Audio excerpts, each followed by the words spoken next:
Dude, I want you to be as smart as I am. Motherfucker, give me a Dude, I want you to be as smart as I am. motherfucker, give me a Dude, I want you to be as smart as I am. motherfucker, give me a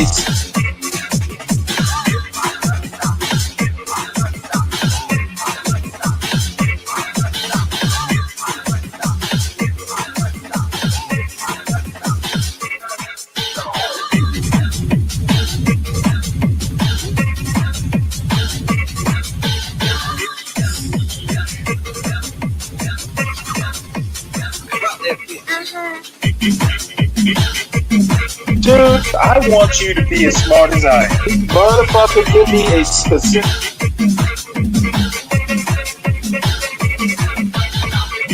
Dude, I want you to be as smart as I am. motherfucker.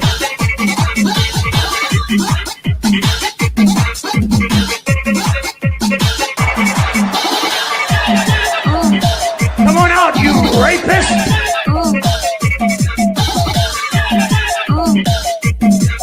Dude, I want you to be as smart as I am.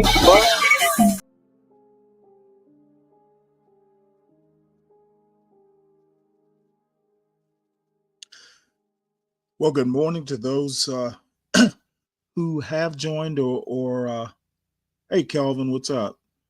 Or who are going to join.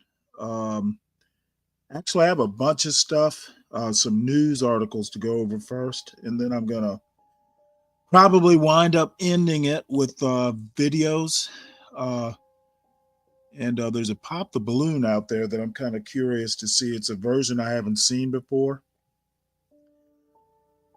So I am going to start out with this quick story. It's really just more, I've been kind of minorly following the sale of InfoWars to The Onion, which I would have found immensely funny, except the judge is not going to allow that sale.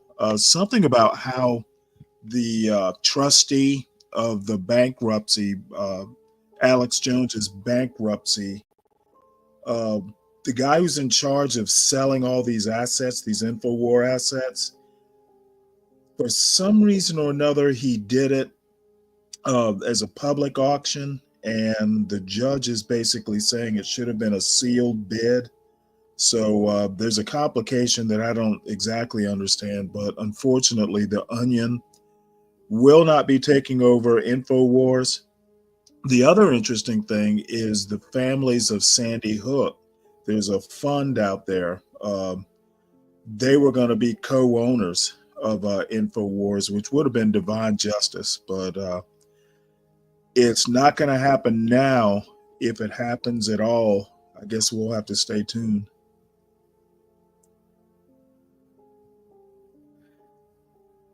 Not that I was ever, I believe it or not, I don't think I'd ever watched a whole episode of InfoWars. Alex Jones is not, or was not, or is not my cup of tea.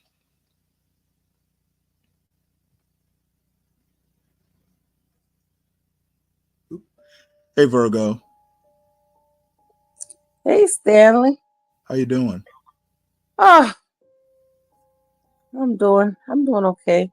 I don't know how much I can keep you company tonight. I'm getting tired, but Yeah, I know someone has to work in the morning. oh my God, yeah, I know. But I did take a nap when I got home today. I fell asleep on Well, you're better than I did. yeah, I took a little nap, so Oh, you're better than I am. When I was working, I never took naps. I had to sleep at a specific schedule. Naps work pretty good for me if I'm not working, but I have to sleep on a schedule if I have to work on a schedule. yeah. So I took a nap around, I don't know if it was around 6-ish or 7-ish. I don't know what it was. I know I was online with you guys, and then I fell asleep, and all I heard was, "Is Virgo here?" And I'm like, "Oh." Time for me to get up. Yeah, well, I have a bad habit of earlier today. I fell asleep with the phone still, tuned to the show, Hmm. and somebody yelling my name out woke me up. So I'm gonna have to Yeah, stop I doing always fall asleep to the I let me tell you, last night I fell asleep with the show, right? that. Right. And sometimes you toss and you turn. Especially my husband sleeps weird, and I sleep weird too. So we always like smacking each other during sleep, like kicking each other, smacking each other, just like tossing and turning. And in between the smackings and the kickings, I heard somebody say something. I'm like, what? I'm like, oh, I gotta turn it down a little bit, Oh, but the worst is when you wake up in the middle of the night and the show is still playing and you hear Solid Snake screaming. Oh my oh my god, God, that shit is let like me tell you, nightmare fuel. m- let me tell you, Joe gets so mad when Solid Snake gets on. He's like, can you turn that shit down? And he never says that. Like, he doesn't mind me like being on here, but oh my God, when Solid Snake is on here, he says, turn that shit down. He is so loud. And it's true. Like, even when Stanley puts him like on low, you can still hear him like in the background. Rah, rah, motherfucker, nah, nah, Miss Stanley, rah. Yeah, it's like, oh my God. He's sick, man. I don't know what's wrong with that guy. He's just all over But the place, man. we love Solid though. I'm not Yeah, gonna lie, we love Solid though. But Yeah. god Well, damn, that motherfucker's loud. that is slowly eroding, at least for me. Oh, come on now, Stanley. No, it's funny. Y'all fuss at me, uh, about being a little intolerant. Uh, it's having to deal with it nightly, and it's almost like children. They expect to be treated and allowed and all that. And it's so bad that I'm thinking about changing the format of the show. Um, yeah, yeah, it's annoying when I'm trying to talk about a particular subject, and they will interrupt. Not only will they interrupt, but they'll go off in a different direction. yeah, yeah, It's really annoying when people can't focus on the actual topic. There's so much whataboutism yeah. uh, in Stanley, these discussions. I'm sorry, what, HB? that's one of my biggest pet peeves, man. When people can't stay on topic. Well, I mean, if you're going to interrupt, stay on topic. Yeah, yeah, And that's yeah, one. I know I do it, but generally, at least if I do it, it's going to be stay focused on what you were saying. Yeah, yeah, yeah. And usually when you do it, you do add something to the actual topic. You add some more context to the topic. But sometimes guys they'll just bring something complete. Well what about Janet Reno? Like, bro, we're talking about North Korea right now. What the hell are you talking about? The fuck What is about clown cars? yeah, they'll just bring up any I'm like, bro, this is are we even having the Well, same conversation right now? yeah. Well, I actually have have this kind of have the show gamed out. Um, Basically going from because we were talking about immigration earlier today, and I got to thinking. Well, I was talking about it with Kimmy earlier today, and I got to thinking more about it, and started thinking about a conversation I had with Ryan a few nights ago about the 14th Amendment and birthright citizenship. Hmm. Um, Basically, Trump's going to try and fix it with executive orders to start. But essentially, what he's going to do is try, I guess, and trigger court cases out of it.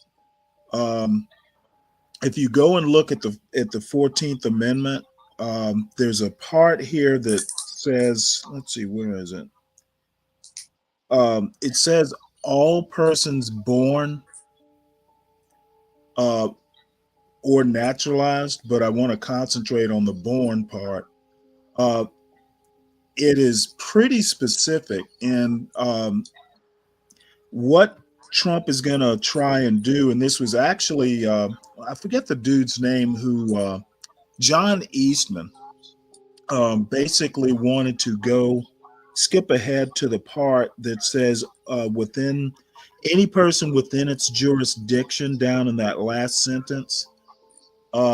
Basically, what they want to do is say, hey, if you're not born, or if a child is born in the United States, but their parents are not um, are not legal citizens and they entered the country illegally,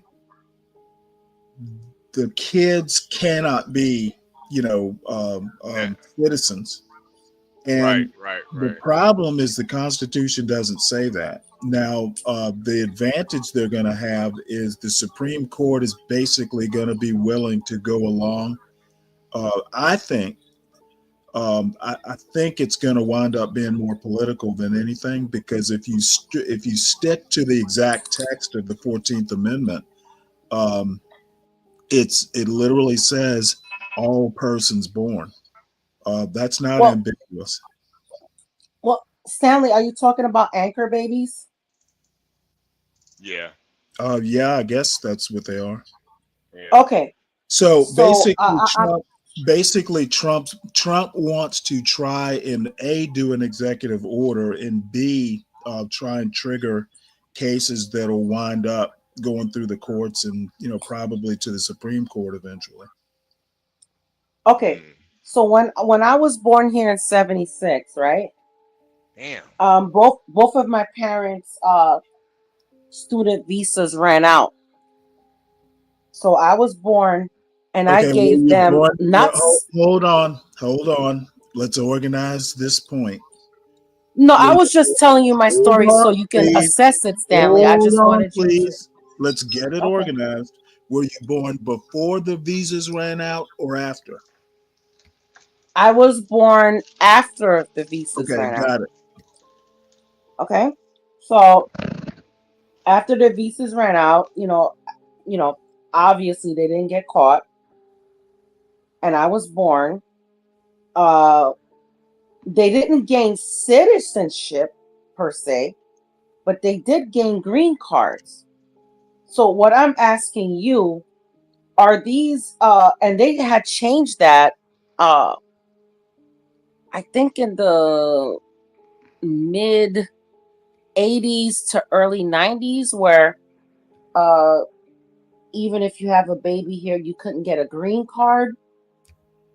uh but my question to you was, when did this change back to, anchor babies, you know I have no idea what you're asking. okay, Oh, all I right, mean, I'll put it like this. when did the 14th Amendment take effect? No, do anchor babies give you citizenship or a green card? Neither. Hmm. I mean, basically, being born here meant you were a citizen and they weren't, and Well, okay, that's what Trump wants to fix. He basically would say, "Hey, if you're born here and your parents are illegal, both parents are illegal, or one of illegal. one of them either isn't an American citizen or both are just here illegally, the person but you born, don't have to be a citizen person to stay born, here. You can have a green the card, person born, the person born would not be a legal citizen." but you don't have to have a citizenship to be here. You can have a green card Okay, and then later apply for your citizenship, and that's what my parents did. okay. Neither of them were citizens at the time. You were born No, here, therefore you were a citizen. I don't know. Yeah. It doesn't really get yeah, more. it made me a citizen, but it gave them their green card. That's Okay, what I'm well, trying to say. it gave them a green card, but that doesn't necessarily. Trump would have changed that. All of you would have Yeah, gone back home. Yeah, and that's what I was That's asking, Stanley. Basically, that's what I was asking. Okay, yeah, but Trump. your being born here wasn't like, hey, you automatically get a green card. You were probably like a good reason to give you, but I mean, they didn't have to give you a green card. I'll put it that way, or your parents a green card.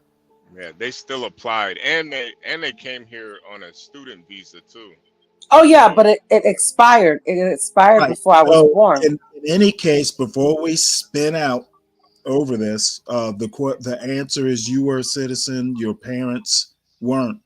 Trump would toss you all out. yeah, yeah.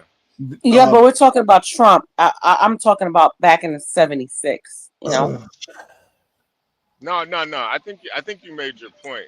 I think what Stanley is saying though, Virgo, is that what Trump is trying to enact right now is it wouldn't have allowed you and your parents right. to stay You here. would have been. Yeah, and that's what I was trying to differentiate. Yeah, that's Okay, exactly what I well, was trying to why does this get have to clarity go on. on forever?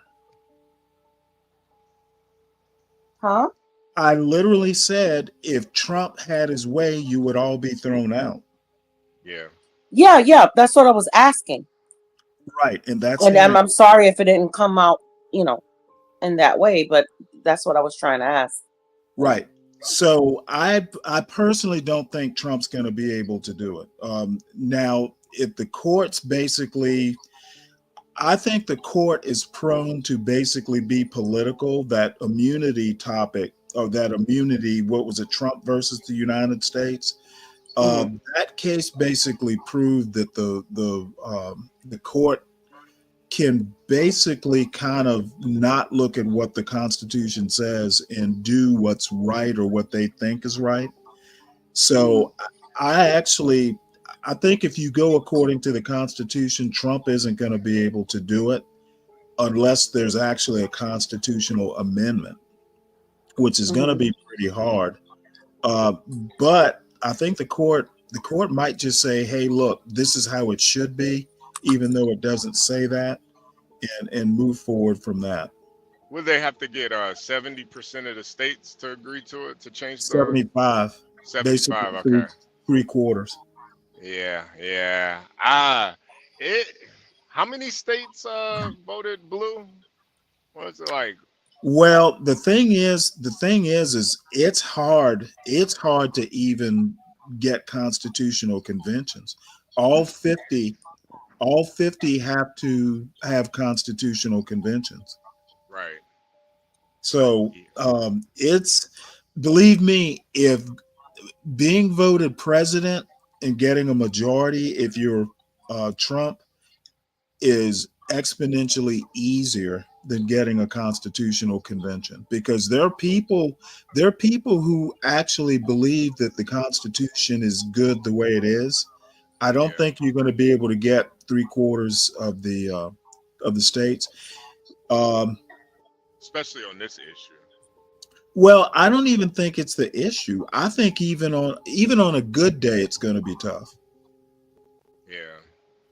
Yeah. Cause even with this issue, honestly, I'm kind of torn on it, Stanley. Cause I don't know, man.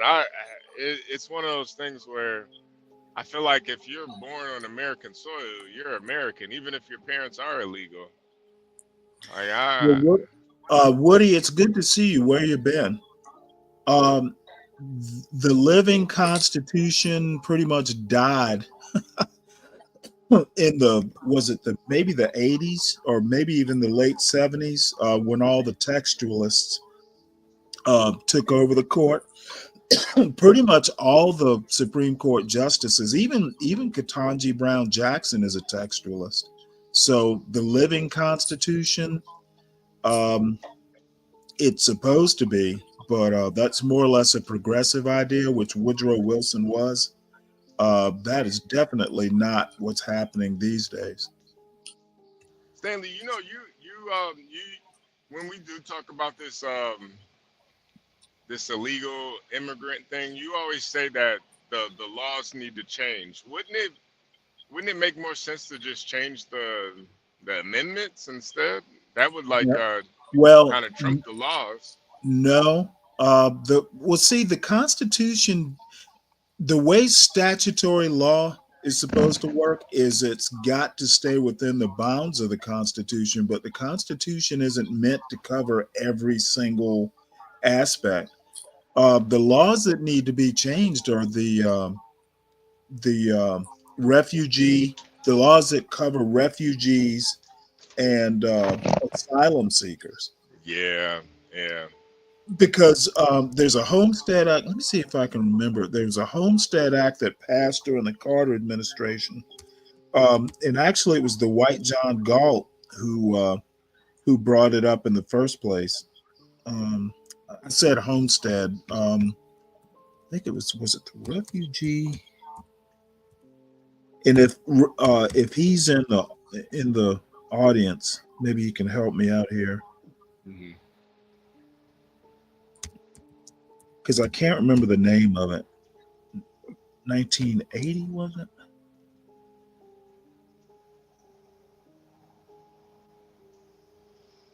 Oh, there it is.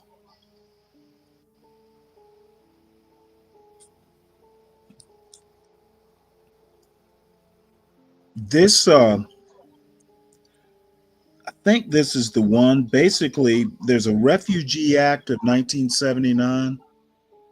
Um, I think this is the one, and it basically says that it obligates the United States, if someone is a refugee, it obligates the United States to find shelter in Right.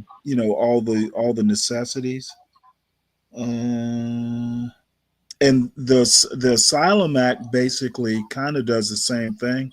So essentially, when you come across the border illegally and you ask for asylum, it basically gives you a legal status. Wow. So it gets really weird when the argument that these people are illegals. Well, they crossed illegally, but once they declare refugee status or ask for asylum, they get a legal status, even if it's a temporary status. So those are the laws I'm talking about changing. Yeah. It shouldn't be, hey, if you come across and say, hey, I'm a refugee, you automatically get this, that, or the other. In my opinion, that's what's attracting folks. Yeah. Yeah. If you can I get across and find somebody and declare a status, that is and this is what I mean. Even if you seal the border, people are going to try and get here and figure out how to declare and get a status. yeah, If they'll figure out. you change the laws, you essentially rescind the invitation, and you can do both. I hear everybody talking about building walls and sealing the border, but I never hear anyone fussing about the laws. Yeah. DiCaprio wants to send them to Alaska with 12th man. Well, we don't want them to be homeless. 12th man is not homeless, Stanley. He has 20 acres, man. 20 acres.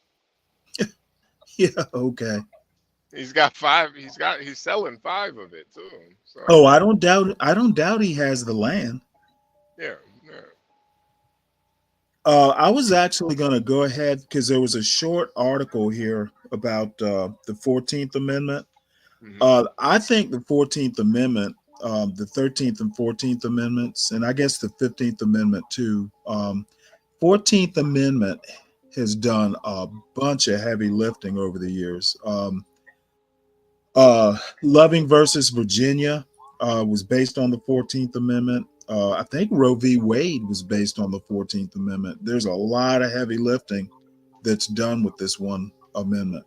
The last thing I'll say about it, this particular amendment was written specifically for former slaves.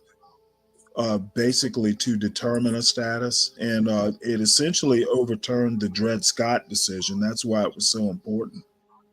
So I think tinkering with it is dangerous. However, because it was written specifically for African slaves, that's an argument too that, hey, it's not doing as much good these days because, we're 150 years past slavery.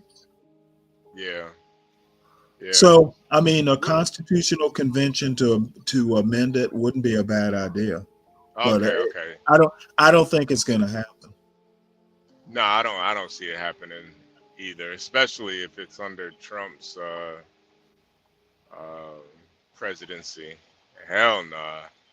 Yeah, well, this defensive stance that MAGA takes, even when they win, it's definitely not going to win converts.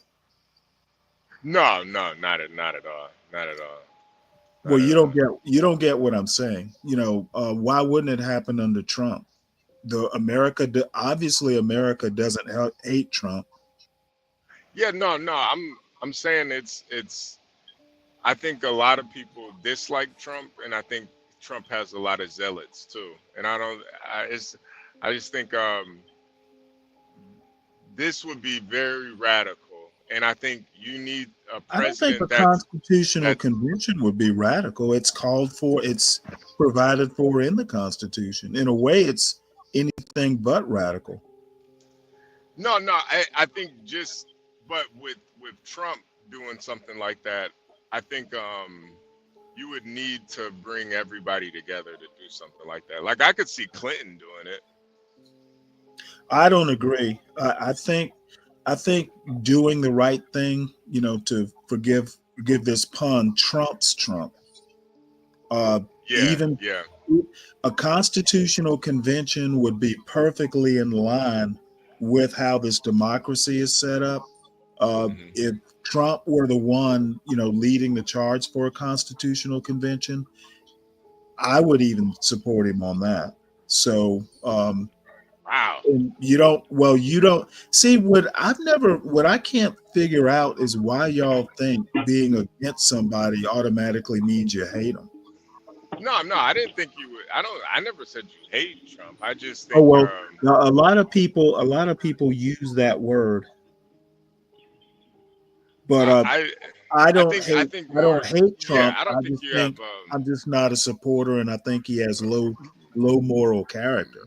Yeah, I don't. I never said that you hate him. I think you just have the Trump derangement syndrome. No, I think the people who worship Trump have the derangement. I Yeah, mean, yeah, yeah, What's worshiping up, Matt? anything is what's up? Hey, good afternoon, good evening, HB, Miss Virgo, Stanley. Worshiping anyone can be yeah. dangerous Absolutely, mindset. You can be easily convinced. You can be easily manipulated. absolutely. Good The evening. Good Center evening. Square, That's what's going Colorado on in Governor North Korea Jared now. Polis. Oh, I was actually moving on from the 14th Amendment. Hmm. I just to recap, the 14th Amendment's pretty definite. When I talked to Ryan a few nights ago, I was thinking, well, you know what? Let me reread it because I think the part about the parents not being legal could make a difference. But now that I've gone back and read it, it doesn't even mention parents at all. In that part that Eastman wants to talk about, where it says under the jurisdiction, it doesn't say anything about parents. And if you're born here, you are under the jurisdiction, from that first sentence. So they're going to have to, this is going to be something that I'm going to follow closely because I like these legal type, you know, um, constitutional issues. So I'll definitely follow it. So where I want to go next, governors push back on the federal proposal to move National Guard units. This is something that Trump has done a lot of talking about. Basically, using the National Guard to round up in a mass deport. Um, I'm assuming what he wants to do is federalize the National Guard. And funny enough, governors are not. It They're surprised me not that all. that They're not. I'm sorry. The governors aren't supporting that. Well, there's a National Governors Association, and apparently they're going to push back on this a bit. I'm going to listen to this article. It's got a reader on it. But Okay. what Okay. surprised me, um, Colorado's governor, Jared Polis, is a Democrat. Oklahoma's governor, Kevin Stitt, I believe, is a Republican. So both of them released a statement, and I'm going to just go ahead and let this article roll because I actually haven't read it. And Oklahoma Governor Kevin Stitt released a statement on behalf of the National Governors Association condemning recent moves by the National Armed Services Committee. Moves which the governors say break with more than a century of important precedents surrounding states' rights. In a notable move of unity, governors of all 55 states and territories have joined together to urge Congress to reject legislative Proposal 480, which would allow specified Air National Guard units to be reassigned to the U.S. Space Force without legally Oh, required approval from governors. The Armed Services Committee's failure to preserve governors' this is lawful what I get authority for not over their reading it. National Guards is deeply concerning, the statement from Polis and Stitt said. It is crystal clear that National Guard units may not be moved without consultation and approval from governors. Polis and Stitt released the bipartisan statement as the respective chair and vice chair of the National Governors Association. The National Guard Association of the United States, a nonprofit organization advocating for the National Guard, has also come out against Proposal 480. NGUS strongly opposes any federal attempts to circumvent the long-established gubernatorial consent requirement, a statement from the association said.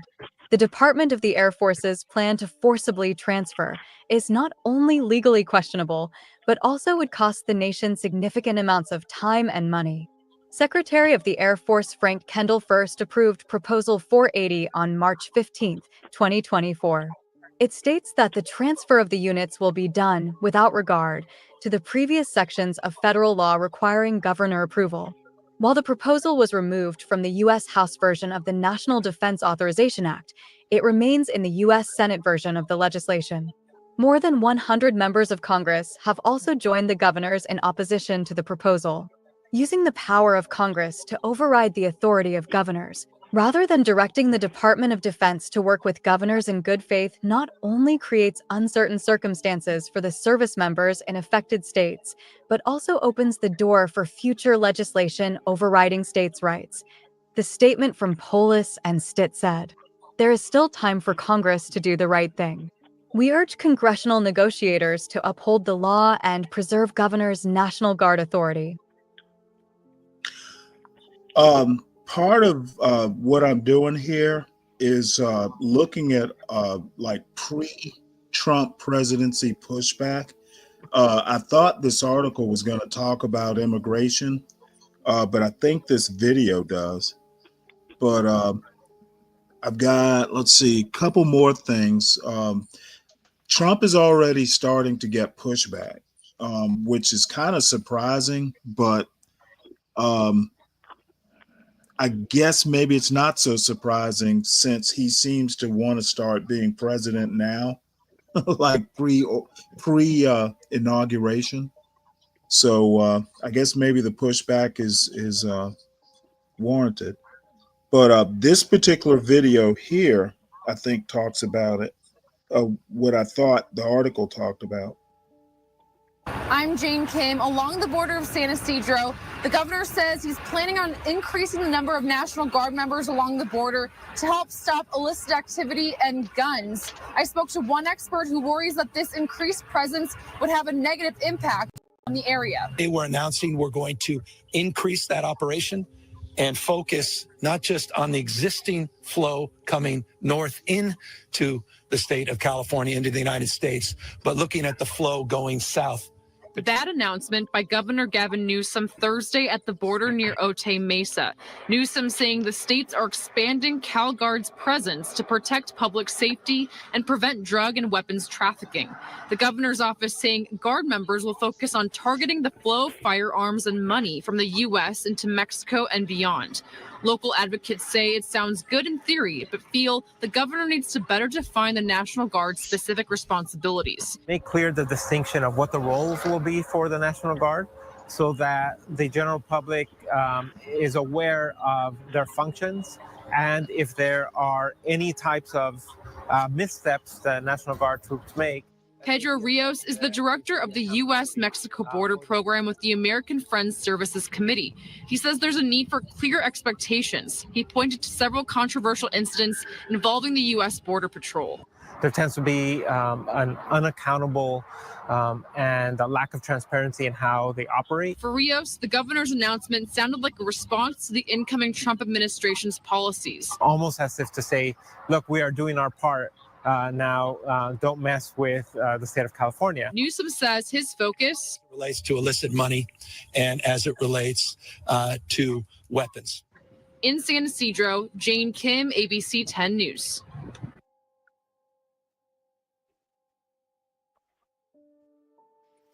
Yeah, I think there's going to be a states' rights, National Guard, Air National Guard.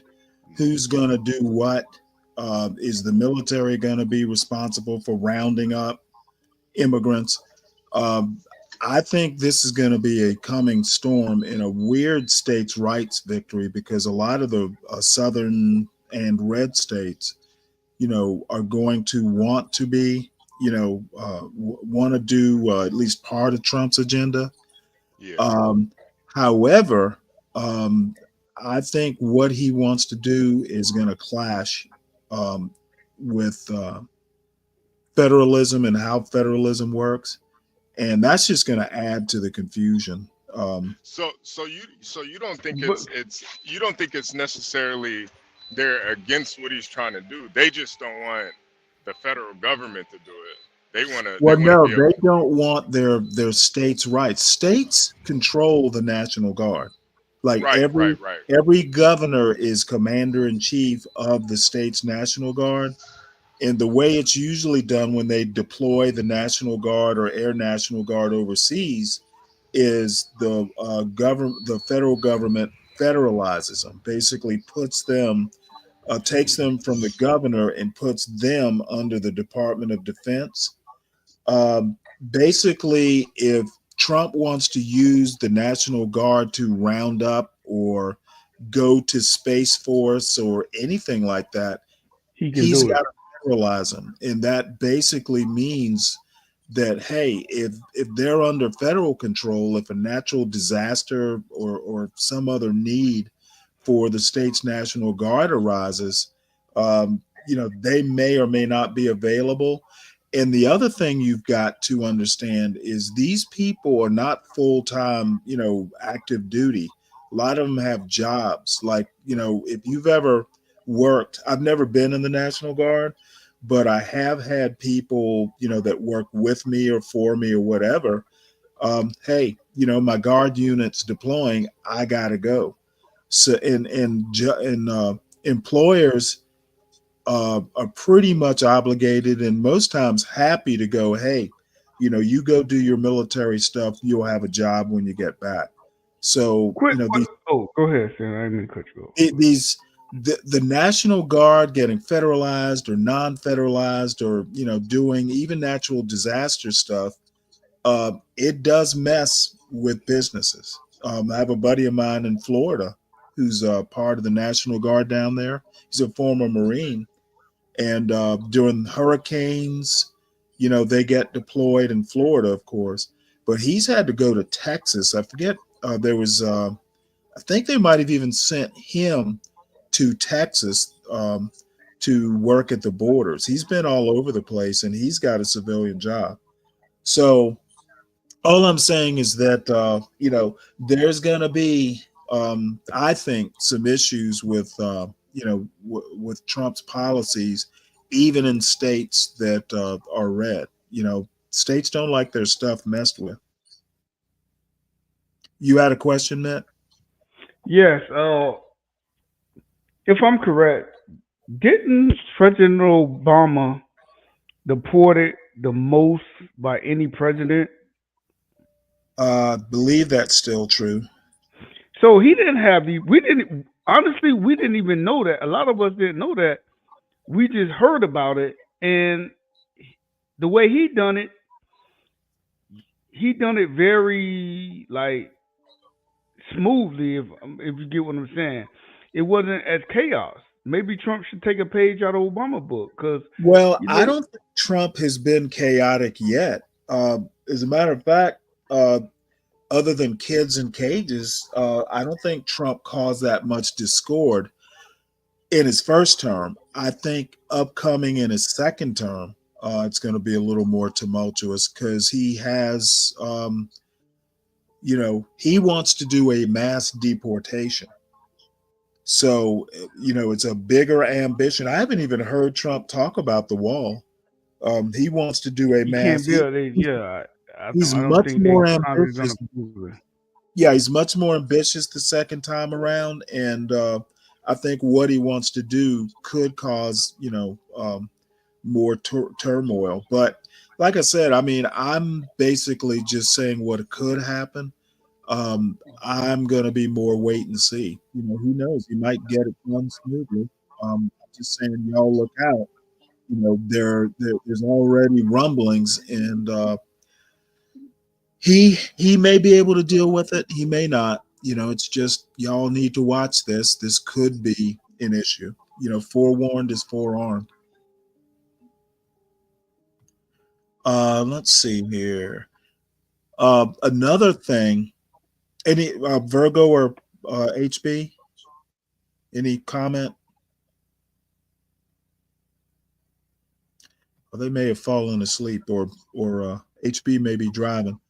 The next thing that kind of caught my attention, and this was just in my YouTube algorithm, and Mm-hmm. I haven't heard it, but and I don't know whether he is going to be alarmist or not alarmist, but I definitely want to hear what he has to say. This guy is a lawyer. I don't know where just yet. Oops. 20. He's basically saying he's a civil rights attorney, explains MAGA's plans to gut or abolish the Civil Rights Act. So it's definitely an attention grabber. So we'll see what he has. We'll see what he has to say. 2025. Donald Trump will be sworn into office. And on that day, he's going to begin his attack on civil rights. They have made that very clear.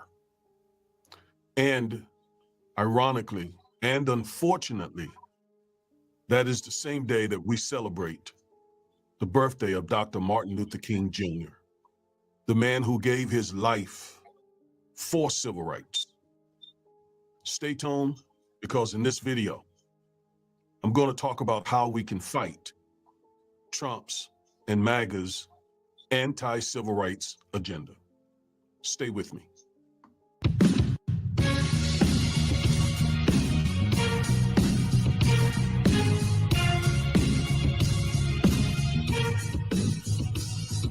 Find this unjust legal inequalities or pop culture to empower you with the information you need to defy this unjust legal system and to nullify systemic racism. If that interests you, and it really, really should, please like, share, comment, subscribe, and click the bell. You'll get I'll be back, Mr. notified Stanley. I'm every gonna time listen. we I'll upload be one back. of these powerful and informative videos. Now, before we get into this message today, please go over to Amazon.com and grab your copy of my book, Education and Justice, because you'll learn in this book the many ways that public schools mistreat African American male students and what you can do to help your son, your grandson, whatever the case may be. So hurry over there and get your copy of my book today. And thank you very much. All right, let's get into this. We're going to watch 3 different videos to start things off. The first video is Congressman Jonathan Jackson. Congressman Jackson and I went to college together, as well as his brother Jesse Jr. The second video is Christopher Wray, the FBI director. And the third video is a Trump ally, Charlie Kirk, espousing his hate and disdain for the Civil Rights Act. All right, let's go to Jonathan Jackson first. And I rise today because I fear that this nation is on the precipice of the greatest rollback of civil rights since the end of Reconstruction in 1890. I rise today because there are too many of my colleagues, in addition to too many people in America, who have no problem with rolling back the rights of the weakest and most vulnerable among us. Given the long and meandering history of this republic, there ought to be unanimous consent when it comes to ensuring that the people who have been systematically excluded from the American dream are continually included in the future of American progress and prosperity. But sadly, that is not the case. Whole segments of this society have arbitrarily decided that they have the omnipotent right to determine when there are too many Black people in boardrooms, as we saw in June of 29 and 2023 with the elimination of the affirmative action programs. As a consequence, there are fewer African Americans in dental school, there are fewer African Americans in law school, fewer African Americans attending some of the most prestigious universities. Some people have determined arbitrarily that African Americans enrolled in these selective universities is too much, as determined by the I thoroughly disagree. That's a very rhetorical point. Ending affirmative action didn't do that, and I would actually have to kind of take a more Clarence Thomas stance in that, it's embarrassing to think that, young Black people are having their lives determined by a quota system.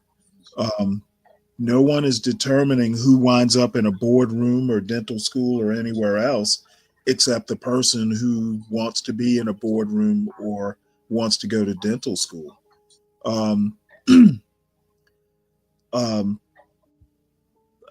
I just don't agree with that point. If a kid wants to grow up to be a lawyer, then he needs to work to be a lawyer.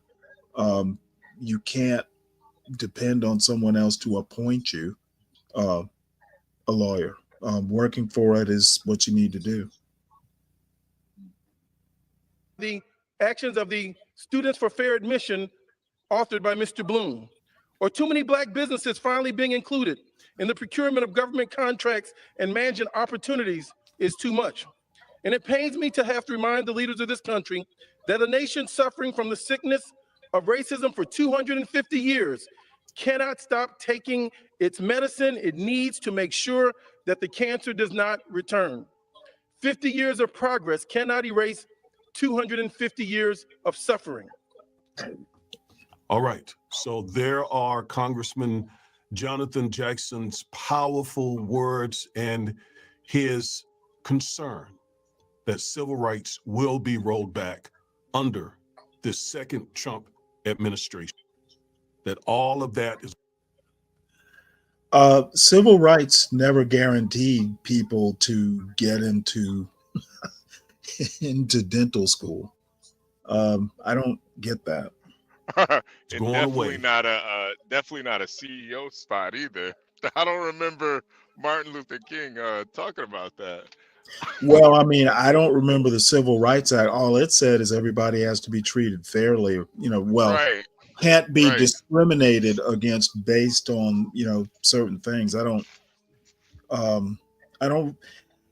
This is, in my opinion, this is the other extreme.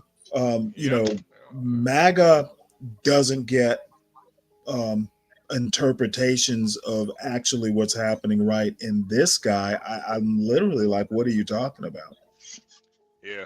Nah, and then too, just even how you started it, like the most underprivileged and lowest of the people. Like, man, I'm sorry, Stanley, but I never felt like that. I never felt like I was the lowest of the people and the lowest rung of humanity and the most disenfranchised. I've never felt like that. Well, you may or may not be. A little bit off the side, we'll come back to this. Listening to Kevin Samuels last night, I'd never heard of this particular website. Hmm. Um, it's called blackdemographics.com, Hmm.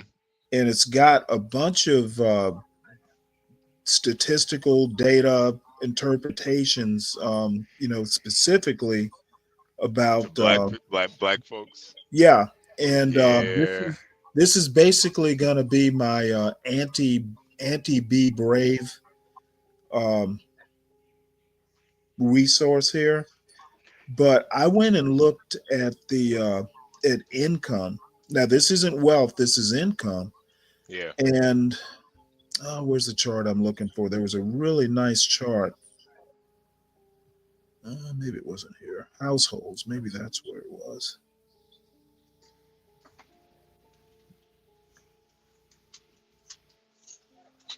Households income. Well, it's I'll have to find the exact chart because it was actually a really nice rendering. But the bottom line is the vast majority, I think it's 68% of black households, and it doesn't say whether it's single parent or two parent households, but just households in general. About 68% of those households are not in poverty, and a lesser percentage, but still, I think a majority are either working class or middle class, Hmm. um, with basically 1% and 4%. 1% are wealthy, 4% upper middle class. I think it was 36% of black households are in the middle class, and then maybe 25% are considered working class. You take those two numbers together, and basically, most black people are not in that, whatever the word he used. I mean, black people aren't doing badly, at least income wise. So, I I kind of don't know why these people want to, continue with this rhetoric. Yeah, no, Stanley. I've always known that the issue with black folks isn't the money that they're making. It's the money that they're spending. Well, you know what? I don't think that's a problem either. No, Um, no, no, no. But I think I if think I you think earn the money, spend it how you want, but you're gonna get what you get. right. But I think that's what ends up causing a lot of other issues. You know. Well, I'm sure it does, but the thing is that's nobody's problem. How you spend your money, and where you end up. I personally think, and this is gonna sound real harsh, I think the problem with the majority of black people is probably the same problem with white people. They literally lack they lack introspection, and they also don't know how to think. Um, it's obvious to me if you're middle class and you're spending a shitload of money on a Mercedes. Well, basically, you're spending a lot of money on image. Yeah. You're going to fall short. There's not going to be money for college, et cetera, et cetera. Yep. Um, Yep. that's not a white man's problem. I agree. So, this guy talking about civil rights, MAGA wanting to gut civil rights, he hasn't said anything yet other than, there are not a lot of, there are fewer blacks going to dental school. Well, that's because they got rid of affirmative action. And affirmative action was not a civil rights plan. It wasn't, it might have been, come about because of civil rights, but it wasn't like part of the 1964 civil rights. And quite frankly, it's not a civil right, period. Affirmative action isn't a civil right.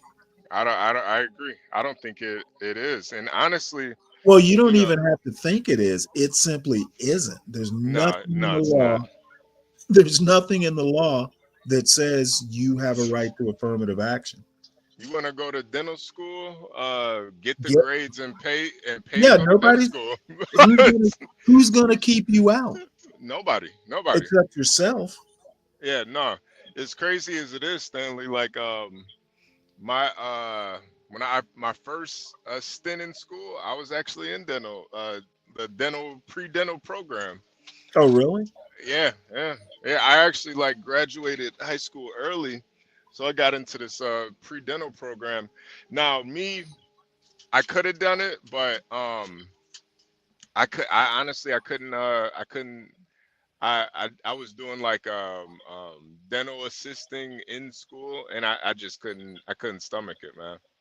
Yeah, well, you know what? The best thing for a pre-dental or a I couldn't imagine fucking sticking my hands in somebody's mouth all day. Yeah, bro. And it's the thing that they don't really tell you is most times when people got to go to the dentist, it's usually the worst case scenario. Most 9 times out of 10, most people avoid going to the dentist. So when you're going to the dentist, usually it's for the worst case scenario. And some of the Right. shit I saw, it's still burnt into my mind. Like I'm always gonna be traumatized from some of the shit I saw in some people's mouths. And then I worked in like a outpatient. I went to a like an outpatient school too, so we got a lot of homeless people that came in. It was brutal, man. Well, see, that's the deal. This thing right here, where Eric says dentists make good money. They Well, do. they don't make good money; they earn good money. Yeah, yeah, Okay, because you know what? I was I wanted to be a doctor until I kind of got to college and realized I don't like people that much. yeah. If I ever if I ever became a doctor, I would probably wind up in a lab somewhere. Yeah, it's not for everybody. Even the money, like you have to be a certain type of person to deal with Yeah, the people. And you know what would really get to me, man, was the kids. That would really fucking like when you see a kid with really fucked up teeth, and then you realize that it's not the kid's fault. That shit used to fuck with me. It's like the parent just never taught the kid how to fucking brush and floss his teeth. Now the right. kids, Look at you know. this. Dentists also have a very high self deletion rate. You know, we actually talked about that in school because that was even a thing back then when I went, and there is no like conclusive reasoning for it, but dentists do have the highest deletion rate of any like doctor, and some of the reasons that we concluded was because if you brush and floss your teeth uh, every day, 98% of the things that can happen to your teeth can be prevented. And Well, not only that, but dental health is like one of the best preventative things you can do. All kinds of things are kind of basically not taking care of your teeth um, leads to other health effects. most people don't even realize how many health effects it can lead Yeah, to. But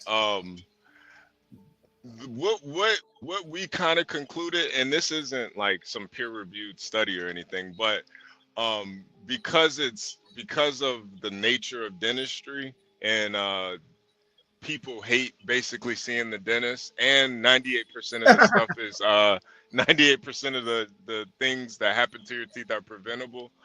Um, it may cause dentists to be extremely depressed, Right. and that's possibly why the deletion rate is so high. But there really is no reason. There's no like official study for it, so it's just a fact that nobody can really figure out. Yeah, I'm gonna watch a little bit more of this, but it's depressing me even see a lawyer um think this way because you're supposed to be able to like reason. Law is not rocket science. It's Yeah, really just being able to get from point A to point B, that's why rhetorically. that's why And they call it social justice, Stanley. That's why this ain't law. This is social justice right here. well, I was also gonna point out. Well, I'll just listen to this. I'm not gonna listen to much more. The Civil Rights Act. This is very short. And the Civil Rights Act, though, let's be clear, created a beast, and that beast has now turned into an anti-white weapon. This topic would have been even more forbidden 4 or 5 years ago, but it's now becoming in more and more mainstream circles. Is that because the problem is becoming worse, or but our side is more courageous to confront it? Why does Kirk believe passing the Civil Rights Act was a mistake? Now, again, apparently they don't listen to the show because we do that at least once a week, right? Once a week we talk about why the Civil Rights Act was a mistake. The present reality, not the ideal, the reality of the Civil Rights Act and how it's being used is making it harder for us to pursue excellence as a society. Here's a fact. Since the Civil Rights Act passed, I think that it's fair to say any sort of racist sentiments that are in America have gone, at least individually amongst white people, towards black people have gone away. What I'm trying to counter is the reason we talk about race so much is because we have a federal holiday to a guy that talked about race all the time. Oh, boy, he says Well, the reason we have racial problems in this country is because we have a federal holiday for a guy, he's talking about Dr. King, who talked about race all the time. Well, why did Dr. King talk about race all the time? Because of it's kind of funny, and I'm again gonna sound real kind of what's the word somebody used on the last show? I guess I'm just gonna basically be kind of snooty about this. If you surround yourself with idiots, you're gonna wind up being an idiot. Um, if he, why people take people like Charlie Kirk seriously, I'll never understand. Now he is influential and all that, but listening to Charlie Kirk talk about civil rights is why would you do that to yourself? He is not he's not the sharpest tool in the shed. He might be the most effective tool in the shed, but he's definitely not the sharpest.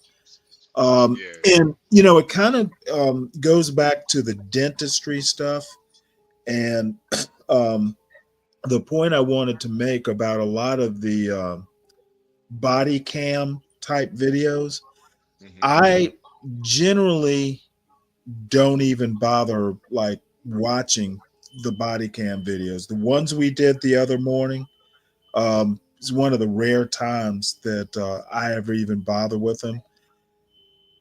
It's depressing watching people at their lowest, their lowest points. You know, yeah, yeah, yeah, it's yeah. just I would just rather not watch anything at all than see, some guy, out there, complaining because his wife beat him up and the kids are just like, those kids, Screaming I in the street, feel really, yeah, I feel sorry Yeah, for the kids. Um, yeah, so, and the mother, so screwed up and all this stuff. My point is that sometimes you have to kind of protect yourself. You know, I don't want to watch. I know who Charlie Kirk is. Occasionally, I'll watch a clip or two, but I don't watch Charlie Kirk. I don't. I've even stopped watching a lot of left shows. I almost, because I get exposed so much to it in clips and newspaper articles, I don't take a whole lot of time during the day to sit down and watch the Sam Cedars and the Charlie Kirks and all that stuff because it just gets to be too much. So this guy, wondering about Charlie Kirk or what Charlie Kirk is saying about civil rights, is probably wasting his time. What you want to listen to is what Trump is saying about it, or Trump advisors. Is that Virgo? Virgo, is that you? Let me mute Virgo up. Virgo is Yeah, I over was there about to do dying. that. Well, I want to make sure she's not choking to death. Yeah, Virgo, you okay? You all right, Virgo? Jeez. Virgo needs a I pep was gonna machine. go. What'd you put in your mouth? But that might be it. Virgo, is that what you're doing over there? Virgo, No, you I don't okay? want to go. I don't want to go there. But Virgo. I'm sorry, guys. Yeah, I kind of like dozed off a little bit, and Oh, the okay, spit okay, went okay. the spit went down the wrong pipe when I got up to get a glass of water. I see. But Stanley, what I got in my mouth, Oh, Was it? oh. Well, I meant a mint, or mint on your pillow, that sort of thing. you guys, you tell me if I want to say it, you guys. Oh, I don't care what you say. It's a you're free as long as you're willing to defend it. Go ahead and say it. A It's dick, your room. Stanley. A dick. That's what I had Oh, in my mouth. hey, Okay, yo, well, hey. TMI, but Oh, wow, go back to your business then. Virgo. Just make sure you mute this time. Wow. I'm joking. No, I woke up to get a glass of water and I drank it the wrong way. Drink it a little too fast, you know. You gotta Well, take your all I time. have to say about this young man on the screen is if you're listening to Charlie Kirk and taking him seriously on civil rights, it's really much more productive, and he should know this as a lawyer, to listen, watch a congressional hearing or two. Yeah, Stanley, with a lot of these guys, he started out, he's advertising his books. And a lot of these people, they I've have never heard. to. You know who he is? I've never heard of him No, before. no, no. I just heard him promoting his book, and there's nothing wrong with that. This is a capitalistic society. You got to sell something. But a lot of these guys, they look for the worst case scenario just so they can kind of solidify their perspective or their point. If you're, Right. let's say, like those videos, those cam videos that we were watching earlier, that Mhm. would be perfect for somebody like Hood Conservative to say, well, to see, this is why you don't date black women. Yeah, he does a lot of that. Yeah, yeah. And even though that's the worst case scenario, nobody on this channel would have a baby with that woman, but that can be used as propaganda At least to not on push it. purpose, right? Yeah, not on purpose. Not on purpose. I might, the last one with the light skin one, yeah, I might, but it's a lot of it is just propaganda. They takes people like Charlie Kirk out of context too, like saying some retarded shit, to Well, push. what he said about civil rights and white people being discriminated against, I don't buy that. Oh, white men are so discriminated against. If they're discriminated against, it's actually just like black people not getting into dental school. Yeah, and that's the thing too. I don't listen to white people complain about discrimination.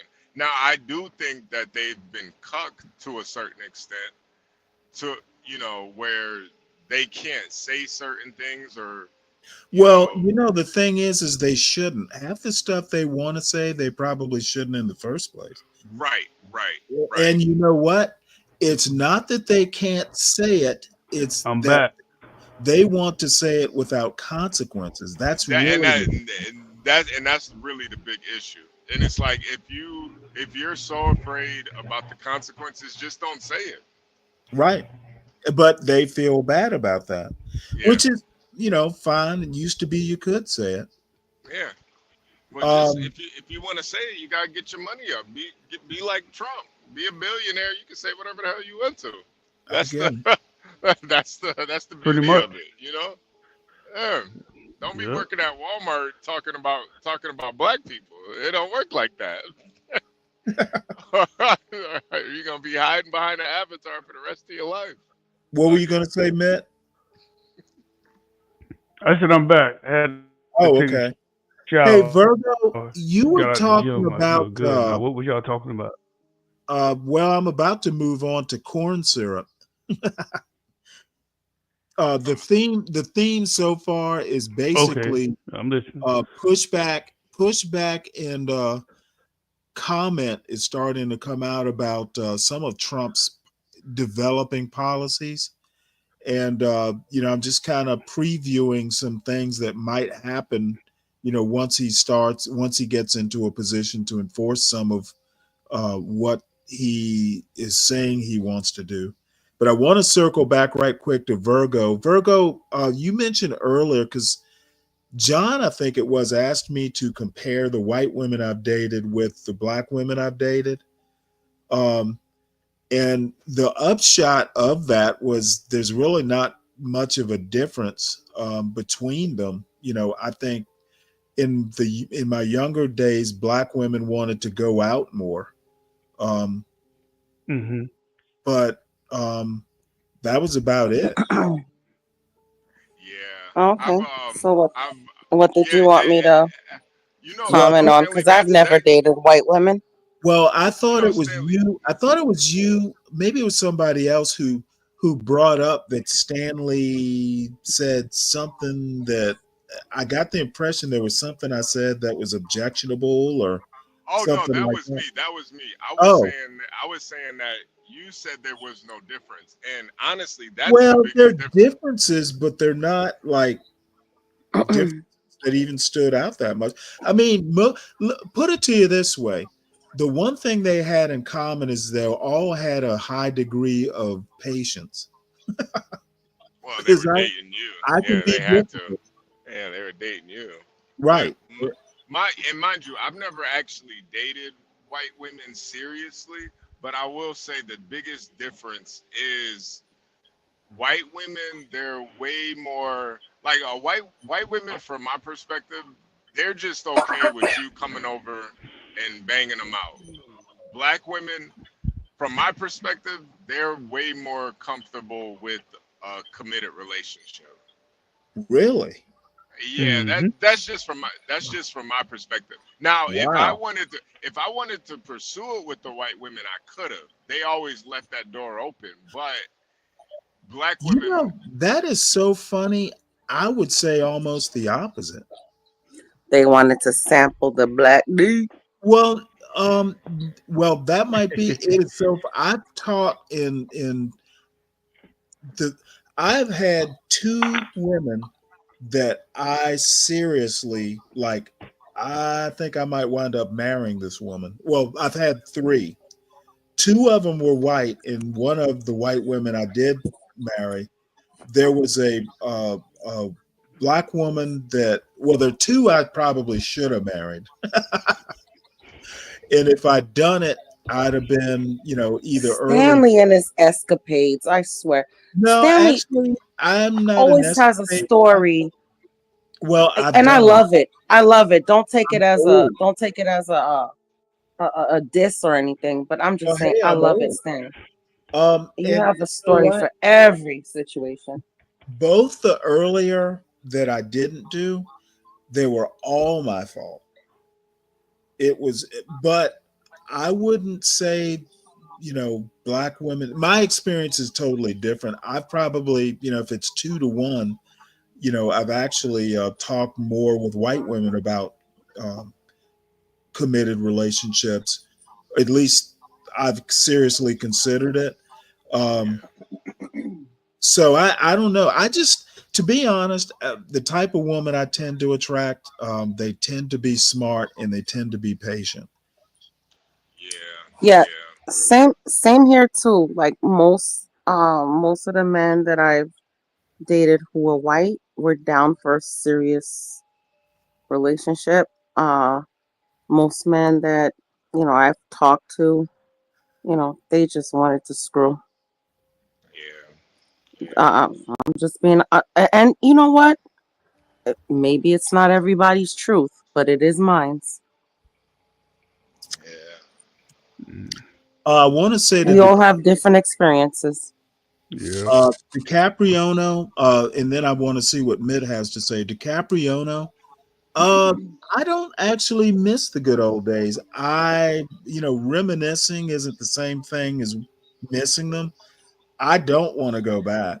There were some days I don't miss as well. So, there's something to be said for being 40 plus or even 50 plus. Um, in my opinion, I'm living my best life now. The 20s were my 20s, 30s were my 30s. Mm-hmm.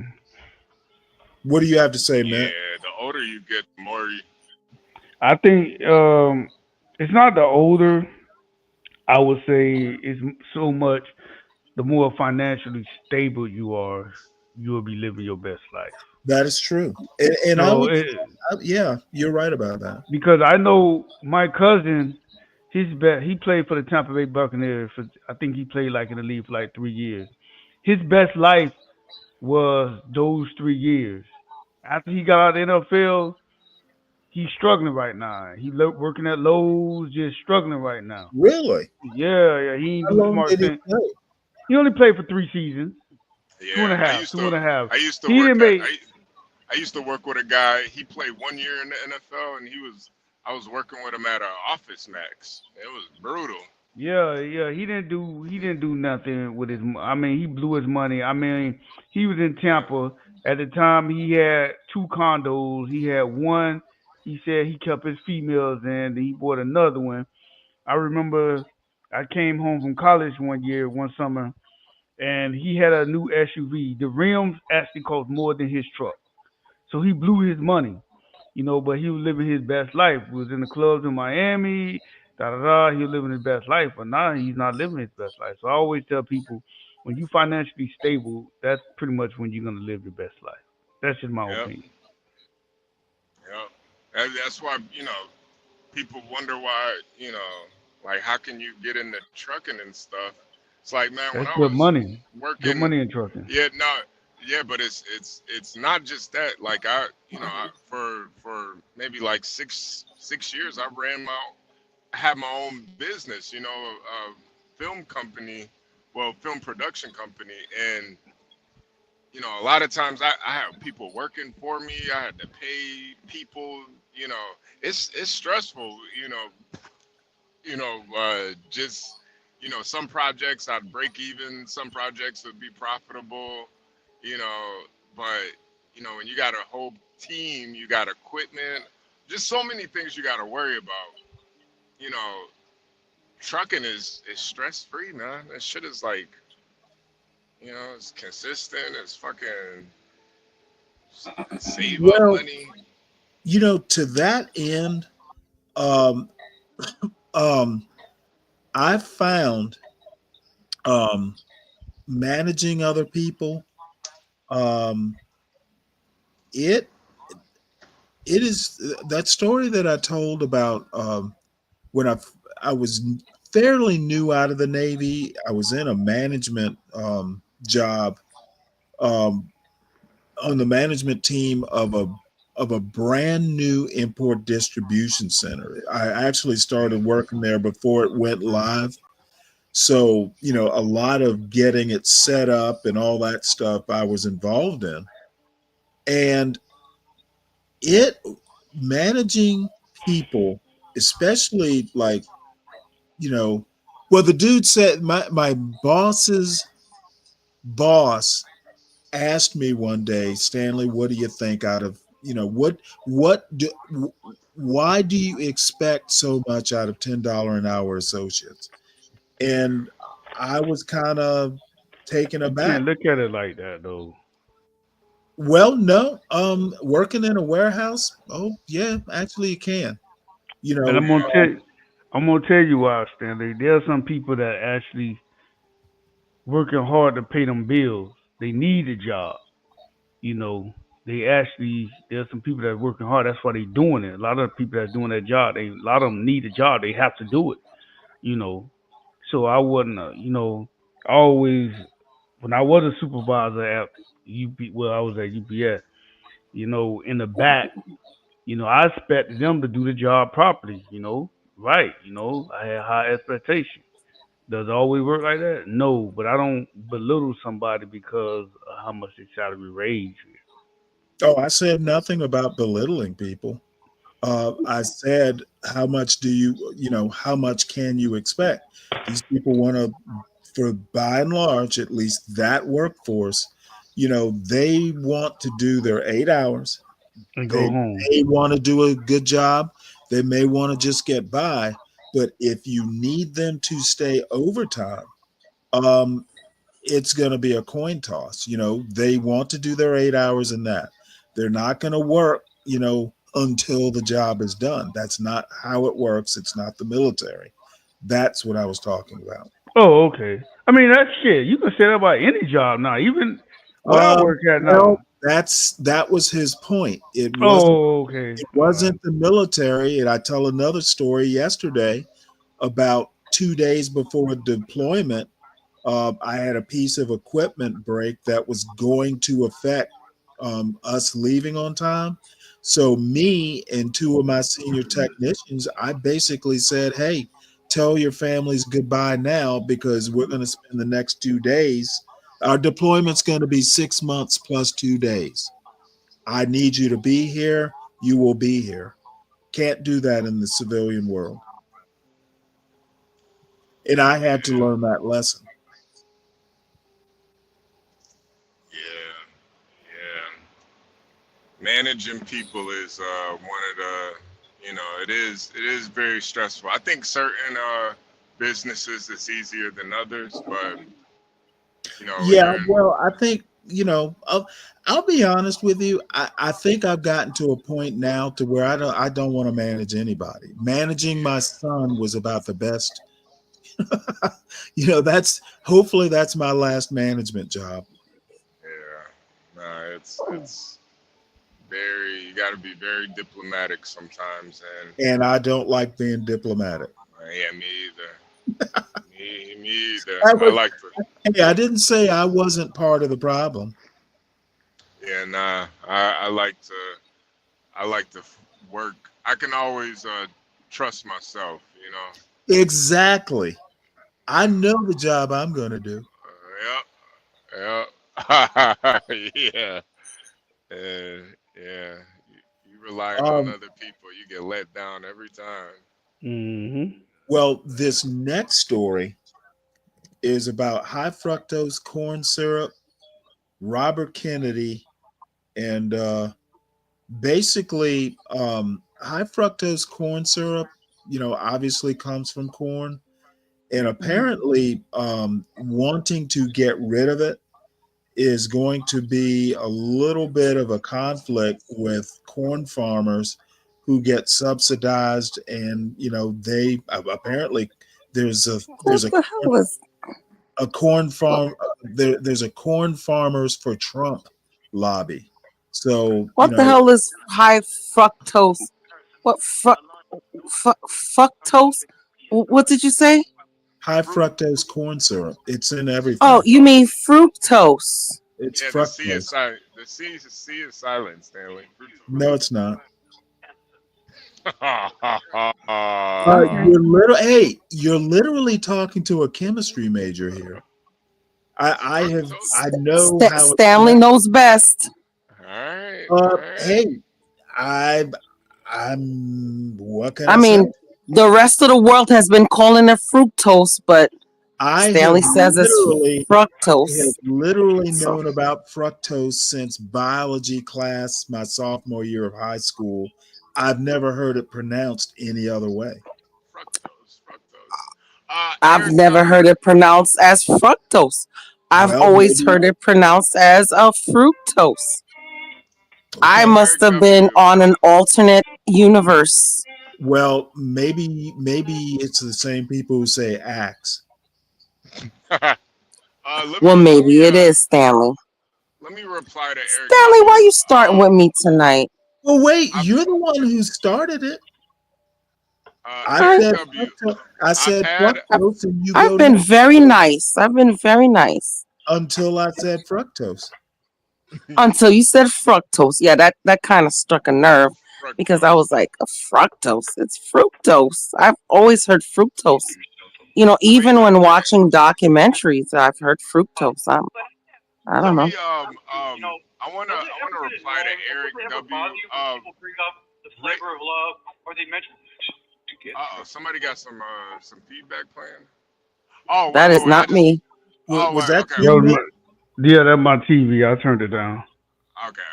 I just want to Sorry about reply that. to Eric W. real quick. So Tropes, it's not just from GMO corn. They make it from regular corn too. Mm.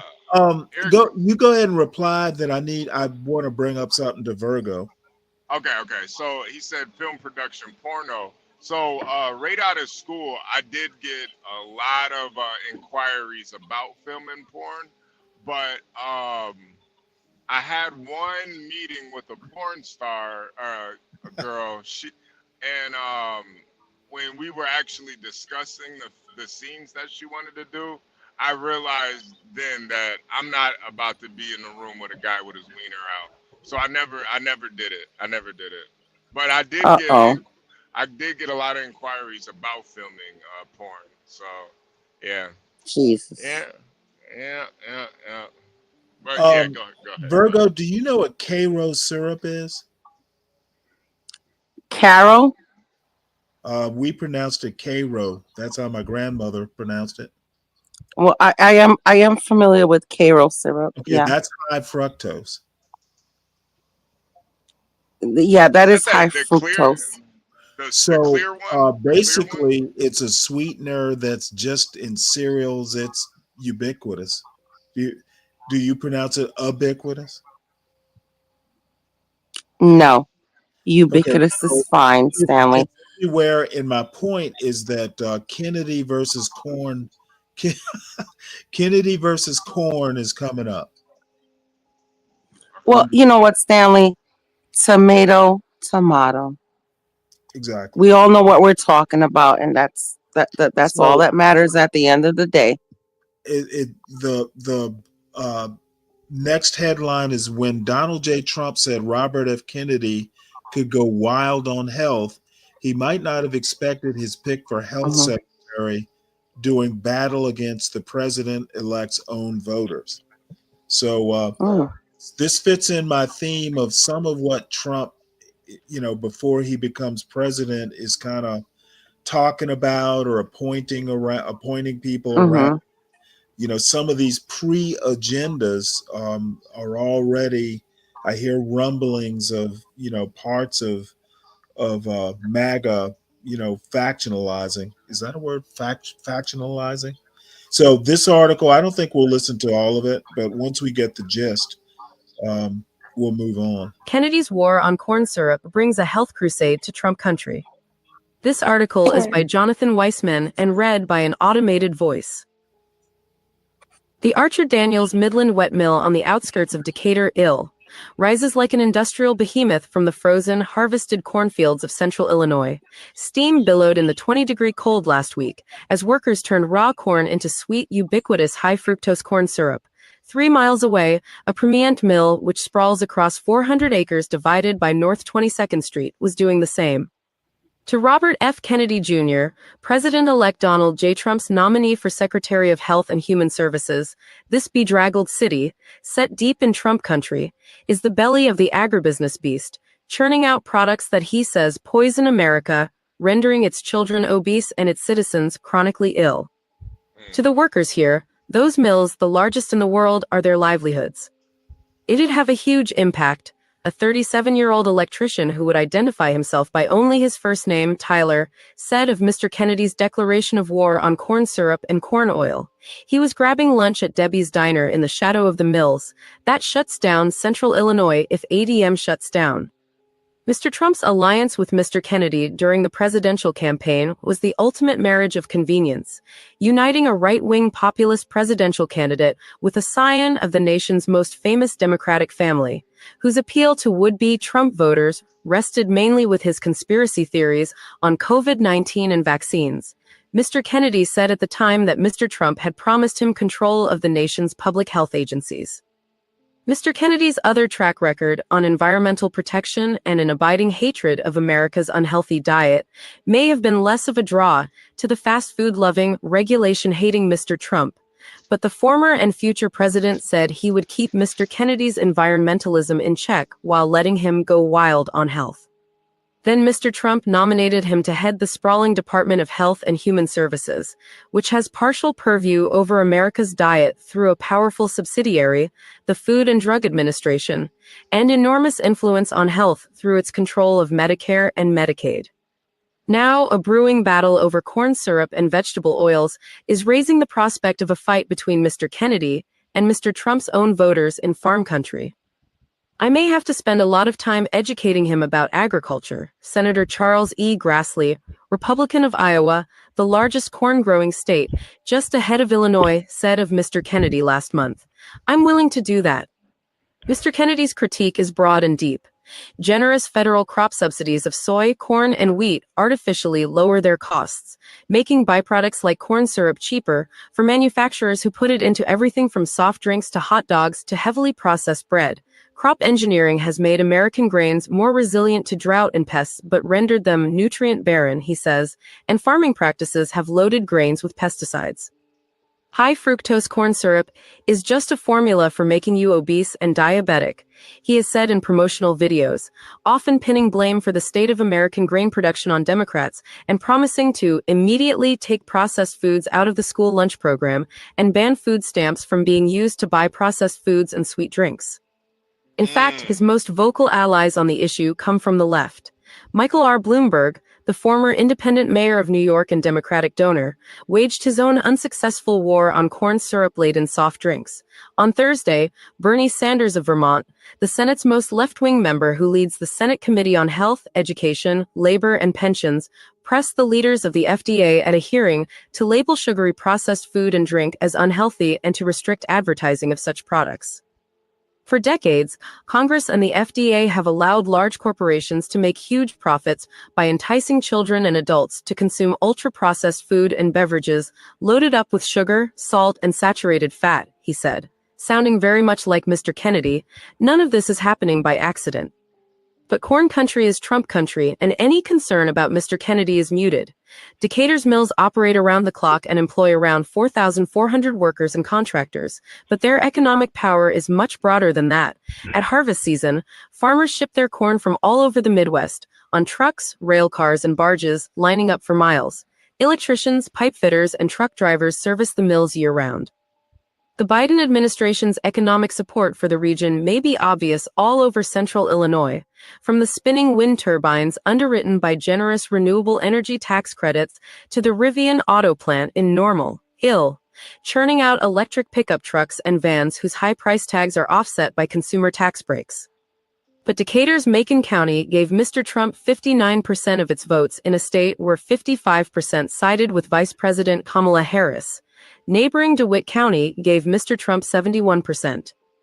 If anything, the economic concerns are being voiced mainly by the few Democrats in office in the area. Representative Nikki Baginski, a Democrat whose district includes downtown Decatur and the ADM wet mill, allowed that the interests of farmers and workers needed to be balanced with health concerns. But with Mr. Trump threatening tariffs on U.S. corn markets like China and Mexico, she worried that retaliatory tariffs by trading partners will do serious harm to the mills that are the economic engine of the region. An attack on corn syrup would only worsen a bad situation. Mr. Kennedy is going to go through the advice and consent process, she said. I would hope that the Senate will take that seriously. Rodney M. Weinzierl, the executive director of the Illinois Corn Growers Association in nearby Bloomington, Ill, said corn farmers were actually in a buoyant mood, more optimistic that the Trump administration will soften regulations on pesticides, herbicides, and endangered species protection than concerned about Mr. Kennedy. That doesn't mean Mr. Weinzierl isn't worried. Fights over high fructose corn syrup have come and gone since the 1980s as agriculture lobbyists have fought bureaucrats in the FDA and Agriculture Department. But no one has experienced doing battle with a cabinet secretary, let alone one with Mr. Kennedy's zeal. We don't know what it's like to have a secretary that's trying to drive the debate, he said in a conference room nicknamed the Corn Crib. Anything that causes uncertainty, you start paying more attention to it. An all-purpose refrain in the Midwest to parry critics of corn syrup is sugar is sugar, a dismissal of those like Mr. Kennedy, who think sweeteners extracted from sugarcane would be healthier than sweeteners refined from corn, but there is an America First element to it. Much of America's cane sugar is imported from countries like Brazil, Mexico, and the Dominican Republic, while American corn is a major export crop. And the corn economy is in a precarious state. Corn harvests are setting records, but demand is not keeping up, especially as Brazilian farmers increase their competitiveness. That has sent corn prices plunging. Farmers are working harder, reaping more, and earning less. High fructose corn syrup might absorb only about 4% of the nation's corn crop, but any decline in demand, or even a threat of decline, when yields rise each year will depress prices further, hollow out rural America, and force the consolidation of farms into ever bigger behemoths, Mr. Weinzierl said. A little change in supply or demand has a larger impact than you think it would, he cautioned. Abrupt change is a huge issue in the rural economy. We need demand. Voters in the Farm Belt continue to show a deep trust in Mr. Trump, regardless of the impact of his actual policies. At Debbie's Diner in Decatur, a dozen workers expressed opinions ranging from full-throated support for Mr. Kennedy's campaign to Make America Healthy Again, to confidence that the incoming president would protect them from any adverse impacts. Few were particularly worried about their jobs in the short run. The mills, after all, don't just make corn syrup. They turn corn into cornstarch, ethanol, and livestock feed as well. It'd be impacted, said one mill worker who refused to be named, but they produce so many other products. Elon will figure it out, his friend said, referring to Elon Musk, the billionaire Trump advisor. That faith could insulate Mr. Trump from any potential blowback and help Mr. Kennedy carry out his designs if he can survive his confirmation process. Earlier this year, a detailed study of the impacts of Mr. Trump's tariffs during his first term found that the levies had failed to increase the number of jobs in the affected industries, as promised. But people living in areas most affected by the tariffs, particularly the Midwest and around the Great Lakes, still became more likely to vote for Mr. Trump and less likely to identify as Democrats. Americans, the study found, are drawn to action regardless of consequence. Yeah, Elon will figure it out, Stanley. He'll figure it out. Yeah, well, I don't know what to say about that. I think Elon's going to whine. Elon, well, going back to something I showed a couple weeks ago, I don't know why people trust billionaires so much. Billionaires don't become billionaires through altruism. No. So, I was just joking. But I know you were joking. Whoever said Elon will figure it out, I don't know. That's a lot of faith. Yeah, we're gonna go to Mars. We're gonna go to Mars and we're gonna figure it out. Everything's gonna be okay, people. We're gonna be Martians. I actually did. Go ahead. That article, I really did like the idea of not having certain foods, not being able to buy certain foods with a food stamp card. I think that is a good start. Like what kind of foods? Like junk food? Yeah, junk food. Like well, you already can't. You already can't buy junk food. Oh no! You can, with a food stamp card, you can definitely buy junk food. Potato chips and stuff? Yeah. Oh, Stanley, you ain't been in the. Oh my God! Is this another Stanley enlightening? Yeah, Stanley ain't been in the trenches, man. Yeah, Stanley. Well, you can buy pretty much anything with food stamp. I worked like when I was in high school. I worked in a grocery store. 10 minutes from my front door. And by the way, the biggest customer that would go through there using food stamps was an older white guy whose daughter had grandkids and stuff like that. And he like $400 worth of groceries. This is back in like 1982. That's a Did he? lot of Did he? money. He had Yeah, the. that was He a had the. lot of money, but he would also have, his daughter, I guess, would have food stamps and all that jazz. Yeah, yeah. But it always struck me. Now, this is years ago, but you couldn't buy like potato chips and stuff. You had to pay cash for potato chips and soda and stuff like that. Yeah, Is that now not the it's case now? nah. It's not the case now, and I Oh. think that's how it should be. Back then, when you were Well, using it, yeah, it but was part of it, I think, and tell me if I'm wrong, but part of it is because of farm subsidies. yeah. I think you're spot on with that. I think it's all kind of linked together where you got the chips, you got the the honey buns, all the foods that use high fructose syrup. I would imagine there's probably a big percentage damn, Virgo, there's probably a big percentage of that food that's being bought with food stamps. I would totally I believe didn't it. realize that had changed. Yeah, a lot has changed since back when they used to have food stamp, the actual stamps. Now that it's gone digital, you could pretty much buy anything with a food stamp card. I had no idea. Yeah, Yeah, that's I mean, I'm pro stopping that. If you want to buy, potato chips, do that with cash. I Um, agree. I agree. so this is an article that I'm not going to go through. If anybody in the chat wants it or anybody on the panel wants it, I'll put it in the back chat. But this is basically a study, I think, of his first administration where he dabbled with tariffs. Um, Tariffs, I've kind of gone over this a week or two ago, but tariffs can be good, but misused, they can actually boomerang. So, again, I'm going to do a wait and see. Maybe he knows what he's doing, maybe he doesn't.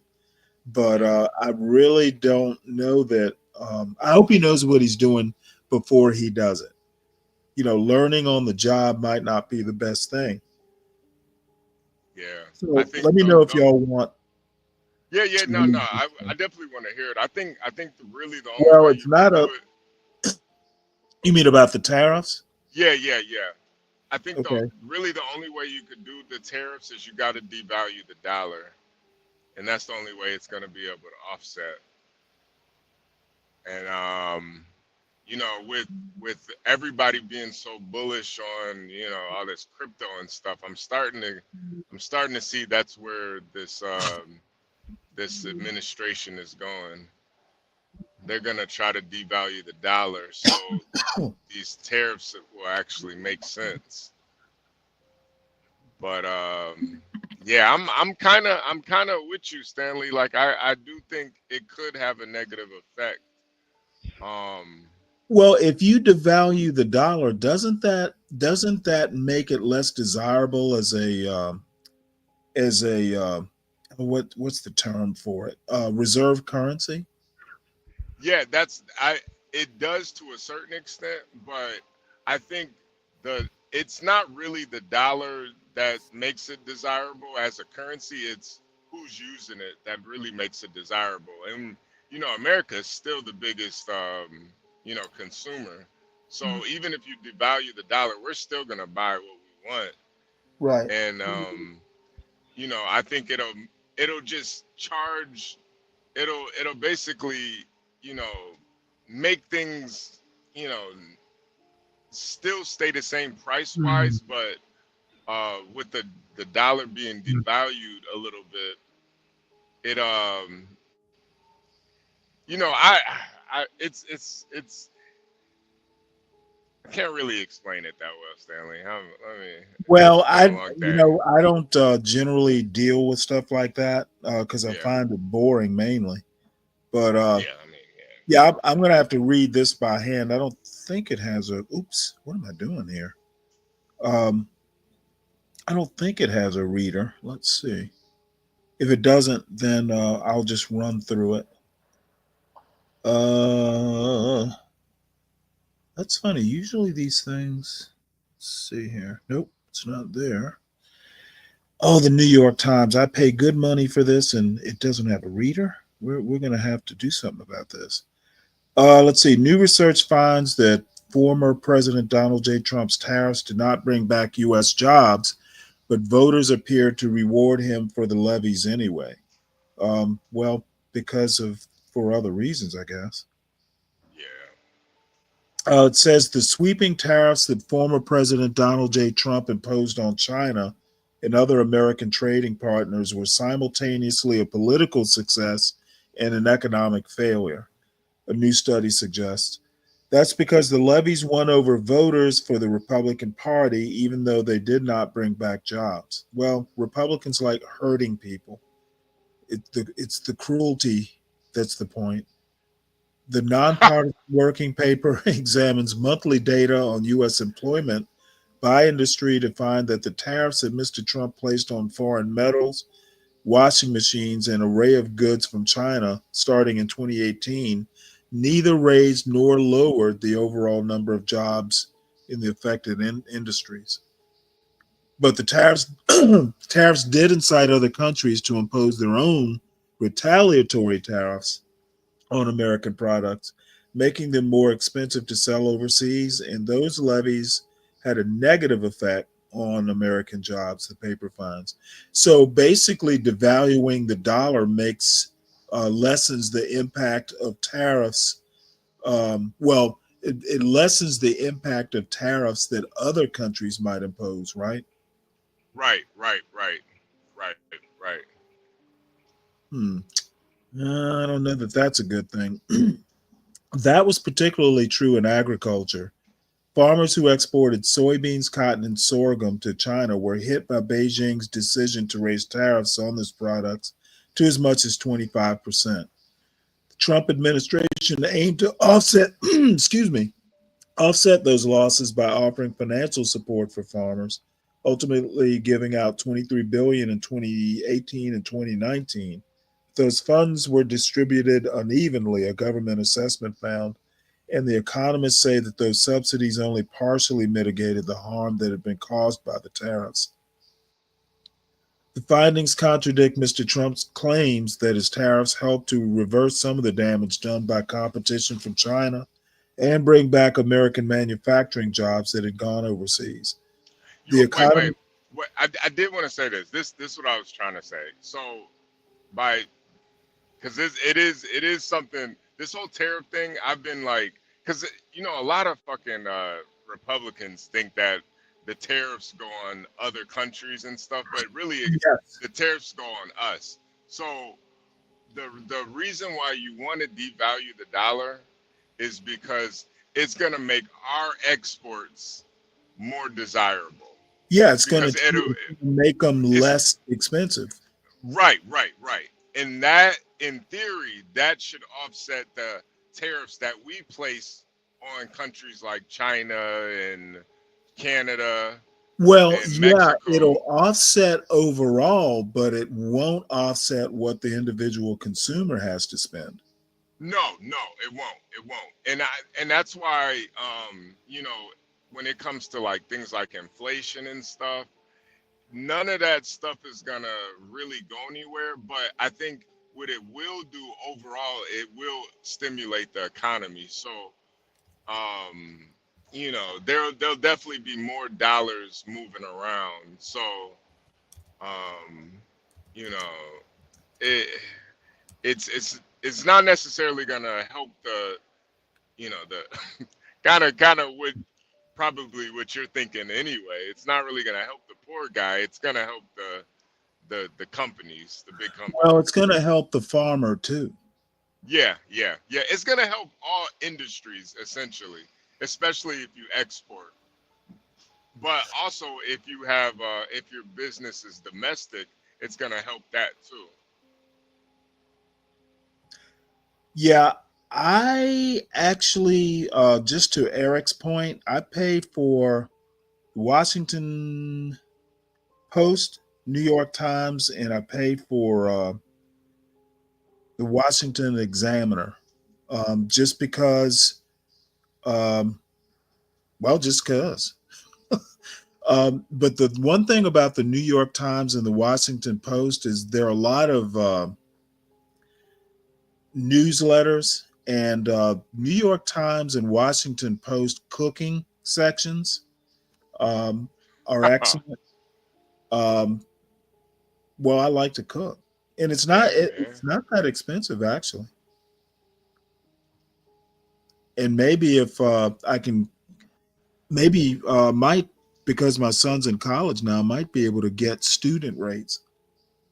Oh, yeah. Bro, check that out. No, they usually Well, do hey, that student discount.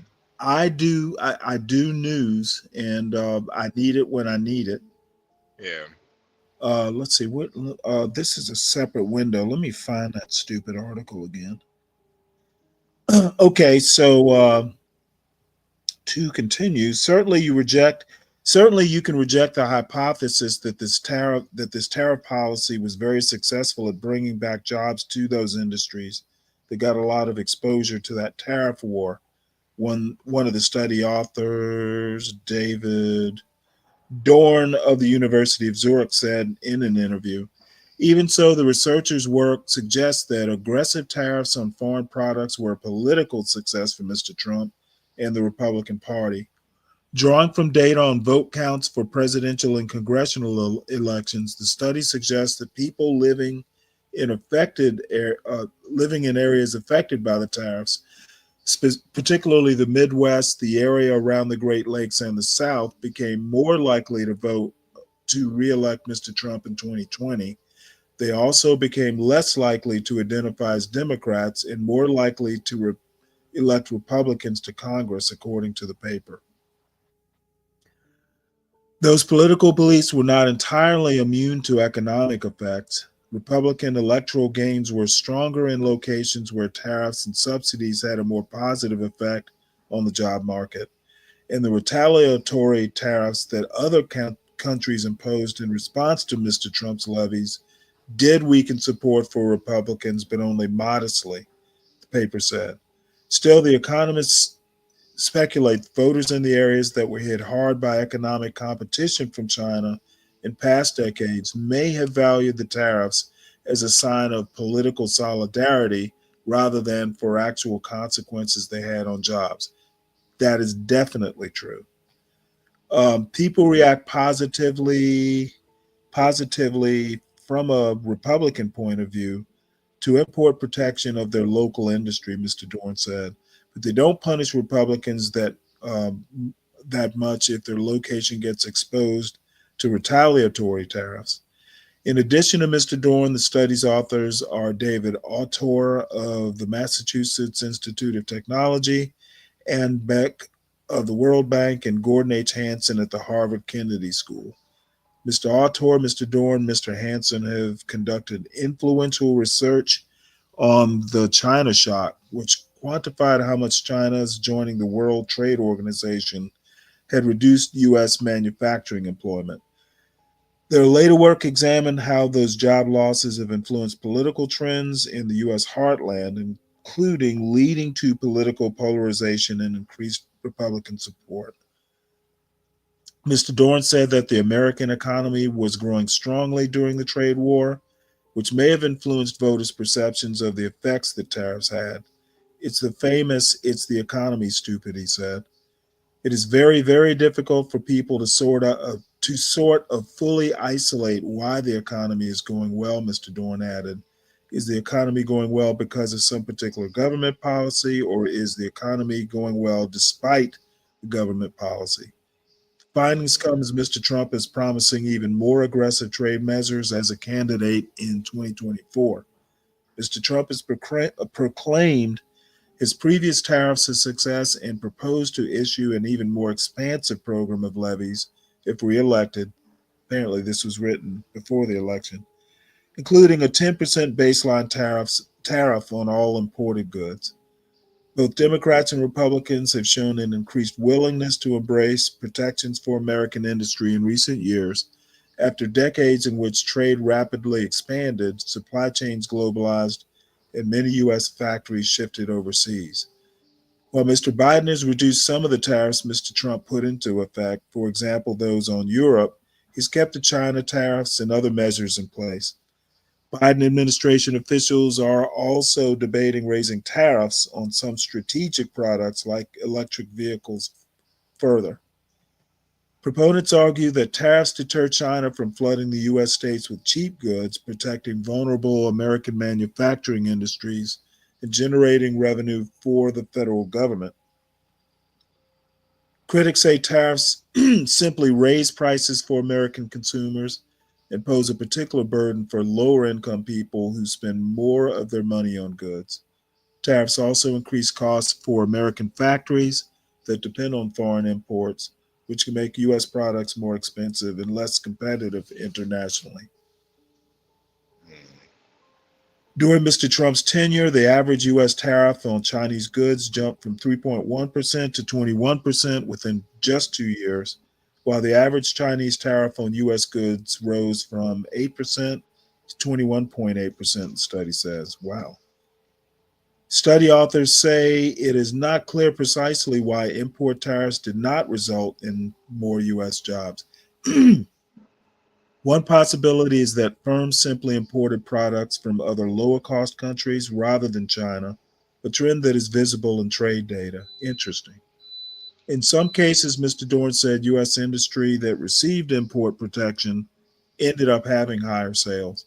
One possibility that American firms found that they could raise their prices after tariffs were imposed without raising their output. Interesting. It remains an open question whether tariffs that failed to generate substantial job gains during the trade war might create more jobs over longer periods, the paper said. Well, sounds like a mixed bag on these tariffs. Yeah, I don't think anybody really has um, you know, a conclusion on what's really gonna end up happening with these tariffs. I do I do think Trump, his you know, he's in the his heart's in the right place as far as it, because America does get kind of screwed over on a lot of these tariffs by other countries. They benefit a lot more from them than we do. But our we are the number one consumer though. So I think we should be a little bit more, a little bit more strict about, buying from different countries and importing all these different things, and we do have a lot of really good products too. Like people do buy a lot of stuff from America. Well, So I don't know why we're not more like Walmart. Walmart, the reason Walmart is because they buy in such large bulk that, they force prices down. And I know, yeah, from personal experience that, products will get sold cheaper to Walmart than other companies because same product will be cheaper for Walmart because they buy so much of it, and they basically are so powerful they can negotiate like, hey, we want to pay this. And the other thing they do is if your product's fucked up, we're going to charge you back. yeah, And places like, well, this as well as I do, places like Family Dollar, if Walmart, in a lot of cases, if even one box on a pallet is damaged, they'll reject the whole pallet. yep, So yep, what they'll do though is the company that has the rejection will sell it to Family Dollar, who's willing to break it down, remove that one box, and sell everything else individually. So they're still going to make their money, just maybe not as much of it.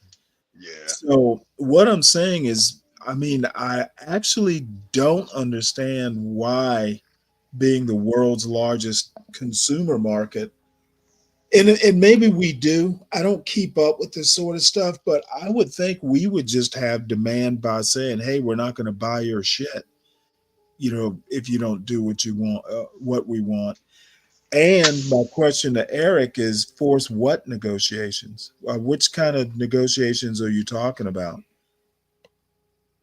Maybe you can answer that for me. And then to No, I think Captain, I think I think that's what he's saying is that with the tariffs now you can force prices well, to be, what I'm saying is, why do we even need tariffs? We're the biggest market. Why can't we just negotiate without tariffs, but just saying, hey, we just won't buy your shit? yeah, yeah, yeah, I mean, and I I think think that's what free trade was more or less doing, right? yeah. I don't know. Again, I'm not an expert on this, so I'm asking more questions than I'm proposing. Yeah, it is a it is kind of a it is kind of a lot. Um it's just that everybody kind of benefits from America's economy more than America. And I think Trump's idea is to try to even it up a little bit. I don't know that I agree with that. We have a lot of influence because of our market, but Yeah. the one thing I don't agree with is using tariffs for anything other than business type stuff, economic type stuff. I've heard that Trump. Um, there's something Trump has been wanting to levy tariffs on China to encourage them, in quotation marks, to impose a death penalty on drug traffickers. Hmm. Um, I don't agree with using tariffs to influence other countries' internal policies. Now, I'll get a lot of pushback from both sides on that, because the left will want to do it. We don't want you pushing homosexuals off buildings. And, the right wants drug traffickers executed. Um, so I'd get fussed at by both sides, but I think it's a misuse of tariffs to force other countries to do internal politics. But might be the only way to do it. So that's just my preference. Yeah. Yeah, Eric says leverage in general. I don't know. I just want to say that's kind of immoral. But like I said, both sides would fuss at me over that. Yeah. Yeah. One thing Trump is able to do, being a salesman, for things like tariffs, uh, definitely, I think he's probably the only one who could do it. Somehow Yeah. or another, encourage people this is good for you when there's some detrimental effects that he doesn't talk about at all. This was the chart I was talking to you about. Finally got around to finding it. Basically showing middle class by income. Hmm. It struck me that the working class and the middle class are roughly 66% Hmm. of the black of black households are either middle class or working class, and so you know um, the part about that lawyer talking about black people thinking that we're all oppressed and all this sort of stuff. I don't know that how true that actually is. Now Yeah. 20% in poverty, that's a little disturbing, but Yeah. Yeah. Yeah. but um it's 61% are doing pretty well, well, let's see, even it's even better than that. 68% of Black Americans are doing pretty well if you include the upper middle class and upper class. Yeah, So, yeah, we're looking at now. That's still a big number. The 32%. So, that yeah. No, third. it is. It is. It is a huge number, but you However, know, still, um, I'd still not. That's still, 66% of us are doing okay. So, those 66%, if you're not getting your kids in higher numbers into dental school, um, that's not the man keeping you down, nah, it's not. at least not financially. Yeah, it's not. You got 18 years to save up for dental school, so Well, you uh, know what? And again, people just need to tell them, look, if you want to, if you do not want, thousands of dollars in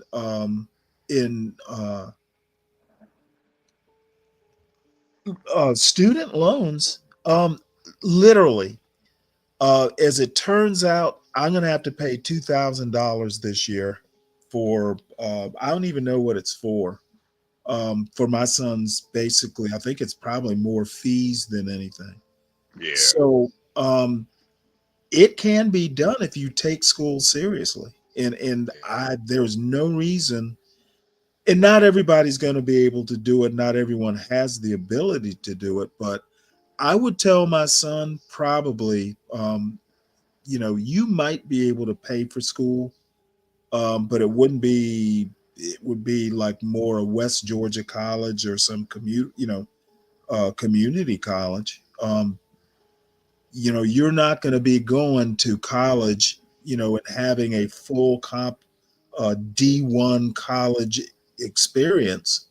Um, you can get college, you can get a bachelor's degree just going right up the road to the commuter college. yeah, So if you want that D1 experience, you need to be taking school more seriously than hanging out at the bank in the morning smoking pot. yeah, And if you yeah, can't figure that part out, don't be coming and saying you're being put down or you're oppressed by the man. That's bullshit. And yeah. A lot. unfortunately, it's not even like in my day, HB, you could kind of goof off your first year or two of high school and get serious the last couple years and be okay.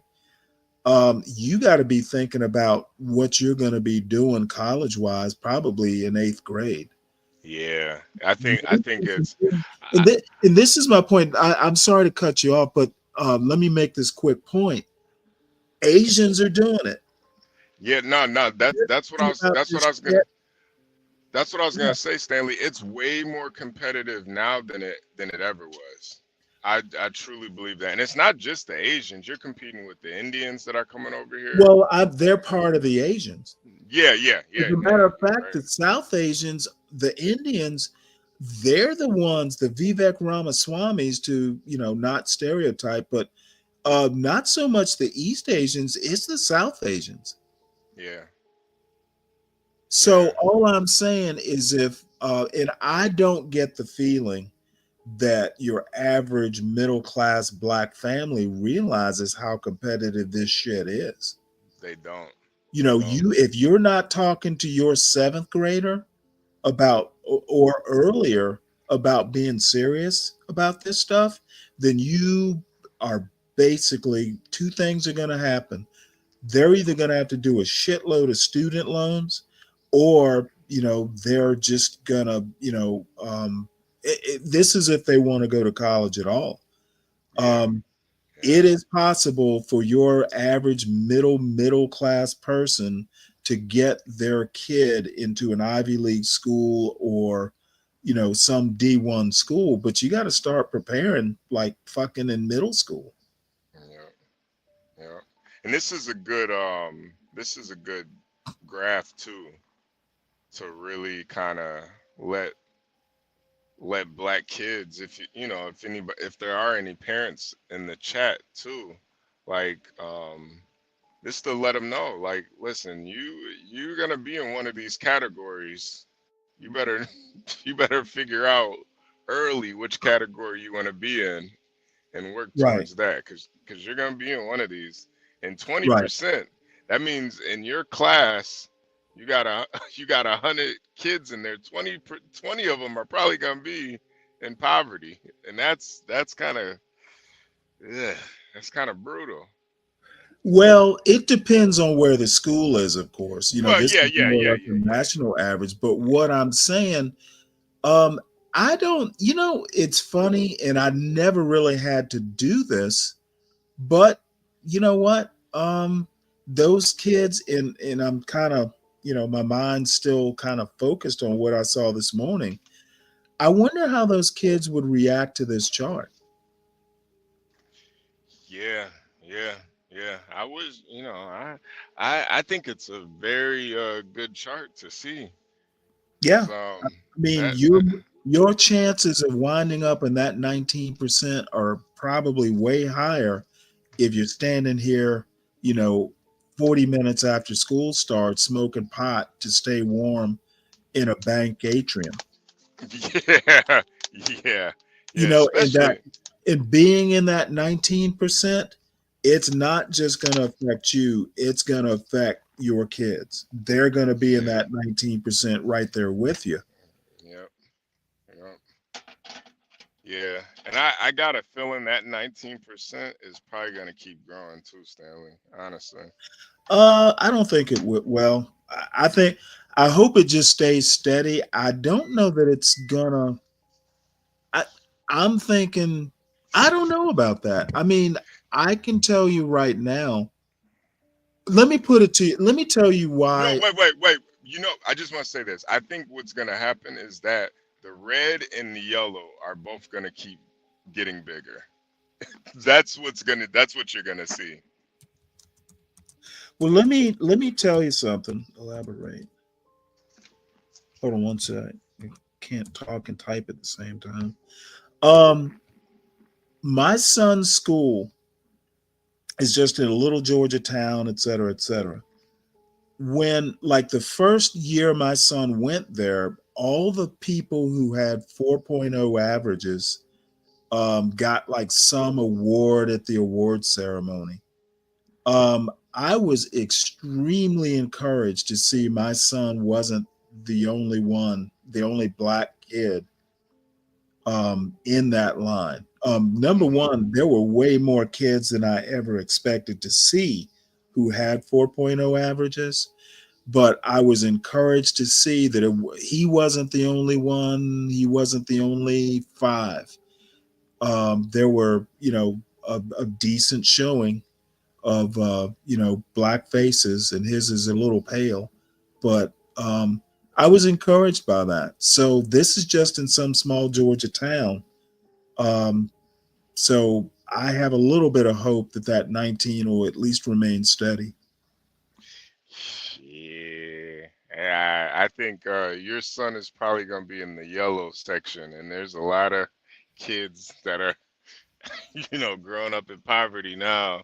Well, but yeah, poverty perpetuates, but you Yeah, know, big time, big time. the thing is somebody's got to go into that 19% and Yeah, figure out what to do, and it won't be me. yeah. Nah, it ain't gonna be me either. Hell no. And quite Hell. frankly, and see, I'm actually probably worse than most of y'all think I am. I'm willing to let that 19% stay 19%. Shit. Yeah, yeah, yeah. I'm not.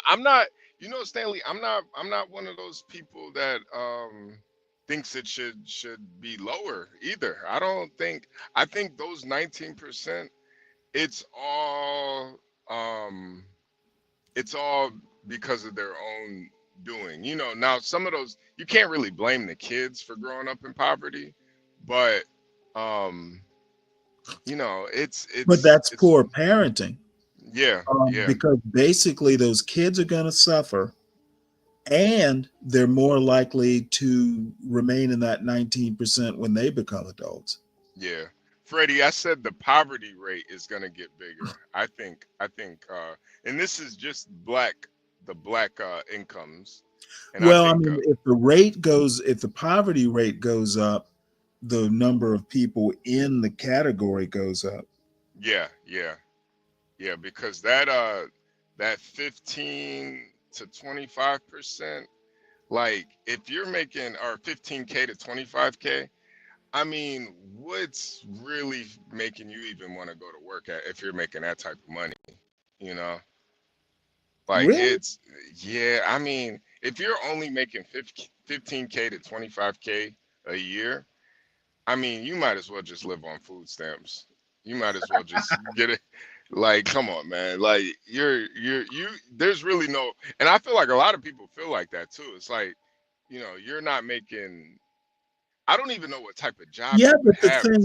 the thing is there's some decisions you make when in high school Yeah, that but affect that outcome. yeah, but like 15, like 25K basically means you're making about $500 a week. Right. That to me is you might as well not even work at that point. Well, you know what? The thing is you don't have to be. Georgia, for instance, Georgia has a Hope Scholarship, and I think Texas has something that I read about recently. If you can maintain a 3.0 average, Georgia will pay your tuition to any state, any school in state. Yeah, yeah, I can tell you right near me, right in Carroll County here is West Georgia College. Newt Gingrich used to teach history there, by the way. Um, you can get your tuition paid for just maintaining a B average. yeah. Now you There's a will have to work because depending West Georgia, if you live near it, you can commute, but they do have dorms and stuff like that. But all it takes is a 3.0 to go to West Georgia College. But better than that, the Hope Scholarship will pay for your trade school. yeah, yeah, yeah. So That's the you thing have too. a choice. With trade school, you can easily make it to the green and Yeah. possibly to the purple if And you keep. get the schooling paid for. Yeah, Just to make just and it's not even like your 4 years of high school. They're not telling you you got to take STEM classes or any of that bullshit. yeah, You just yeah, have to maintain a B average. It yeah. could be That a top class for all they care. At least as far as I know, there's some prerequisites. You got to take Georgia history, probably have to take a math or two, that sort of thing. But the bottom line is you can maintain a B average and not work that hard doing it. And get your trade school or college paid for. yeah. So So, I'm the saying in Georgia that 19% and that 13% above it, that's kind of a choice you make in high school. yeah. No, I agree. I agree. I definitely And agree. they're not asking you to be white to do it. They're not asking age. They're just asking what is your grade point average. So Yeah, that's why I don't. At least in Georgia, I don't. I don't care if you're in the 19%. More than likely, at least because the Hope Scholarship, when I was in school, they didn't have it. The Hope Scholarship, I believe, came a few years after I graduated high school and moved on. But anyway, you have choices in Georgia. yeah. I think you got choices anywhere in America, honestly. Yeah. Yeah, it's So, civil rights lawyer or not, there are choices that you make. And it really doesn't matter that, you know, I Stanley, that's what makes me that's what pisses me off so much about those types of people. They're never like honest about this shit. You know, like those 19% people, these are choices these people are making. It's not white supremacy that's doing that, man. And I just can't. I just hate how they can like make people believe that. And people do believe that. They do. They really believe that it's white supremacy holding them back, and it's not their choices. And it really pisses me off, man. Because it's like you're giving these white people so much, like power over you, and they don't even have that type of power, really. Yeah. And it just it almost makes those 19%, if they truly do believe that type of shit, what's gonna make them even want to get to the next level? Now, I'm also going to say, hey, come on now. People have bad luck sometimes, Yeah, that sort of thing. But I just have to think, by and large, in Georgia, and it's not even that expensive to live here. Yeah, it's not. But So anyway, if you're not telling your kids, hey, you know what, I may be, one way, but you don't have to be, maintain your B average and get your trade school or college or whatever paid for.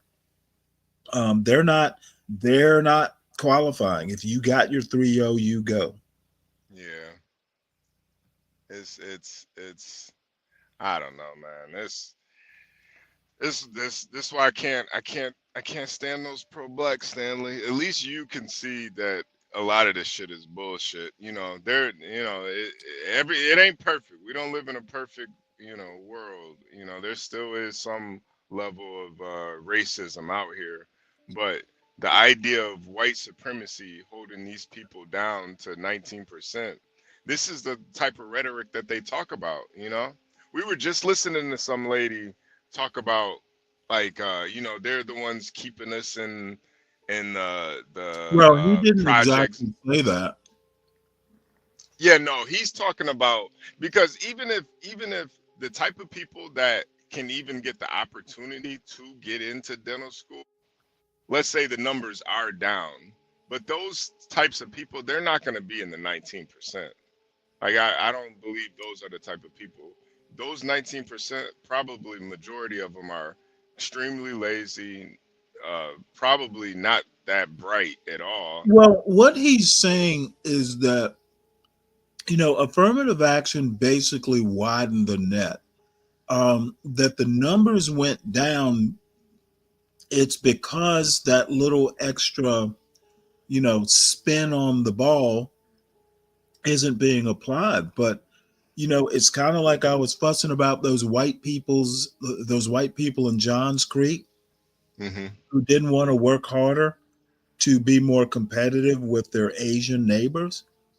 Same applies for you know folks who can't get into dental school because there's not an extra slot or two being created.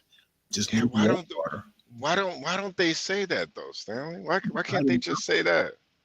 Why can't they just say that, man? You gotta get better grades. You gotta work harder, man. Why can't they just say that? And then I and then don't it know. too, it's so many dental schools out there. If you can't get into one, you could get into another. Well, yeah.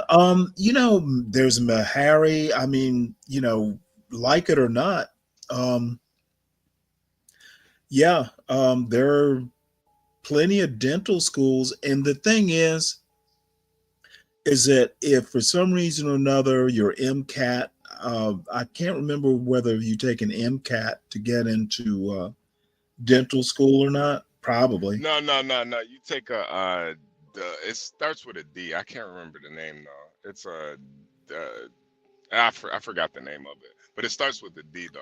But it's Really? I would think yeah, you yeah. could take the same test as med school. Nah. Dental, to to professions, to like doctorates and stuff, Mhm. like those Yeah. types of people, they almost don't even consider dentists actual doctors. It's a totally different Right. matter of fact, let me look it up real quick. Let me see.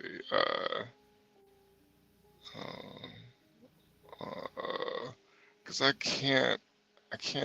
Let me see oh, DAT, dental administration test. Yeah, Huh. yeah, yeah. You're not taking the same. Yeah, you're not taking the same thing as medical students or anything like that. It's the same thing with like optometrists too. Like they don't have the Right. same Yep. test. They take a different test. And like optometry and dental, they almost don't even consider those people actual doctors. But I would argue that they're a lot more specialized, Right. and they actually, you know, what they can do is prevent a lot of things, optometrists and dentists, and you know, I don't know. It's just not the same. It's not the same. But they could definitely make just the same amount of money though. So that's all that really matters. But yeah, Bobby, that's going to be right somewhere around 10 million. yeah, that's crazy to think about. 10 million black people living in complete poverty. It's hard to put that in. Yeah, Well, that basically means there are 45 million people. yeah.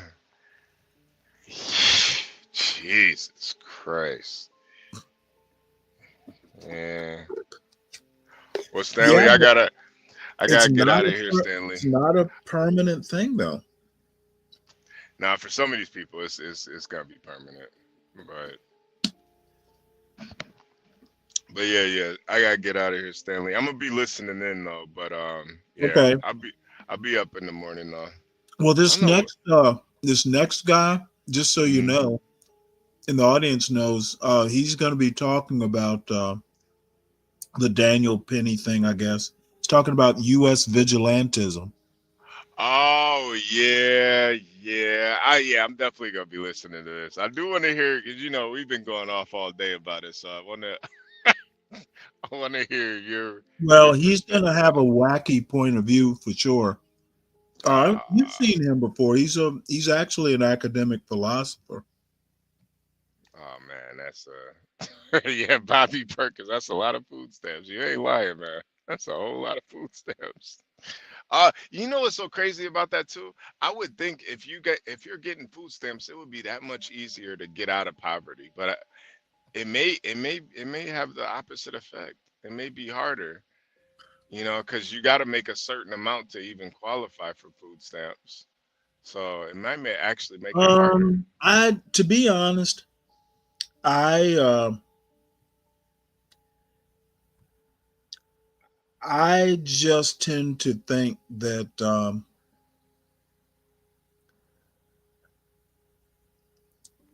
I don't see how I mean, other than perpetuating poverty, Yeah, because I mean, sometimes if your kids see, well, you know, mom's getting food stamps, and I want food stamps like mom.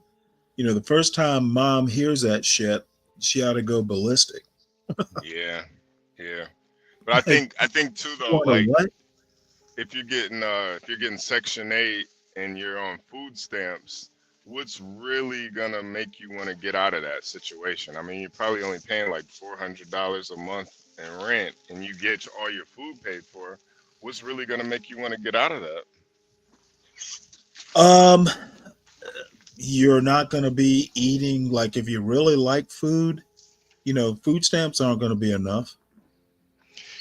Yeah, for some people it is though. A lot of Well, no, people. what I mean, like if you're a foodie, I Yeah, want to yeah, be I want to be eating brie every now and again. Brie on water crackers. yeah. I mean, so trust me, I'm right there with you. I like, If you you know, no, if you don't get out of the ghetto and see what's out there, that's another reason travel is so important. Yeah. You get out there and you see how other people are living and much better and calmer than you're living. You know, I can literally fucking walk 10 minutes in one direction and be in a field of cows. Yeah. This is not, I don't, and I won't be ducking or having to keep my neck on a swivel or, be afraid of, crazy people on subways. Yeah. Yeah. Yeah. That's why I think like I'm so glad I grew up where I grew up because a place like Chicago or New York, I feel like it's so much harder for those people to get out of those situations. It's 100 times worse. Like even though I grew up in Detroit, you know, I didn't, I didn't, I saw things, but I didn't see things, Mhm. like I knew they were there. There was always elements of danger, but it wasn't, it wasn't somebody, it wasn't like Virgo where she had to literally grow up seeing crazy people all the time in her neighborhood. I didn't have to see that, you Well, know? why not? Well, just because Detroit, when I was growing up, it wasn't like that. Detroit's not it's a city, but it's not like a Chicago or Detroit or Right. Chicago or New York where there's like this mass transit. So you got all these people kind of coming across each other. My neighborhood was just my neighborhood. And yeah, maybe 2, 3 blocks up the street, the neighborhoods was shitty, but my neighborhood wasn't. So it wasn't as it wasn't it was actually really really good, man. Well, Like you hear Glenn Lowry when now he's in his 70s, but uh, he grew up on the south side of Chicago. But you hear him talk about his childhood. It wasn't horrible, horrible. yeah, yeah, yeah, yeah. And I think that's the thing too. Like it's so much worse now Hmm. than when we were growing up, even in all black areas, inner city all black areas. It's so much worse now. Like they're, you know, you know, Michelle Obama grew up in the projects. You're not getting any Michelle Obamas coming out of the projects nowadays.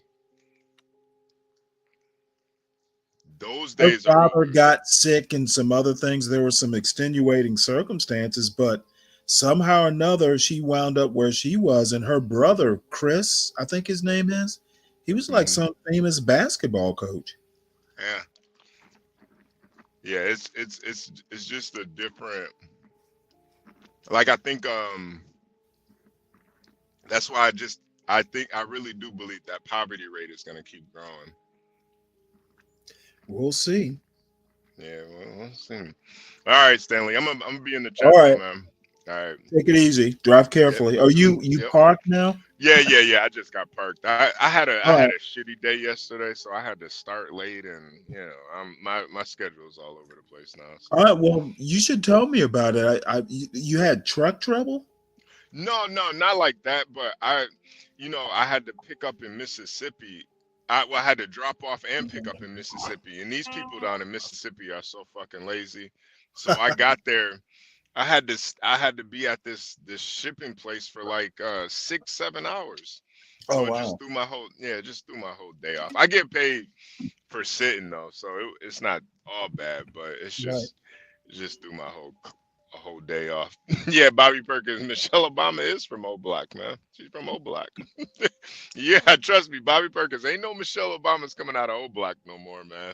That's the Yo, hey, difference. bro, can you hear me? Yes. Yeah. Like, yeah, before you go, I don't know a lot about America. Like, I'm in New Zealand, but I have heard Chicago's pretty bad area. Would you say would you say it's one of the worst hoods? Is it worse than LA? Um, it I can't say. I think if you're just looking at numbers wise, yeah. But you know, Chicago is also a first world city too, though. So I mean, there's a Trump hotel downtown Chicago. So yeah, it's got some bad parts, but it's also a really great city too. What's the worst? Like, what is the worst? Like most ghetto area in America? Would it be LA or Las Vegas or New York? Nah. I would Gary, say Indiana. Bakersfield, California. No, it's not. It's You know, Bakersfield has, if not the one of the highest murder rates in the country. Really? Yes, you never hear about that, do you? No, I don't. I've heard of Bakersfield. I've heard of Bakersfield. There's a California, whole Bakersfield. Bakersfield sound and all that sort of stuff. Now it's a statistics thing, but they have a problem with corrupt cops, crooked cops, etc. So, these are things you don't hear about. The only way you do hear about them is you go look for them. There's some red cities that are not, that are not so savory, but you never hear that at a Trump rally. I've definitely heard of Chicago. I've definitely heard Chicago's pretty Yeah, well, bad. you're Though. always going to hear Chicago, even though Chicago, I don't think even has the highest murder rate, per capita at least. But I personally don't know. I would think almost any big city is going to have problems. Sometimes I personally would have thought like New York. Well, yeah, but like any other, when I was in the Navy, you'd make a port call somewhere, and they would warn you about the parts of the city that you don't want to go to.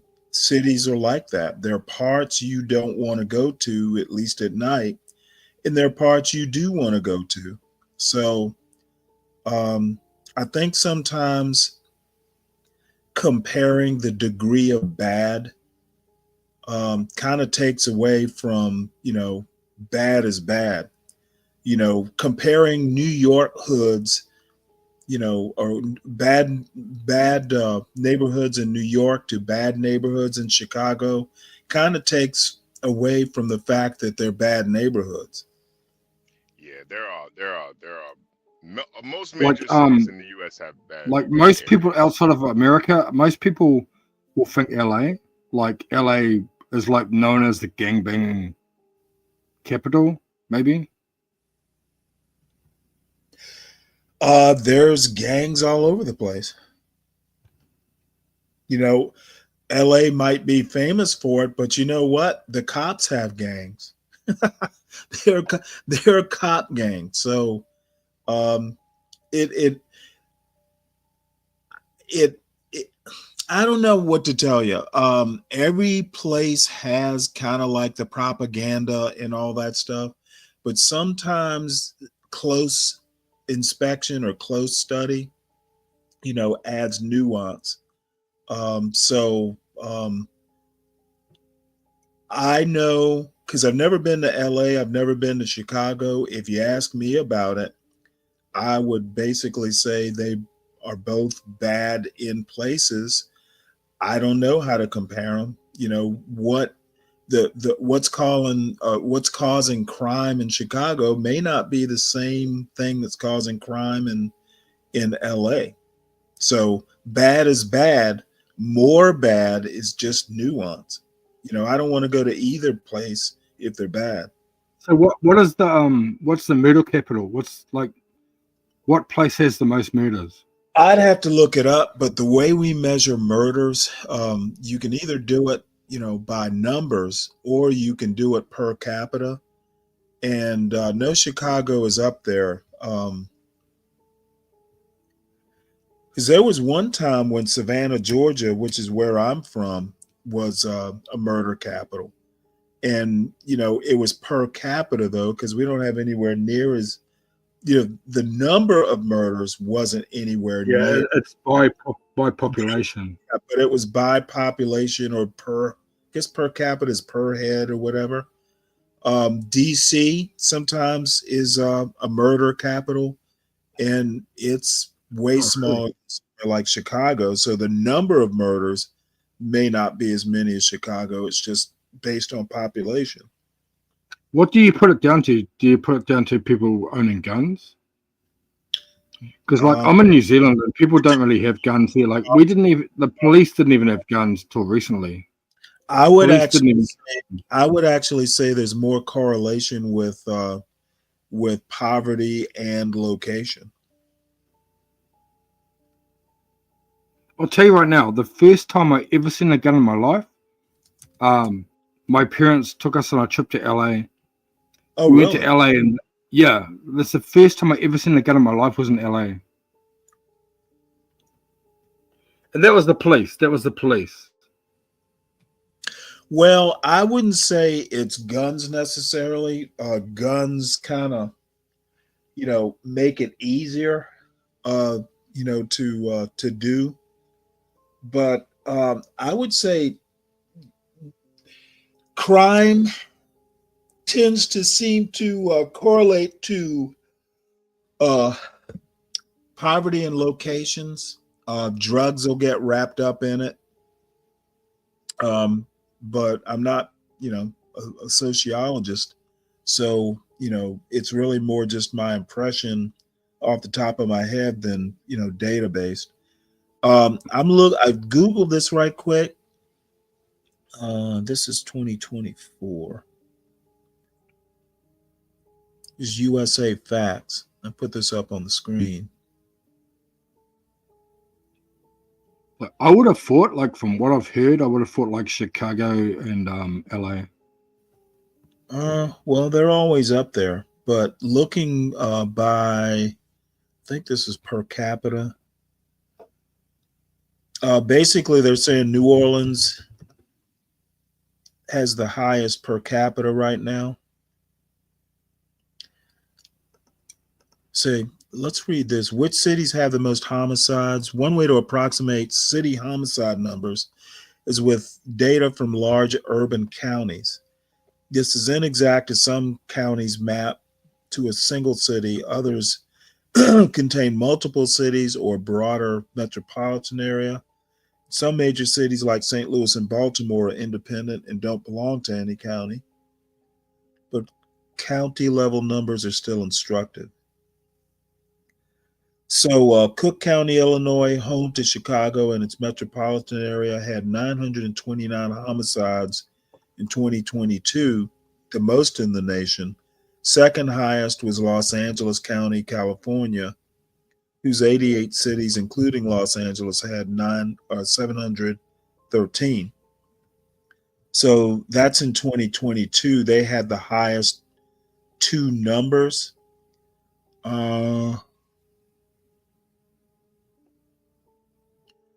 Now, this particular murder rate is different than number of murders. This is by per 100,000 people. So New Orleans, St. Louis, Baltimore. This is homicides. This is murder rate.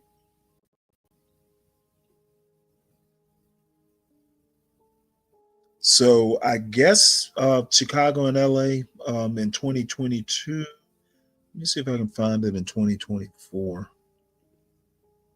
Like that's, I would say, as an outsider, I would have said like Chicago, LA. Like somebody just said Baltimore. Someone's saying Baltimore.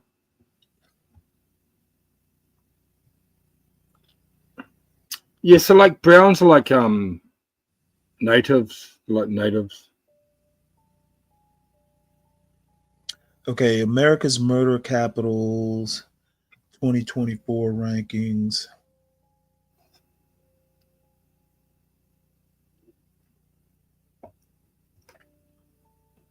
Okay, so this is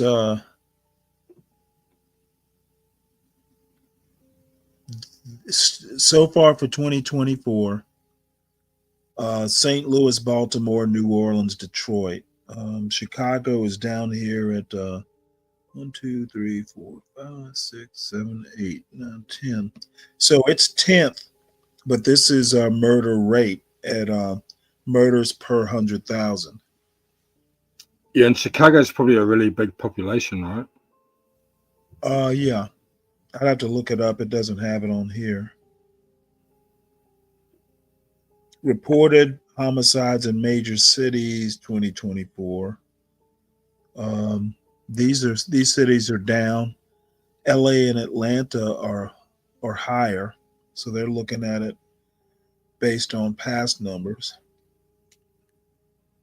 But I've seen YouTube videos where there's like white guys from the Midwest saying that they're in the murder capital, they're in the hood. Like they're white guys from the Midwest, but they're in the hood.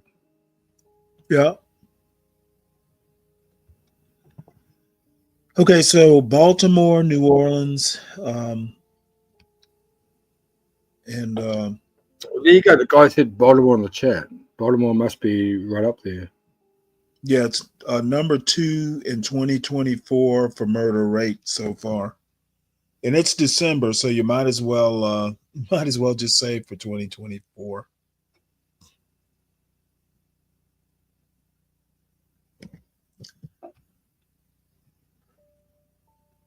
So it doesn't mean it's worse. It's just by population, right? No. It's murder rate, which is basically number of murders per 100,000, and then I guess you could look at the total number of murders. So they're not going by population as much as per 100,000. So if you do per 100,000, you don't necessarily need to know directly how many people are involved. Now, if you do it, it'll matter if you're doing per capita, but apparently murder rate is what they want to go by, at least in this particular set of Yeah, numbers. I think it's all by per capita. Well, so I'm in New Zealand. I watch NFL. Who's your NFL team? Hold on one sec. I'm interested in NFL. When people hop up and do those I'm sorry? Who do you support in the NFL? I have no idea. I haven't watched football in years. I couldn't even tell you. I don't really pay attention to it, maybe till the Super Bowl and maybe not even then. I live near Atlanta, so, I'll always be an Atlanta Falcon fan, I guess. Falcons, yeah.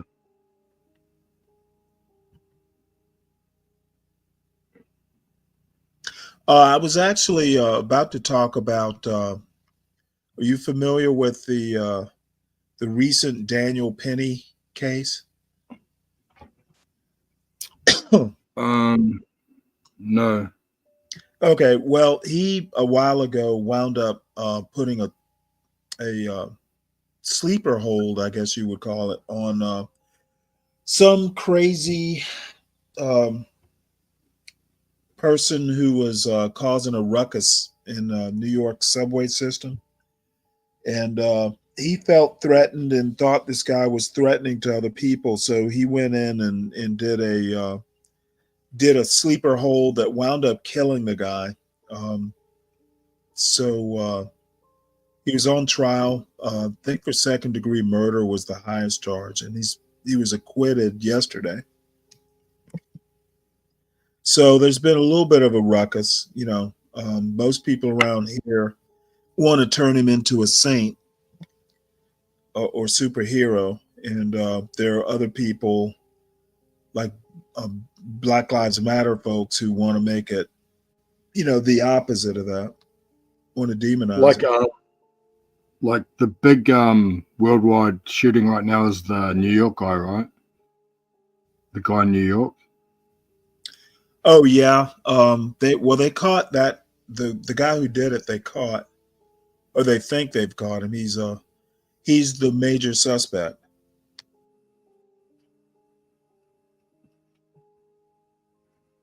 And Yeah, they that's talk about that and Daniel Penny most of the day.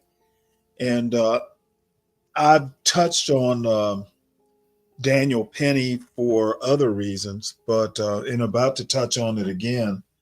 But I'm not that interested. I've already, figured out what And like I that's worldwide news. The only reason it's worldwide news, he shot a white guy that was like a high profile white guy. Right? It's the only reason it's worldwide news. Well, he was CEO of a major insurance company. Before he got murdered, I had no idea who he was. So, he wasn't like a national politician or celebrity or anything. He was just a CEO. Yeah. But like so like because he was murdered, it's worldwide news. But like so many people get murdered every day, Well, nobody hears about it. it was the way he was murdered. It was basically an assassination out in broad. Execution. Usually when shootings, it'll be fellow criminals or, drive-bys in the hood. This happened in broad daylight in a ritzy part of New York City. Actually, I think it was in Manhattan. So it was unusual, is why it probably got so much coverage. The victim was like a rich guy. And actually, the shooter was a rich kid. So, it's unusual in that case. And actually, this video kind of covers both because he wants to talk about vigilantism. So, the Daniel Penny case was kind of like a vigilante justice sort of thing. And this kid who shot the CEO of that insurance company, apparently he thought himself kind of a vigilante too. So, hey, Ryan. he wasn't a vigilante there. Hey, buddy. Good morning. He I probably think he was thought just And like like one of he's these. getting a lot he of support. He's wrote also a getting a lot of support. he wrote a manifesto, so he may have viewed himself as a Yeah, vigilante. he's a fucking nut. Let's just call him what he is. Like, look, do you No, think that the I don't president? want to call him what he is. I want to call him a murder suspect. All right, well, let me But it's just getting say this, support. brother. Like people are supporting what he did. People are supporting what he did. Well, Not that's every because people don't understand. They're Some dumb. That's people all. are. Some A lot of people. idiots in America. A lot of idiots over here. I mean, look. That guy, that same dude, could have ran like Nike. He could have ran that, Boeing aircraft. It's just like those CEOs are not out into the industry, right? Like he's not yet representing the claims of United Healthcare. He's just running the numbers. He's leading the company. He's not making these broad-based decisions on claims. And the other thing is, if they approve every single fucking thing, every time you say I want this for healthcare, you know, then ultimately these insurance companies will go out of business or they'll raise your rates to a trillion to too much money to where you can't afford it. So it's like a Right. balancing act. I am hardly interested in any of that. I'm interested in that it happened and maybe why. But Yeah. um, the one thing they have done all day, which I get bored doing, is they love getting down into the gory details. Like for me, the Daniel Yeah. Penny thing. Now that he's been found not guilty, it's over for me. I really don't care anymore about the story. We know the outcome. Going back and glorifying, making him the hero, or making what's his name? I can't even remember the victim's name now. Making him a monster. I'm uninterested in doing either. And you know what's funny about it? And maybe the only reason the New York guy is getting so much attention is he was a rich white man. He was a No, rich white man. I think the reason what that might be part of the reason, but it was kind of sensational. It was broad daylight in Manhattan, Yeah, basically assassination, and to add uh, icing to the cake, it was a rich kid who did it. This I know kid. that school. I know that school. It's elite. So it was a Okay. very odd case. It didn't happen in the hood. It wasn't a drive-by. That's why it's making worldwide news. It's a frequent joke in Baltimore to say, huh, yeah, his kids probably went to Gilman, meaning it's like an upper crustedy kind of a blue blood school, right? It was always like a waspy school 100 years ago. And now it's, there's Jewish kids, there's all kinds of kids now, right? But it was a very elite, high end, like I bet it's 50 grand a year to go there now, right? 50,000 US to send your kids there, your little snotty kids. And just a hyper competitive, fast track to the Ivy League type school. So it is a very interesting tale. It makes of a good novel. So So And it's and just unfortunately, it's out of the ordinary because he's like well educated. well, oh, yeah, this guy's like, valedictorian. yeah, he was valedictorian of his class, and he's basically got a master's in engineering or something from University of Pennsylvania, which is an Ivy League. So Yeah. yeah, but I mean, I'll be interested. Apparently, he wrote a manifesto or something long Yeah. that It's an they read. ideological crime. It's not like for cash. He didn't shoot him for money or some shit. It's an ideological crime. For the principle. I shot him for principle. Yeah. He's like a Ted Kaczynski type character. He did this Yeah, for the good and of society.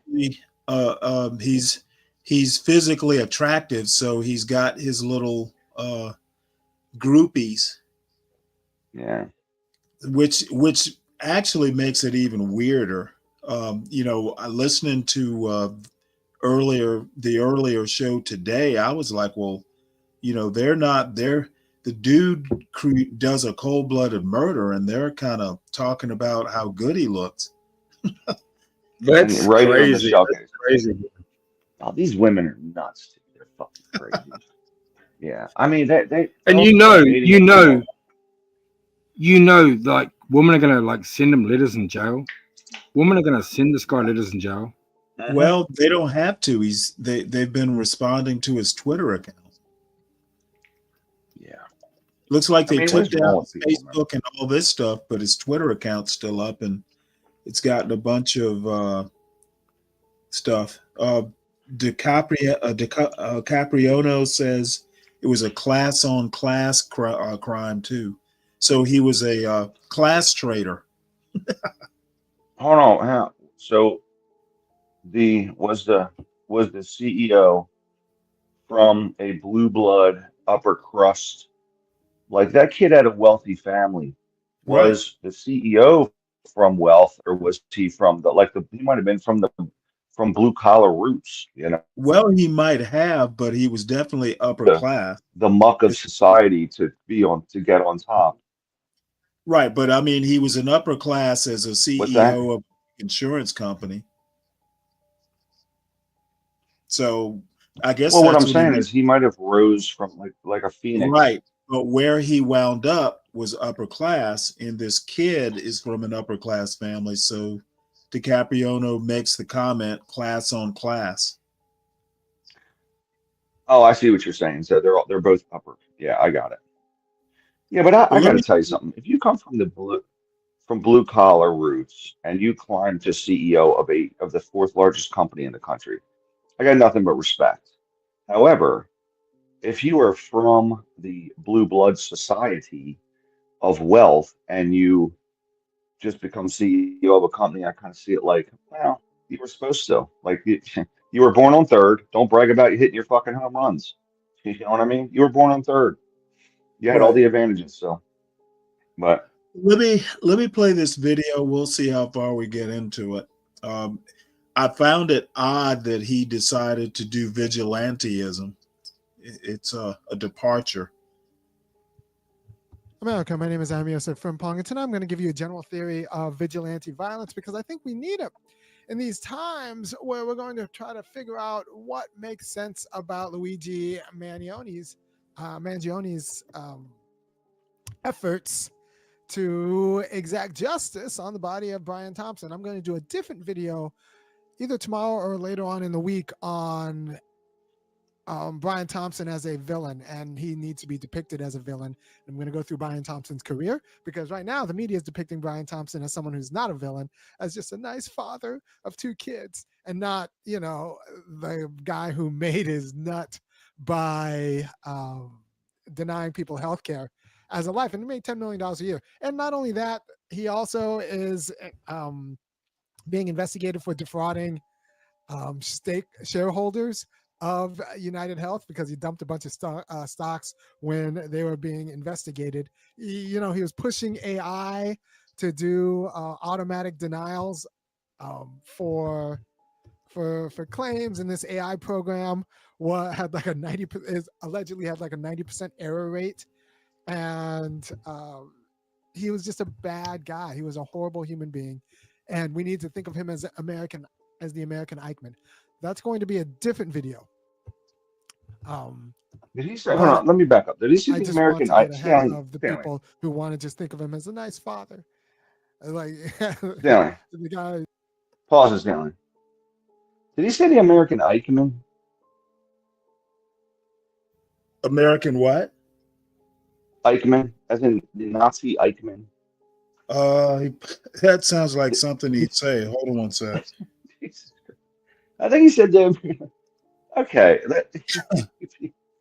Okay. Life and made $10 I million love a these. year. Man, And I not love only these. that, he also is being investigated for defrauding stake shareholders of United Health because he dumped a bunch of stocks when they were being investigated. He was pushing AI to do automatic denials for claims, and this AI program had like allegedly had like a 90% error rate, and he was just a bad guy. He was a horrible human being, and we need to think of him as the American Eichmann. That's going.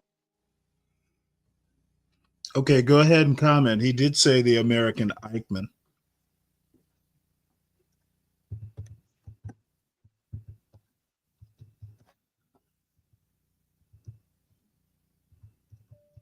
You still there? Looks like Ryan froze up. Jack, what you got to say? Oh, there you are. I was just like saying in the chat. I was just going like in the chat. I was just saying like no life is above another life. Doesn't matter education, wealth, or your color. And it's like kind of strange to me that the whole world knows about this white guy that got killed. It's so funny when Well, hold on. Let Jack finish. I was just saying like it's strange how the world knows about this white guy that got killed because he was well educated and the guy he killed was rich. When you got people, like you said, in Chicago who killing each other all day, like black people killing each other all day. Okay. Nobody hears about those people. Let me interrupt you right there because I've gone through this 2 or 3 times already. The reason is not because he's a white guy and rich. He wasn't even famous. The reason is it was an unusual style of murder. Yeah. I get that. It happened in broad daylight to the CEO of a company. The guy who shot him was rich or came from a rich family, Ivy League graduate, valedictorian of his class. It wasn't. He was top of his class. It wasn't a class, right? normal drive-by over drugs in the hood. That's why. Yeah, I understand. That's very unusual. Not just that he's a white guy. I mean, this is the 4th largest company in the country. You're talking about a company that's bigger than countries in terms of the financial. It's like the CEO of Apple getting killed, right? It's similar in stature, right? In broad daylight in New York by a Yeah, it's a novel, really. You know, And quite a like, novel. I'll say this: like, all the serial killers are white. Every serial killer is white, like Okay, Dharma, how is that? Bundy. Hold on. How is that relevant? Yeah, I'm it's just not saying, anymore. like, is it weird that all the serial killers are white? Not. And It's and weird we that only know about the white serial weird killers. We that only you. know about the white killers. The only thing weird currently is that you would bring it up when we're not talking about serial killers. Oh, I know what I was You trying to just talk say. about the fact that I only know about the white killers. I don't hear about the No, black that's not serial what I killers. said. And there's probably some black guys in the ghetto that have killed way more people. Yeah, who Way more cares? people. How are they relevant? I'm just saying it's funny how in my Okay, country let me I give hear you a about little. white people killing people. Let me give you a little I'm clue a as to white person. I'm a white why person. the host work. I like sticking to the topic. If you want to stop and let's start talking Yeah. about black guys in the hood getting killed, maybe we can do it, maybe we can't. But the Well, topic, it's talking about Baltimore. You're talking about Baltimore. That's like a lot of hood we were killers. talking about something different. He asked about murder rates. Wow. Well, no, I just started talking about like the fact is the white people like the killers I've heard of are all white, like Dharma, Bundy, I'm sure there's a all few your black serial serial killers are white. killers in there. We figure They're all 1 in white. 10 statistically Can you is name probably one? Can black. you name a black serial Okay, killer? Can you no, name one black serial? we're not straying from my topic. Uh, can I comment on this? When this gentleman compares uh, someone to Eichmann, okay, I find it. If I was a Nazi, I'd be insulted, okay, because I mean, seriously, Stanley, these people on the media figures, the news, they're always comparing people to the fucking Nazis. The Nazis put people on train. They industrialized something, right? They industrialized murder. And oh, he's just like Eichmann. Like, what are you talking about? These fucking people have no idea the scale of state-sponsored killing that occurred. Oh, he's just like Eichmann. What the fuck are you talking about? It annoys the shit out of me. They were comparing Trump to Well, I Hitler. think what They, he's it just talking Yo, about. it's like maybe who I are the just best? totally changed the subject. Maybe I totally changed the subject. I'm just trying to No, think. you're good. We're Can just you rolling name with this. one? Can you name one black serial killer? Okay, I'm not. The topic I is not can't. I serial can't. killers. The trivia, that trivia question, I'm gonna fail. I can't name any. Can't name any. That's I'm sure crazy, they're though. there though. That's crazy. I think the Here, largest serial killer was, here's what I'm thinking about the Eichmann angle he's trying to push. Number yeah, one, he's prone to hyperbole sometimes. Number yeah. two, he is at heart a left progressive. So, you know what? Okay. He just thinks, They this guy compare everyone to some figure. dumping He's like Stalin. dumping dumping stock in some of the brutally capitalist things he investigated for, just kind of makes him disgusting, I guess. However, the point about AI basically deciding basically whether people live or die, I think it's the scientific part of determining life or death that he's trying to draw this Eichmann angle, which still for me doesn't work. Yeah. And if I had to guess, here's how it's working. AI is probably going through claims, right? They're trying to write a program that says, okay, we're going to deny claims based on the following, but they know they can be sued, so there has to be evaluation. Like if you send it in and it's for whatever, we can automatically disqualify these first 10 because they're not, we state in our paperwork that we don't cover this, right?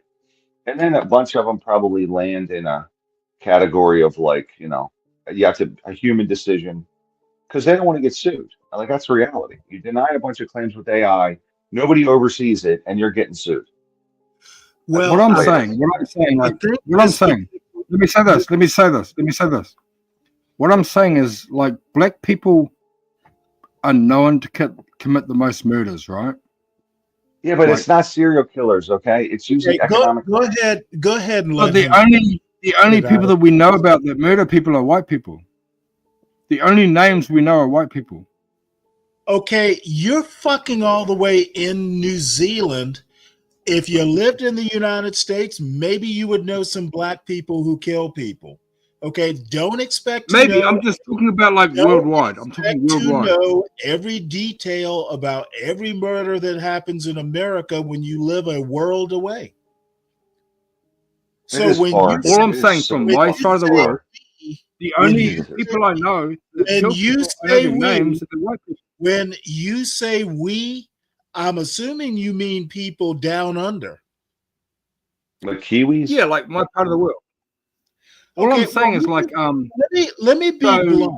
Let if me be black very people commit the blunt. most murders, why do I I only know the be white people very that murder blunt. people? Who gives a fuck whether your part of the world knows about black serial killers? Why are the white people the famous murderers? I have no idea. Why don't you get information down in your part of the world? I don't know, but like I'm I just don't. asking How you. many Okay, well, killings why happen are in New you Zealand asking? like Why are every you year? Serious question, asking? though. Like if Why you think are you about it, it's a good asking question. an It's a good question. American this? Why are you asking an American this question? I have no clue why you don't know shit down in New Zealand. No, I'm saying why are the No, only I'm killers we saying, know about are white why people? are you asking dumb questions? We can't. We don't know the That's a answer to good this. question. I believe that's a good question. If Who, black people commit the most how would an murders, why are the only American people we know? know about are white How people? would an American know about how information flows in New Zealand? Well, Worldwide, let's I could tell you address it. worldwide. Can Serial you hold killer is on? I not could the tell same you as a. worldwide, right? That's not New Zealand, it's worldwide. Okay, you don't Worldwide. know what people know in the world. You're in New Zealand.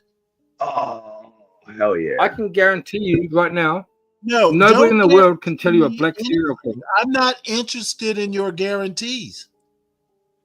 The media is very selective in what they cover. Okay, you know There what? we go. I don't There know we go. whether There's a that's good answer. selective There's a or good not. answer. What I do know is you're interrupting my flow. No, carry on, carry on. Well, thank you so much. I guess I'll go back to the video. The Eichmann thing, I agree. I don't know why that's even coming from a philosopher's mouth. You would think he'd be able to draw a better analogy. They always do that, and I'm like, I feel like people don't have an understanding of what Stalin was or the Nazis Well, that you're I talking about. think this is one guy who actually might. It's a bad analogy then. I think it is going to be a different Yeah. video. Anyway. But I just want to get ahead of the people who want to just think of him as a nice father. Like the guy was Tony Soprano of the accountant set. And we need to think of him as that. As that. A whole problem in America. But first, we're going to talk about a I general believe that's a theory of valid question. vigilante violence. And in terms of a general theory of vigilante violence, we have to understand that the state cannot have a monopoly of power, violence. The state cannot have a monopoly of violence in a free nation with other institutional forms. So if the United States only cared about state freedom and didn't care about liberty in all of its forms, for example, the idea that you can organize your family the way you want to, or that you can marry whoever you want to, or that you are a property owner and have the right to discharge your property as you would like. And that content means You actually can't. enforcing So, boundaries on things you don't like, both on your property, both like on your family, and even in civil society. Civil society is the market-based organization where we produce goods and services for each other. So if the goods and services in civil society are not produced according to how they were supposed to be produced for you, then you need to have a right, an extrajudicial right, to enforce your civil claim. All of these institutions of self-determination pre-exist the state. You can have property without a state. You can have families without a state. You can have particular properties without a state, and particular kinds of families without a state. And you can have particular kind of civil interactions without a state. And you particularize yourself through boundaries and enforcing both internal and external policing. And now this all becomes more robust and efficient and clear with state governance. And you can do things with state governance that you can't do outside of a state and solve certain kinds of problems. But at every level that there are institutions of freedom, there's an institutions of internal policing that has to be legitimate, unless it's going to be an unfree authoritarian state where families and property and everything is dictated by the government, right? So if you're going to have differentiated institutions of freedom, even institutions of freedom that can check governmental power legitimately, then you're going to have to cede violence, CEDE, cede violence and the ability for violence into all of these different kinds of institutional forms. And we even enshrine this in the Second Amendment of the Constitution, where we said that, like, in order to check government, like, we need to give people a gun. If all violence were to come from government, then that wouldn't even be intelligible. So there is a space for stand your ground laws. There is a space for even bodily autonomy. This whole argument's bullshit, Stanley. You know it is. Against the state force. Because you know what? Well, here's why. We, as the body that elects the government, has elected to have the state be the ones who bestow the violence. That's what we chose as a people, as a country, when we elect our people. We don't elect our people to say, we need to have some violence over here and some violence over there with these institutions. We literally, the people of the country, elect our officials, and the officials, the government, they are the purveyors of violence. We chose that as a people of the nation.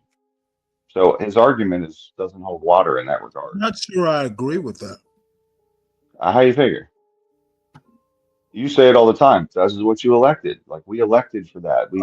Yeah, but I mean, I don't know that we elect people to. I mean, we don't generally elect police officers.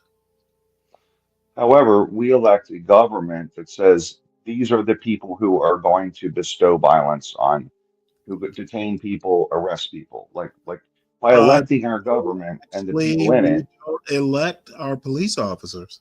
Those are the I ones know. who really do it locally. We Well, might we elect elect the people that manage them. I And don't then we know elect if the people that's that make even the true. laws, right? We elect the I people that make the laws okay. over the police. Okay, it is not true to the degree that you're saying it is. We don't elect police chiefs generally. They're usually appointed. We elect their bosses. Okay, but that doesn't necessarily mean we're electing the actual people doing the arresting. I think the way you got to look at it is, by choosing, we vote in our people, we vote in the people that run this place, right? The whole country, the government, essentially. The government, the people we've elected, they don't want other people outside of the government committing violence. It's against the law, right?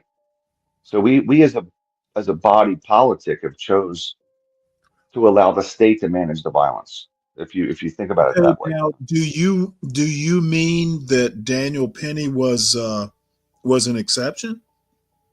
No, he was outside the bounds of the law. Because I think you are making too broad a statement there. Stand your ground laws basically leave that sort of thing to the individual. In those states, I think this guy's arguing more so at the institutional level that there are other institutions even at an that have a right. institutional level, stand your ground laws are at the institutional level. Well, it would be at the state legal level. You know, like in other words, the people elect Okay, well, their states are sons. states are institutions. State legal systems are institutions. I don't know. I mean, I understand his argument, but I don't know if it's. I think he is he. Let me, and maybe you can explain it better to me. Is he Well, saying, let me go back and rehear it because I didn't have a problem with his argument. okay? Let me just go back a little bit. And I'm really arguing his argument, not what's right or wrong or any of that shit. I'm just Okay, well, arguing hold his on, because I the heard him. logic behind it. I heard him mention stand your ground laws, which actually leaves some of the self defense stuff to the individual with parameters. Yeah. Governmental power legitimately, then you're going to have to totalitarian state where families and property and everything is dictated by the government. Right. So if you're going to have differentiated institutions of freedom, even institutions of freedom that can check governmental power legitimately, then you're going to have to cede violence, CEDE, cede violence and the ability for violence into all of these different kinds of institutional forms. And we even enshrine this in the Second Amendment of the Constitution, where we said that, like, in order to check government, like, we need to give people a gun. If all violence were to come from government, then that wouldn't even be intelligible. Okay, do you agree with that part? Not the Second Amendment part, because we are saying we're going to check government, but we're saying we're going to check government against something like a military takeover of government. It's not to just, hey, we got guns, so we're checking you. Okay, well, Certainly you not. don't know hold on. You don't know the history of the Second Amendment. I Okay, know it was. I know reasons. it was to prevent tyranny. Right, but one of the other reasons the second, and this is actually, I can recommend a book that goes deep into the history of the whys about the Second Amendment. One of it was to check rebellions, like Shays Rebellion, that sort of That's stuff. true. Yeah, yeah. Um, I know it was and against the black man. It and was against the black man initially. also slave rebellions. The South Yeah, they didn't based. want the blacks. They didn't want blacks to have guns. Right, but what I'm saying is that one of the major fears at that point in time in American history was slave revolts. And the other interesting thing, kind of tangent to that, people don't realize how common slave revolts were. They don't get, put into history books and stuff, but that's part of the Second Amendment too. Because it would take so long to get an army or, some big unit of people down there to check local slave revolts. That's one of the reasons for the Second Amendment. So, Well, if you can strip 1% of people own slaves. 1% is a small okay, percentage. but it wasn't 1% of the people fighting slave rebellions. What I'm saying is, when you have 8 people that own slaves and 8,000 slaves, yet the only way to keep them from rebelling is you can't let them have any guns, because a very No, few percent of people. actually, that is ahistorical. What are you talking about? 1% of people were, let's just say, the local government. Okay. They're overseers. They're, the common people, you know what a posse is, right? Well, you just go out and recruit people to form a posse and go What are you do. talking about? Okay, Ryan, what you're saying about the Second Amendment, it's basically incomplete. Just because 1% of the people own slaves doesn't mean other people didn't participate in keeping the slaves slaves. 1%. What percentage of people were involved in it? 1% of the people could not keep all of them slaves enslaved. They had help. If you keep the guns away from them, you can. That's what I'm saying. And you would be incomplete in that assessment. So what percentage of people would you say involved in the South? What percentage of people were involved in the industry Okay, of do this? you actually understand how this history works? And I'm being serious. I read history, Stanley. I don't think you do. I told you the second largest slaveholder in South Carolina was a black guy. Okay, and you would be wrong on that as well. His name is in the history books. You can look it up. Okay, well, I went and I tried to find that person and could not find him. It will What come I'm to me trying to soon. say I'll is that remember. you tend to be very numbers generated, Yes. and I think that is definitely your weakness. History is not about numbers. 1% of these people owning slaves were not um, the major force in keeping slaves enslaved. They had lots of help from common folk. That's what posses like. If you've ever watched a western, you'll have the sheriff deputize a bunch of people. That used to Yeah. happen back in them slave days too. You get a bunch of people at the bar together and deputize them to go out and help you round up the escaped slaves. The other thing that you're missing is that even if you go and you look at Nat Turner's revolt, most of that stuff wasn't done with just guns. Like every man wasn't armed. There are other ways to kill people. Didn't John Brown radio? Didn't he get access to guns? John Okay, Brown. but John Brown's raid wasn't technically a slave revolt. They still were trying to get access to guns because they weren't public, from what I understand. What does that have to do with Nat Turner? Well, it doesn't. I didn't mean to. Sorry, I didn't mean to sidetrack. Go Okay, ahead. all I'm saying is that slaves didn't have access to guns, though some did. You might have 50 people and just a handful of guns among them. There are rakes and swords and knives and all Yeah, kinds that's of true. stuff you can kill these defenseless people with. Yeah, I think I don't know. I guess what my whole point was, I know that part of the Second Amendment was around the idea to keep the guns from everyone. You know what I mean? Keep the guns from everyone. And Right. then some people wanted them to have access to guns to prevent tyranny and other shit. You know? Uh, and some slaves actually did have guns, trusted, they'd go out and hunt.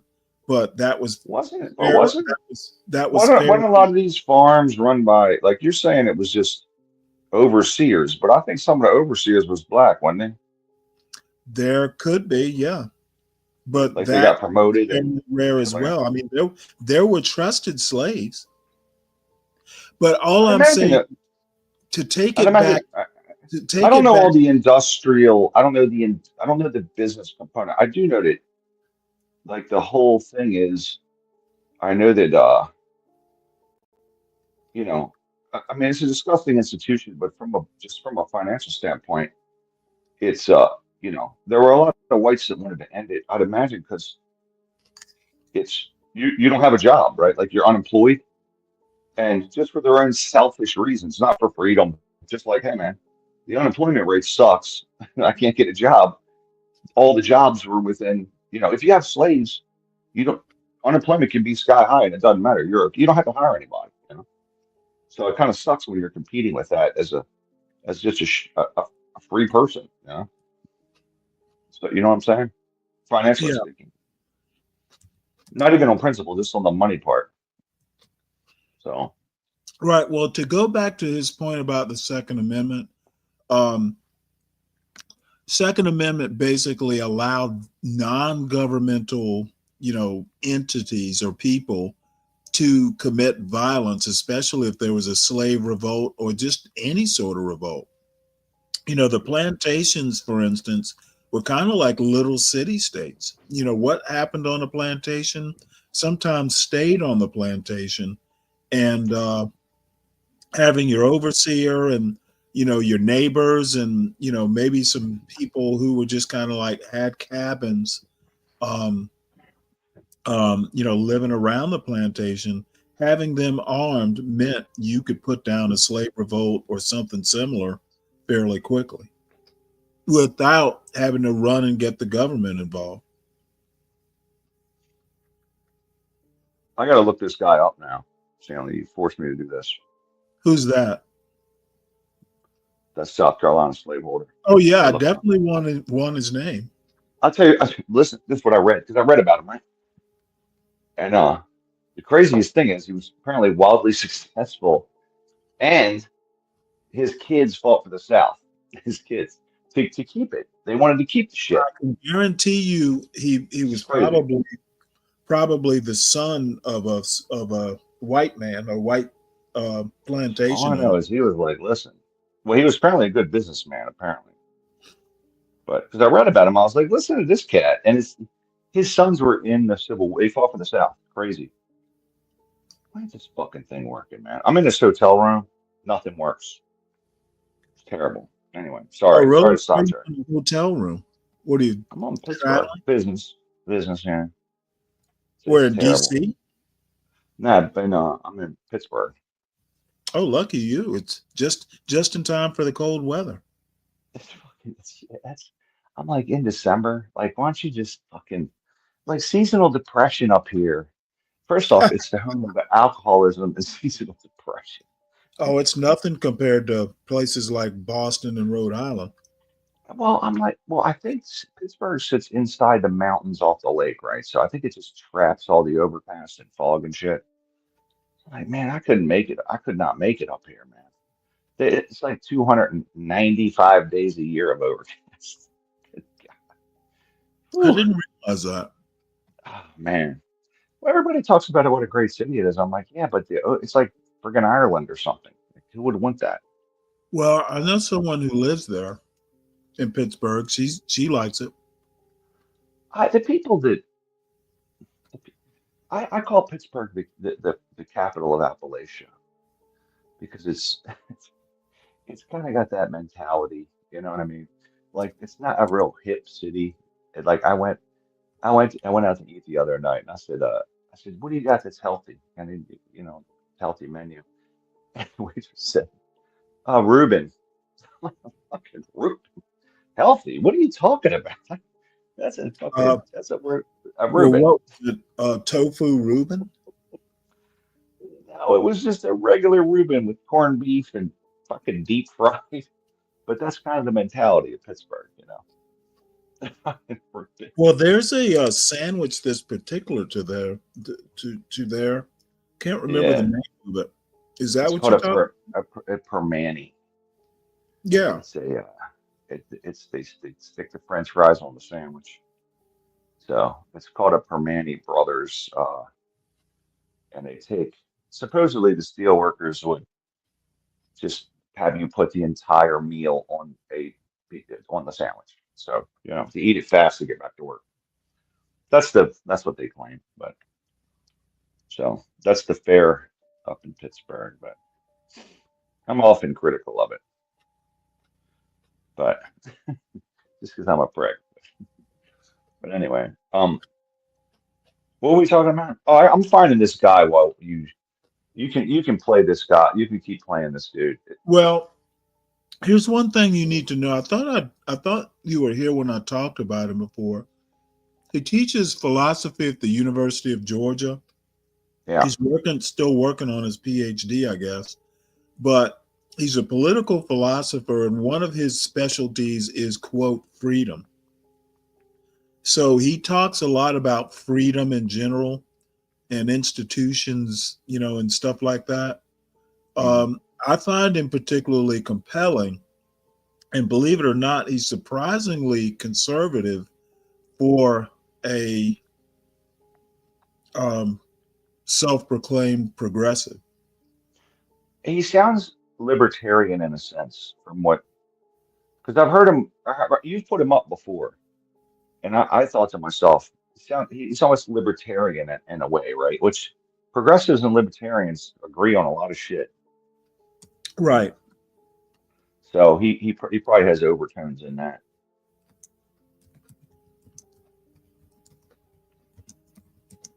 Hold on one sec.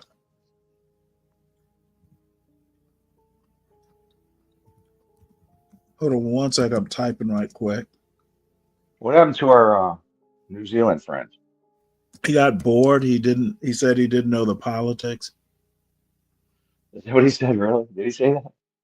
Oh yeah, in the chat. Yeah, I don't know what his I'm sure 10% of serial killers are probably black and 6% Asian in America. Like it's probably I don't know it, the details I'd of have it, to but go back. I'd have to go back and look it up. Not that I'm that interested in the first place, but one of the yeah. things I find really distracting, you've heard there's a term distracting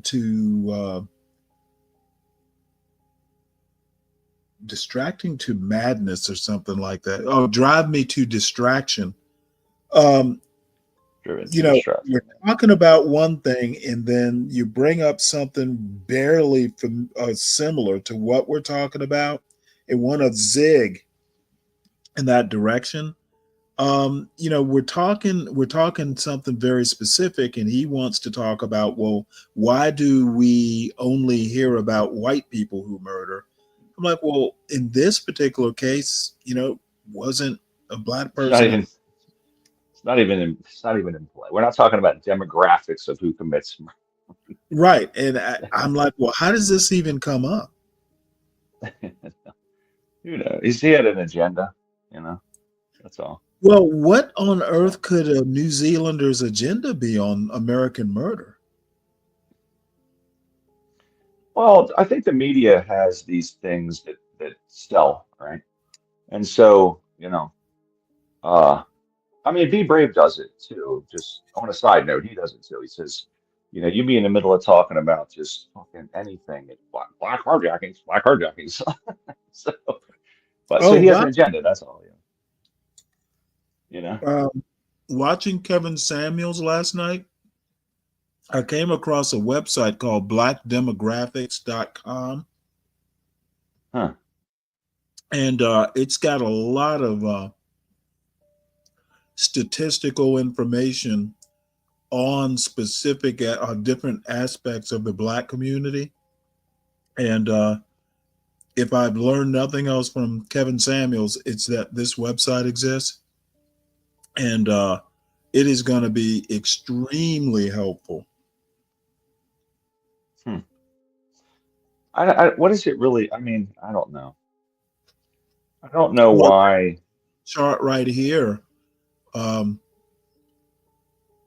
where basically 68% of blacks do not live in well, they're not even working poor. What's that mean? 68%. Well, Yeah. they're looking at black households and they don't distinguish between single mother or any other type of household. That's a problem. Basically 2% of the or was it 3%? I think it's 3% of the black African American household is considered upper class, 4% upper middle class, 36% Okay. middle class, working class 25%. And that basically means roughly 68% or 68% of blacks do not live, below the working class, and that's 25 to 50,000 K is considered working class. They don't live in the kind of poverty a Be Brave would be talking about. Well, listen, I say it all the time. I get very frustrated with, and it's a media issue and it's also a liberal issue. They depict 40 million Americans, right? That's about the black population, I think it's as the down. 45. What's I that? think it's 45%. Yeah, whatever. Like they So depict this one. 45 million. It's like they do with the Latino vote. I'm like, it's a diverse a group as any in America, right? You've got billionaires that are black. You got poor people that are black. Imagine that, black people, just like us white people. Imagine that, right? But they depict this whole group of people, wide, downtrodden, marginalized in every way. Everything's I'm like, well, there's tremendous amounts of them in the middle class, and in every class, they're just like everybody. Wow. So I get irritated with these wide sweeping things, these wide sweeping ideas that like every single black person lives in the inner city and is just struggling to make it. It's ridiculous. It's ridiculous. I think it's racist, frankly. So, I hate the generalizations. So, about All anybody. right, well, let me watch at least a little bit more of this video because I want to get a sense of it. And then I may go ahead because I see I keep getting bumped off the fucking internet. I have. You know what? Maybe I'll just save this for tomorrow night. No, that's cool. Let's watch it. Okay. I mean, it's up to you. Well, I was kind of curious. Oh shoot! Hold on a sec. I might get kicked and come back because I got You to Okay. do what you want to got an with your issue, but we'll see. We'll see how relevant long it goes.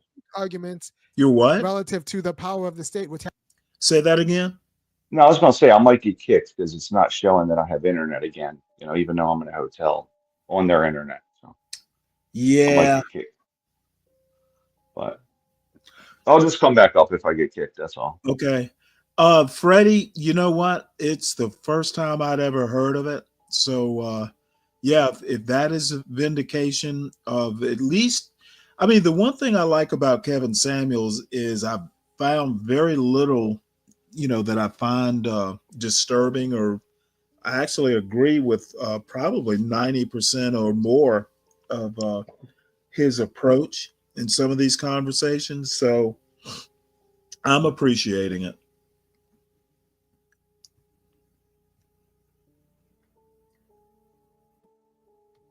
has to be overwhelming, but there has to be room for non-state, non-political freedom, non-political violence, right? So insofar as the health care industry is a civil participant, a private industry and a civil participant, then and they weren't like encroaching on Mangione's rights as a civil participant, then he has a space to exert some sort of vigilante justice on them, and then the state can deal with him as a vigilante. But there is a space. There is a space. Now, there's also the argument that the real target of this violence probably should be the media, right? So the target of the violence is actually is appropriate. And I'm going to, once again, I think Brian Thompson is a wonderful villain for this story. And I'm not saying he deserved to do it, but I'm what you call a villain blamer. But what was he wearing? Maybe he deserved it. No, but like you look at his record and there are lots of ways to live a life where you don't have people trying to kill you. He did not live such a life. And there are a lot, and if people do try to kill you, then it isn't a complicated question about whether you deserved it. There are lots of ways to live a life where that's well, that's not the case. But Brian Thompson did not live that life, right? So anytime you have institutions if you're going to have pre-political institutions of freedom, you're going to have pre-political institutions of violence. And since that violence isn't necessarily state violence, it can be interpreted as vigilante violence. And we need to admit that vigilante violence is always going to be with us. Like I said, it's even enshrined in the Constitution. And like I said, it's even enshrined in the Constitution. And how we deal with vigilante violence is something that the court is now poised to deal with, but vigilante violence there's a way in which there needs to be a carve out, and that doesn't mean it doesn't get punished. It means that it's not the end of the conversation. It's not the end of the conversation about whether the violence was legitimate or not. I mean, yeah. So we're going to see this played out in the trial for the next year, and yeah, I just think that the media, the media is the real target of the problem, because if the media is doing the job, you don't need Luigi Mangione doing the job. Like he's if the media does its job, then we don't have to do end around the media, because one of the aspects of a democratic culture that we're still trying to figure out, because we're a relatively young nation and democracy is relatively young. One of the aspects of a democratic culture is that it needs the responsible use of vigilante violence that it must actually disperse among the people, right? So I said before that if you're going to have non-political or non-state institutions of freedom, then you need to have non-state institutions of violence, under state violence, but also like autonomous violence. And you need a people who can then wield autonomous violence responsibly. And that needs to be a cultural condition of a democracy that actually. I think this is way out there. Yeah, it's how do you have, if they allow vigilante justice, it's state sanctioned violence at that point, you Well, know. he's not talking about allowing it as much as just knowing it's going to be there. If It's like a hockey fight. well, kind of like It's like a hockey fight. Yeah. Like because if your main players are getting beat, right, if they and got the hockey rules, thugs roughing up your main player, you send your enforcer out. right, but the rules basically allow for the hockey fight. That's what he's saying. Yeah, that's good. State sanctioned, not state supported, right? It's like we know it's, you know, and then Well, if the you're two gonna have, if the you're two gonna have, thugs fight each other on. if you're gonna have stand your ground laws, that means somebody's gonna get shot. But Well, I I don't think think. I think the guy that was speaking, he's trying to say this is what a democracy requires, and I think he's moving the ball way down the field. It's not even democracy. These are probably the darker sides, but these are elements of what people call high trust society. You Okay, must I police totally yourselves. disagree. That's kind of Hold on. You're getting even weirder than he's being right now. He's basically kind of like a political philosopher, and he's writing a paper on freedom. I understand what he's saying up to the point of basically I have a little bit of a problem when he starts talking democracy. I well, you was and I up. both. I was up It's a to. stretch argument for I was sure. It's a with stretch him. argument. I was with him basically until he says democracies have to be this way. But he's not No, describing and it's democracies directly. This is how it is when you live in not even small town America, but small town anywhere. Like if you live in a high trust society where the idea that the government's just not going to immediately intervene, it tends to create a type of people who are more comfortable solving the problems themselves. They trust themselves to deal with their issues. And so when he says something like vigilante justice, like from the Black American context, we imagine like lynchings or something like that. But the reality of it is that's kind of what you do to police your town. It would have helped you to hear this from the very beginning. He covers things. He's talking more things like stand your ground laws, basically vigilantism from the to the extent that you get to basically deal with an issue without getting the government involved. You know, now the government. I think that definition expands the scope of vigilantism. Defending yourself in the moment is not vigilantism. Forming a posse is vigilantism. You are basically like, it would have helped had you been here at the beginning. The one thing I do want to point out, though, is if you have the need for stand your ground laws, that doesn't sound like a high trust society to me. No, stand your ground laws though are not. Stand your ground laws is I'm defending myself against someone, so I don't. They're an imminent threat versus I'm going to go out and murder You someone. can have self-defense without stand your ground laws. No, a stand your ground law is merely codifying the natural law of what we consider like the Wild West, basically. Or Like self-defense. it's The right, it's Wild West, codifying a natural the law. Wild It's not really a West, far well, concept. the Wild West and natural law. I'm conflating some romanticized ideas by saying the Wild West, but you get where I'm coming from in that it was a time where you had to protect yourself because no one else was coming. And if you expand that to like a town, the town had to defend itself because no federal law was coming. And so stand your ground is kind of an extension of that reality of the human condition. Well, I don't know about an extension as much as, recreating it. Well, it's extending it into modern law. Like somehow in the modern time, we've Well, lost the idea that it's okay to put it- defend yourself. if you're extending it into modern law, I'll give you that. But essentially, it's recreating it because we have no need of towns defending themselves anymore.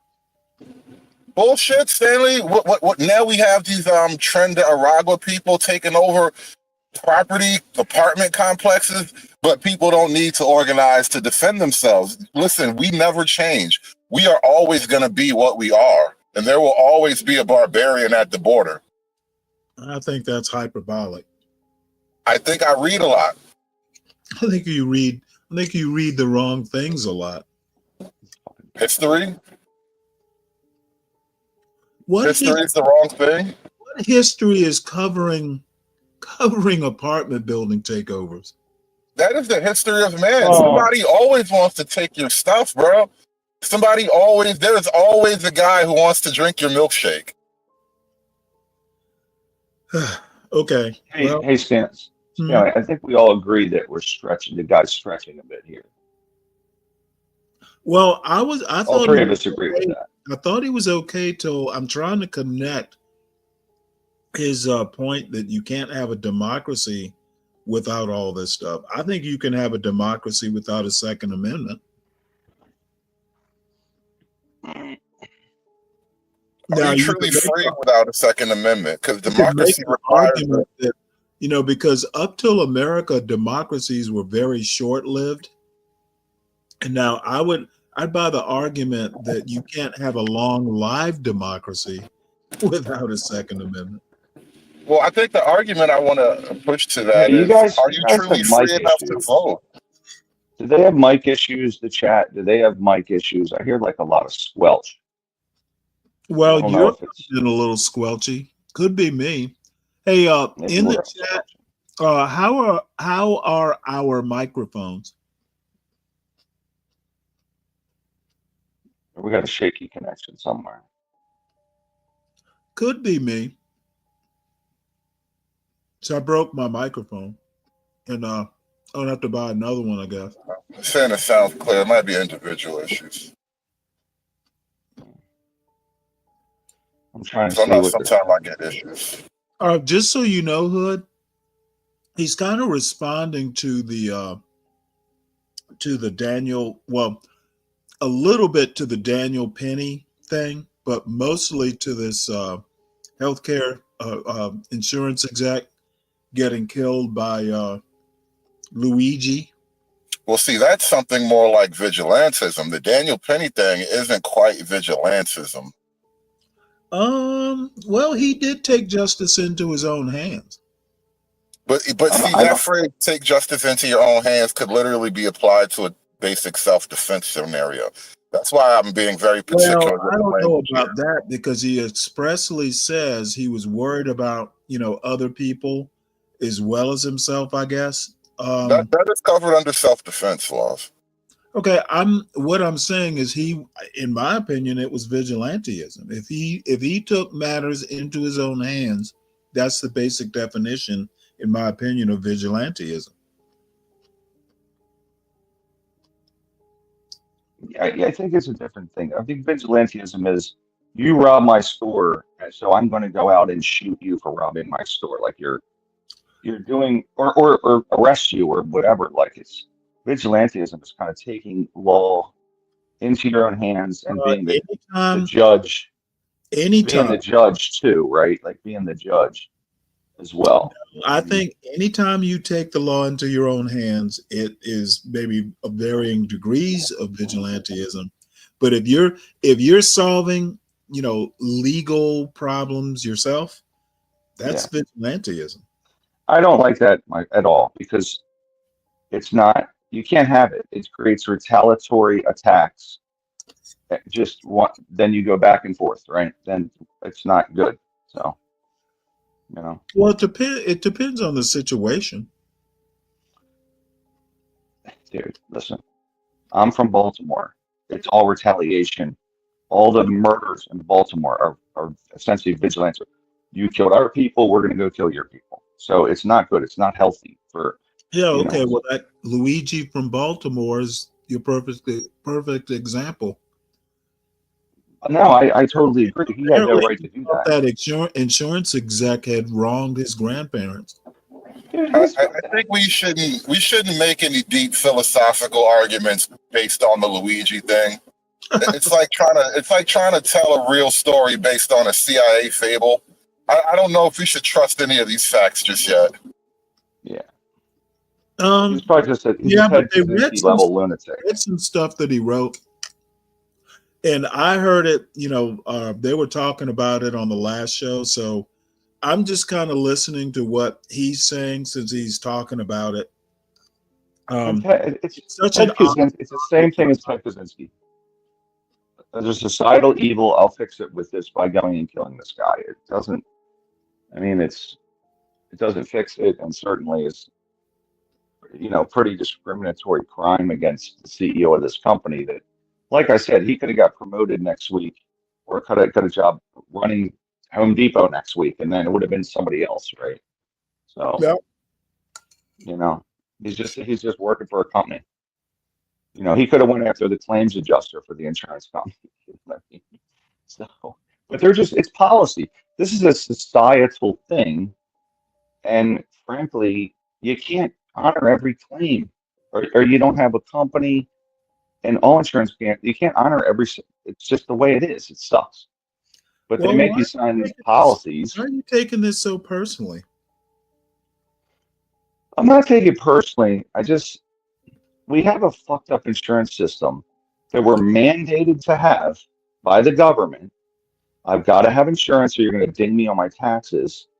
And Oh, insurance, so this is an ACA tantrum. no, this is what this is. Here's the problem I have. Insurance was originally, the origins of it were, hey, 10 people got together and said, we're going to insure our farms. It comes from farming. And if my crop fails this year, and I'm in an insurance pool of 10 people, not at a profit, by the way, they'd all put in money. And if one of the farms fails, right, because the crop's leaving or whatever, they would then take advantage of that insurance, right? Mhm. That was done at a break even. There was no profit. What we've done now is we've said, hey, everyone has to have insurance. So they put money into a pool. And then at the end of the year, any profits don't go back to the people. It's not mutually owned. It goes to the shareholders.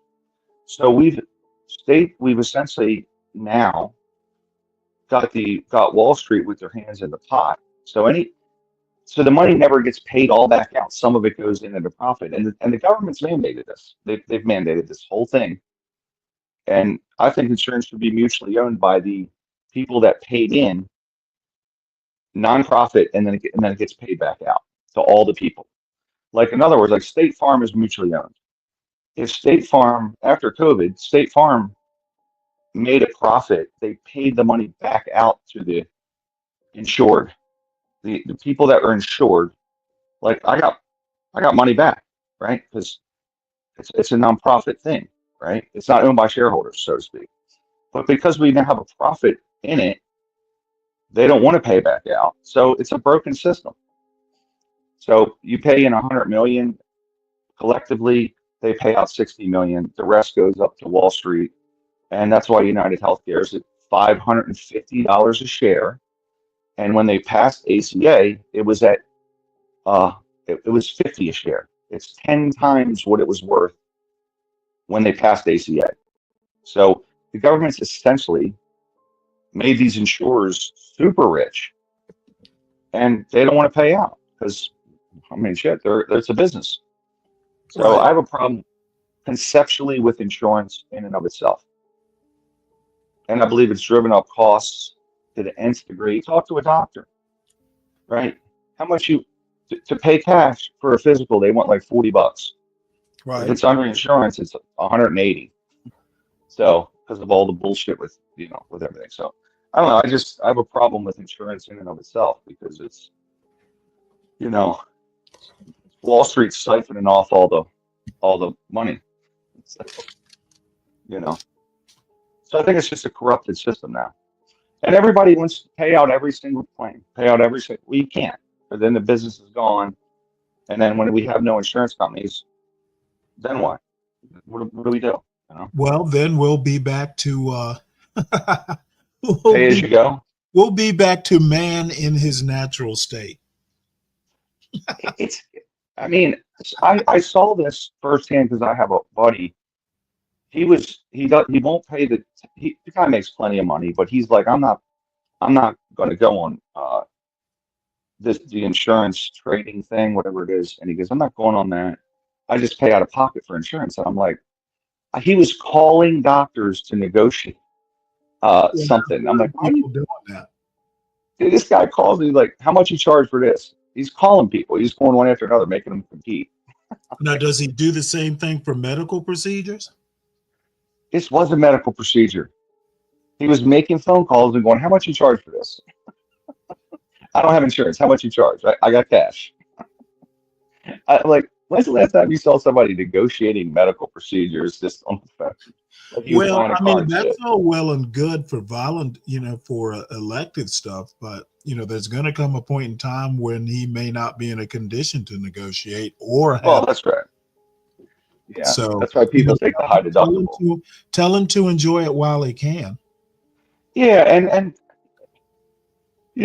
I just think that it's a broken concept now. It's fucking corrupted, very much so. And did people ever negotiate like that for medical procedures? I've never seen anyone negotiate for medical procedures. But he was like, I got cash. I'm not an insurance company. I'm paying out of pocket.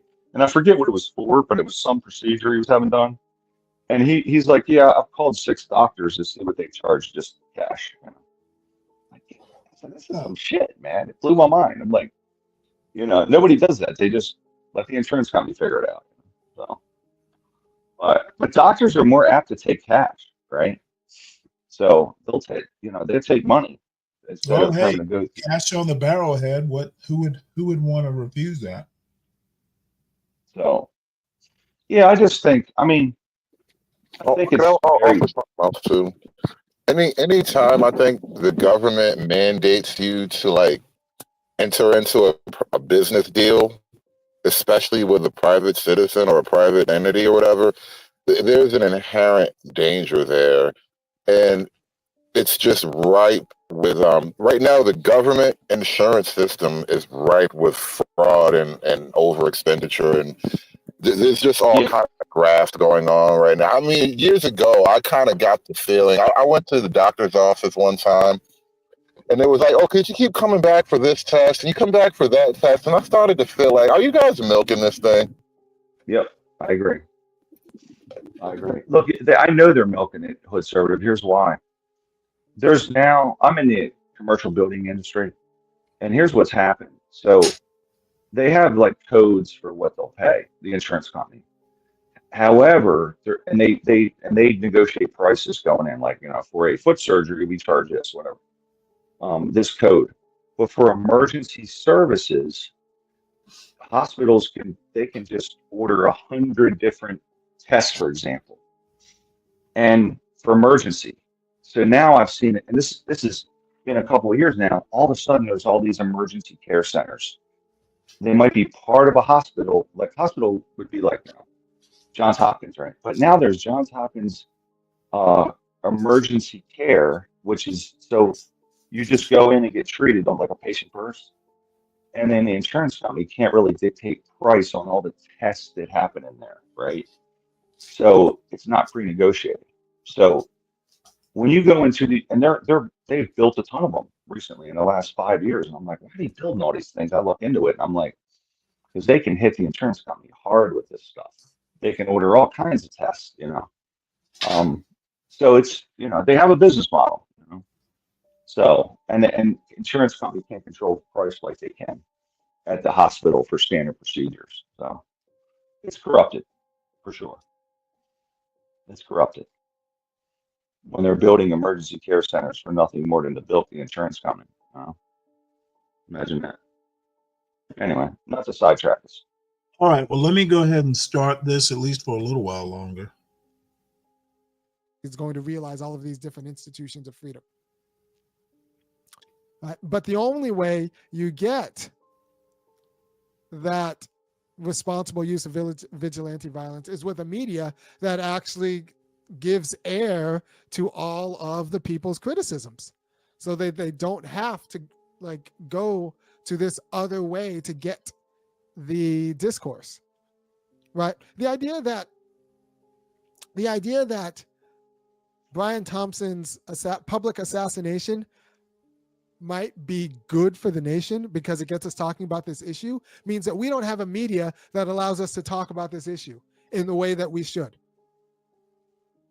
If we had a media that actually allowed the frustrations to both bubble up and be made articulate, then we wouldn't need an assassination of a CEO as a rallying cry, as a steam release to actually get the policies we need for the nation to be who we are,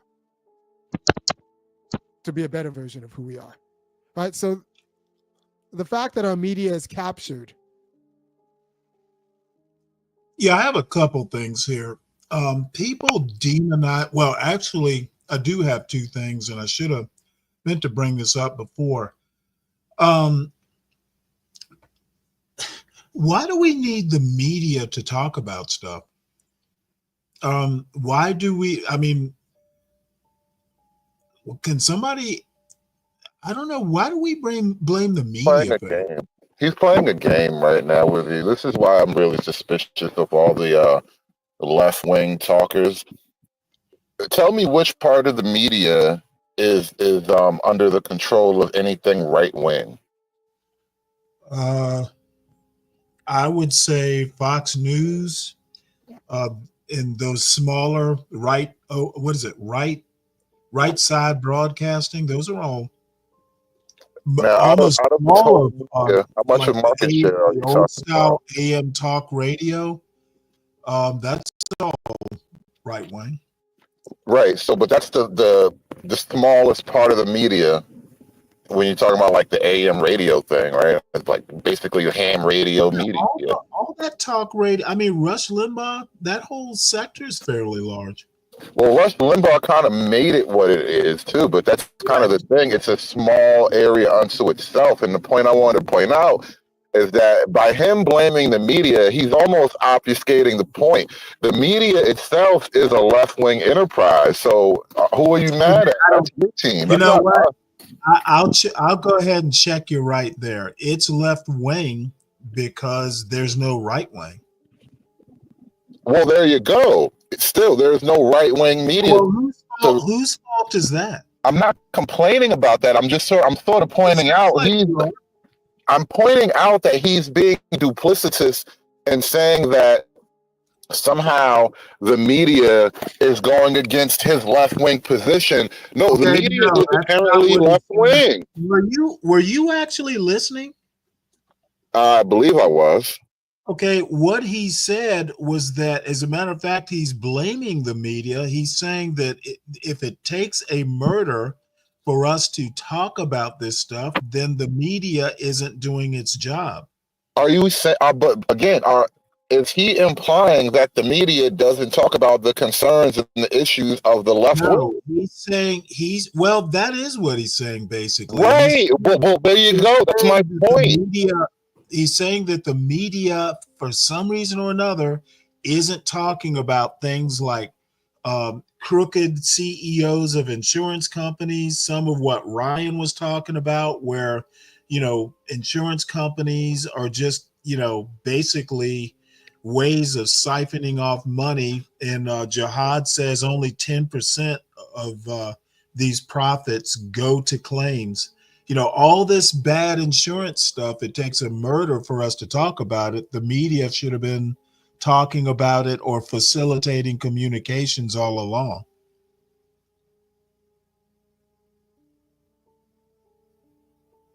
So I don't even see how that's a right wing, left wing thing. I'm pointing out that the media is left wing, so he's complaining about his own camp. Well, what if he is? And I personally don't agree that the media is inherently left wing. But what if he is complaining about the left wing media and he's left wing, which he is? Is there something wrong with complaining about it? I would say it's a good thing if he's criticizing his own left wing.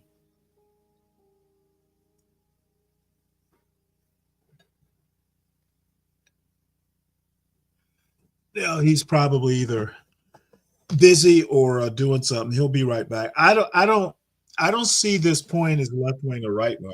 Is the bottom line? So the journalists donate 90% of journalists donate money to the left, to Democrats. So what? So I don't know if it's me. The journalist community is very liberal, generally speaking. Yeah, I mean, look, Hood Conservative made an argument that the media in and of itself is generally left, and I agree with that. I don't agree with that. The enterprise, which is the media, the enterprise is not inherently one way or the other. It's the people doing the enterprise. Yeah, so okay. I will admit that will slant things to the left. Yeah, but it's not diabolical. Now we're splitting hairs, Stanley. Come on. It's slightly what? I mean, they learn it in college. Well, no. It's important sometimes to be precise in your language. Yeah. Doesn't sell papers. Doesn't sell. Well, unfortunately, it doesn't. And I would say the business, the business part of the media is inherently right wing. How about that? The profit part of the media, inherently right wing. So it's the left and the right working together to be rich. The talent is the on-air talent is left, but the accountants are right. Exactly. Probably many things like that. Hollywood. But all right, well, we'll go back to this. Hood's probably busy. He'll be back. Well, Stanley, I just want to say this about the insurance companies. Like, at the end of the day, like we basically said we want everybody to have health insurance.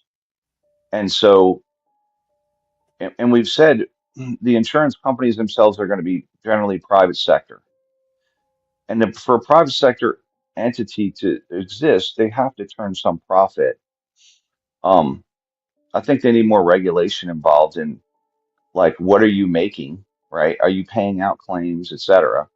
And it should be mandated that you have to pay out, you're allowed this much for overhead, and you got to pay the claims back out. Because like I said, otherwise the money just ends up on Wall Street. But if these private sector companies don't make money, like in California, certain insurance companies are losing money. They're like, we just won't be in California anymore. I mean, there's many. Make it all single payer. What's that? How about just make it single payer? What do you mean, the government pays for it? Yeah, just go ahead and socialize and It's a bad idea. It's a bad idea. Okay, well then, You don't like how it is. You don't like how it could be. How would you remake it? Besides over regulating it, and over regulating it I mean, or that's not good either. more than it is, that's going to be a problem too. In countries where they have single payer, it's subpar, generally speaking, healthcare. So, because they dictate what people can make and all kinds. There's no profit motive to it, so it causes issues. I mean, like for example, there's a lot of medications, especially new ones, you can't get in Europe that have UK, Italy, Canada. You know, it's got its own set of problems. There's no easy fix for any of it. Obama said that. You know that Obama said, if it's on my desk, it's a hard problem. It's a difficult problem. You know, that's what he said. He's right. If it makes it to that level, it's a hard problem to fix. You know, and there are trade-offs, not solutions with healthcare. So, Okay, then why complain about any of it? well, Luigi he thinks it's broken. You know, this is one of the trade-offs. He's a Occasionally, theism, right?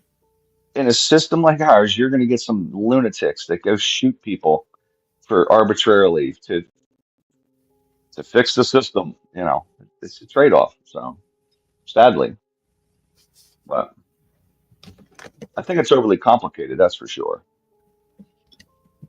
So, I mean, hey, what if citizens could negotiate with doctors? So, what if all your day-to-day healthcare was you call the doctor and say how much you charge for a physical? You know, whereas your major Gonna stuff. depend, are you What's going that? to depend on the doctors not to swindle patients? Well, in a competitive environment, you can negotiate with 10 of them, you know?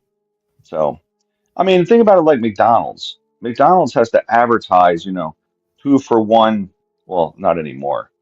It was 2 for 2. You used to have this, you get 2 burgers or it was 2 for 2. They used to advertise that, right? Imagine if doctors were like, hey, or Jiffy Lube, 19.99 for an oil change, doctors would say, $22 for a physical.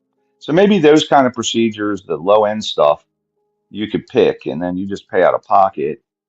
Whereas your high end stuff, you have like catastrophic insurance, something like that, instead of just checkups being under insurance. So, because the insurance industry, they've driven the price up. Like, I watched that dude negotiate for whatever that procedure was, and it was like half as much, but just paying out of pocket. He was like, I just pay out of pocket. And then he negotiates with all of them. So, Huh. but Interesting. it's a largely broken thing. Well, would you agree it's largely unfixable? I'll give you a little thing, Stanley. I have my stuff going on, right? Right. And I'm going on a medication that's $20,000 a month. Oh my Lord. Yeah. Insurance companies got to pay it. Well, that medication is not available in Italy, UK. There's about 7 European countries it's not available in. I mean, I correspond with people. We can't get it here. We can't get it here. This doubles your life expectancy. Doubles. Statistically, they've done study after study, doubles life expectancy. We can't get it in the UK because it's single payer, right? So what they do is they don't approve it or limit it because it's so much money, 20 grand a month. But the 20 grand a month is paid for all this R&D because these drugs come through the system, and about 95 of them are shot down. They die in trials. I mean, I'm part of a trial. Like, I signed up to be in a trial, like with this thing for longevity, right? But when they first do the testing, like I mean, I'll read about the stuff coming down the pipe and developments with it, right? Because this is still fairly new, so to speak. And like this failed in phase 2, this failed in phase 1, and there's 3 different trials back to back to back over 10 years, and then they got FDA has to run it through their bullshit. So he's talking about drug development is like 10, 15 years before a drug hits the market. And they've put out millions of dollars for these studies, you know. So it's a Mhm. broken system. And so single payer sounds great, but if you're in my situation, you don't want to be in England Well, because are you they lose half part of the you reason lose they're half your years. Well, is part of the reason they're not allowing it is because it's still in trials? part of the reason they're not allowing is because it's 20 grand a month. Right, And but some of it that it's still experimental. no, the situation we've approved this, it's called Bezremi, basically. They've approved it in the US, right? Okay. For about 2 years. There's been longevity studies. It's been around for a while, right? So there's been longevity studies, and the average life expectancy without it is like 13 and a half years, right? Right. With depending on issues, you know, with it, it's 28 years. So they've done enough long-term studies to just 28 years, right? Mhm. But in these countries, it's too much money, and the government would have to pay $20,000 a month to, uh, you know, the makers of that, which is I can't think of the name of it, but to that company. So then parts of their population, they're paying 20 grand. That's $240,000 a year, and it's state insurance. The state doesn't want to pay that much money, you know. Yep. So I found out in some of these countries, they just don't approve the drug, or they say we need more testing, or some bullshit. I correspond with people in India, they can't get it, Italy and England, Canada. So they'll slow walk it, the approval process, until the costs come down, or what they just won't approve it, you know.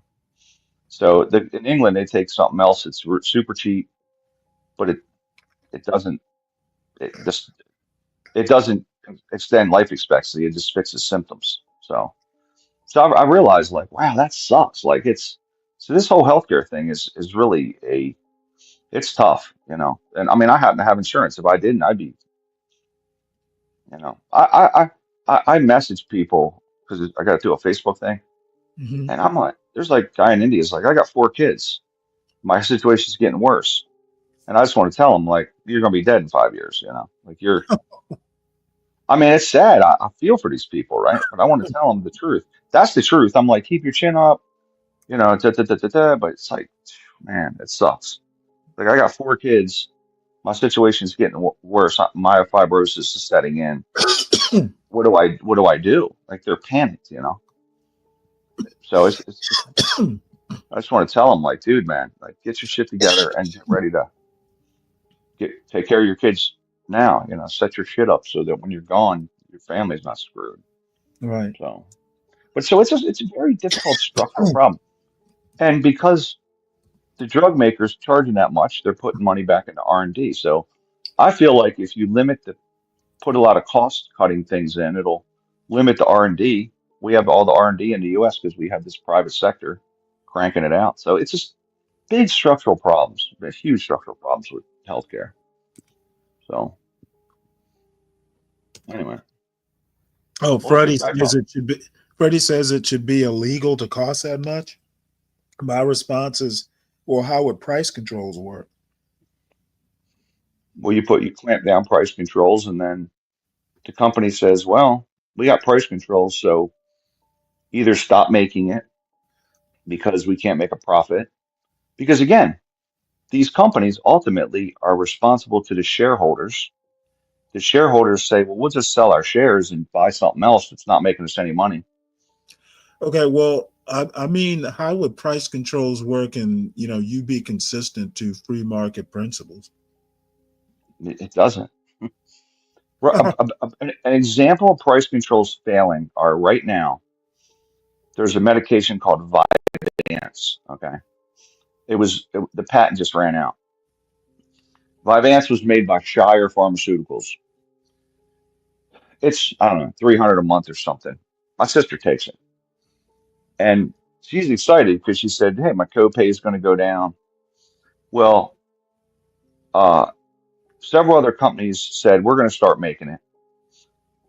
but because it's off patent, they're still not into the industry yet, right? So Shire, who knew it was coming off patent, said, "Well, we're not going to be able to make any money. We'll just stop making it," right? There's a Right. fucking 2 year shortage because nobody's stepped in to fill the gap, and Shire has decided we can't make profit in this. We'll get out of it because all these copycat companies will make it. So people can't get this. It's like backlog for 2 years. She's like, I can't even get this shit. She's got to go on something else like I don't. It's for ADD. She takes it. So Mhm. she's like, I can't get it for 2 years. I got to go on Adderall. So I guess it's similar to that ADD med. But they can't make money. They're like, we're getting out. Nobody's jumped in to fill the gap. Yeah, So well, but I don't know how this works without, some socialism-ish solution. yeah, I agree. Yeah, it's a hard problem. It really is. I mean, it's a hard issue overall. So because you don't want to let people die I'm like they're doing I'm in kind some of curious places. why they don't make this sort of thing a natural right. People What do you keep, mean? like Elon Musk, I think it was, basically saying that healthcare is not a right. Um, I think doing what you can to stay alive is a natural right. Well, I think I don't like calling it a right because I believe rights should be free and not force others to commit labor to it. The label, they say right, Like I don't believe in a right as housing isn't right, but to have that right, you have to force people either by payment or coercion to build the houses, right? To cut down the trees. So to have a right, it's per se God given. So I don't know if you call it a right, but it probably should be a uh, a luxury of a industrialized society that cares for its people. It should probably be a thing. So I don't know what do you that think about word the word right you're going in bothers and me. It's a human right to have this. you broke up. Looks like you're frozen now. And they keep expanding that by the way. See, your hotel does not have Starlink.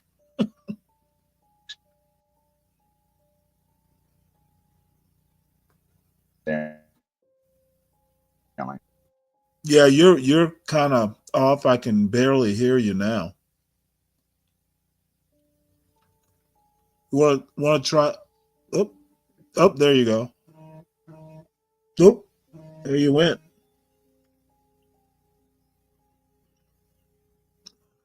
Well, I'll go ahead and play this till Ryan comes back.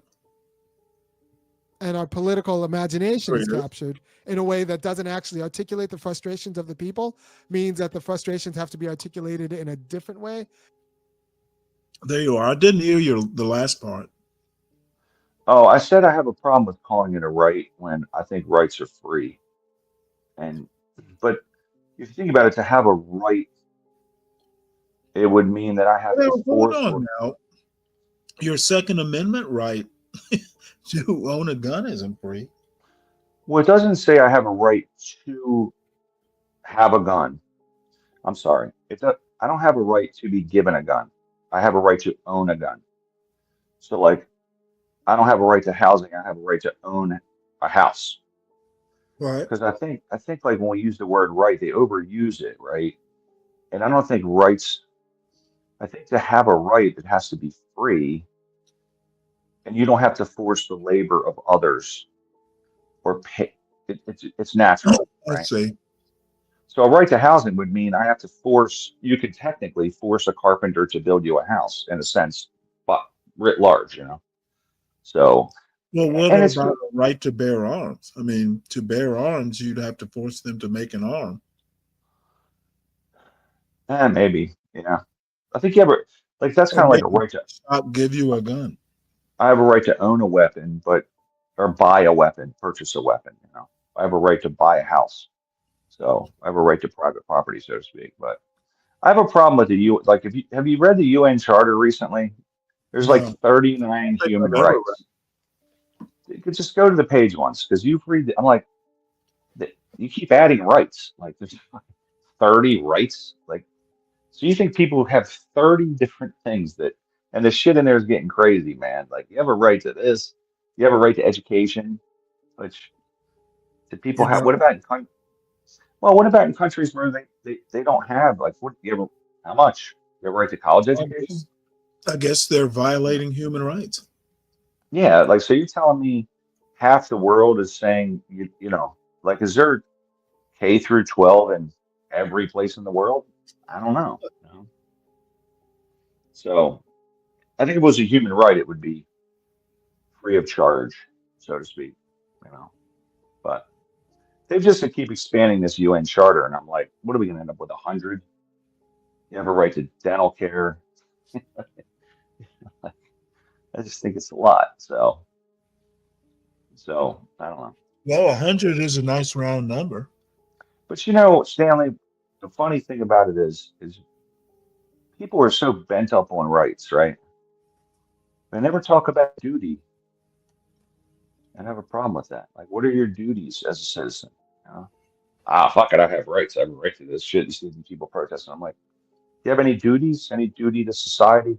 You're given these rights. Do you have duties? What is your duty to Well, be in that technically, society? you don't. I mean, if you're free, you don't have to. You don't have to feel obligated. Well, you did have to register for the draft at one point. It was you got to do it, right? That was a duty. That's kind of gone. So, you know, but I Well, it think there are wasn't duties that come with so rights. much. It wasn't a duty so much as a requirement if you wanted to go to college. Well, I think didn't you have to register for the draft when you hit 18 or something? Uh, well, I don't know about the draft, but selective service. Now, the interesting thing is that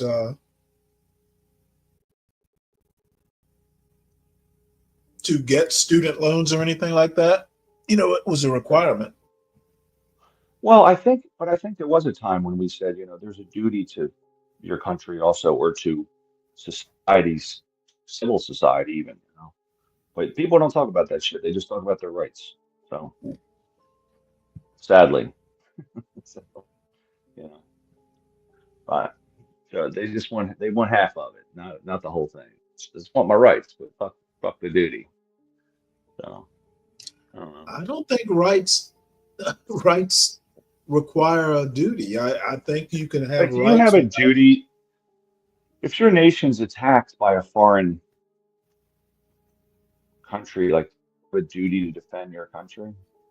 I No, think not I true. wasn't in World War II. Didn't they mandate? Actually, in your case, when you graduated, didn't you have to go to Vietnam? I'm just Me? kidding, Stanley. Well, I know, for I'm just instance, my kidding. father No, but was in. wasn't it required that you? I'm just kidding, buddy. I'm kidding. I know you're not that old. But wasn't there a time when you like in Vietnam, weren't they required to register for that, or they could be evading the draft? I think I'm trying to. I don't know. I do know that I'm sure it was probably done through high school or something. But you knew there were draft numbers. Yeah, yeah. But I think you had to. It was like a responsibility of you got to do this. You're an 18-year-old male. I don't know. I don't doubt that.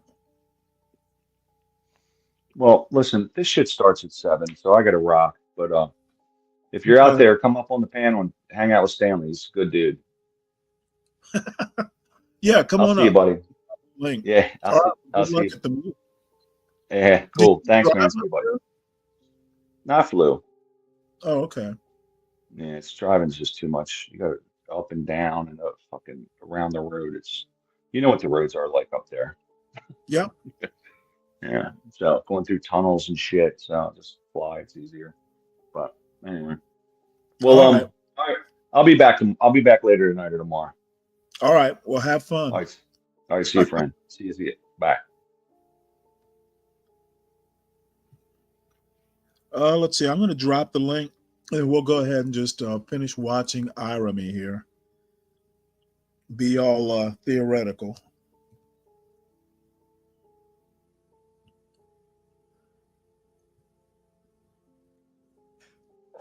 And this is the different way in which our frustrations are articulated. And that, I think, is a problem. That is a problem.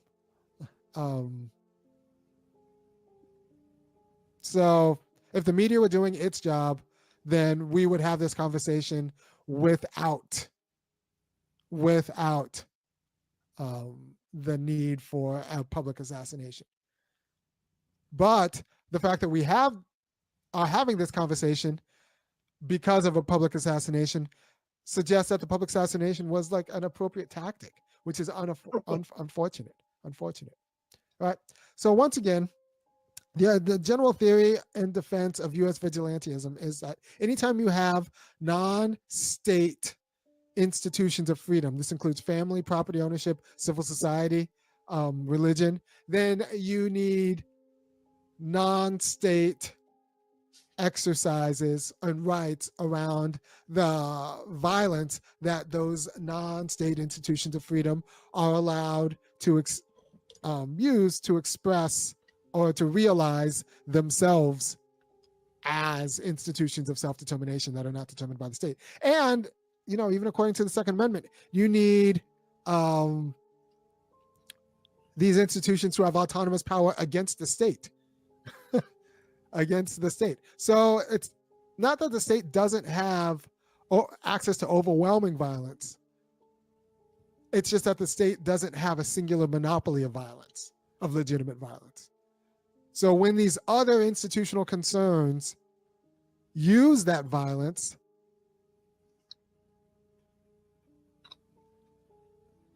then that can't be the end of the conversation.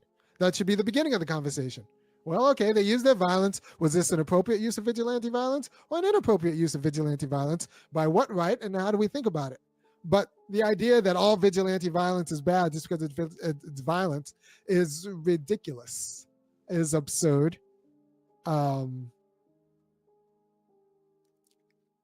If you want a state that allows for autonomous institutions of freedom, autonomous formations of freedom, for free families that aren't dictated by the state, but like are going to be distinct from other, are going to conduct themselves in a way that's distinct from other people, and keep out their influences that would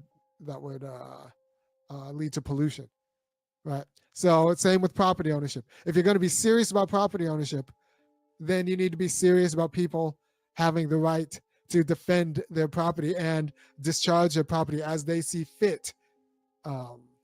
So stand your ground laws can make sense, right?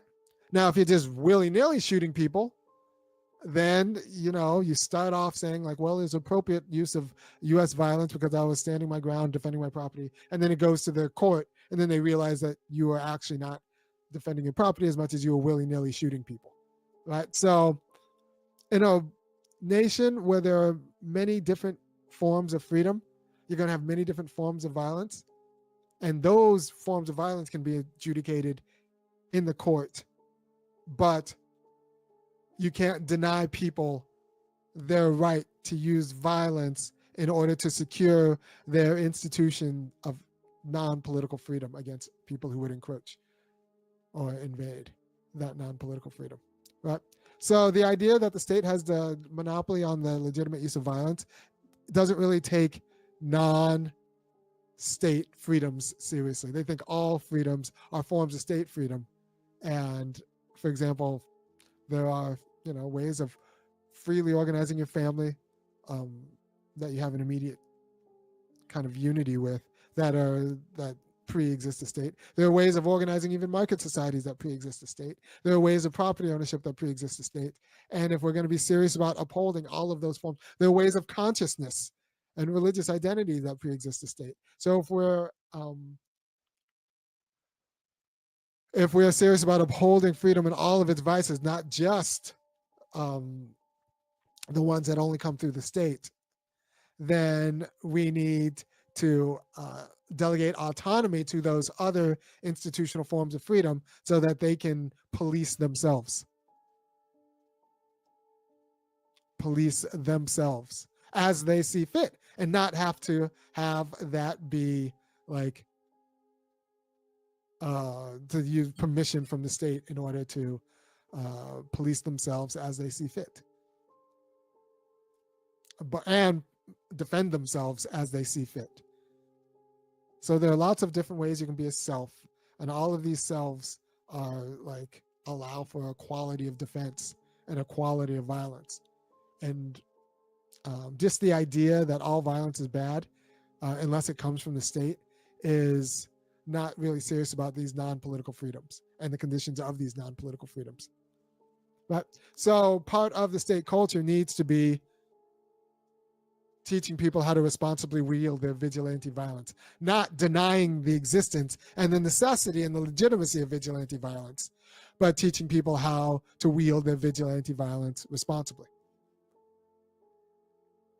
And people get caught up in the idea of vigilante violence as like there's no such thing as responsible wielding of vigilante violence, but actually there is. There actually is. Which is why we think it's okay. Which is why we think it's okay for like people to defend themselves. If we didn't think it was okay for people to defend themselves with violence, then we would have everyone call the police no matter if they're being attacked, like at the moment, because we don't think violence is appropriate.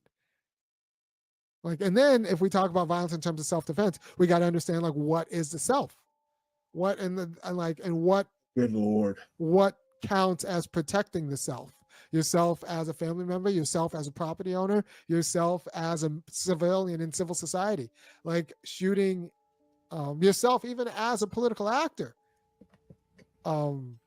needs to be defended, and not necessarily by the state. Right. So if we're in a more robust understanding of self, we understand like kind of more robust need for vigilante violence. And that needs to be mediated by like, the overwhelming violence of the state, but it has to partial out in little bits of violence in defense of all of your institutions of freedom, or they stop being institutions of freedom.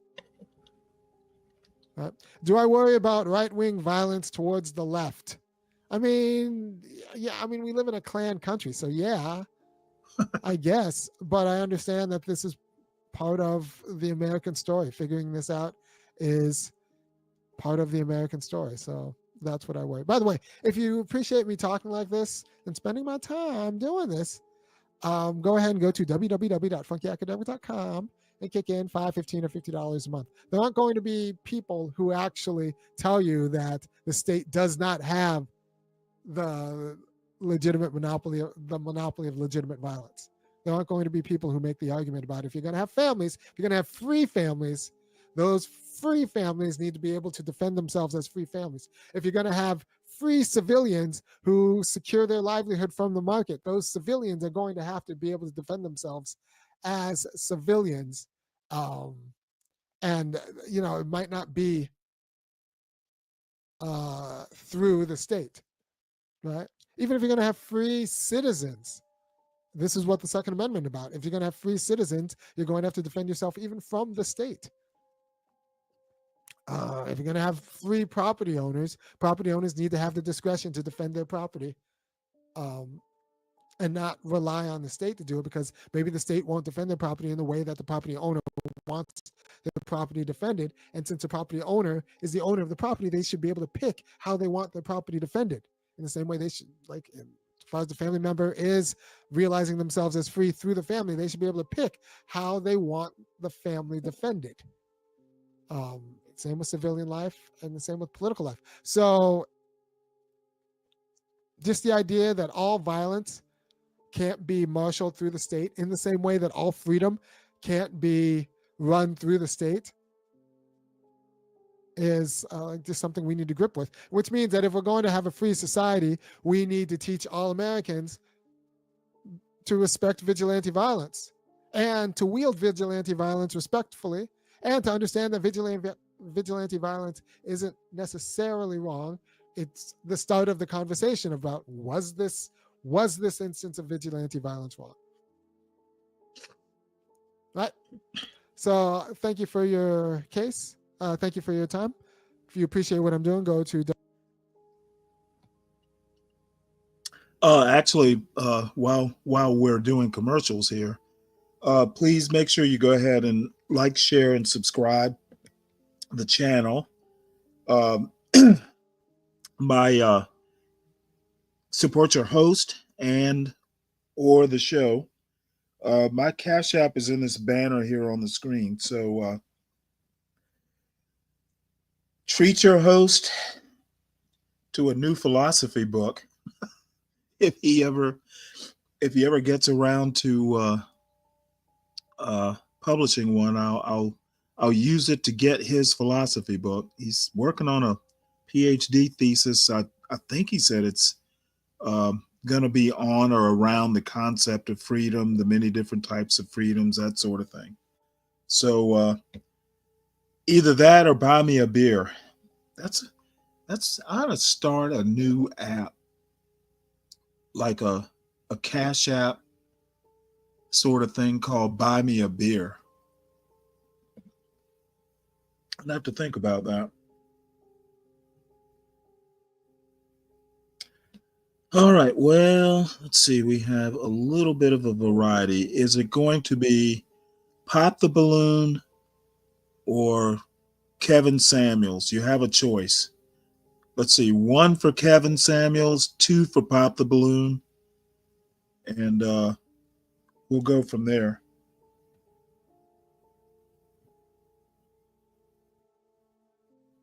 Let's see, something. Why are human creatures still incapable of self-control by the time it's the end of 2024 already? Barbaric, primitive. Eclectic, do you actually have self-control? Are you capable of self-control just yourself?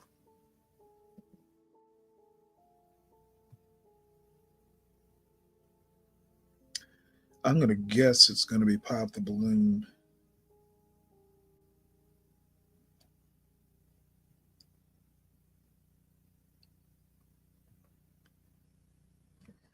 Is there anybody out there?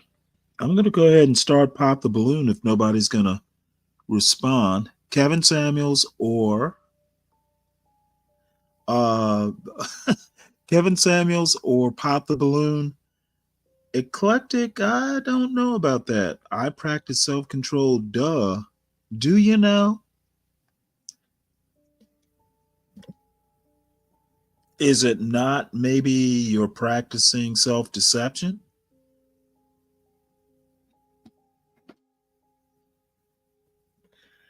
All right, Black Knight.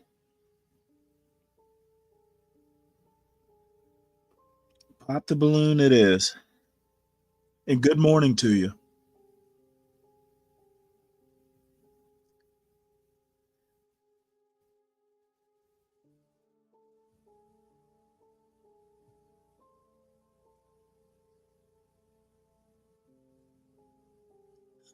Wow. This is going to be interesting.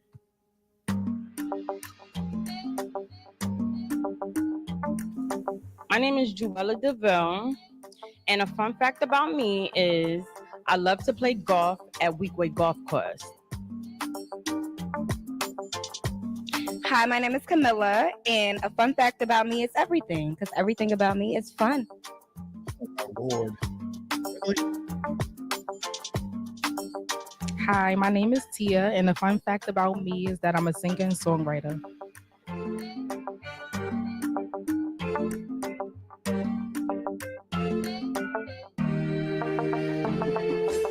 Hi guys, my name is Maya, and a fun fact about me, I like to ride dirt bikes.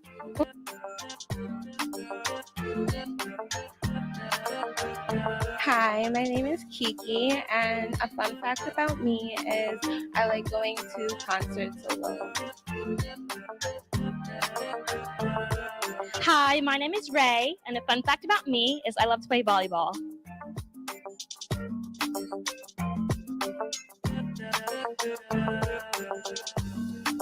Hey, I'm Jordana. A fun fact about me is I am a cheer and basketball coach.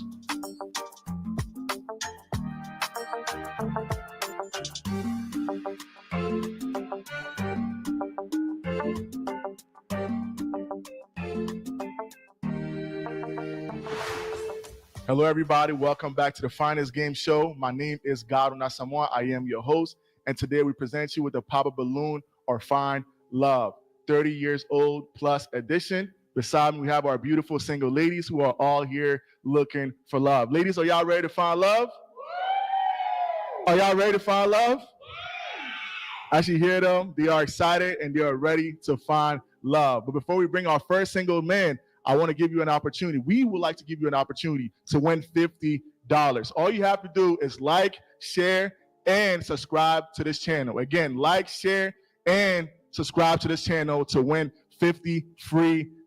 Ladies, they should definitely do that, right? That's free $50. All right, go ahead and do so, and go ahead and also follow us on Instagram, Finest Game Show.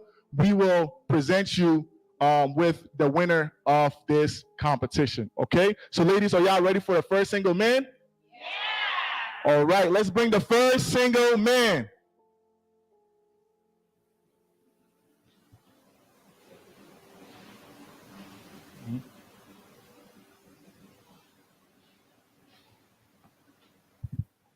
All right. So who do we have here? Can you say your name and age? My name is Chad Brown, and I'm 32.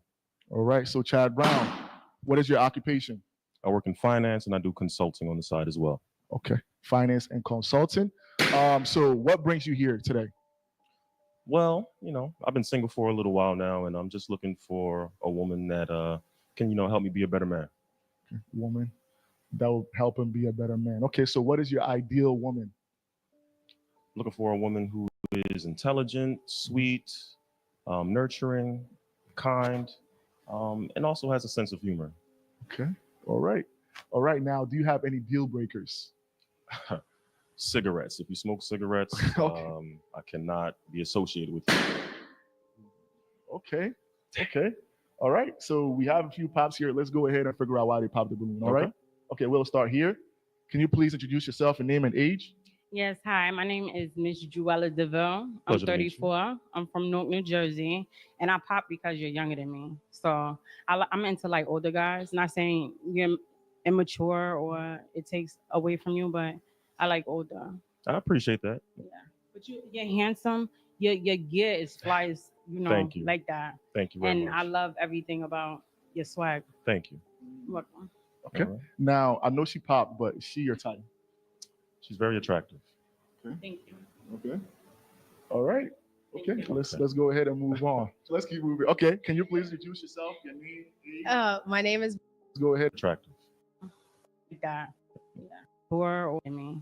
So I'm Pleasure to meet 34. Introduce yourself and name, and let's go ahead and figure out why they popped the balloon. All right. Okay. We'll start here.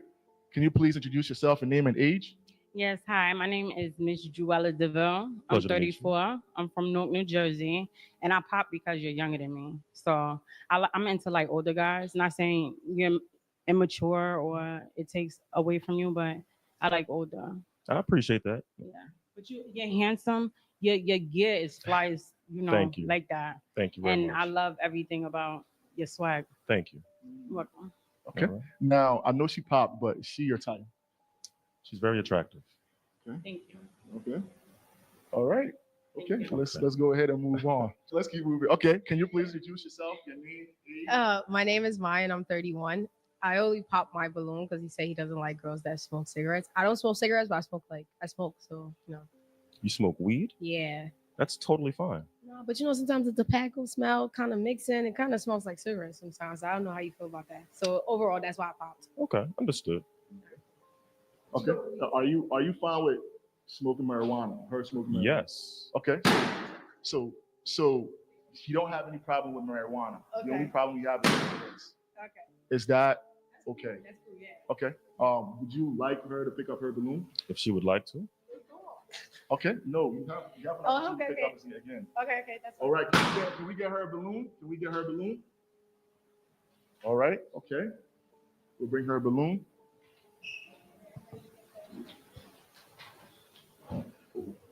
All right. Okay. All right. We have a pop here as well. Mm-hmm. All right. Can you introduce yourself, name and age? My name is Camilla, and I am 35 years old. I popped my balloon because you're too young. Okay. Okay.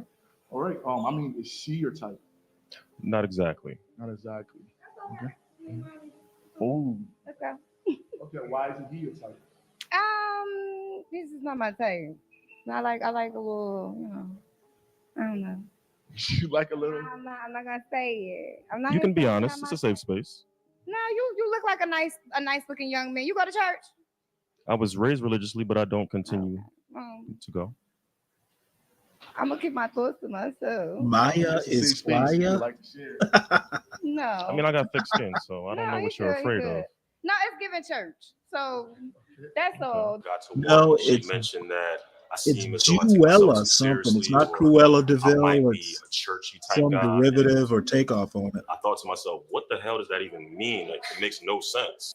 It's August. He got a turtleneck on. He got a blazer on. He got a bunch of stuff on. Like, you're not my type either. You know what I'm saying? And then you carrying a purse, a statue, whatever you want to call it. It looked like it's supposed to be a Bible in there. So pretty much, yeah. Don't be mad at me. Y'all push it out. Go ahead. No. Next contestant.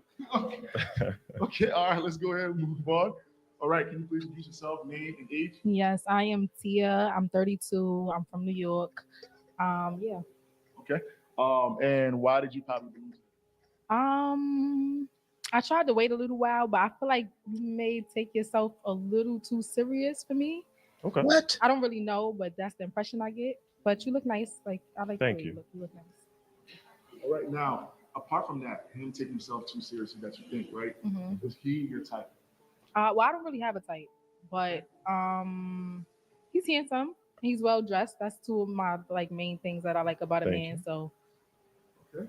All right. Now, is she your type, though? She is. She's your type. Wow. Okay. All right.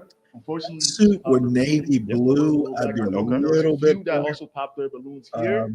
It's These much two too ladies, colorful. Jordana, correct? Jordana, yes. The green jump. Jordana. Yes, I'm Jordana. Yeah, I'm she does 33. look like something. Like she I looks don't like the feel like there's beanstalk. anything wrong with your preference Jack of would- smoking, would, but I am not a would climb. smoker. So that's what weed or cigarettes just Oh. it's not for me.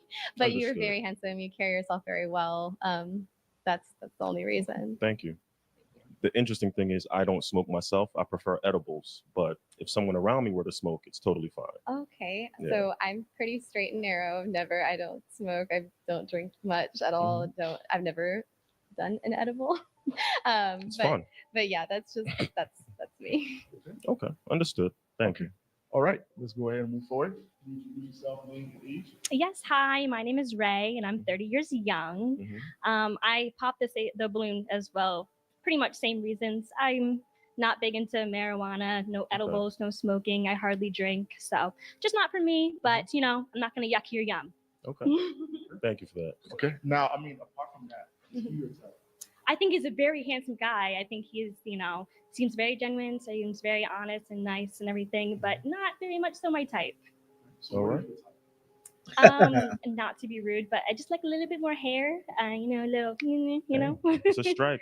God did it. God did it. But yeah, but yeah, that's all. Okay. All right. All Thank right. you. I appreciate Okay. it. Okay. So, let's come back. So, All right. we still have two balloons still on. So, Yes. there's potential of you finding love here, right? Mm-hmm. Now we would like to get to know the ladies. So, is there any questions that you have for the ladies? The two ladies with their balloons on. Yes. I don't know. What is a But non-negotiable it's for you? slim pickings for my man. Let's go down. For that one, I'm not ready. Can you go to her? Okay. Is that messed up? Okay, good. Okay. I don't know. Okay, so you say you don't smoke, but you do edibles, so that's why I'm gonna skip that. Do you have kids? I don't have kids. Okay, So that's not one. I got none. That's usually a non-negotiable. So Like, your only non-negotiable is kids. yeah. Okay. Sorry, yeah. I got a cat though.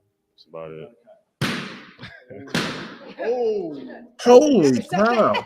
You would have found Sorry, out. I don't So like cats. I'm a dog girl. Straight Okay. dog. Why do you have a cat, Chad?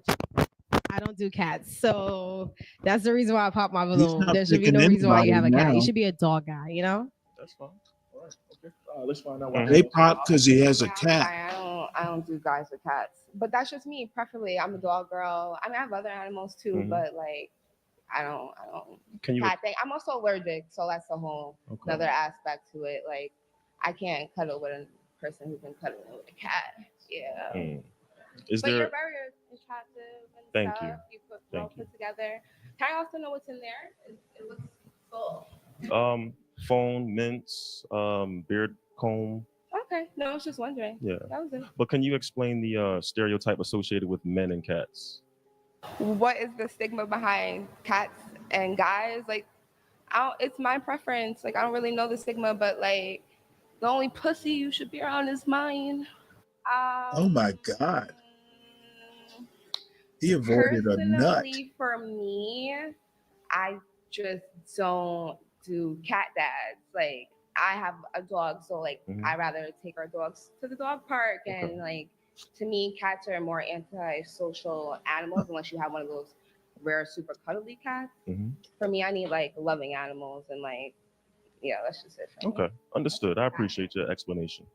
I mean, apart from that, is he also your type though? He's attractive. Yeah. He's attractive. Okay. What about you? Is she your type? She is. Yeah. I can feel it. I can feel it. Okay. It's fine. It's fine. All right. Okay. I'm glad that you love your animal though. Yeah. Of course. Of course. Okay. All right. Let's bring right. it back. Let's bring it back. So, unfortunately, all the ladies have popped their balloon. Unfortunately, you weren't able to find love here. But is there any last remark or anything that you want to say before? I appreciate you all for being here. Appreciate you spending some time with me, and wish I would have found a connection with you. Oh, okay. Oh, so you're the one. She's the one that you were going for. I was. Wow. Okay. I can get rid of the cat. So. Oh, she gonna get rid of the cat. I ain't gonna front. That was a sucker move on my part. I probably ain't gonna give up the cat, but I wanted to see if she was accepting of getting her balloon back and maybe, filling me out a little more. But I'm definitely not giving up my cat. Oh, whoa. He'll get rid of the cat for you. That's even worse. If you'll get rid of No, he would be taken care of for sure. What does that really say about you? Okay. All right. So again, thank you very much for coming. Appreciate We'll make sure that we invite you for our next few episodes to come. Thank you very much, and we'll see you soon. All right. Appreciate it. Ladies, let's make some noise for him. Let's make some noise for him. Thanks for coming. Thanks for coming. All right, ladies, are y'all ready for the next single man? Yeah! All right, I love it. I love the energy. And now for the audience, we'll like for you all to like, share, and subscribe to this channel. Again, like, share, subscribe to this channel for a chance to win $50 with the white boots. Yes, go ahead and do that right now before I bring out the next single man. Ladies, let's make some noise for the next single man.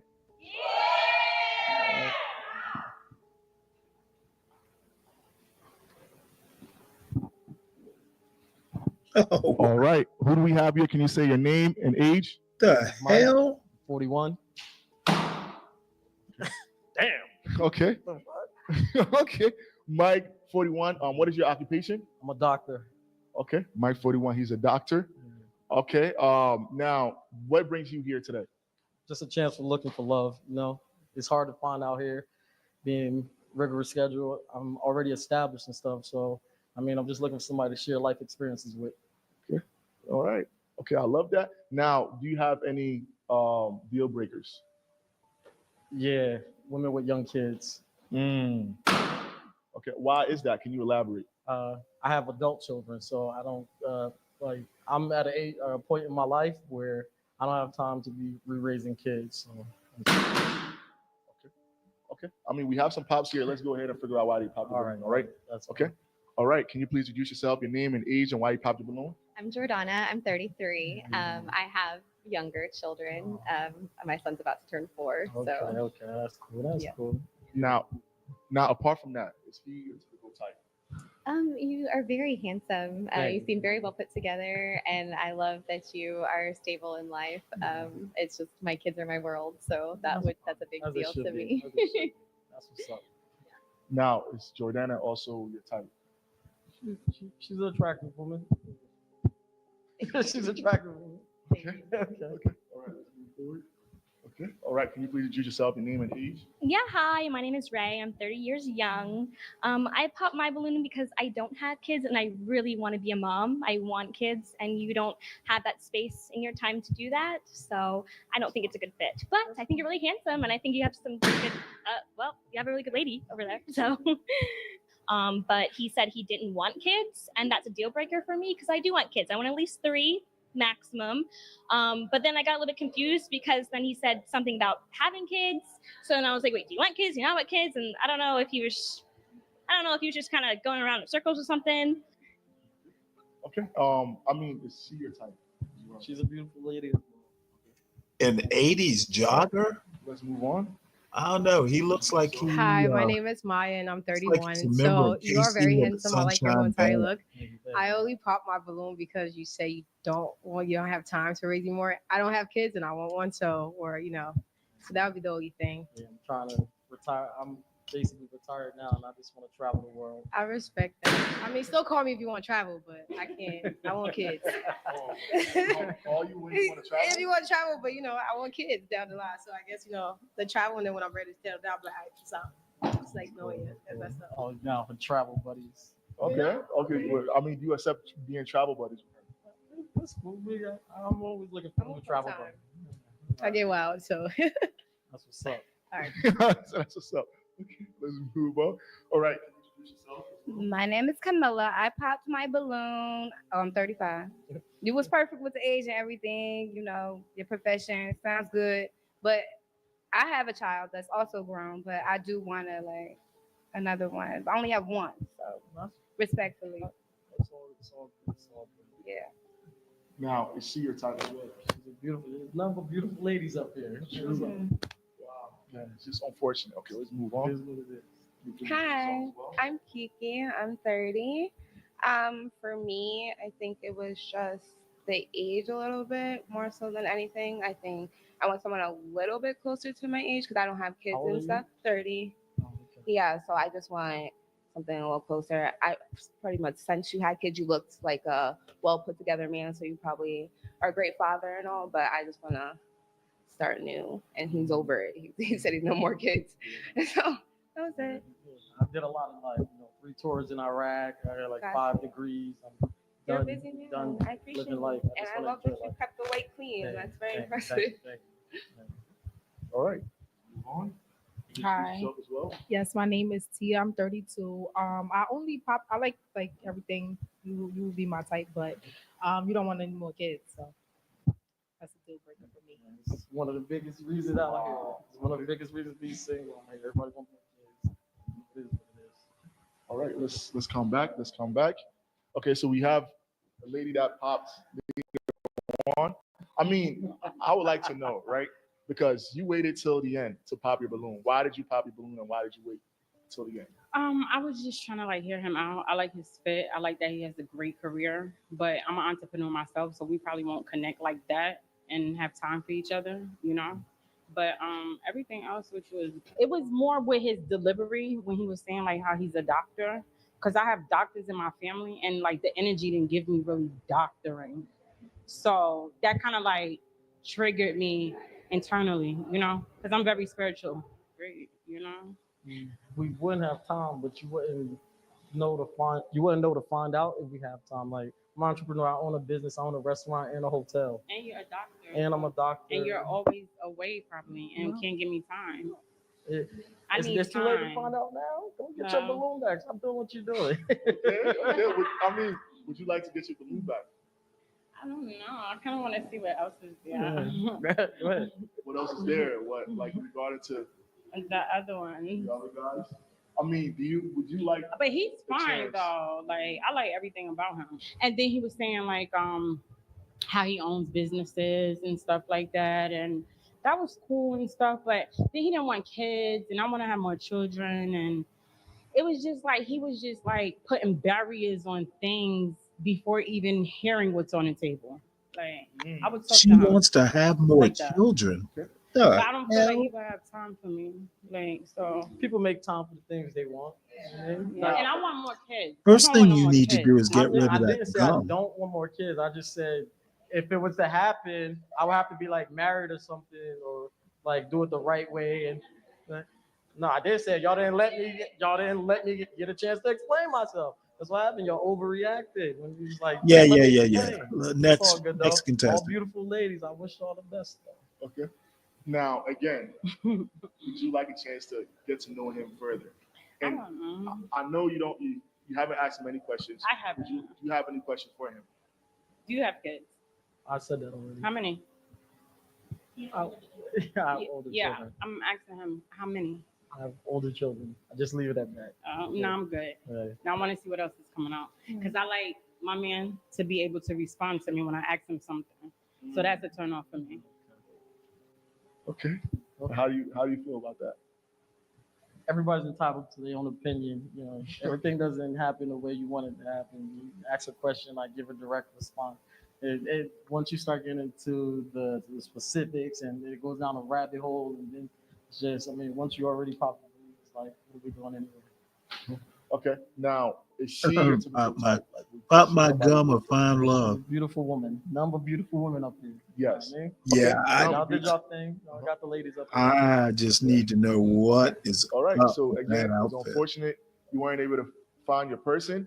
But again, one last It's like opportunity. sweats Would you and like to? boots. Oh my God, no! I want to see what else is there. Okay. All right. So she don't want to pick up her balloon. That is fine. Again. I need to see what's in the ocean. Okay. No, nobody better than me. Nobody better than me. Like, I mean, that's what I heard. That's how most women in today's society tend to think. There's always gonna be somebody better, whether somebody good enough or better right in front of them. But they work out their fish like by all means, have that. Hey, yo. Come on. It's a big ocean. You'll never be satisfied if you keep fishing. Well, if I need to fish, I know where to find you. I won't be there always. Okay. Okay, so when he told me like good luck with the ocean, I didn't feel like offended because I'm comfortable with who I am. So like a person like him of his stature and what I'm reading from what I see, he don't really hold no weight in my life, so it wouldn't really matter to be honest. I'm good. Okay. All right.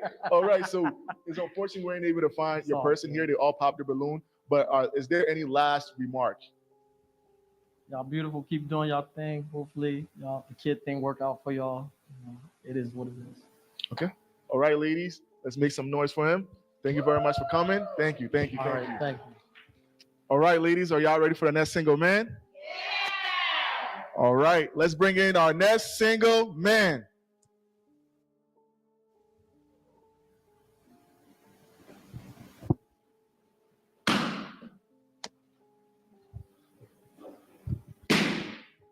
All right. Can you please introduce yourself, name, age? My name is Ty, 39, from South Orange, New Jersey. I'm an electrical engineer, and I do content creation for fun. Okay. All right. Love it. Now, I would like to also know, do you have any deal breakers? Anybody that smokes cigarettes, I can do that. Okay. You don't like cigarettes. Okay. And, what is your ideal partner? My ideal partner, feminine woman, that want to have fun, like to have fun. She knows herself, like to communicate, marriage minded. One day I want to be married. Okay. All right. All right. Okay, we do have a few balloons that pop. Let's go ahead and figure out why they pop the balloons. No all right? problem. Okay, we'll start from here. That's a Can you please short introduce yourself, dude. name, age? Yes, my name is Miss Jewel Isabel. Yeah, that's my IG, and I'm 34. I'm from North New Jersey. I pop mines because I'm into like taller men. That's fine. And you're handsome, Thank not you, I taking away appreciate from you, but I'm tall and I like to, look up to my man. That's no problem. Yeah. All right. I mean, Now, apart from where that, Man, she Is thinks your she type? is No, all really. that. Okay. I'm What just is your like, type? wow, she's not attractive. Feminine, slim women, athletic women. Because I used to run track and stuff like that. Yeah. All right. Any comments? No, I mean his sneakers a little dirty, but I mean that's what he's into. But I like guys that's really fresh, clean cut. I mean you're short, but to add to that, like the And fit look is at her not being all fitting. catty. But No problem. I mean you good. Maybe for the other ladies. Not All me. No, I'm not gonna offend her. It is what it is. I'm not for her. No, respectfully. No, it's Yeah. cool. Yeah. Okay, we move forward. All right. Yeah, can but you please introduce yourself, name, age, tons of and why you found the women, balloon? and Yeah, she hi, my weighs name is a Ray. I'm ton. 30 years young. You seem very nice, very well put together. Thank you. I'm just not interested in that way, but I think, you have some good options, so I wish you luck. Appreciate you. You have see some your good type. She's a options. beautiful woman. Thank you. Okay. All right. I mean, it's unfortunate, but let's go ahead. What and is she, a move on. We got used 2 car more to figure dealer? out. Okay. Can you please introduce yourself, your name, and age? I am Kiki. I'm 30. I'm just personally not attracted. That's just it. Nothing against the height or anything. Short kings are cool. I just am not attracted. That's all. Okay. Do you find her attractive? If I honestly, if we was at a lounge, I probably wouldn't approach her. No offense. It's okay. I don't think we're in the same sections anyway. No, it's It's cool. okay. Man, this is all kinds Like I of said, I'm an engineer, so catty. trust me, I probably could buy her section and my section. So it is what it is. What do you mean by Not in the same section. Like IBM VIP. Her tag is hanging out her shirt. It's okay. Look at that. She's a slob. That's a bad assumption, but it's all good. Cut that tag off, girl. Okay, let's move on. Can you introduce yourself, name, age? Yes, my name is Tia, Miss Tia J. I'm 32. Just not. I don't really have a type, but I know You're a not it. man when I see him. It's like my type of I don't vibe, really so have a just feel type, like, and you're, I don't know. It but wasn't you're nothing not about it. you that I felt like we would connect. So, yeah. All right. No, it's cool. There's no hard feelings. She just wasn't for me. So It's not a. I'm sorry, Black Knight. There is no one up on this panel.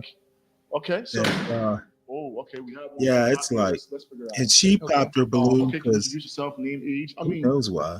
you waited till the end, right? Till everybody went through. Was any hesitations why you waited? So my name is Jordana. I'm 33 years Nice to old. meet you. I think you carry yourself very well. I love the marriage minded. I love the stability and just knowing what it is that you want. So I was just kind of holding out, but just to be completely honest, just not really my type. Appearance wise, he isn't my type. Not that My that's everything, God. but he's a little shorter than I prefer. I'm just a big goofball, and I really think that he seemed a little more serious. I don't know, You're a big but goofball. you're a very Oh my handsome man. God. Carry Thank you, I yourself appreciate well. You're a big gumball. All right. So we have 2. You can come back That's here. who you're a We have big 2 ink ladies who pad. still have the balloon on. And so this is an opportunity for you to get to know them. So you're Okay. going to ask a question, and based on the answer that they give you, we'll figure that out, with you popping maybe one balloon. All right. So do you have any questions for them?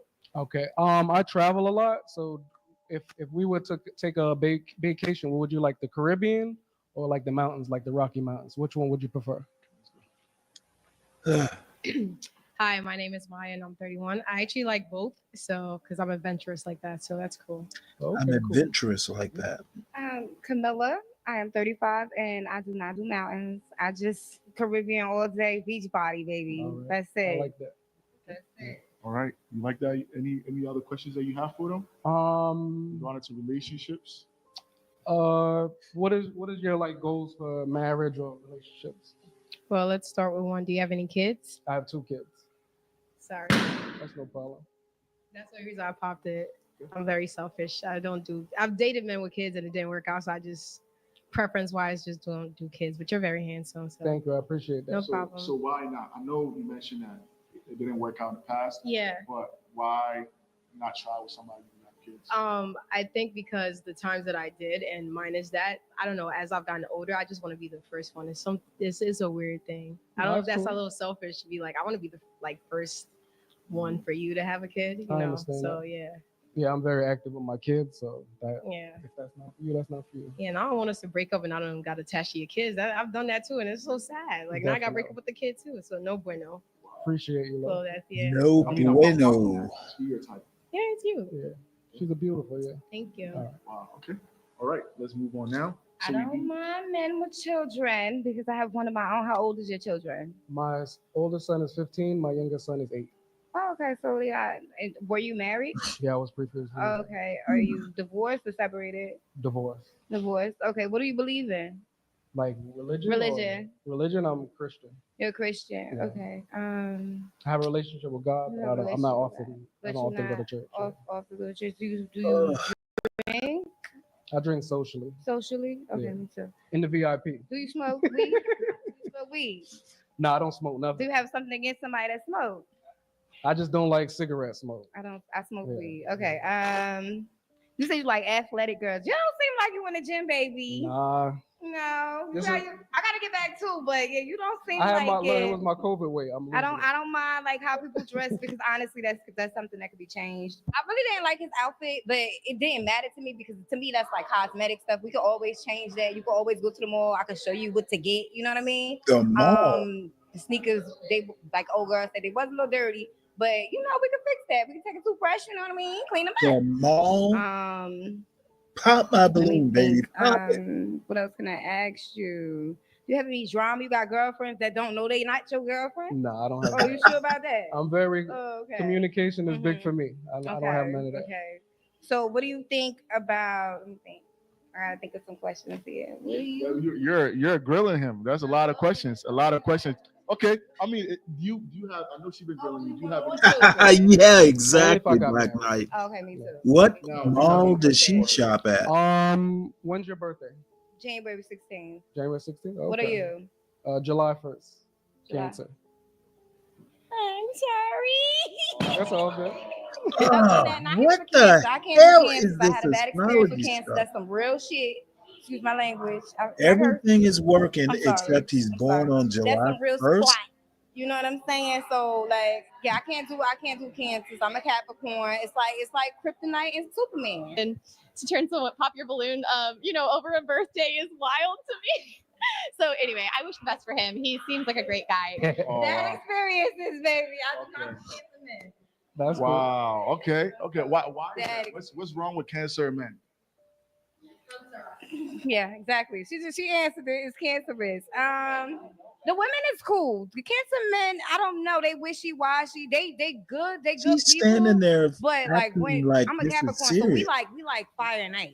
You know what I'm saying? So it's like it's like kryptonite. You know what I'm saying? Either I don't want to be leaving crippled or he is. So to avoid us doing all of that, you go ahead, brother. No, it's all good.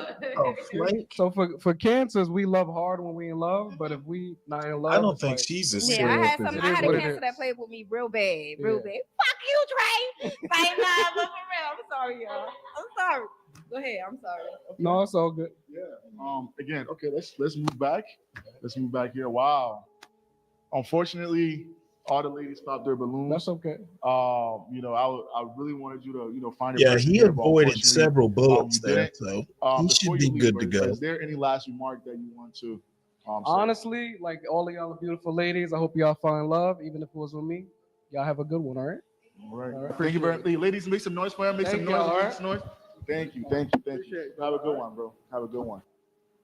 All right, ladies, are y'all ready for the last single man? Yeah.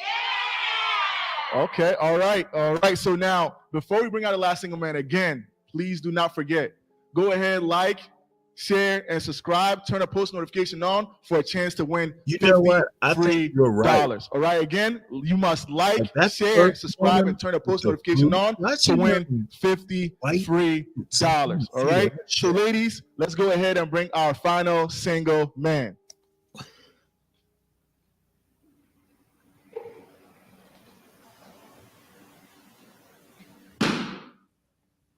All right, right here. All right. So, who do we have here? Can you say your name and age? Okay. Ronnie, 31. Okay. Ronnie, 31. What do you do for occupation wise? I work for the Port Authority. Okay. Now, I would like to know, do you have any deal breakers? Deal breakers, more or less, don't really want to deal with somebody that has too many kids. I'm trying to build my own family. The other thing, just a person that's going to be able to work with me. Okay. You know, be able to build, make a foundation. Okay. All right. Now, also another question: what is the most romantic thing that you have done? This dude is weird. Throughout relationships. So the romantic thing I'm done was actually my ex at the time. I did like a Valentine's at home thing. So I had rose petals on the floor, balloons, her name, pictures. She had a dog. I even dressed the dog up to even be along with it. So it was dope. It was dope. I cooked Urkel. and everything like that. And of course, I had the gift set up and everything. So Okay. yeah. I think All he right, that's goes cool. Okay, beyond romantic Urkel. man here. I think the ladies love that, right? Okay, so we Urkel have grew up to be one balloon someone that just relatively popped. cool. Let's figure out why she popped the balloon. All This right. dude grew up to. All right. Can we This please dude grew up know your in name, still age, and why you Urkel. popped the balloon? My name is Miss Juella DeVille. I'm 34. I'm from Newark, New Jersey. I pop because you're young, and then like I like bigger guys. Like I'm a big girl. I like them hefty, you know. But Big and girl. I'm not really into men with like nose rings. Okay. I like my man with no earrings, Okay. like raw, Okay. Conan, KB. Raw. If he not like that, I don't want him. But you handsome. I like your fit. Your fit is dope. You know I what? like the She shoes. I like reminds the way me you of a put it together. female American man. I appreciate that. Respectfully, If like you got American style. man was a woman, he would be I her. mean, is she your type? She my type. You know, I feel like we could probably go out, have a good time, have fun. You know, probably get our friends together. Okay. That's how I feel like. Respectfully. All right. You That's handsome now. Thank you. okay. All right. So we have a lot of balloons. All the other ladies have the balloons on. It All right. doesn't look So like a we'll give you a weapons chance to holster. further get to know them. So do you have any questions that you would like to ask the ladies? My question for the ladies is: what is one thing you did in your relationship that made it fail? Kelvin, that So you what is even something went that you did to in your it. relationship that you If did you that went to made the it fail DEI on meeting, your end? means you failed. Again, what is something that you have done in your You will relationship not that impress probably the chat. would have that caused it to fail, basically? I'm gonna be real here, honestly. I think I was too, I don't know if controlling is the word, but like to really have control of the situations. I can't believe Managing anybody's like taking him just seriously. every aspect of the relationship and not really giving him as much ability to have his hands in that, if that makes sense. So like maybe like the finances and the kids and all of the things like that, where I would just kind of take leadership on that, which I think maybe made him feel some sort of way. And then now looking back at it, like I see that that's probably, that's not the kind of wife that I want to be. So maybe turning that control over a little bit into a partnership is probably Nah, my if you weakness were there. really I like anti that you're honest. DEI, Appreciate it. Appreciate it. if you were really DEI, you would have Hi, my name is just Ray. I'm played 30 hook. years young. Something that I did, it's a little hard to say because my last relationship, I guess, he cheated on me in front of me. So I don't think I did anything wrong. I think it was I more so don't him. know. I It's still try to something make it in the work, back. and he ended things. So I don't Uh, really know what to do after that point. All right, I understand. I'm sorry. don't know what that is. I'm saying, my name is Maya. I'm 31. So I would say, just like Jordana, I was probably too enabling and helping and helpful. So I think that kind of caused I him to don't know, get too Black lax Knight. and Maybe not do they're things he was supposed to do artificial as a man. arms that he's So got. that's probably what I did those to help his the arms relationship out. attached. 'Cause if I'm like she's saying, if you're kind of taking the reins sometimes, it's like, dang, he ain't gonna do it. Like, there's no room for growth. I mean, I totally understand that. I appreciate the honesty, though. Thank you. I just wanted to see you up close. You are so cute. Thank Hey, you. let me What? see. Turn around. Turn around. I like it. You the best shit that came out today. You know that. I'm sorry. Excuse my Oh, language. Jesus. But God, I'm gonna this pop my guy's balloons a back and forth mess. for you. Okay. But I did want to see His how you look up clothes close. aren't I was fitting. waiting. I'm about Yeah. to say, age But number a number to me. no, But okay. yeah, I mean, we could be friends, so I'm gonna hold my balloon for a minute. I'll hold it for a minute. Okay, hold it for a But minute. as far as me doing something wrong, nothing. Because if I came in genuine hearted and all that stuff, listen, that's your problem. Only thing I did wrong was not be your dummy. So there we go. And that's it. Yeah. Alright. Go ahead and pop her Respectfully. balloon now. I don't I can cheat. take that. I'm loyal. I'm a Mhm. good woman. You know, only thing I can say about myself, I show a lot of skin, and a lot that intimidates a lot of men. So if you can't take that, then I might as well You got pop a this lot right of now. skin to show. I don't mind skin. Okay. If you come like that, you come like I that. come like that, baby. Like you mines at the end of the day. You know what I mean? All right. That's it. Love it. All right. Hi, I'm Kiki. I'm 30. My problem is I'll stay too long. So if I'm disrespected, but I love you, I'll deal with too much He needs to disrespect. run from That's the only all thing of I them. do wrong. Because I'm Run from them pretty, all. you know, They need to run pretty from well. him, I and he handle needs to run everything. from. I'm a great ass woman. He So needs your to thing run is from them. if you If I'm gonna in love. love, Do my not loyalty is procreate, y'all. is a little too strong sometimes. I If get that that. makes sense. No, Like, that I should that I back don't even out. understand. I think for me, I think I would probably want you to back out because I just want you to grow as a person. Yeah. You know, I want to help. Exactly. So I don't want you to stay if I'm messing up. I'm gonna tell you like, yo, I'm messing up. Just Love go that. find If somebody you else. hold accountability Oh, and God, communication is just always, Yeah. you know. this is just cringe. All right. I'm so sorry. What's the question again? Correct. So the question, Yeah, when we get over here. listen, the question is, what you did something wrong in your relationship that made it fail? I would say in my last relationship, he had kids, and I feel like I was too involved in the union with his baby mother. So next time, I would probably just stay out of that a little bit, stay focused on my relationship, and try not to focus on their whatever they have going on too much because it wasn't anything inappropriate. It just wasn't to my liking. Like, you know what I'm trying to say? They was too friendly, and I didn't like that. So Respectfully. I would say that was what I would do. I like that. I like that. I like All that right. you understand. So. Let's go back. Let's go back. Okay, so you had the opportunity to ask them a question. They all answered. Yeah. Based off their answers that they gave you, you could go ahead and pop 3 balloons. All right, we need 3 balloons gone. Remaining 3 balloons based off their answers that they gave you. All right, can I get your balloon? Your pin. All right, right here. Okay. 3 balloons, and reason why you also popped the balloon. Okay. Okay, and why? Why did you pop that? Reason why I popped yours, to be honest, because you got cheated on, I feel like you need more healing. Okay. I feel like you still need more time to explore yourself more. Fair. You know what I Fair. mean? I like your answer. All right.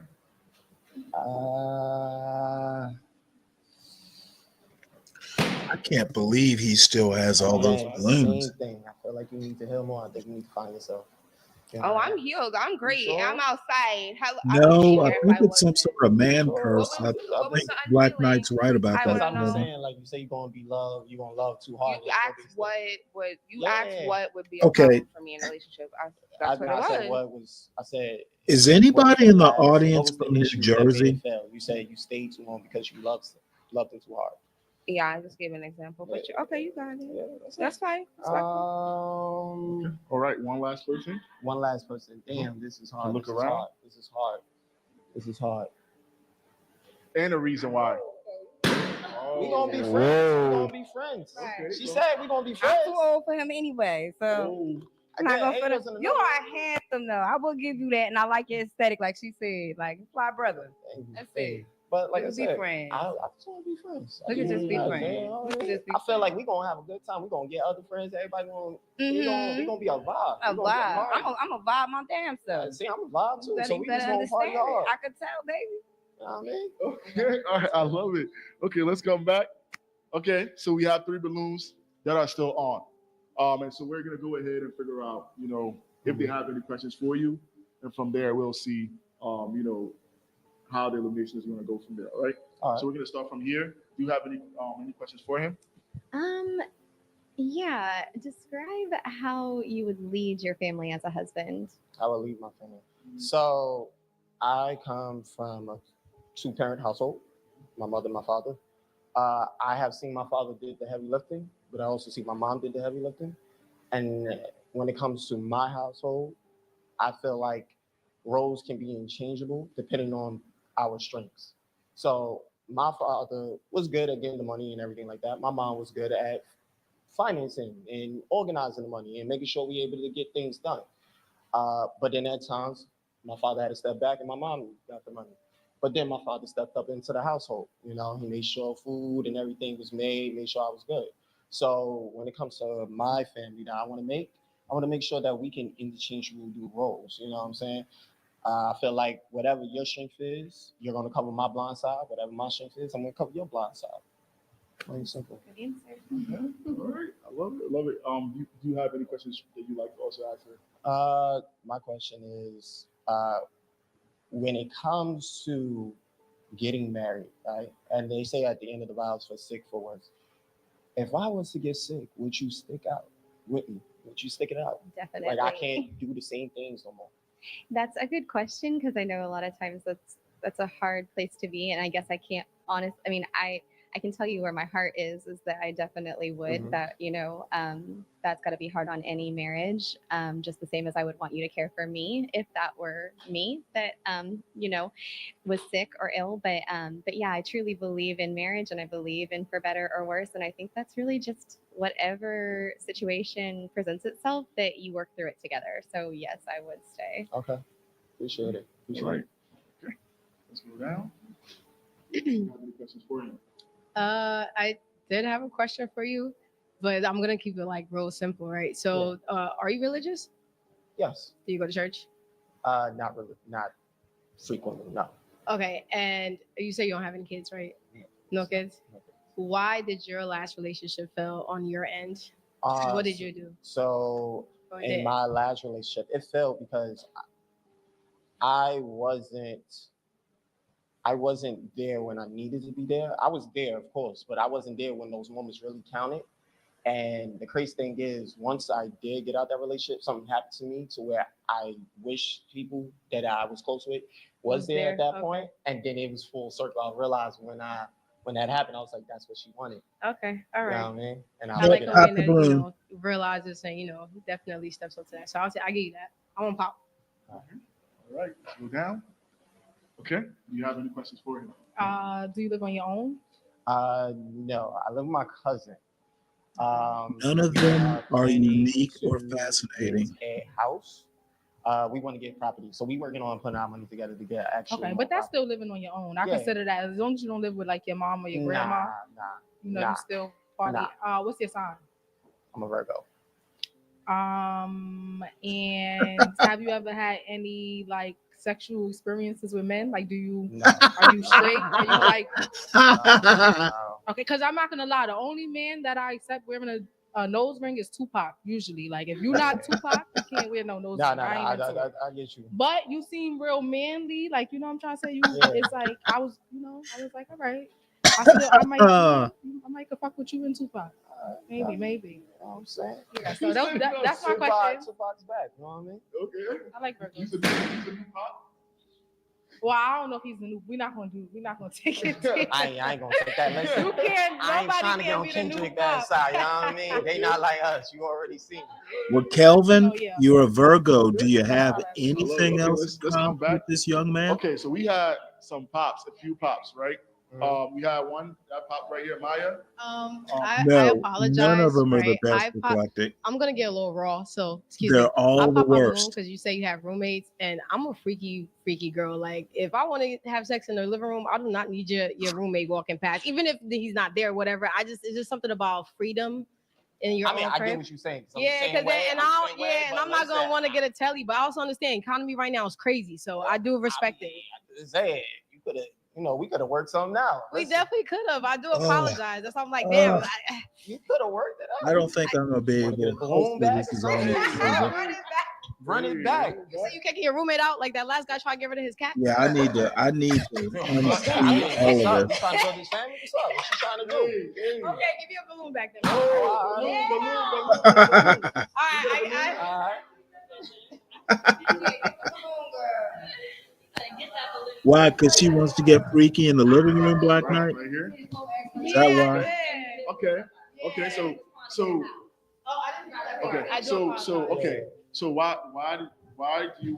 why did you get your balloon back? I got it back because I do like his explanation and the fact that like he's willing to compromise and do something else. So that's good. All right, so you had a pop there. Yeah. Let's figure out why she popped her balloon. Okay, so You waited Ready. until the other lady, Maya, wanted her balloon back. Yes, to pop her because balloon. I was the only one with a balloon. I feel like he should have been like, he was talking too much to her about why she popped her balloon. If you had me, you don't need to be talking to her about why she popped her balloon. You should have peeped and been like, oh, all right, I'm good with Shorty right Yeah, there. these That wasn't- women. was it- I'm sorry. I mean, I gotta take that respect. Something must be in that New Jersey water. I mean, if she wants to, that's up to Oh, no, her. I'm good. That's up to her. Okay. Respectfully, I gotta take that. Yeah. Okay. I'm cool with that. All right. Okay. Yeah. Let's come back. So we have a balloon here. Okay, Maya, can you join me here? Can you come here? Okay. So we potentially have a match here, right? There's a potential match. Let's figure out, if this is still a match. Do you have any questions? Last minute questions for him, and then he would also ask you a question too. Okay, so if we were supposed to go on our first date, where would he go and what would you do? My accent is slipping. I apologize. So I like to do two things. I like to be either active or I like to do something that's going to get our minds working. So I either like to do a museum, art gallery, or we can do like something that's active as far as like maybe like indoor rock climbing, something to challenge you. You know what I mean? Because that's just me. Can I add on to my question? Sorry. Yeah. Are you picking me up or what's the vibe? At the end of the day, I could get an Uber to bring you to the event. You know. I'm sorry. I've been dealing with that too much. I don't want to drive and I don't want to Uber. You can come in Uber, but like, nah, it's just something about I want to just feel princess, So I didn't want to say this, but I was in a car accident January 5th. Oh, I'm I lost sorry. my car. So I apologize. I have a car. No, now. it's So, completely fine. You what I know, mean? But it's we work on it. Yeah, I'm popping really quickly, but at the same time, Yes. You're not. no, which is true, but I think it's because of like just preference wise. No, I get it. I do apologize. I think because I just don't have time for explanations no more. It's just like a flat out no. So Yeah, I do yeah. apologize. That's No, it's fine. So now, man, with you figuring you are out and you awful. getting to know his side of the story, the main reason why he wouldn't have been able to pick you up. Mm-hmm. Do you understand, and are you willing to compromise on that level till later on he's able to get a brand new car? I definitely do understand. Willing to compromise is kind of the 50-50 because this is me. I think I got too much trauma from like just certain things that I just like, I'd rather just not deal with it and just, so that's I don't know if that's a good or a bad thing. Trying to avoid like any headaches because what if it's like something I'm like, yo, I'm waiting and like something else comes up or, Ubers and this. But again, I think she just couldn't wait. It's even when I made the first thing with I had a roof, but I had plans on getting like a house and property and everything like that. She just kept jumping with that, which in her defense, she's been through a lot and I understand that. So my whole thing is about that, right? Because I have been in that situation before. I had to learn that I have to give grace to the people that I really think I can, build something with. Definitely. You know what I mean? If I feel like you're actually putting in the effort and I see plans and motions that's going into that, I can give you the grace. You know what I mean? But if I feel like you just keep saying it and there's no plans or motions going into it, then I'm gonna just exit out respectfully. I respect that. Okay. Just shut me up. So you got that. Okay.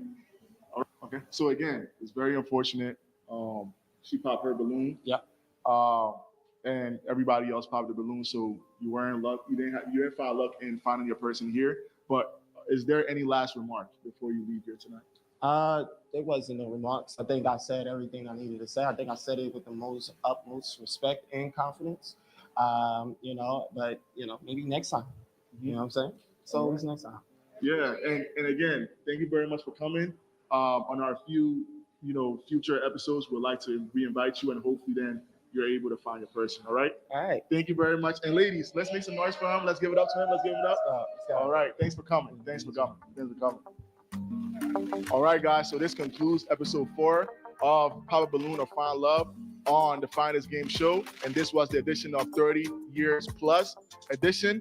Unfortunately, the ladies standing behind me weren't able to find their partner today, but we will re-invite them, and hopefully in the future they're able to come back and find their partner. Thank you very much for watching, and I would like to also remind you, go ahead, like, share, and subscribe, and then also turn on the post notification to win $50 free. Again, like, share, subscribe, and turn the post notification on to win $50 free. Thank you very much for tuning in. and click below to watch more episodes. Thank you very much. Have a great one.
In Aleppo, rebels give a sense of what may come in Syria.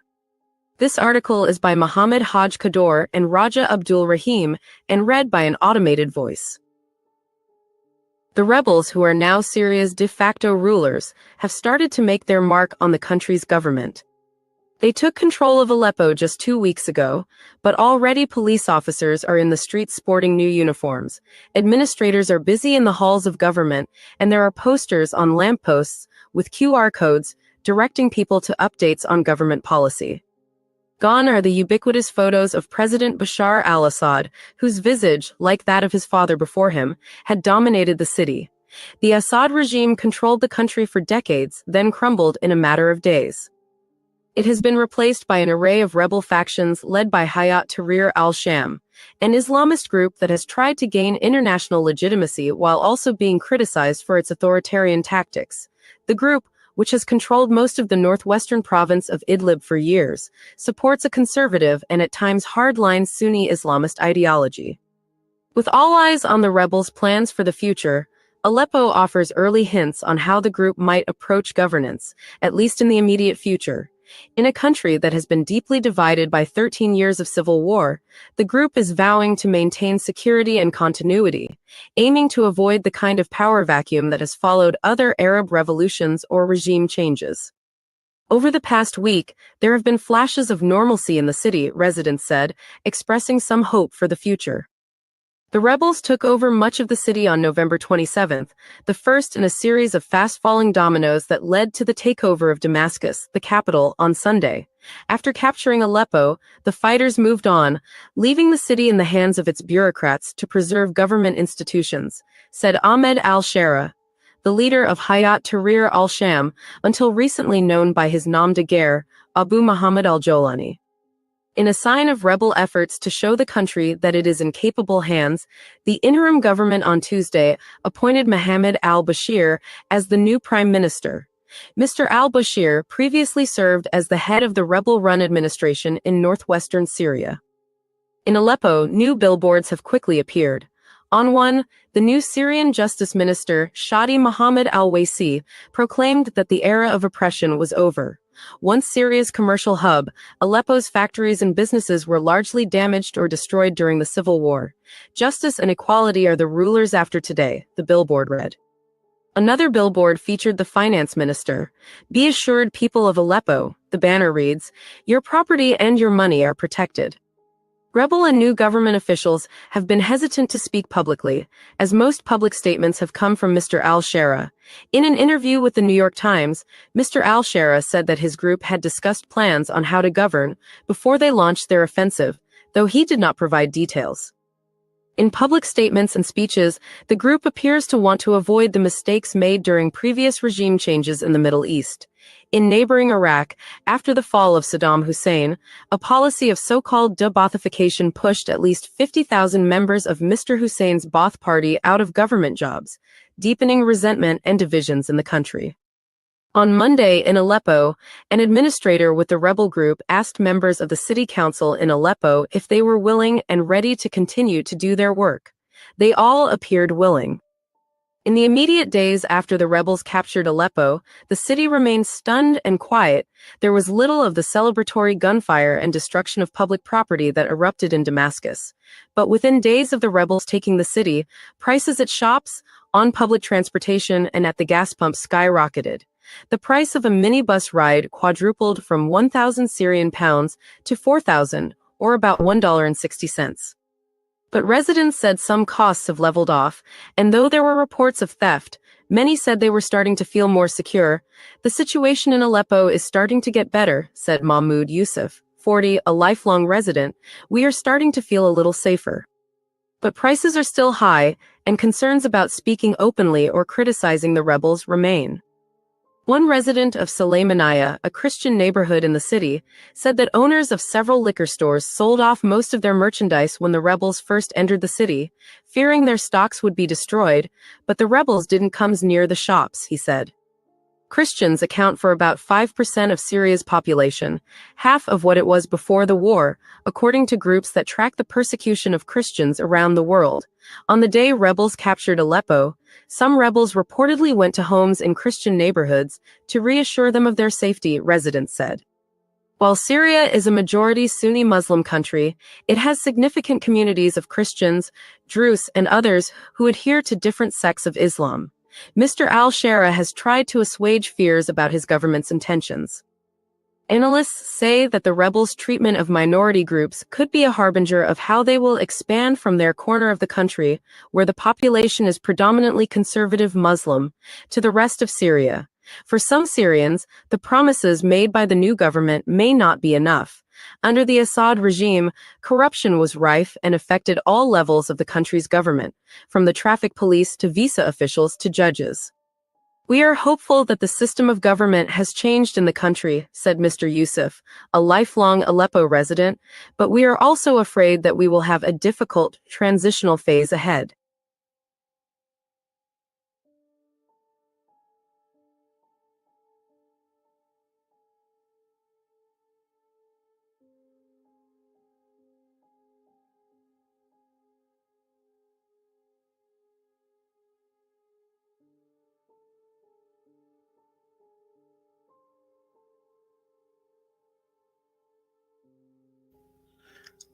All right. Well, that is the latest news on Syria. Black Knight. Hey, Mela. Hello. Hello? How you doing, Mela? Can you hear me? Oh, there you are. Okay. Yeah. How's it going?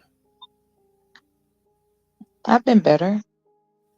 I'm just gonna join your educational instructions for the moment. Find out what topic you're interested in discussing.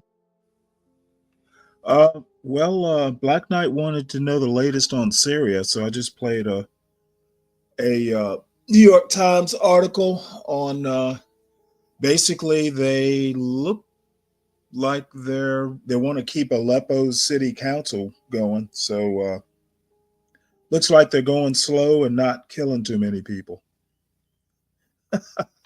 Thank goodness for that. And It's still a Black crime. Knight says, Black Knight says hello. Hi, Black Knight. Yeah, it's still frightening to be there in Syria, and that's really the bottom line. That in this particular country, we Have you enjoy ever going to been? Target. No, no. What I am able to observe is that there are countries that are experiencing threats outside their door that we don't necessarily perceive or experience the same way, right? Like, for instance, if I want to go to Target, I'm not looking up in the skies, wondering who's gonna, bomb the surfaces while I'm attempting to shop for necessities. That's just not a, a conscious reality that we live in. And what's really unfortunate is that because we enjoy these freedoms, the freedom to not, as long as you can afford to separate yourself from threats, you don't have to worry about it. And thereby you can isolate yourself from the reality that threats exist everywhere else. And so I said all that to say this, Stanley. Right. We as Americans are selfish, self-centered, arrogant, and obtuse. What we don't what we choose, I'll say this, what we choose not to exercise is knowledge of other people's suffering. That's a conscious choice, Stanley. It's like, hey, better you than me. You know, that's your problem. That type of attitude. Americans have a bad habit of doing that, man. It's Well, really two things. Trump's not going to cure disgusting. that. That's Trump. Trump's not going to cure any of that, if not just outright. Yeah, that's not his goal. His goal is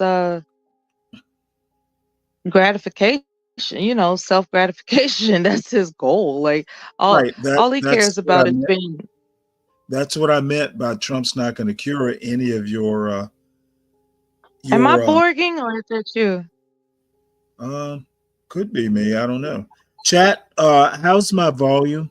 Yeah, somebody tell us in the chat who's borging. Is it myself or Stanley? Real friends tell when they're borging. Anyway, go ahead. Speak, please. I enjoy your No, I uh was saying Trump's not going to you be the are cure. borging. Maybe it's me. Maybe it's my device. I'm going on mute.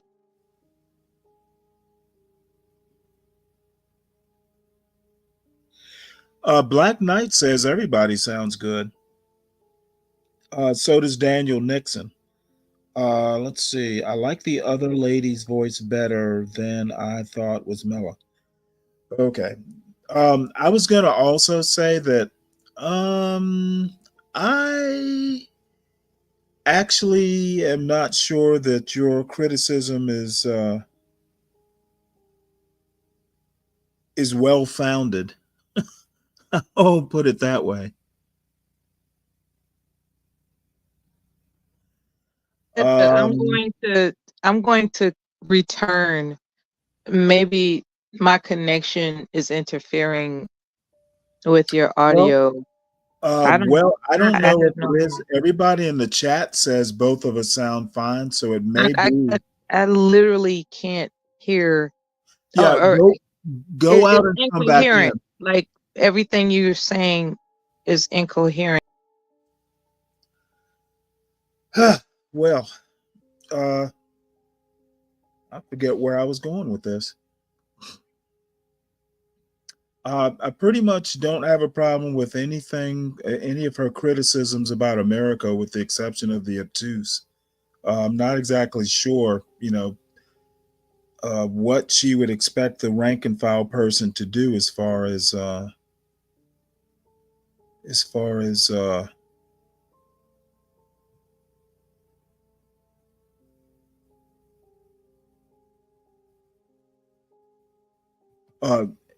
Syria.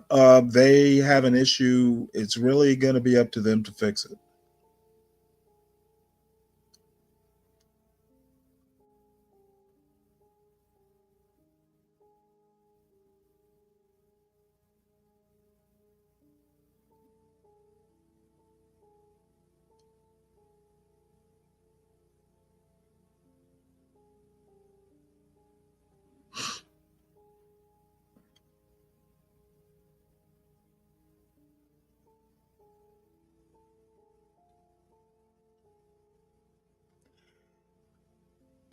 Oddly enough, I don't see anything in the news that is really um,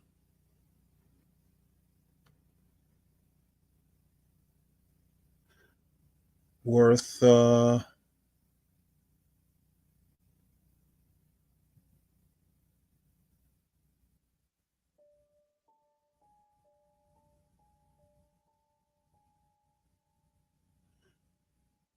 Let's see here. Be right back.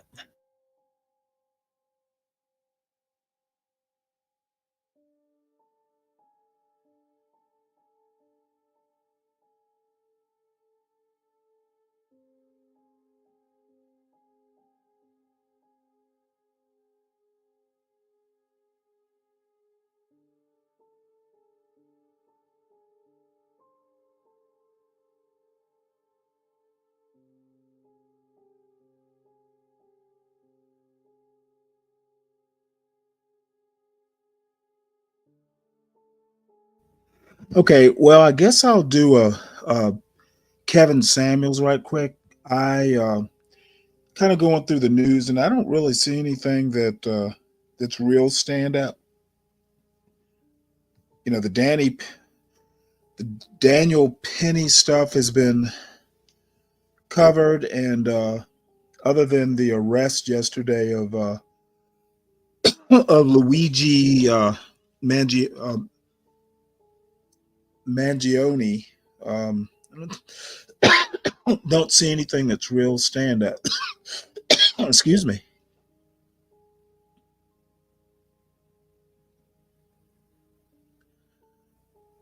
Let's see. Pepperdine in Malibu.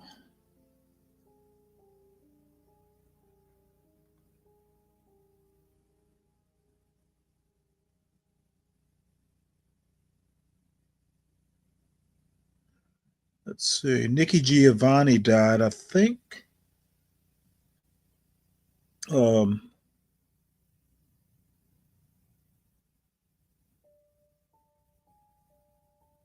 I'll send this to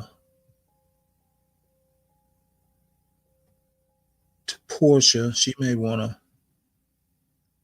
deal with this.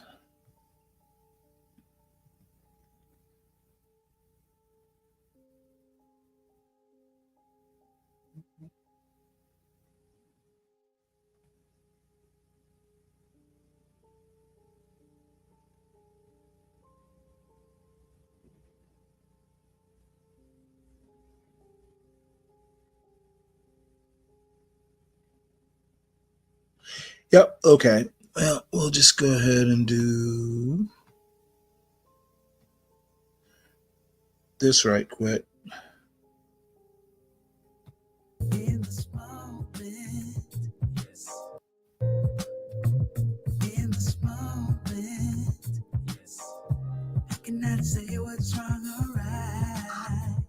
Oh, Miss Wilson, hello.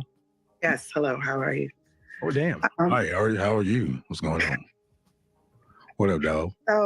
My question is, does it really pertain to the concept of high earning men who want children? What about high earning men that don't want children? I don't understand. Okay, Well, high earning men that don't want children. Well, high earning men who already have children. You're speaking a lot about like high earning men who want to start families. So what about those high earning men that don't want to have children, or high earning men that already have children? Well. Okay. First off, the ones that don't want to have children don't want yours. Okay. If they didn't want theirs, they ain't gonna want yours. Okay. No, I'm talking about like they don't want children, period. Right. Or, if they didn't want theirs, they don't want yours. If they're gonna pay for somebody, they're gonna pay for somebody that's a junior. It looks like them. They ain't gonna pay for yours because there's no DNA in that. There's no asset in that. It's all liability, all expense. So if they didn't make their own babies, they ain't gonna take yours. okay. So what about the men who already have children They already got theirs. They still don't want yours. They got to provide for their kids. But who's to say that? You asked. So now, see, hold on, stop.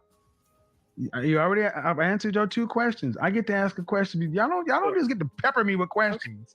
I apologize. Go ahead. Think about what I just said. If he doesn't want kids, he could have had children, and then that means he don't want to pay for yours. And if a man already has kids, anything he's doing for his kids, if he got to do for yours, he's taking away from his kids. Correct. So what if he doesn't have to do for my children? Are your kids living at home? I have an 18-year-old who's in college. And so are you trying to actually tell me that this child would never need anything? I'm sorry, ma'am. Let's get to reality. Okay. Whether they live at home or not, he still will be a kid. There's still going to be some resources. Maybe not as much as in-house. True. All right. That's Where's true. their father? The father's in the same city. All right. Is he a high value man? Now he is. When we were married, he wasn't. Okay. So again, we're back to this whole dilemma. You want a high value man older and later in life when you had a kid and babies by men who weren't. But I look at it like, listen. Why do you ladies feel like you should be able to raise the price on yourself when you get older? It's not about raising the price. Yes, it is. How is it raising the price? All right, let's do the simple market analysis. All right, when you were younger, what age did you get married? I got married at 26. 26. And how old are you now? 46. 46. Yes. Your husband, when you were at 26 years old, was earning how much? I don't know, maybe 60,000. 60. And your ex-husband is earning about how much now? I mean, I'm not in his pockets now, but you said he's earning more, so I'm assuming you said he's high value. Business, he's doing well for himself. Yes. Well, but I mean, give me a number. I'm just going on what you said. I don't know. It's 18 years later. I'm not married to him. I'm not in his pocket. I asked you a question. I asked about high value. You said he's on his way. So what would make you think he's on his way there? I mean, I'm not asking you for an accounting or W-2. Okay. Just give me a ballpark. I don't know, 90,000. 90,000. So he was making maybe 60 when you married him, and 30 years later, 18 years later, he's making $30,000 more. All right. And you guys divorced how long ago? 2011. 2011. So 9 years ago. And he was he 60,000, 70,000? How much was he making when you divorced? Around about that number, yes. Right. So why can you expect to get a man who's earning more than the man you made babies with at 26 who was making 60,000 when you're 18 years older? The price on items that get older with use drops, doesn't go up. Okay, so I would think what I married when I was 26 and what I was looking for should be different at 46 now. That's 20 years later. I shouldn't be, my life has changed, my value. So what? What I've brought to the table. So what? Like I asked the previous caller, name me a product on the market whose price goes up with time and use. Okay, I'm not saying I know what goes up with time and use, but I guess because nothing does. But what I'm saying is, that's just like a person's income. If you started a job 20 years later, you shouldn't be making what you're making when you started.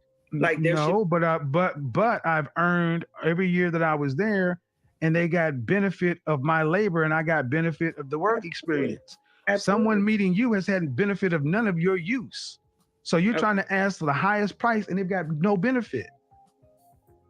It still works. Okay. So Are you saying that people should not date where they're compatible with one another? You're compatible not on income, you're compatible on your overall. Listen, what do men value and what do men want in women? They're not. We know they want the looks, we want the image, they want, all that That's stuff. what we pick. So, Yeah. and that's what and that's okay. And just like men date upon their resources and their ability to provide, a man who cannot provide and cannot have resources cannot date a supermodel. Sure. No, I agree. I was just speaking. So again, back to the market. Okay. Older, more use, and you want, because you feel as though your value is increased and you're marking your value as in your socioeconomic status. Well, no, I guess I'm looking at the people who I'm around. So my colleagues, the people I work around, my friends' husbands, my brother-in-law, my father, I mean, all of them are high earning men. So okay, but that's not, I'm talking about you. Yes. Okay, ma'am, on the market. Do you think in general a woman's value should increase as she ages?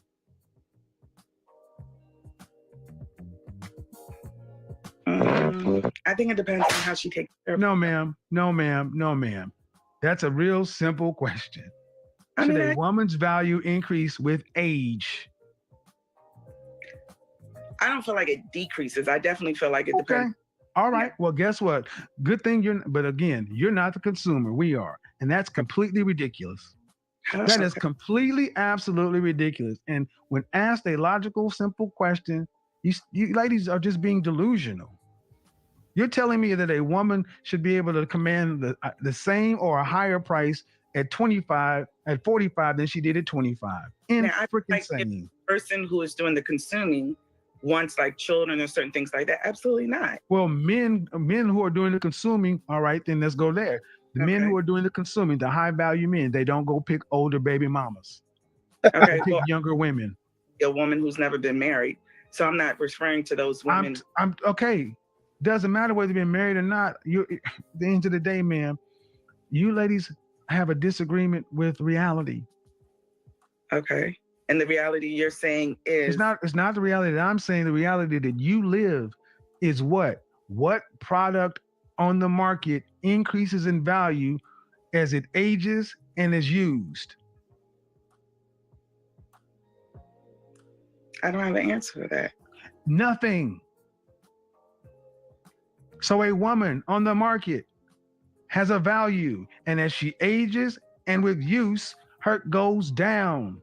I ask you, as a woman ages, should her value increase? Well, it depends on how she keeps herself up. I don't care how she keeps herself up, ma'am. 40 is different than 20. Oh, absolutely. I know that. I've been 20 and I'm Poor 40. woman. So why is it so hard for you guys just to use that kind of logic when you look in the mirror and say, you know what? I'm average and I should get an average man because I'm not the hot little thing I was at 20 something odd years old, and I can't ask what I asked for back before I had kids and before stretch marks, cellulite, and moles. Okay, so no, I get the whole concept of 20 is different than 40. I get it. It's common sense. But the thing that I'm looking at is when you kept speaking about children, and I was just kind of triggering on to that point where you kept saying, okay, well, men are going to want a woman who could give them children. I just wanted to know what was your perspective of maybe okay, man, we've had many different conversations. You asked me about what about a man who doesn't have kids, or what about a man who doesn't want kids? Look, I'm a pretty good listener, man. Do you have children? I do. I said I had the 18-year-old in college. All right, good. And are you on the dating market? Not really. Okay, why does this matter to you? Oh, well, I have a lot of girlfriends, and I have like a women's group, and I'm doing like. Okay, and are they looking for a high value men? They are looking for a high value man. Yes. Are they high value women from what men value? Some of them are, some of them aren't. Well, then, if they're not high value men from what men value, why are they looking for high value men? And I think that they feel like dating. You can feel like whatever you want. Either you you can feel like whatever you want. Well, what the market decides. What they've explained to me is dating men, like maybe let's say if I have a girlfriend who makes $300,000, and let's say she's average looking, but she's dating a guy who's maybe making 50,000. That kind of causes conflict. Their lifestyles are Yeah, I know. I consult with these women all the time, and here's here's the problem. Here's the problem. I get it, and there's no resolution to this problem. Okay. I get it, and there's no resolution to it. You want to hear the truth? I've had to tell 3 people this in the last 2 weeks. You waited too long. Your value's too high. You're going to die alone. People have paid me to tell them this, and I'm telling you, look, because when it came right down to it, these women would say, I really could not be okay with him. I'm making 300, he's making 50 because the mortgage, I'd have to pay 75 to 80% of the mortgage. All right, well, if that's the case, I cannot make the world be more full of $400,000 or $500,000 men who would accept you. The men are what they are, and you waited too long. I'm going to do a broadcast next week talking about how feminism was tied into the women's movement and how an editor for Cosmopolitan has had to finally come forward and admit that the things she did destroyed an entire generation of women by postponing marriage. Wow. By free sex. I don't, and the problem is I feel sorry for women, sisters in particular, because you were lied to. Yeah. But we are where we are. And if you got a $300,000 friend and the average black man is earning $42,000 with no kids, I can't make more black men be up there with your friend. And if she wants a man who's up there with her, he's going to want what he wants regardless as to what she earns. And if she does not look like what he wants or is going to have the mentality of the assets, just like she's not going to settle, he isn't either. And that's what hasn't been told to women. The men that they want are not going to settle for them. And so what your recommendation would be, like, for my girlfriends in that category would be buy a dog, die alone. What else can I say, man? I know I'm supposed to say something happy right now. I know I'm supposed to say something jovial, but how old are we talking? 35, 40 plus? Yeah, they're in their 40s. All right, ma'am. I can't make more $300,000 single available heterosexual men. I can't. And they can't go out and they can't date Bradley and Enrique. I mean, they can't. Those guys over there are not in mass and don't want them like that. And the women over in those other races aren't going to let their high value men go without a fight. Gotcha. So this whole notion of black women going over to the white men and getting high value, you'll have sex with you, but you do not see high value men marrying out. We tend to get very, very race conscious the higher up we go. The bottom line, man, is have you ever had spoiled milk? Have you ever drank some milk or put some milk on some cereal and it was spoiled? Yes. Wow. You know what happens? Think about the last time you drank some spoiled milk. Then you get this sharp taste in your mouth and you kind of spit it out. It was nasty, absolutely. Exactly. But the only way you knew it was spoiled is you tasted it. Correct. You can look at the date, but look, their opportunities have spoiled. And this is what they're doing. They're rejecting the opportunities. But the reality is, I can't make unspoiled milk. I can't reverse time. I got you. I'm not Doctor Strange. I'm not Thanos. They waited too long. And to settle. It's not settled because here's the thing. Let me go fill on the other side. Here's also what's not going to happen. They're not going to go get a man who is happy with who he is, and just because he does not earn what she earns, that she's going to sit around and beat the shit out of him because he's her second or third choice or better what she can get. See, what it really is, ma'am, is your friends need to line up their expectations with their sexual marketplace value, not their income or their education. Okay. And if they can do that, then they can honestly and really accept it. Then being average, they would be all right with an average man. Why is it that white women, Hispanic women, Asian women, Middle Eastern women can out earn their husbands and not feel like they're settling with a plumber or something like that? I have a woman on my channel who was a doctor of 4 children, 135 pounds, went to the Mayo Clinic, makes 4 or 5 times what her husband makes as a software engineer or something like that. Yeah. And she's the breadwinner. But black women, they'll beat, in general, our culture is that women will punish men for earning less. So men are saying, I ain't gonna go let you abuse me because you couldn't get an attorney, a doctor, or whatever, I'd rather watch football and dial on myself. Right. And I feel like a lot of other women down women Hey, saying, Mel. okay, well, you've worked hard, you've gone to school, you've gotten this level of education and this salary. So it's a form of. Is your audio any better? Hello? It is. Hey, hello? Hey there. All right. I'm pleased that we're watching the legendary KS. I've Well, spoken with him. oh, have you really? Oh, I'd love to know that conversation. Yeah. I have never, I actually never watched him. I've seen a clip or two, I guess, over the years, but Nas suggested I start kind of looking at some of his stuff overnight. Reviewing his content.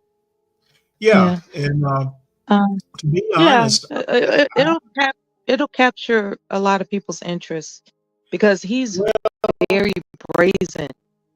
well, I would say direct and to the point.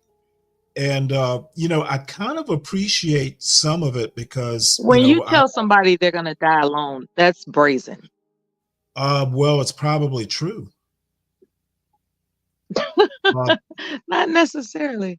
And Well, that's not really what I came up here necessarily, to but discuss. I wanna basically say that I'll be 60 in March. I've lived some of this stuff. I'm at a point in my life where I have seen some of these scenarios that women call in with, and I've seen some of this, and in the end, a lot of it is true. Not that I even, life isn't fair is about the only thing I can say. It's not fair that some of these scenarios, like a woman who may be in her 40s now, like this woman is in her 40s, and she's under the assumption that her value, I don't know, they're basically calling it high value. She's a mother, she's a divorcee in her 40s. She is probably not going to get, a 45-year-old, six-figure guy who doesn't have children interested in her. That's the likelihood of that happening is fairly low. So, I mean, I don't know how that is brazen. It's true. Okay. And well, tell me about your conversation with him if you want. All right.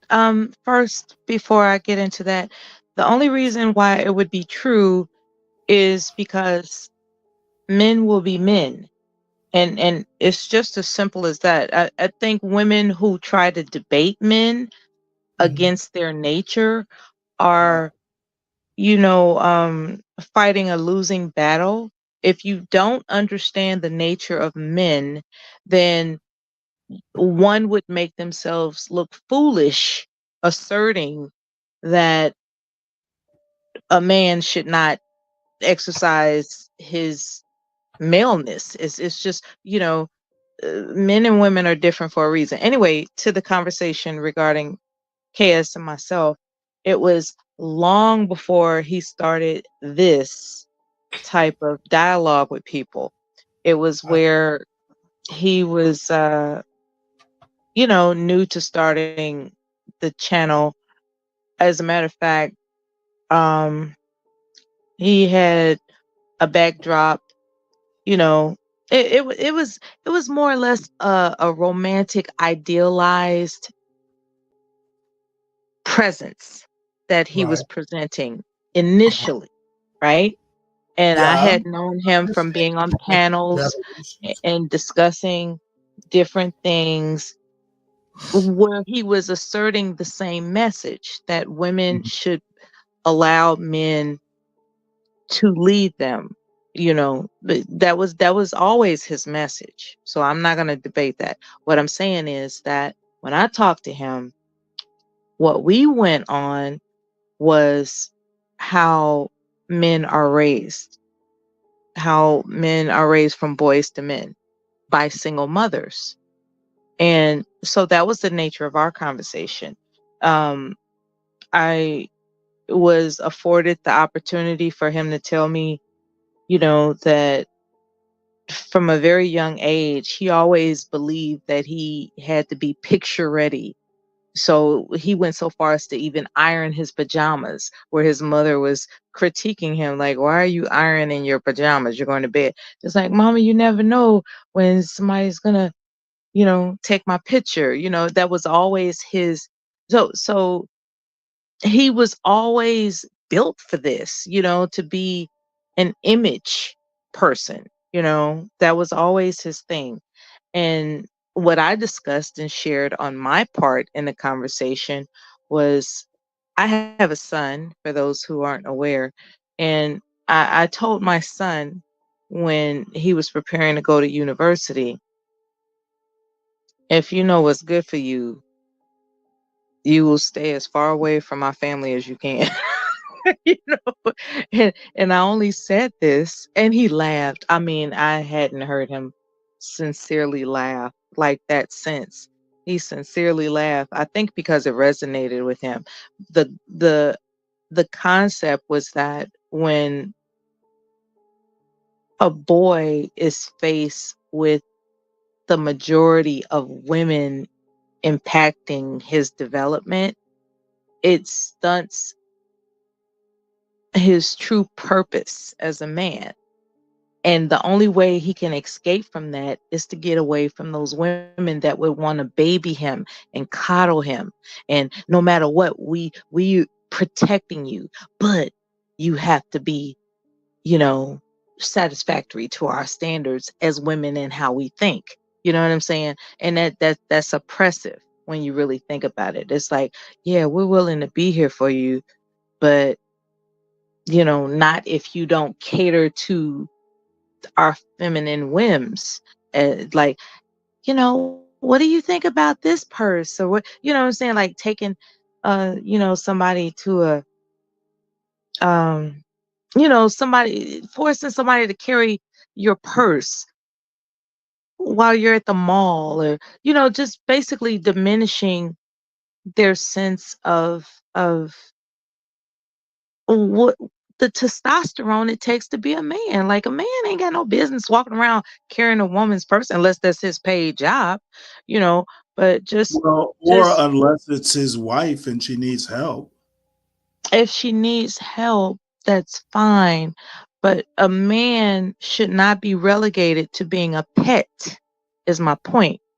And unfortunately, Okay, a well, let lot me of ask you a question. Why are you making this point? Who's I'm suggesting that? well, what Kevin Samuels emphasized is that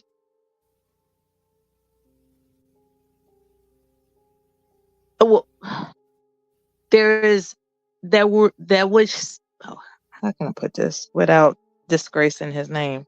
There would seem I got it. I got the sentence. I'm formulating it. There would seem to be a battle against men, and he was fighting against that. That's my statement. Okay. Well, I see that point, but here's the deal. Um, I personally believe that there is no battle. If there is a battle, if there's such a thing as a battle, it's a Pyrrhic battle. If that's the case, Stanley, Nobody, why are they saying toxic masculine? Where did this term toxic masculinity come from? That's shaming because language. there is such a thing as toxic masculinity, and I would argue that what we call toxic masculinity is cosplay.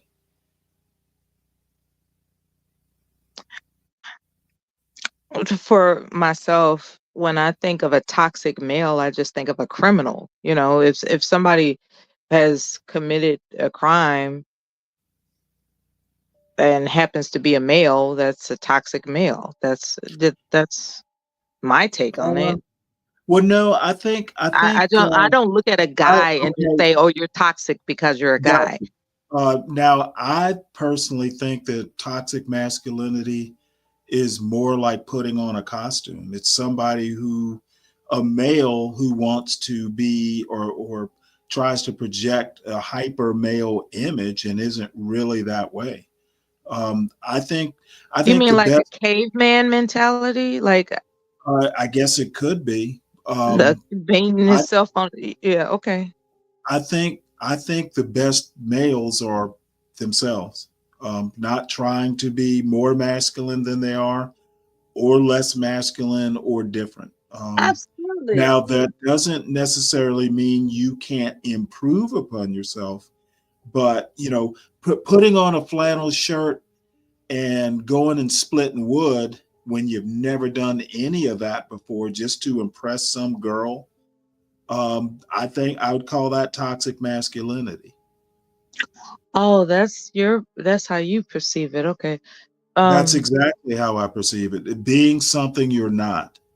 yeah. Yeah, putting on the mask. Yeah. Um, yeah, it's important to be yourself. It really is. It's important to be yourself. And whatever attributes are displayed in being yourself will be accepted by the one who Well, truly not appreciates necessarily. you. I mean, the part of being yourself is there will be flaws, and there will be flaws you need to improve or get rid of or whatever. However, Hmm. being real is being real. Not all of it's going to be perfect. Yeah.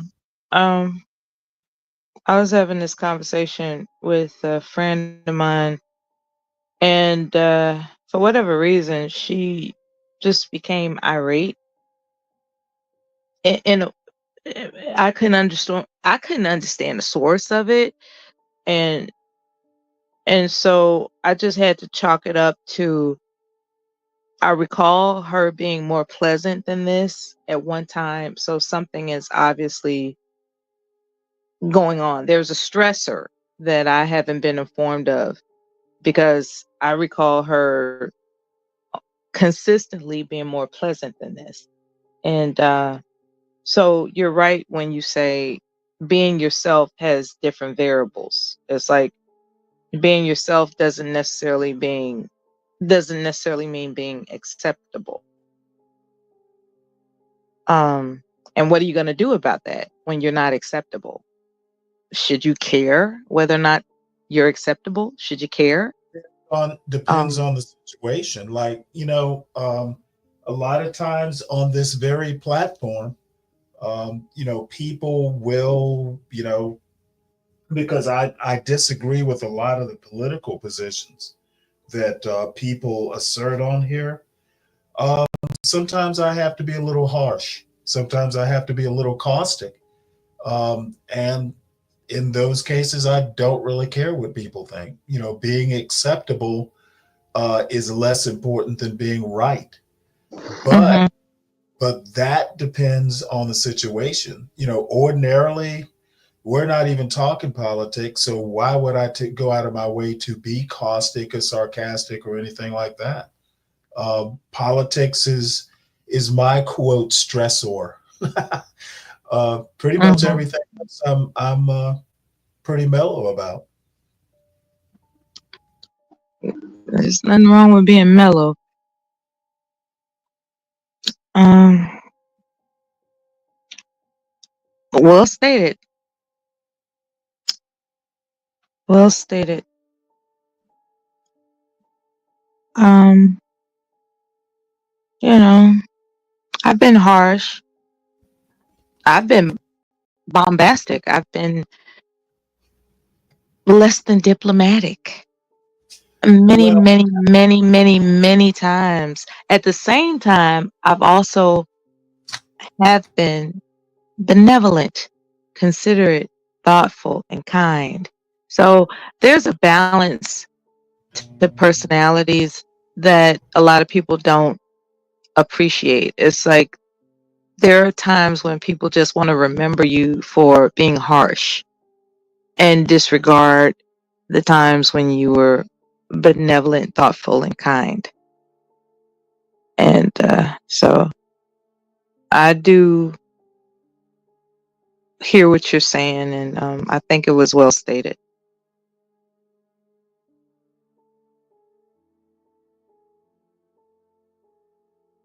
Well, thank you. You want to go and finish this? Let me see how far has this gotten. Oh, this is almost done. We might as well watch the rest of it. Mm-hmm. Settling, dating someone that's Well, I'm telling you right now, women do that because that's a form of dirty macking. Okay. Because if they could get a hold of the dude they're telling you to get away from, I guarantee you they get on him because they don't want to die alone. Okay. Best I could do for. All right. But you know what I'm saying? It's not easy to hear, but it's the truth. I mean, I know it's true. I guess I'm just like, it's challenging for the women who, and I guess, you know, I have a daughter, like I said, and so it's funny, she hears some of this sometimes, and I'm You like, say you have a daughter? I do. I have a 6-year-old. Then what do you tell? And then that what? Oh, I'm switching it that's up. why I said talk to the younger. See, here's the thing I would ask your friends. Yeah. Talk to the younger you. Talk to the current you, then talk to the future you. If they could talk to the younger them, they know they would tell them something different. Oh, I would do it totally different if I could talk to the young. And so I told my daughter about it because I listened to the show yesterday, and I do feel like a lot of times people emphasize going to school, get an education, make money, but we don't focus on the other things. And so I look at my girlfriends who focused on getting their education, getting jobs, and then now they're in their 40s, never been married, no children. Wow. And it's like, it's late for them. What made this video go viral? It was the dying alone part because it stung because a lot of these women realize that one, they have no relationship skills. Sure. So even if they did find a decent dude, they don't know how to be around a man other than in the bedroom. True. That's true. But here's the thing. For the women who were on the fence, my mother decided to put all this bullshit down and she settled. And her settling was the best thing she ever did because she's lived better the last 24 years than the first 50. She married the most unlikely man I could have ever thought of, and she has never been happier. And I'm ecstatic for my mother because she picked the wrong guys all the time, include my dad. Okay. But we didn't own a home. We rented all the time. She got anyway, shit. If my mama can win, well, my mama got off that bull crap. But at what age did she find 50. This? So then there's still hope for my girlfriends in their 40s. But her two sisters, one died alone and the other one's on the way. So and the cousin, most of the women in my family died alone. So there's hope.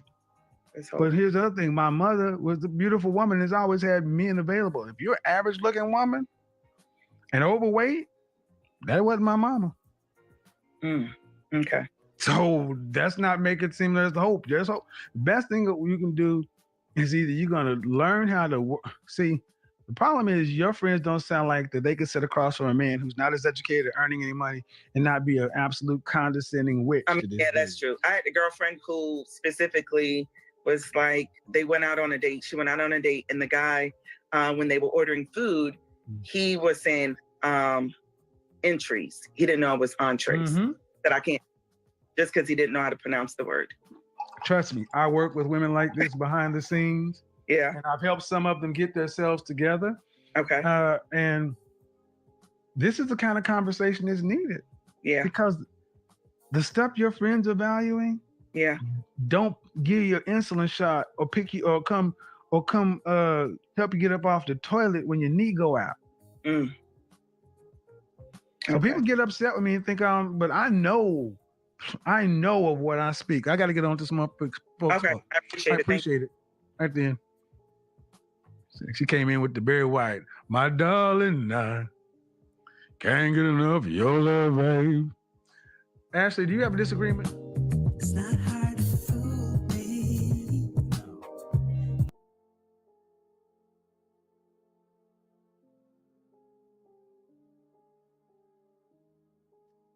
Well, Mela says she'll be back. Hey, Black Knight, what is that symbol there? The plane? Are those cigarettes or what? I'm looking at the little emojis there. They look kind of small. So I don't know. I do have a pop the balloon. I was actually looking for something a little more serious than that. Well, I guess we can go back. I was saying land her plane. Oh, come on now, y'all.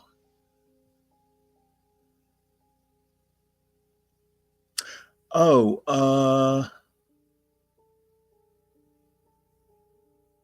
let's see. What else is on YouTube? Probably nothing.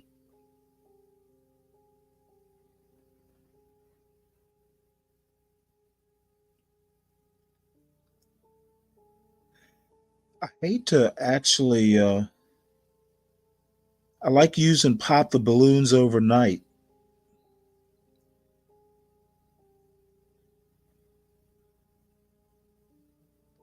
Let's see, I have animal videos.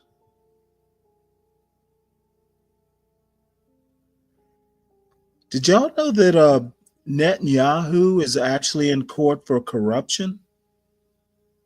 I did not know that. I'm gonna have to find that in the newspaper. Let's see here.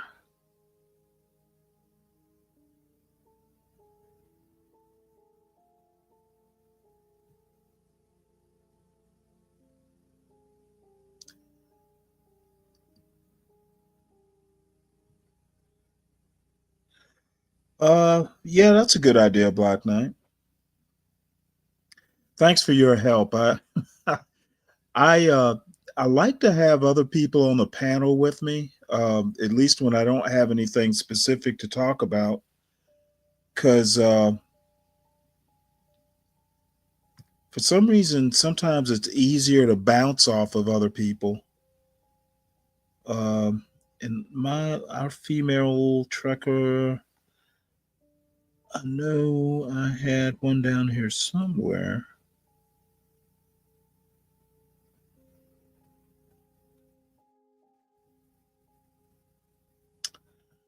Thought I had one saved, but apparently I don't. So we will have to.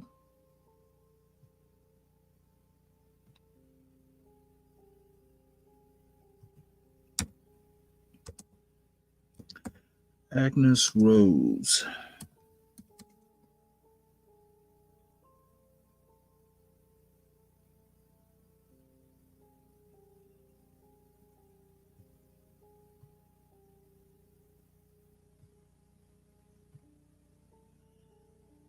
Let's see. Let's do unwatched.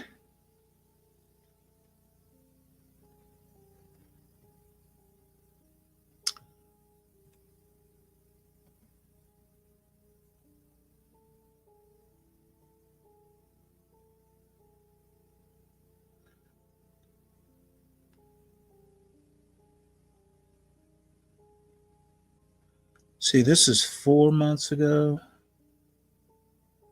Let's do this one. What the hell? This looks interesting. Hey y'all, it's Agnes Rose, and you're watching my YouTube channel. This is where we do a day in the life, week in the life of a trucker, and I'm the trucker. Hello. So let's get into this opening.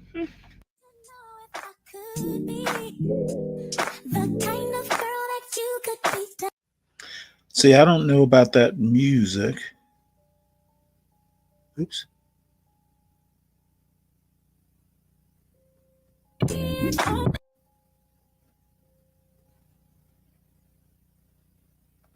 want to make sure I avoid any copyright issues.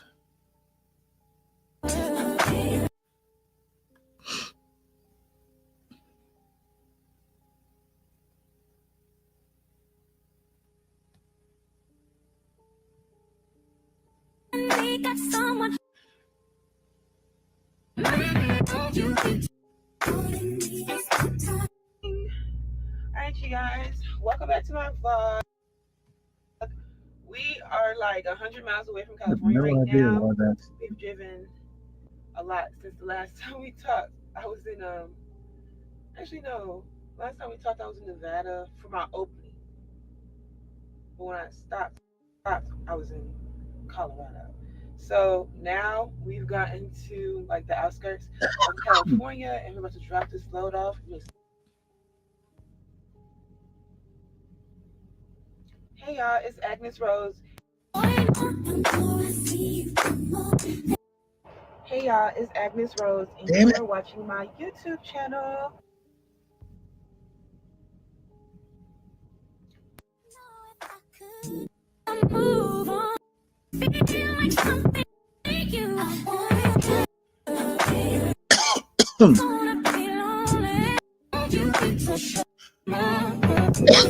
Man, that's the other thing. These a lot of music in her videos. Alright, you guys, welcome back to my vlog. We are like 100 miles away from California right now. We've driven a lot since the last time we talked. I was in actually no, last time we talked I was in Nevada for my opening. But when I stopped, I was in Colorado. So now we've gotten to like the outskirts of California, and we're about to drop this load off. We're gonna see if we do it early. My appointment, I could have been there yesterday, but I got so tired, so I just ended up doing it tomorrow today. Um, yeah, let's start driving. I don't really have anything to say too much because y'all know I'm about to get ready for vacation. So this is gonna be one of those vlogs where it's gonna cut in the middle, and then we can get back to business at the end.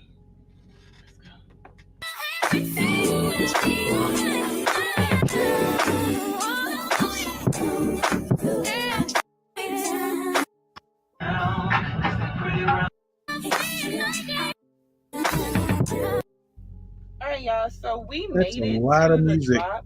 filler here. I'm a little irritated. I'm not gonna lie. So on the notes and online, it says they close at 5 o'clock um p.m. So that's why I parked yesterday and I didn't just take a little nap and then come all the way here. But when I pulled up here, they're saying that they don't start receiving until 7 o'clock for us, which means that I could have took that nap and then came here. So that's really annoying.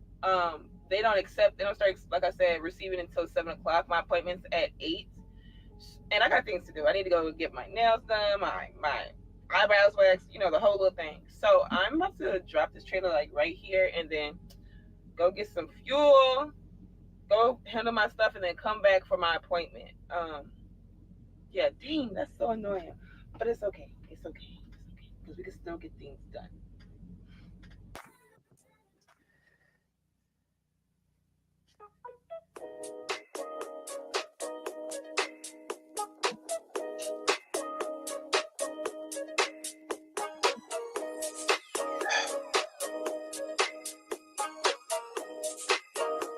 To move my chalk, and then it's time for Hawaii.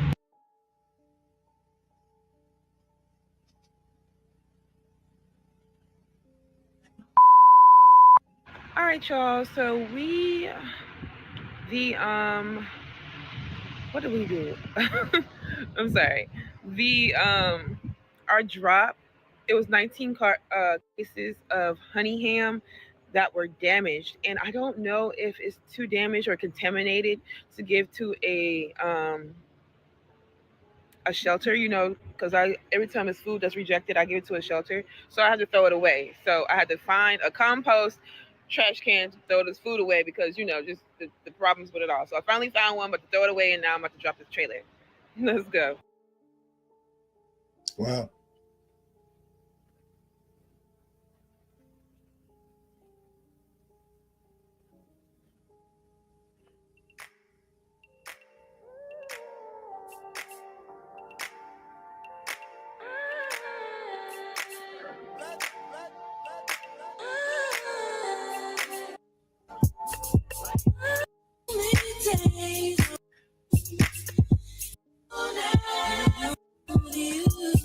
Visiting family out,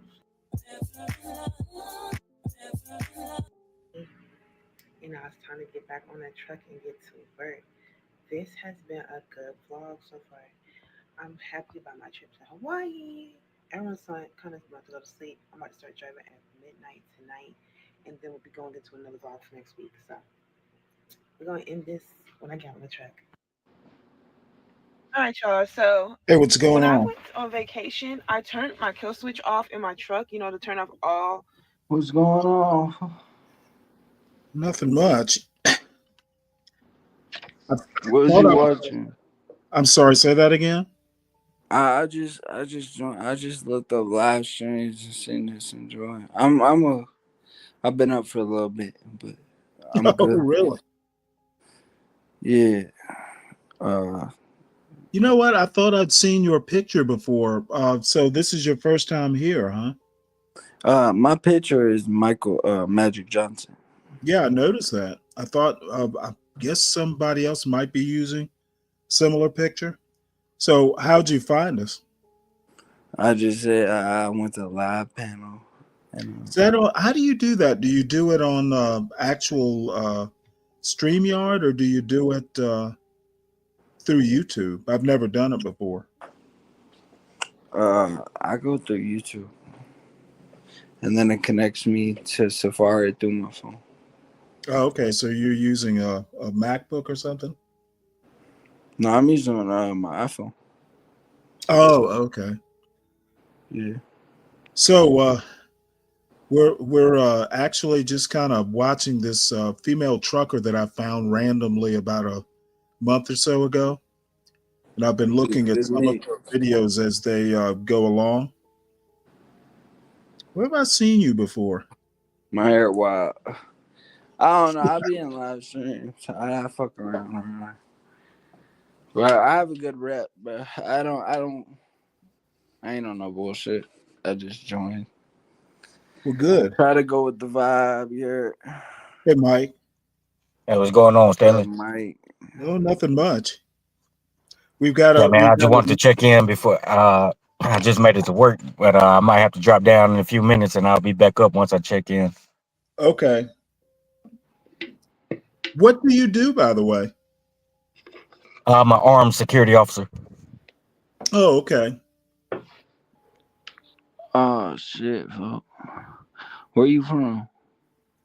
Who, me? Nah, the dude with the 5 point. Oh no, I'm in Texas. Okay. You a cowboy? Yeah. Yeah, that's the first thing everybody think about. Cowboy, Texas cowboy. Yeah. I was just wondering why you had the star. Nah, I'm a diehard Cowboy fan. All right, cool shit. Yeah, I'm from Champaign, Illinois. Out here. What do you do for work? Who? You. Me, I was working on shops or diesel from the family, but right now I'm doing right now I'm really not doing much. That's why I'm on here. But you feel me? Well, But, yeah. could be you'll learn something here. So the time won't be totally wasted. Yeah. Is this like a uh copyright type thing or What, the video? no? Like, do you play copyrighted shit? We try not to. Sometimes, Oh, it okay. happens anyway. But no, we try and do a little mix. I like reviewing, It's kind of like reacts. well, yeah, that is the word for it, isn't it? I do a lot of reaction stuff. But we sometimes just kind of, conversation will go somewhere and we'll just kind of riff on a topic for hours we have in the past. So a lot of the themes are politics and just cultural commentary, social commentary, a lot of business stuff. We've got a lot of entrepreneurs on here. So Yeah. the channel owner is a calls himself the urban landlord. So He's basically a property guy, rents a lot of houses, and knows a lot about real estate. So, um, entrepreneurship, um, cultural commentary, politics, most of it from a black conservative, or at least right leaning, uh, that sort of commentary, Yeah, or my family has a viewpoint. semi business, so they're mainly right leaning because they make more money if Trump is in office. You feel me? Yeah, a lot of people seem to think so. Because we have like 30 semis Oh, and really? Well, drivers and you're in everything. luck. We've got several truckers, and one of the we actually have a show called Gone Trucking.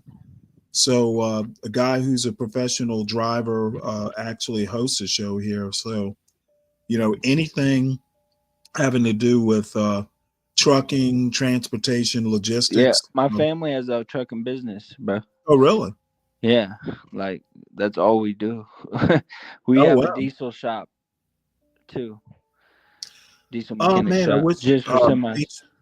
Wish HB were here. You definitely want to talk to him, or he talk to you, because I mean he is literally a professional trucker. And we've Yeah, got a couple more. my grandpa, he started out with one truck, Oh wow. and he was driving by himself since he was a kid. Right now, he has liver cancer, and he's like losing his mind and shit, but about to die. Mm, sorry to hear that. But his whole life, he's been working up this trucking business. He started with one truck and built it up to like 30. He got his own shop, got a mechanic, Wow. got family working for him now and shit. Like Do his you shop ever is right drive next at to all? the house. No, I don't.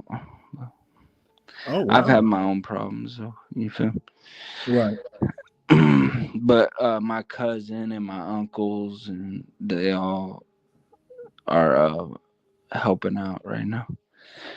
Nice. But they want me to help really bad. Like they really want me to help, but I need to get like good first. I got a drinking problem and shit. Do any of your female relatives drive at all or help out?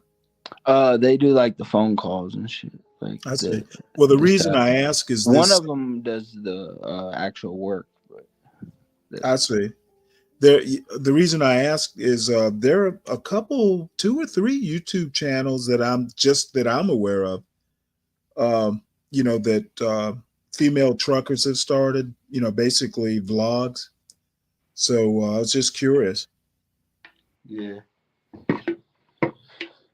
I would say I guess it wouldn't matter if I don't know if I should say the business on here, but Oh well, whatever you feel comfortable doing. We're all basically I just don't want no hate non-professionals. going towards them because I say a lot of dumb shit on here, like Oh on other well, channels.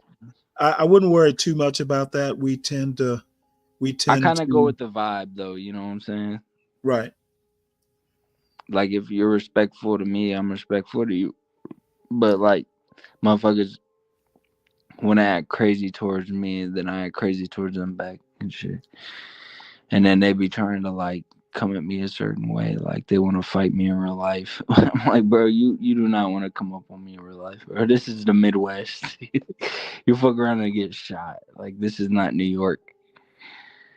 I don't know. There are Hey a Stanley, lot I'm of gonna drop down real quick. I'll be back up shortly. all right. Well, a good portion of the people from around here are from the South. Texas, Georgia. I'm from Georgia. Yeah, So you get shot down there too if you pull up on somebody. well, Texas especially. Yeah, bro. Especially So Texas. there's You don't no even anywhere you can open carry there, can't you? well constitutional carry. So you don't even need Yeah, we can't even do that here. don't even need a permit. Shit. Fuck. Yeah, see that's like even worse or not worse, but that's even more open than here. Like But people in New York, like, they ain't gonna have a gun, bro. Like, they're pulling up on you with some knives and shit. Like, I was close to a streamer in New York. I'm still cool with him and shit. It was the first panel I ever joined, and he got jumped, or he was in a fight on the panel. It happened on the panel. Like, he went live on the panel and the fight happened. And the dude pulled out a knife on him. He was winning the fight, beating the shit out of him. He's like, he had enough. And then the dude pulled out a knife and started stabbing him. I don't know if you care if I say the name, but Well, we want to protect the innocent here. well, Hey, Kim. it's a pretty. They wouldn't care if I said the name, but I don't want to promote other channels. So your name, you're called Theo? What'd you say? Theo is your name? Is that what we not in real life, but my nickname. We should call you that? Is your on your channel, your handle? Yeah. Theo 8. Yeah, that ain't my real name. I don't put my shit out there like that here. I joined like I got too much family. If I didn't have a lot of family, I wouldn't care, but it's just because my family. Don't worry, I understand. Good I was morning, going to Stanley. say, hey Kim. Good morning, Stanley's guest. Oh yeah, this is a new wanderer. He wandered in from checking out live streams. Theo, this is Kimmy. Nice to Good meet morning, you. Theo. Not Good sure if you know morning. what you wandered into, but you're in for an adventure. Hey, I've been around. So. I was gonna say, Kelvin saying in London you'll get chefed. That's what I'm saying. They be on that London shit in New York. Well, no, and apparently in London, they're, because they don't have a lot of guns, and they do have a lot of restrictions on guns. Knives are the way. Knives are the way people get killed. So apparently, chef's knife, a lot of chef's knives being used. So you get chefed. I actually think that's pretty funny. It's like the London version of going postal. Bro, would you rather get stabbed or shot though? Like, to be honest, both are gonna hurt. I think I'd rather get shot if it's gonna kill me. If I can survive, Well, I'd yeah, rather get stabbed. a clean kill. You might linger with a knife wound. Yeah, that's what I'm saying. I would take the pain to survive and live, but like, fuck, bro, that shit. I'd rather take the bullet because if I was gonna die either way, because the bullet's it's just gonna be hot. That's what I've always heard. When you get shot, it's just really hot. Like you don't really feel anything. It's just warm. Yeah. Well, Abiola asking an English language question. Abiola, I'm going to respond right quick. The 4 in foreplay is like B4.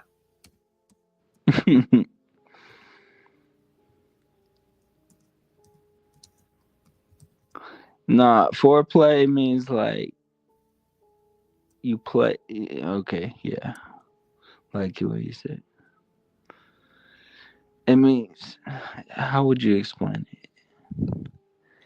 It's what you do before the action actually happens. He's not asking for an explanation. Oh. Basically, if you tell him it's like before you start, he'll get it. Yeah, like before play. So, Kimmy, you're not out rounding up the troops before you play for real.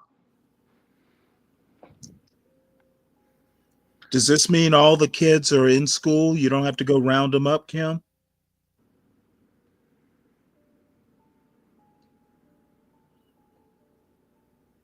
Hey, Kim.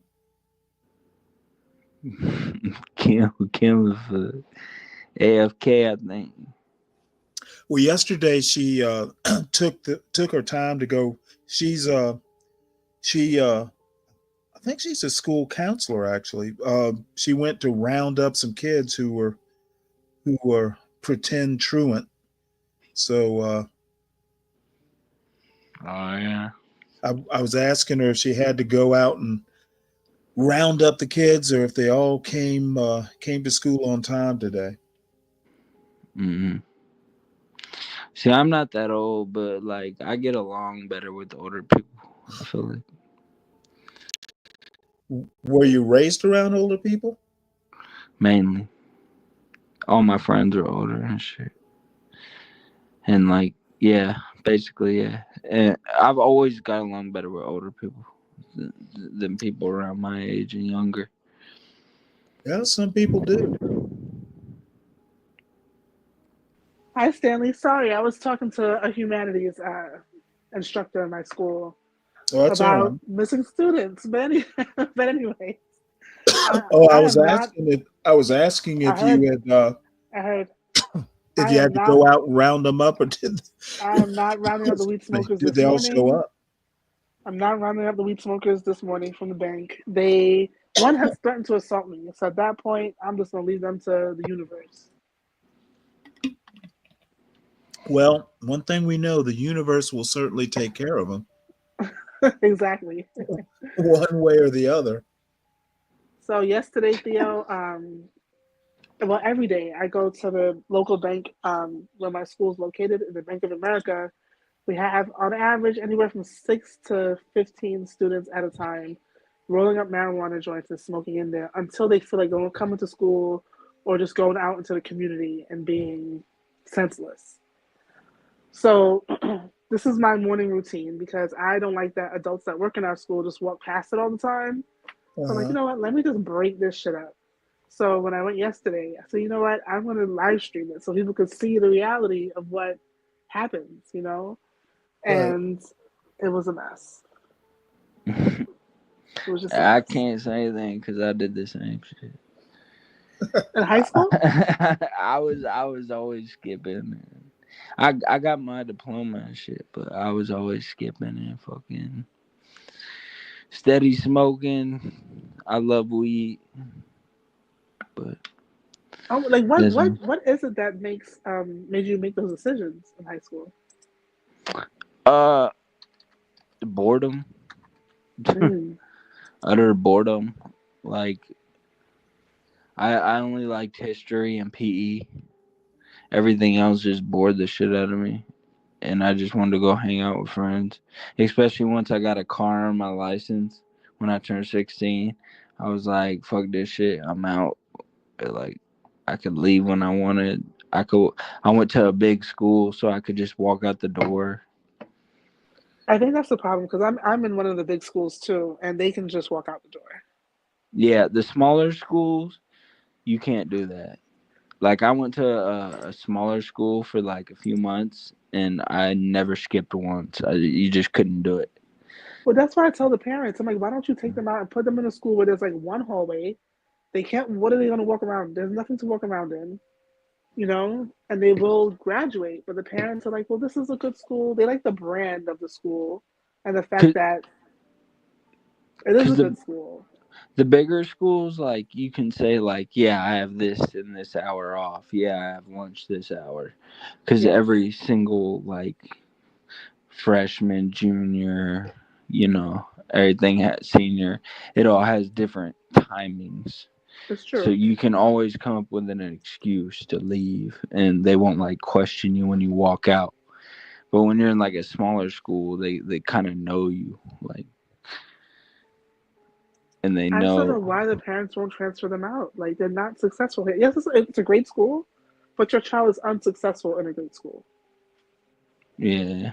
and showing no signs of progress. What I ended up skipping a lot, but then I went to like some like it was like some side program shit, and I got my diploma that way. Well, But at least yeah, you did it. At least you did it. yeah. Did you find that though not utilizing your time wisely in high school affected you in your adult years, or were you just on track after that?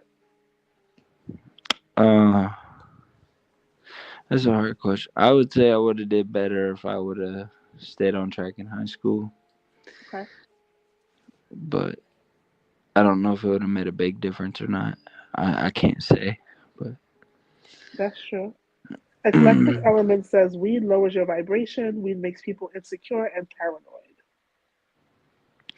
I would agree, but not in my younger years. Like as I got older, like now that I'm older, I tend to get more anxiety. You feel me?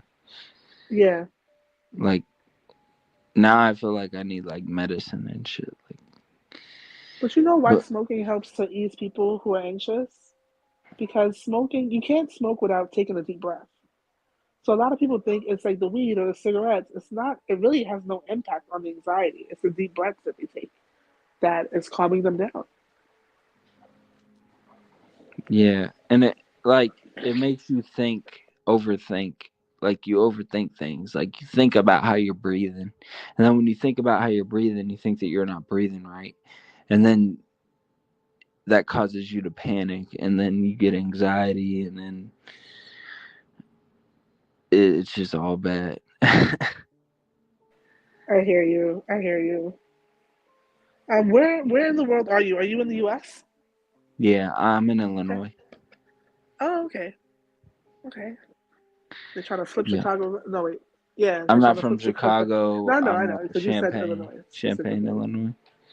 Okay. I'm like an hour from Chicago or something like that, but it's mainly urban community out here. I've never really seen Illinois because I've only been to Chicago. But I've definitely drove through Indiana to get to Chicago. The times I've had to drive to Chicago, and like it's just so flat and farmy. I kind of like it. The clouds are Yeah, it perfect. is. I don't know if Illinois looks similar. Yeah, we got a lot of cornfields. Like I can go one side of me is all cornfields, the other side is like the ghetto and everything like that, and all the fucking bars and everything. So yeah, it's both. It's you get both worlds, and it gets hot, and then it snows. Like Yes. right now, it's cold as fuck. It's not cold in New York, but it's just rainy. But we need it because we've been in a drought. So thank God for the rain. Um, Eclectic says I went to two different elementary schools, two different middle schools, six different high schools, still graduated on time. Eclectic, did you move around a lot? Was that why you went to so many different schools? Damn, bro, that's a lot of school. Maybe he moved around a lot. Yeah, I'm not in chat, so I can't see, but that is a lot of schools. I went to my elementary school. I went to Yankee Ridge. Then I went to Urbana Middle School. Then I went to Urbana High School. Then I went to Beement High School. Then I went back to Urbana High School. Then I went to adult ed, and then I got my diploma. Nice, nice. I've only went to I'm a nerd, so I've only went to like gifted and talented schools. So I've always stayed in the same school until I graduated. I never had like a disruption in my education. I'm starting to realize that's something to definitely be grateful for. It seems like it's. I didn't think it was a privilege, but it seems like it is now. You Oh said you yeah, went. he said he did move a lot, and then by high school he got kicked out of every school. Okay. Yeah, I never got kicked out, but I skipped all the time though. But I never got into fights or like anything serious. So I was Gucci on that. Like, What's up, CKJ3? Hey, can you guys hear me? Of course.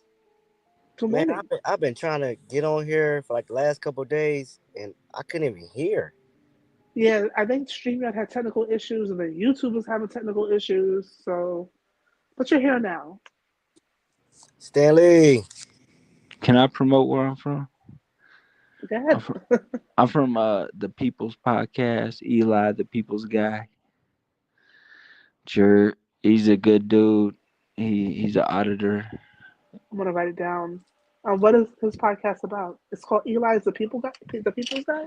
Yeah, he's an Okay. auditor. He goes around and like make sure like he videos in certain places and shows like how people say that you can't video in them places, and then they'll call the cops on He's really popular around here. Oh, we have something similar in New York. I think he's called Long Island something, but he does very similar content where like Yeah. he'll show how people are like violating the Constitution by saying you can't film here or this is prohibited when it's really not.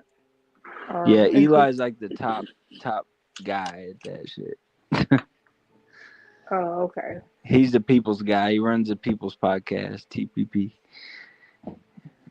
And you're on the podcast with Eli. It's the first one I've ever joined, and I just have a lot of respect for him. Like he's a real respectful dude, but he just lets the podcast is kind of wild though. If you do join it, This is the People's because he kind of Podcast just TV. lets it go a little bit, but he keeps it. Was it mostly It's cool. police stations he films? He it's different shit. Him and his son do it. His son Zay Zay. His son Zay Zay's like 20 something, and he's like a little older. And they audit places, and you'd have to watch it to explain it because I don't know that much about it. Well, I think I've watched him before. You probably have.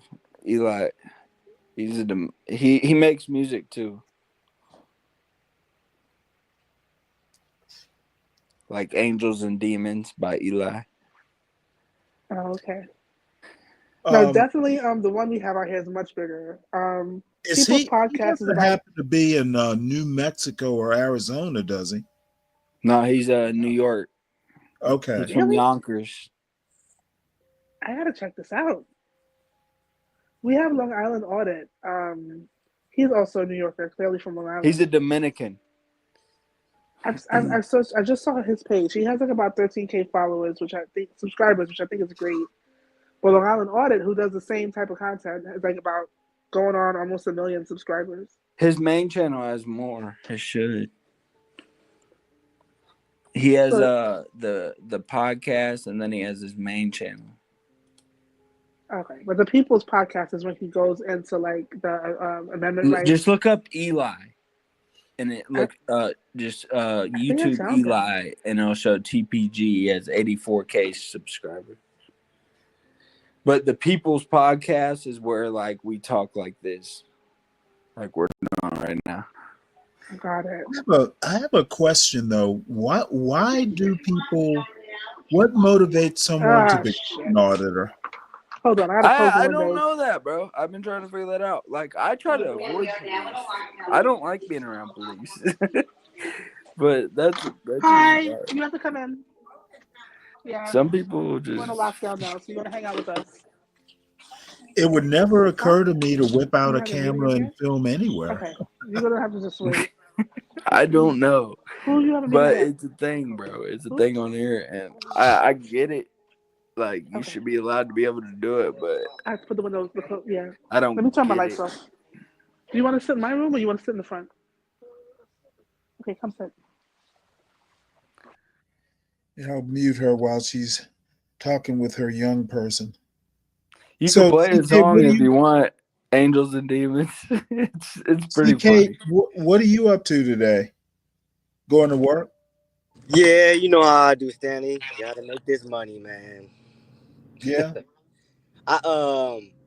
Man, this is like the 1,000 pair of AirPods I done lost, man. I had to go buy another pair, man. Well, The don't fuck feel is bad. Air? I dropped one in the sink the other day doing the dishes. Oh my gosh, man. It survived, oddly enough. I was able to get it out right quick. I got angels. Oh, sorry. You know, you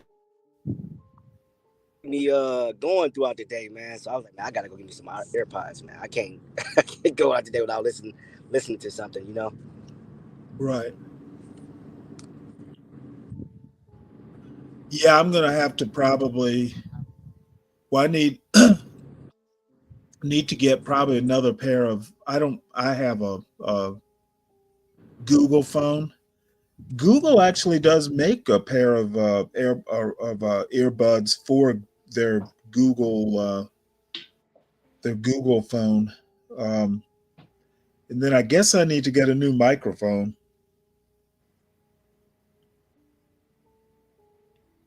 I need a new mic too. My shit, fuck. The only way I can talk is through my damn PS5 controller or my damn phone, bro. But I got a laptop and everything. But I plug my headset in. Nobody can hear me. Shit sucks. But I got Turtle Beaches. I don't know if that works or what.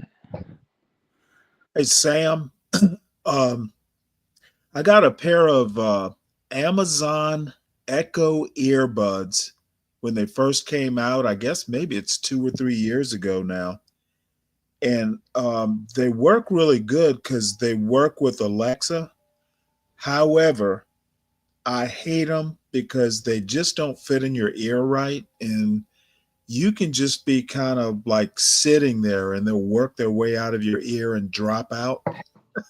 And they've got buttons on either side, so when you go to adjust them to fit your ear better, you'll accidentally hit the button that activates Alexa. So it's just really poorly designed. And I haven't. I was maybe thinking about getting another pair because they've redesigned them, but that one time, nah, I'll just get a different brand. I'm not buying another pair of Echo earbuds. I feel you. Yeah, I kind of wonder if I You know, should just get. Go ahead. I gotta ask John a question. I don't know if you ever noticed, Stanley, but they be popping up these warehouses like left and right. Like they just be building them, and they be empty for a while, I guess, until like a company come and lease it from them. But that must be some good business. Well, there's a company called Excel that I used to work for years ago. There's such a thing as public warehousing, which is basically warehouses that people can either rent or you can actually buy space in a warehouse. Like, hey, I need 1,000 square feet. They'll block it off and give you warehouse locations. Yeah. Um, so yeah, I think I say public. You can either call it public warehouses or third party warehouses. So a Yeah, lot this of times people will rent the public warehouse. Like I've worked for distribution centers that for Christmas or something like that. Hey, we're going to run out of space. We need to lease some extra space for 2 or 3 months. So they'll go to some public warehouse and say, hey, we need 3,000 square feet till the end of January, and they'll lease it. Yeah, I just keep seeing it. So where I'm at now, there's like there's two for lease size. I mean, there's no building yet on it, but I guess you could go there and you could just build a warehouse, and then it's like two up the street from my job, brand new buildings, man, and it's just like I was just thinking, like, man, it must be some good money into building these buildings, like. Well, not only that, but they're pretty cheap to build. Yeah, cause yeah, you know what they put them up real fast.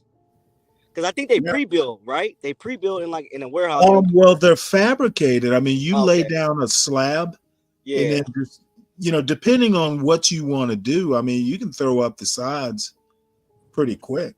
A lot of times the walls are prefabricated, so you just kind of like take a crane and drop them in and bolt them together. right. Yeah, cause they working on one. Cause I just rode through by the construction site, but that building, man, they put that up like within a month, probably a month and a half or something.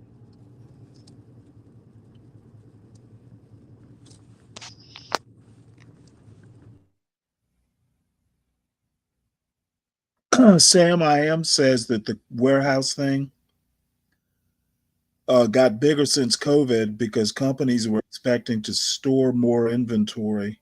But I see them staying emptier longer and longer, probably because of the economy. Hey, Sam, What's up? Top of the morning to you all. what's going on? Not a damn thing. Just chilling a little bit before work. I'm gonna pop on just for a little bit. I was remembering. I was trying to tell myself I'm trying to read this book. I'm trying to study to be a CPA or see if I could get my CPA, whatever the hell it's called. But License. yeah, I'm trying to do some stuff to see if I could move up at work or even get into working remotely. But Well, talk to Virgo. She's a CPA. oh really? Oh okay, I didn't know that. I think she might even have her license. Well, and plus she's in Florida, so she would really be a good help. So Yeah, I mean she's got like a master's in accounting. yeah, I don't have a master's, but I have a bachelor's in accounting and economics, and I wouldn't mind. The CPA is can seems like it can be a big help, especially for the direction I'm kind of trying to go to. But yeah, so that's my new project that I'm gonna work on, I think. But yeah. What you know what? I was thinking about this warehouse thing. I see where I'm from in California, they just my city, like the only thing they would ever build was a damn warehouse. The whole city was warehouses. But it's also where I'm from is kind of like a big logistics hub. And you got stuff coming in off the port. Plus, the railroad's real big right there. So, um, but I started seeing a lot of them just sit empty, like longer and longer. And I think there might be probably a lot of speculation with those things. And then if the economy's not exactly right, I don't know if they can lease that well. And then they're kind of expensive because I've looked into them a few times. Not a whole big one, but I was interested in getting maybe like a small warehouse with like a dock or two for to kind of put together a more rounded logistics company back when I was doing trucking, just to like bring stuff in off the port, and then they call it transloading, where you take it off the container and then put it on a trailer, stuff like that. So Or cross docking it. yeah, cross docking, uh-huh. And actually, you know what? There was up in Savannah, I came across this property that I was curious about. Although I'm always looking at stuff I can't afford, but yeah, I'm always pipe dreaming. But they had an old Yellow yard because Yellow shut down the trucking company, Yeah.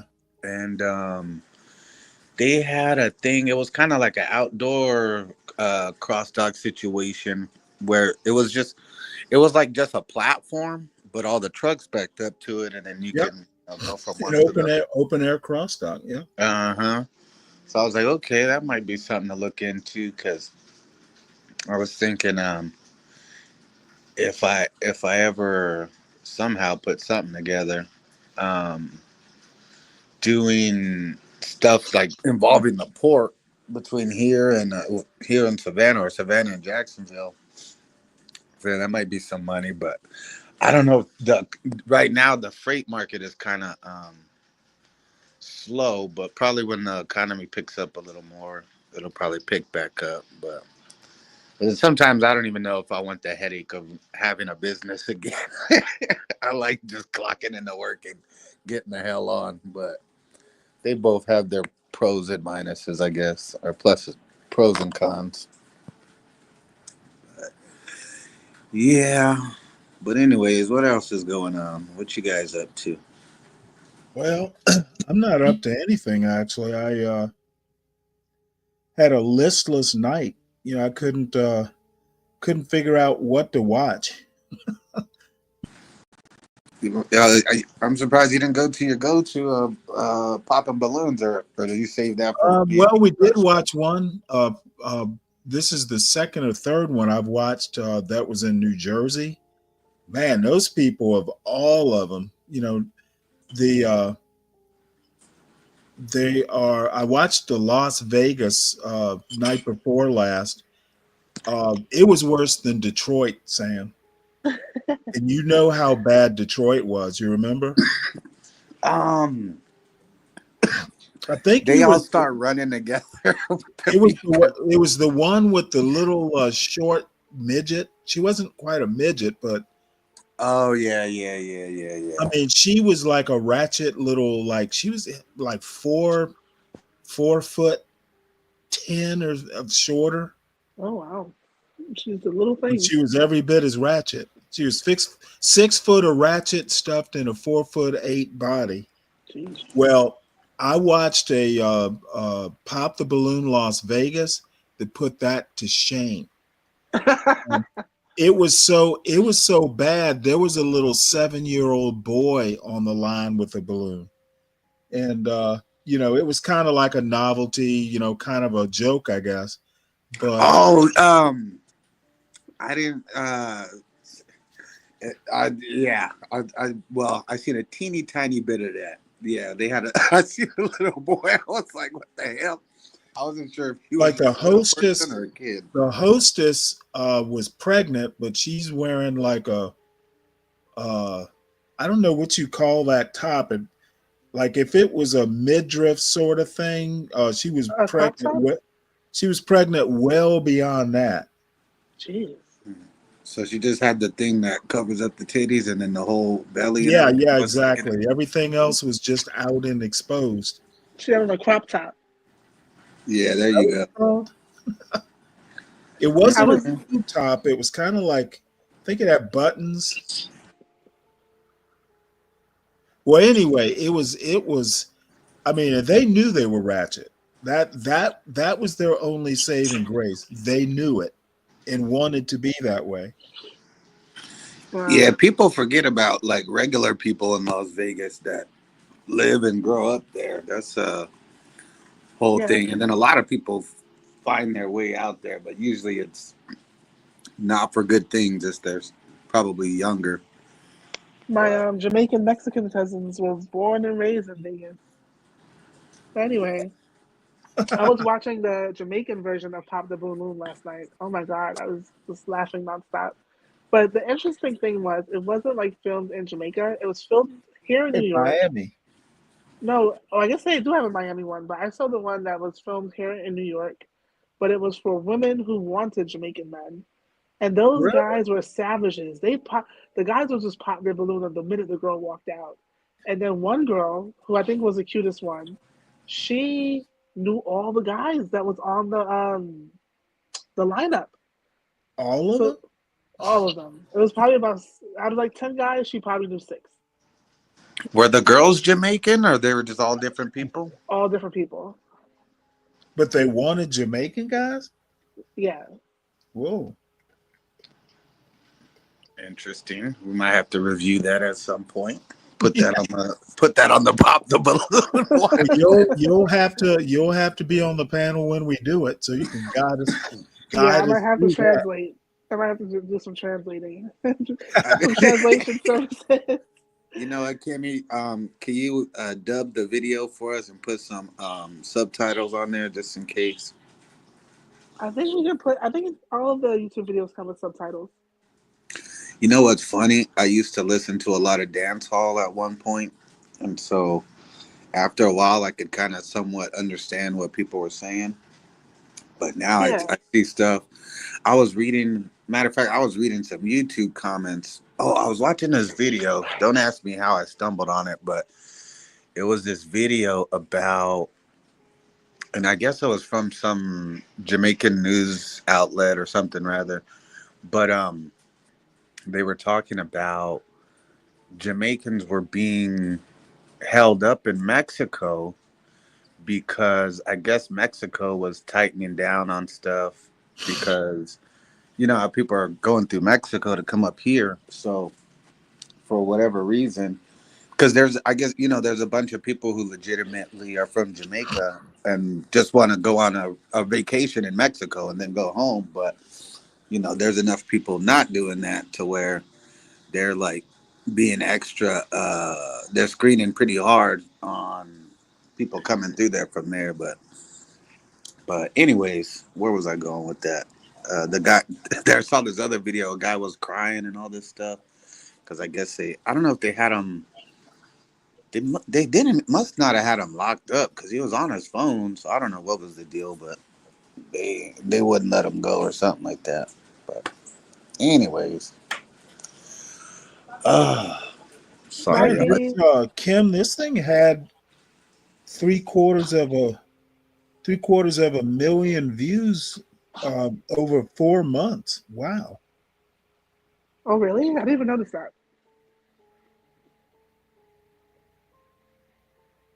I just saw Portia. Yeah, Portia. We Well, when you don't understand the words, then you'll be talking about we need some damn subtitles. But or you know what, we'll have to listen to some dance hall for a couple hours, get our ears prepared, and then maybe we could understand after Well, that. I'll watch this overnight, Kim, if you want to come up early, or we'll wait till you come up. Yeah. What time are you going on? You what? What time? You said Oh, I don't know, somewhere around 12:45 in the morning or so. I could do that. I'll just go to bed at 7 p.m. like I like I Yeah, you usually were. do. Yeah,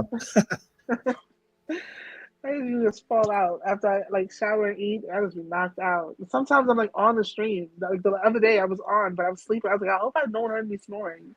That would have been embarrassing. Yeah, I fell asleep on Stanley the other night. I'm pretty sure I was probably snoring all on the damn stream. I just woke. I usually when remember that happens, I just mute you up. I barely I'm was not like like keeping some up. that'll just like spend an hour making comments. I'll just mute you up, move on. Yeah. I felt myself going to sleep, but I didn't want to be rude and like mess up the show and be like, I'm out of here. So I tried to hang on. But then next thing I knew, I was just waking up in the morning next to my phone. I was like, I probably was snoring up the whole panel. No, I'll usually mute because I've done it before. So I usually understand and just mute. I'm waiting since Portia's in the listening. I'm waiting for you. You need to make commercials out of Mitt. He was he was he was in his little snuggly or whatever the blanket's called, and it was funny. He was out and then he'd wake up a little bit and fall right back to sleep. It was pretty funny. Kimmy talking about she's not Tyler Perry Studios. No, Portia said that. And my only thing is I wish I had the talent to fall asleep like that.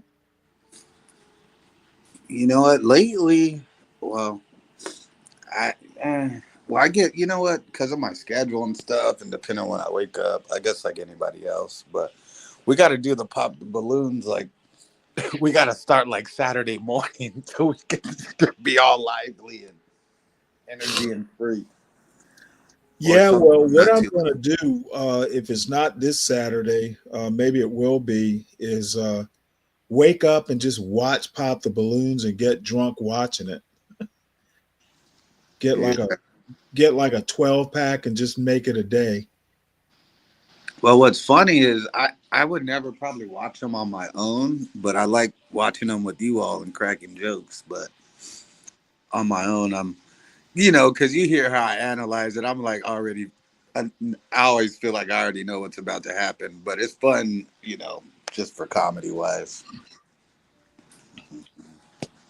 I Mela came up earlier and we talked a little bit about talked talked about doing talked about Kevin Samuels. Apparently she talked to Kevin Samuels once.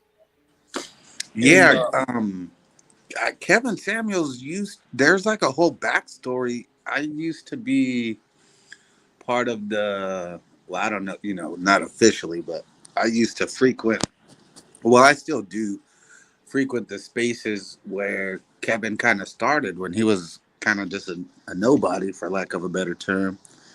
And then he blew up. He started doing his show, which got caught on a little bit, and then he really went viral after the that one girl you guys were playing the other day out of South Carolina, I think. Yeah. And then he really blew up after that. But then there was a whole other backstory where supposedly he wasn't doing that well, or he wasn't all that he was kind of portraying himself to be for one reason or another. But still a good Well, show. I know a backstory. Like I remember this one video where he's wearing like a yellow polo shirt or something like that. He really looked like a nerd. Um, but all's well that ends well until you die, I guess. Yeah. It's kind of a shame that he did, because I mean, I would have loved to seen how it all turned out. But I was listening to one couple hours ago, and what he was telling this lady was just, it's what I would have told her. It's like, where do you get off thinking that you're 45 with kids? If there is a guy with who is quote high value, that says, hey, I don't want kids, I'm done. What makes you think he's going to choose you and your kids? Yeah. Well, I mean that he was, and really when you shows like Kevin Samuels, even the balloons, it that's giving you an insight to where the market is right now, the dating market, And a lot of time guys get a lot of pushback about, oh, you're this, you're that, blah blah blah, but you start hearing a lot of these women talking, man. They're blatantly talking as crazy as a lot of guys say they are, including myself. And then real quick, yes, Universal. I used to not so much, a little bit on BGS's channel, but more so on Obsidian's channel. I used to listen to Kevin Samuels. Yeah, because Kevin Samuels was around for some years before he even blew up. But I don't know if you guys are familiar with some of those other Heard characters. of Obsidian before. I don't know the BGS. Yeah, Obsidian. I used to like. I don't listen to Obsidian that much as these days. He's still on, but I used to really like the old Obsidian when I first started tuning in, maybe around 2017, 16, maybe. So we've been around a while. Well, Kim, you say most people don't think like that, but I'm like, well, why don't they? Because I think most people, first of all, we live in such a dysfunctional world that it's just so weird. Like the amount of like boyfriends and girlfriends and adults that come in and out of the children's lives is just, people don't really monitor that stuff. Like they don't put restrictions on it. It's just like kind of like a free for all. So to hear like, oh my God, you don't want me because of this? Like what? I think it's like a shock to people. Like, Yeah. If you're 45 and you go out and quote start working on yourself, well, okay. I never really understood what they mean by working on themselves. Like we're always a work in progress. Like that's every day, right? Well, first of all, Kimmy, when most of these So people say ghetto. they're working on themselves, they're not doing shit that they didn't always do. And second of all, just like you're implying, if you're working on yourself at 45, I mean, it's over. But a lot of these people are still, specifically women, y'all, sorry, are trying to turn it, they're trying to pretend that they're improving themselves, really, in my opinion, just to try to do better at the same game that they're playing. But there's no real introspection. It's just, how can I change at 45 to get a six-figure guy, even though I got six babies by a bunch of broke jailbirds. It's kind of pointless at that time, but that's where we are, and it ties into what you talk about, Stanley, where there's just a lot of bad parenting out here, because you see who these people are being raised by, and that's why shit is a lot of stuff is fucked up. But Well, I just think put the all you 6 need to children. know I'm is sorry. that actions have consequences. You really don't Yeah, need much more than that that is as a true. guiding principle. But put the 6 children and the jailbird daddy and baby daddy aside. Just the fact that someone is trying to become something to attract something, and they're not that thing already. It's already like disingenuous. And people, I think, are smart enough to know when people are being like authentic with them or not. yeah, You might not have the proof, but we know. We feel the vibes. We see the energy. We know the movements. We know when the stories are not adding up. We know when you're not who you say you are. like, so all of that just doesn't work anyway. It's just a waste of time. And I've always said, and this is why I personally like Kevin Samuels, because I've always said to like women in my social circles or peer groups, like, why do you need a guy with all this, all that, all this, all that, and you're not even a quarter of that? Like, how does that work? well, in some instances, depending on what you mean by a quarter of what the guy is, there is a such thing as the high paid CEO, dating the girl that works at the coffee shop because she's very attractive or whatever. And she probably has But a great personality, but I'm talking about people who are just nasty, mean, cruel. Like, they treat their own children's father like they do. Like, they'll block the guy from the children's phone. Like, it's weird shit. You know what I mean? And yeah, like how can you want something better than what you are? well, that's part of the delusion, right? Like if they have an inflated ego, and so they think they're deserving of something much more than what they might really be, or a lot of times people aren't deserving of anything if your attitude is so bad or other things are so bad. But And I know we we live. talk about like men get a bad rap sometimes in relationships when it comes to like violence and abuse, but women are real life abusers in relationships. I watch it all the time. They scream, they get in the guy's face, they put hands on the man. They're controlling, they're super controlling. They want to control everything about, and it's just I see women are very much abusive, and they probably don't think that they are, because I think a lot of their behaviors have been normalized. But it's just wild. I feel so bad for guys. Like, I really feel bad for men. Well, thank you, Kimmy. Appreciate that. Um, if you Yeah, notice, if you notice, half these women at least are like, well, we broke up because the guy was abusive, but the term abuse is just so vaguely used. Did he beat you up? Well, no. Did he this? Well, no. Did he that? Well, no. What do you mean by abuse? Well, I don't know. One time he went and changed the channel to the show I liked. It's just so vague. oh, I see. Yeah, you're right. Okay, I got what you're saying. Like, they didn't have like to go to like Safe Horizons or like file police reports. Like, I got what you're saying. I had a hospital visit. Not saying it should be like that, but just saying.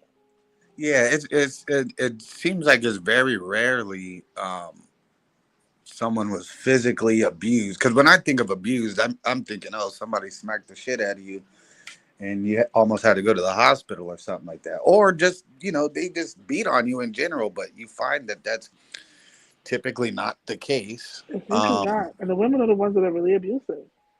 Yeah, I see that. Even using the children to control the guy, it's abuse to the child, it's abuse to that man as well. Like, and I know it's not like clearly defined in terms of like it's not something you can go to the hospital for per se, right? Unless you have like a mental breakdown over it or something. But even like Safari, when Safari released all the videos of what happened with him and Erica, I don't know if you all saw that. That's abuse. That woman should be in jail. And the fact that she made her children walk on broken glass because she was in a rage about whatever she was in a rage about, I don't know how I just don't understand what's happening with that. but that comes from. I think that stems from. Well, it doesn't come from, but it's made acceptable because there's this whole notion and that women are always being treated wrong or this or that, and women are always right. And so they can, there's nothing that they can say that's never believed or this or that. So everybody takes things at face value from women because everybody thinks we're still living in caveman days, even though all you have to do is open your eyes and see that that's not true, but they've been able to ride that wave so long of, I'm just an abused. That's why they can throw out abused, and very few people will question it. But if you do, that's when you find out, oh, you didn't actually get abused. You. I feel like if we flip that whole scenario around and Safari went to Uh-oh, Erica's can you house, guys still hear me? yeah. Yep. Hold on, I I, gotta come back. oh, I feel like if we flip that whole scenario around and Safari went to Erica's house, broke up her items, put a ladder up to her fence to, what do you call it? Trespass on her property. I bet if he did everything that she done in those videos, he would have been fried. He would have been fried. And the world would have hated him. Yeah. There's no abuse. Daniel Nixon said there's no abuse in monkey relationship. What is a monkey relationship? Oh, well, I saw a video. I probably should have saved it where I don't know whether this is India, somewhere in the East. They're like tribes of monkeys, like two tribes fighting on a on a city street. This is for real? Apparently, well, monkeys do form social groups, and apparently they're fighting over They over do. turf or something.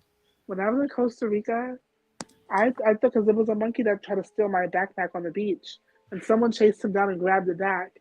And then like the guy called me over. He's like, "You just can't leave your stuff out." I'm like, how do I know? Like this shit doesn't happen to me.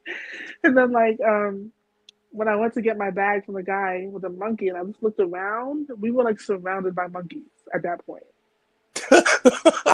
Like it was real Planet of the Apes. Like you look around, I looked around, it was monkeys everywhere. One of them stole my students' soda because it was an eighth grade senior trip, and we had took them to Costa Rica. Were they snapping their fingers or anything like that? Not yet. They didn't evolve to that, but they looked ready. They were like ready to pounce.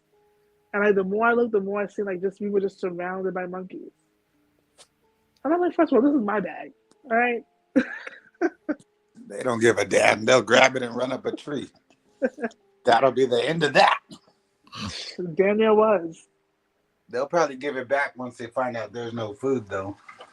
So I had to like bury it in the sand a little bit and put my beach towel on top of my fall cankin raven.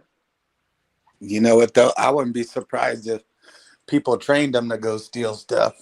They'd be like, oh, the monkey stole it, but somebody's house is full of stuff. Or is it fall raven cankin? I think it's fall raven cankin. Yeah. Mm-hmm. Oh, crazy. Man. Well, listen, y'all, I gotta get ready for work, unfortunately. No problem. Don't let no woman punch you in the mouth, Sam. Okay. What? Well, not today. Maybe tomorrow. Okay. Knock my teeth back straight. But anyways, I'll catch up with you guys. I'll be listening in the chat. Have a good day. All right. Have a good day. Universal, can someone explain this monkey thing?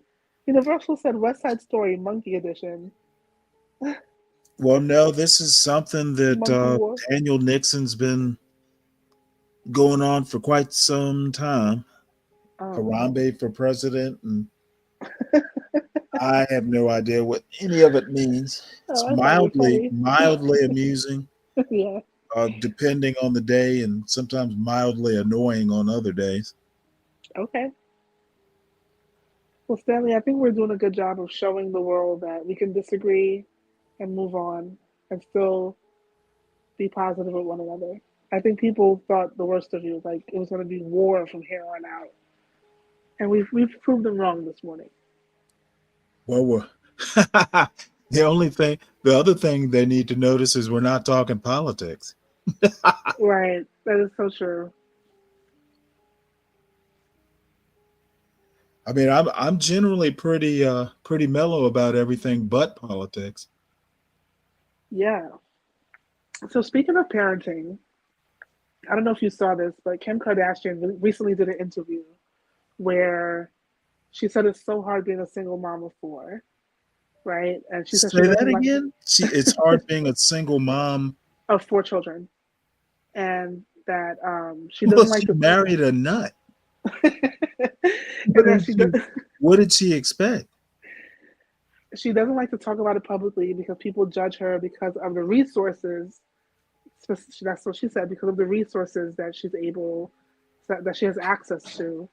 Um, and then like actual single moms were like pissed off because they're like, we're doing it alone. We don't have a nanny that's getting paid 100K per child. Like each child has their own nanny, and so Oh, really? yeah. So in the interview, they were asking Kim like, what's like the hardest part? She was like, the other day I had to do a carpool with 7 children, and I brought them back to my house, and then everyone wanted to leave at a different time, and it was just like really stressful. Okay, Anne. So she says that no matter what's going on in her life, like, it's really important to her to drop her children to school. So she drops them off every morning, and sometimes the car ride can feel very stressful with 4 children.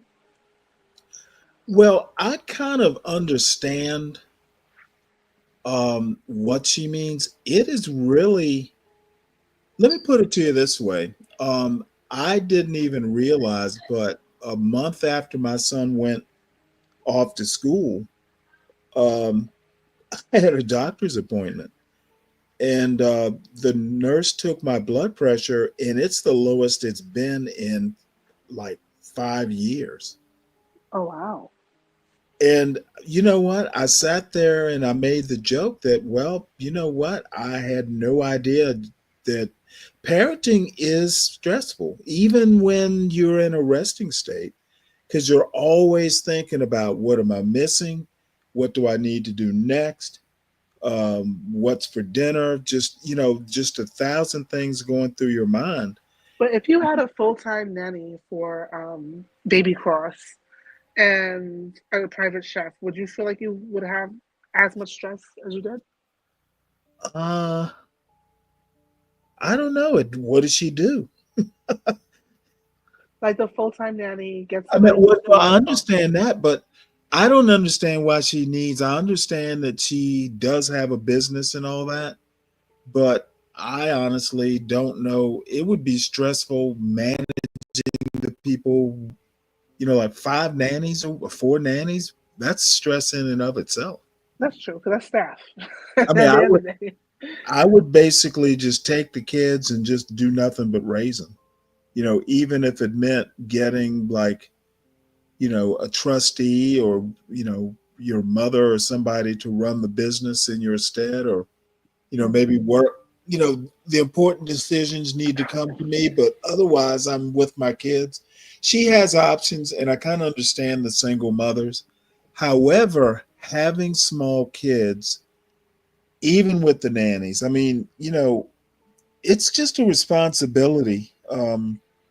What if they get sick? What if I get sick? Those are Yeah, things that will literally keep you up at night sometimes. yeah, that's true. And I know it seems weird. And, I mean, I noticed the difference. He's not here. I know he's okay. You know, um, he's not that far away if I have to reach out and touch him, but I don't have to cook dinner tonight. I can eat leftovers. It's a different world. Yeah, and I guess ultimately moms and parents in general should be able to relate to Kim, but that's not the response she got from the public. But they should be able to. She Either way, probably said something to piss him off. As a matter of fact, why is she even doing interviews? that's a great question. It's like I hadn't thought about Kim Kardashian in months, a year or two. Why is she even not getting younger? Is she? No, she's not. So I mean, I feel for her, but not only that, she's got about 8 sisters. She sure does. So I mean, she's got plenty of help. She doesn't have to worry about picking kids up from school. She could always, figure out how to get them there. Um, Yeah, the nannies pick them up, so she doesn't have to worry about that. what I'd like to know is if Kanye is in their life. Kanye recently moved to Japan, so I don't know what that looks like. Kanye's what? He recently moved to Japan. Probably the only stress she has in her life. will the kids Sam, will the kids ever see daddy again? Sam says, I never got the Kim Kardashian thing. I liked her video with Ray J, though. What video? Oh, the sex tape? I think that's what Sam is referring to. I've never seen it. I never have either. Was it actually that good, Sam?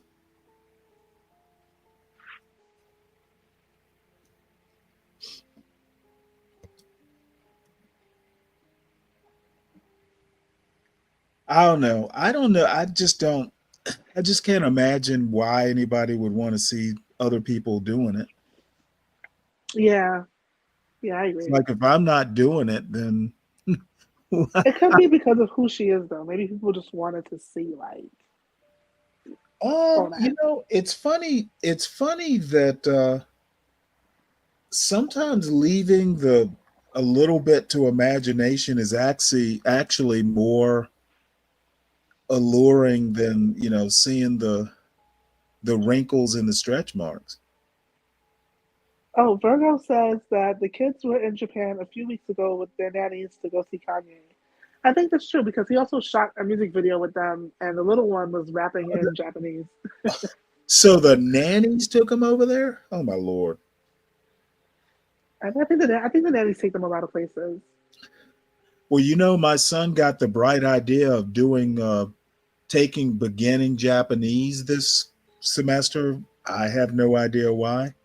Maybe he's training to be their nanny. Or maybe he has plans for international enterprise. Oh wow. Yeah, but I think the whole Ray J thing is crazy. Just because how she gonna explain this to her children? Like she can't hide this from them. I don't think it's been scrubbed from the internet, even though she does have the money to Wait, probably get it. that was like a couple decades ago? The Ray J video? Yeah, it was a long time ago. It was a long time ago.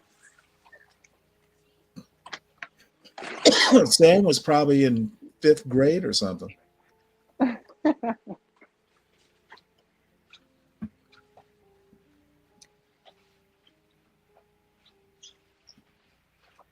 $75,000. They're Yeah. offering.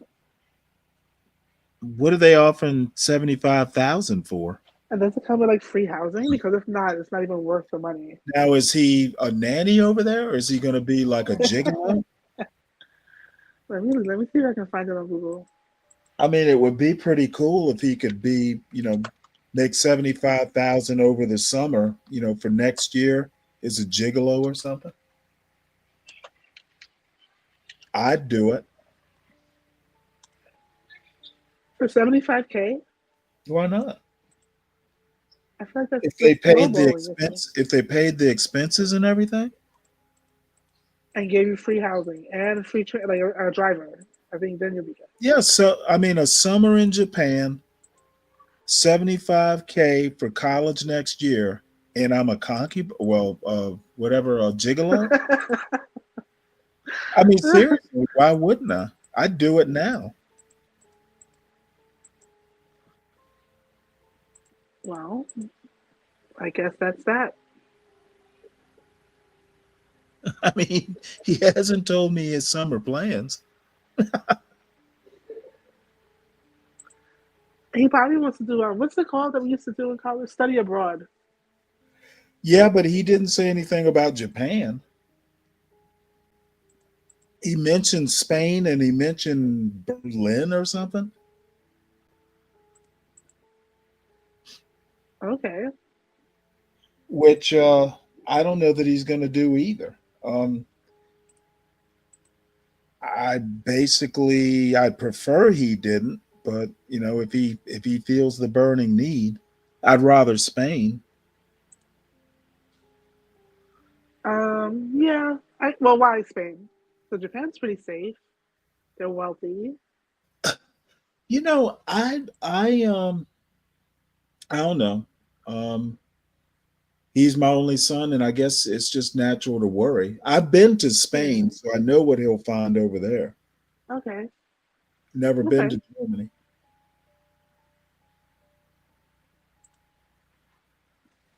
All right. Let me see. Oh, Japan is offering. Let me see if I can translate. I don't know why my Google's been coming out in Chinese. This is so annoying. Uh, Japan offers 75K for men to come. 75K from where? Offers 75K for men to come to their country. Japan is paying black men $75,000 to become citizens and get Black Japanese women men? pregnant. That's what it Why says black here. men? But the GhanaFact.com says South Korea and Japan are not offering 75K for black men to impregnate their women. The South Korean government is paying 75,000 to. Let's see. It's hilarious, by the way.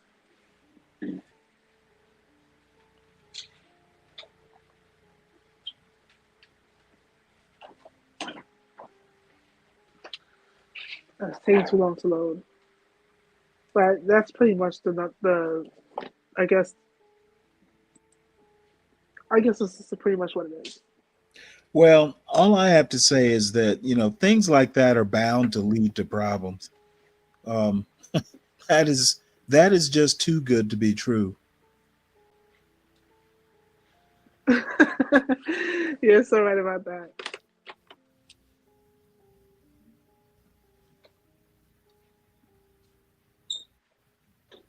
Um. And quite frankly, if I were to go to Japan, I would much rather, you know, Tokyo would be nice to visit, but I'd actually, I read a book years ago. Um, it was a bestseller about, I don't even remember what it was about, but it was about Akitas, the dog breed. Yeah, the Japanese dogs. Yeah, it was basically about how the dogs were bred in the I mean, up in the mountains, the dogs were kind of bred, in to thrive in that environment. And I'd rather be up in the mountains, hanging out with Akitas, living kind of a rural lifestyle than hanging out in Tokyo. Okay, while investigating this claim, Ghana Fact discovered an article by CNN about a construction company in Seoul, South Korea, Booyoung Group, which announced in February 2024 to pay their employees 100 million Korean won, which is 75K in US dollars, if they have a baby. The company is reported to have already paid 7 billion Korean won in cash to employees who have had 70 babies since 2021.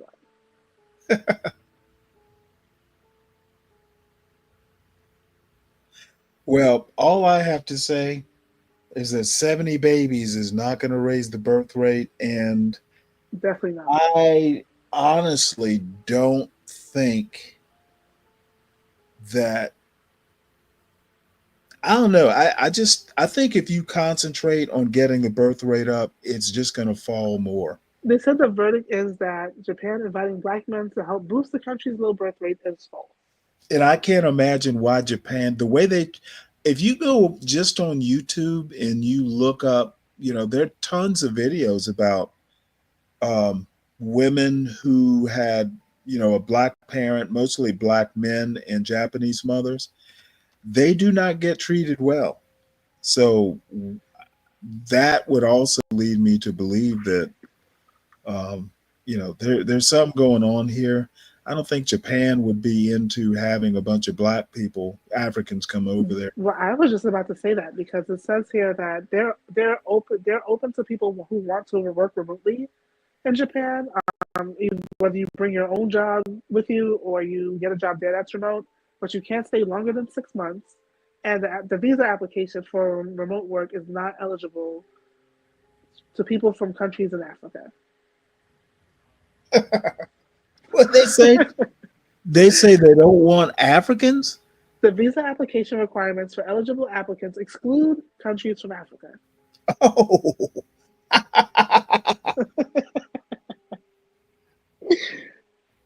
oh my! I don't know what to say to that.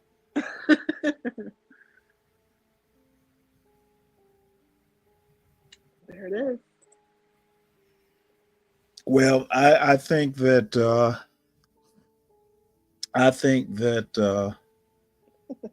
I haven't even bothered asking my son. It's such an odd thing to take Japanese your first semester in college that it'll all come out in the wash. Sam I Am says no ninjas allowed.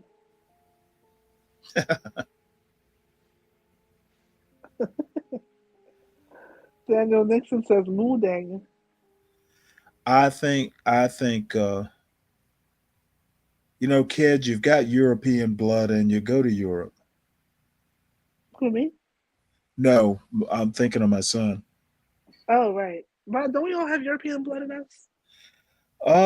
Quite a number of us do. It's almost impossible, I would think, to be a actual like traditional what word did I use the other day? A A Negroid? classical Black American. Oh, I thought you were going to say a Negroid. A Negroid, like they used to say back in the days. No, a classical Black American. Foundational, but I like classical better. Oh, okay. But either way, like, there's no way. Because, no offense, but a lot of your predecessors were raped by the overseers and the. Not all the overseers were white, though, but they were raped by Oh, it the. wasn't just overseers, it was masters, their Right, sons, masters' right. sons, the So there's no uncles, way you all nephews. could be, like, 100% genetically African. I mean, for the longest time, they denied Jefferson and Sally Hemings, saying it was his nephew. It was his nephew Peter Jefferson who. I mean, it was scandalous in a salacious kind of way. The same thing happened to Bob Marley, and he was born like I think in the 50s or 60s. Like his father kind of denied him too until he went to the car factory where his father worked, and because he looks exactly like his dad, everyone's mouth just dropped open like, "Oh my God, you have a black child or a half black child." Which factory? Where was the factory? In Jamaica. Oh, okay. Well, think about what's his name, Strom Thurmond. Took care of his black daughter for decades before he acknowledged her, and he was like an old man. That's crazy.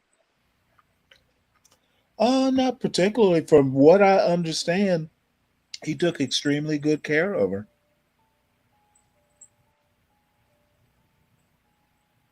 Oh, but you said it didn't happen until he was an elderly man, though, right? Well, when he finally said, "Yeah, hey, I have a black daughter," but it was quite, she, I think she was in her 50s or something. It was, but as a girl, I read a story a while ago, where she'd come visiting when he was back in South Carolina, and they knew who each other were. He had contact with her, and quite a bit of contact with her. So she knew who her father was. Just Got it. nobody else did. Got it. Got it. Deacon Dave says Japan wants a slave class.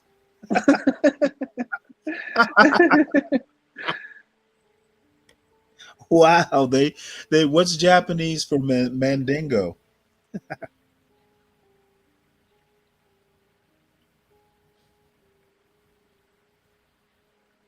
What does this mean? I'm getting back to my roots and getting a white woman from Europe. Yeah. Whose roots is that? Sam I Am. What he doesn't understand is, Now, this is quite some time ago, but the women I've known from Europe have no clue about American racism. They're just like, No, they don't. It's totally different in Europe. yeah. Hmm. Though they might now, with all the Africans they have in Sweden and places like that. They ain't listening to those people. No offense. They what? I don't think they're listening to those people. I really don't. But yeah, I took one of those ancestor DNA tests, and I found out like I'm like 25 or 26%. I know it was 20 something percent Scandinavian, which I found very interesting. Like, where in the world? Well, How? that's not that unusual. Most North American, people, most black people who have roots in North America, Caribbean, Canada, United States, will have about 20% European descent. Mm, the Scandinavia? That Well, was why interesting. And then I was like 3% Italian, and then 1 point something percent like British and Welsh, which not? I understand. Well, even Ryan Oh, and has. they said I have no relatives in Africa. Like, how do I have no relatives in Africa? But you can find all my European relatives. How's that possible? Well, I don't know. Good morning, T. I was gonna Mr. say C. that the um, even Ryan has 4% African heritage. Oh wow, wow. You see, Yeah, he interesting. mentioned that last week. And my other non-black, I think was like 2% Malaysian, Filipino, and Indonesian. Huh. And then everything else, my African side was Egyptian, Maasai, and Central African, but they didn't say where in Central Africa. They just were like Central Africa. But I also thought Maasai were like a tribe of people, like not an actual place in Africa. So that was interesting.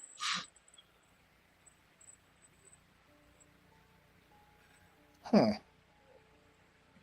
Yeah, don't the Maasai live in like Kenya and Tanzania or Tanzania? Yeah, they Hmm. don't live in Southern Africa, but they're tall, if I recall. I'm tall too, though. I am tall. How tall are you? 5'7".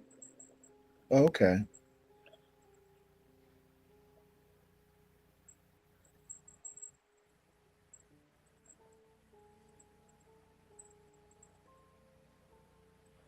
Yep. And then I read online that the Maasai's were actually originally from the south of Egypt and like North Sudan region. Hmm.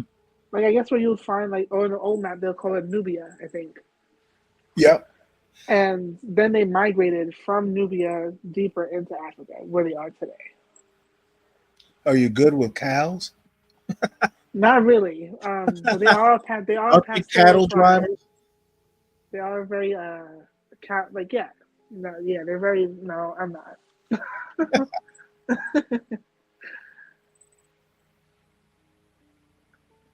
But I just wondered why Maasai stood out because that's like distinct. Like that's very specific. Very specific. Did you know recently they found out in Uganda? Oh, Wait, what? never mind. I closed a tab that I didn't mean to.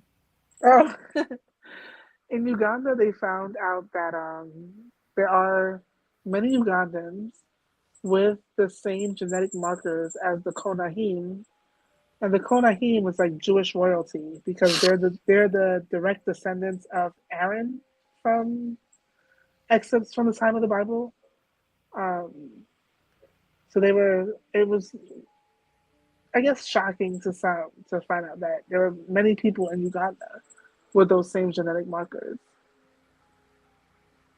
which to me it doesn't surprise me, but whatever. Well, I can't imagine why. If you've ever been to the Red Sea, I mean, They you weren't really European. probably I mean, the Red Sea, there's only one point in the Red Sea that's 50 miles from any point or any landmass.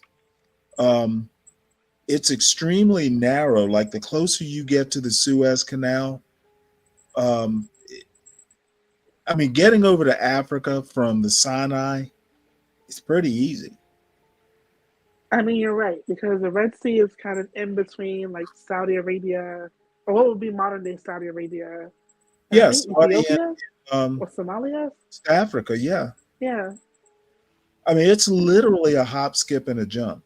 You could go, you could go from the coast of Saudi Arabia to Egypt, and I don't remember how long, but it is literally you could do it in a canoe. And the weather's always pretty good. right. And then Uganda is literally right there. Yeah, because you have Sudanese, you have Jews from Sudan, you have Jews from Ethiopia. It's not unsurprising. You have Jews from Egypt. It's very unsurprising that there'll be Jews in Uganda. And I bet there were probably even Jews in Somalia before the Arabs took over and probably forced them to convert or Right. leave. Yeah, interesting.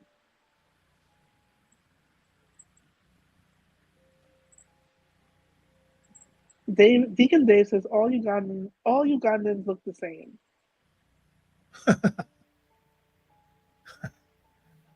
I do think that I don't know because I'm not from Africa directly, but what I've heard a lot of African people say is that they can tell what region in Africa you're from based on what you look like.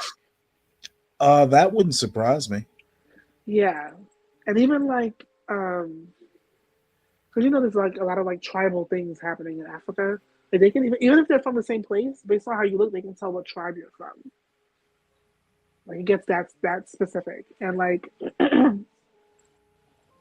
yeah, like I always thought like I was like strongly Nigerian for some reason. I just heard that in my mind, but a lot of Nigerian people would tell me, "You don't look like one of us," and I'm like, "No, don't laugh, Stanley." They would be like, "Nah, you do not even look West African at all." Like Well, were you offended?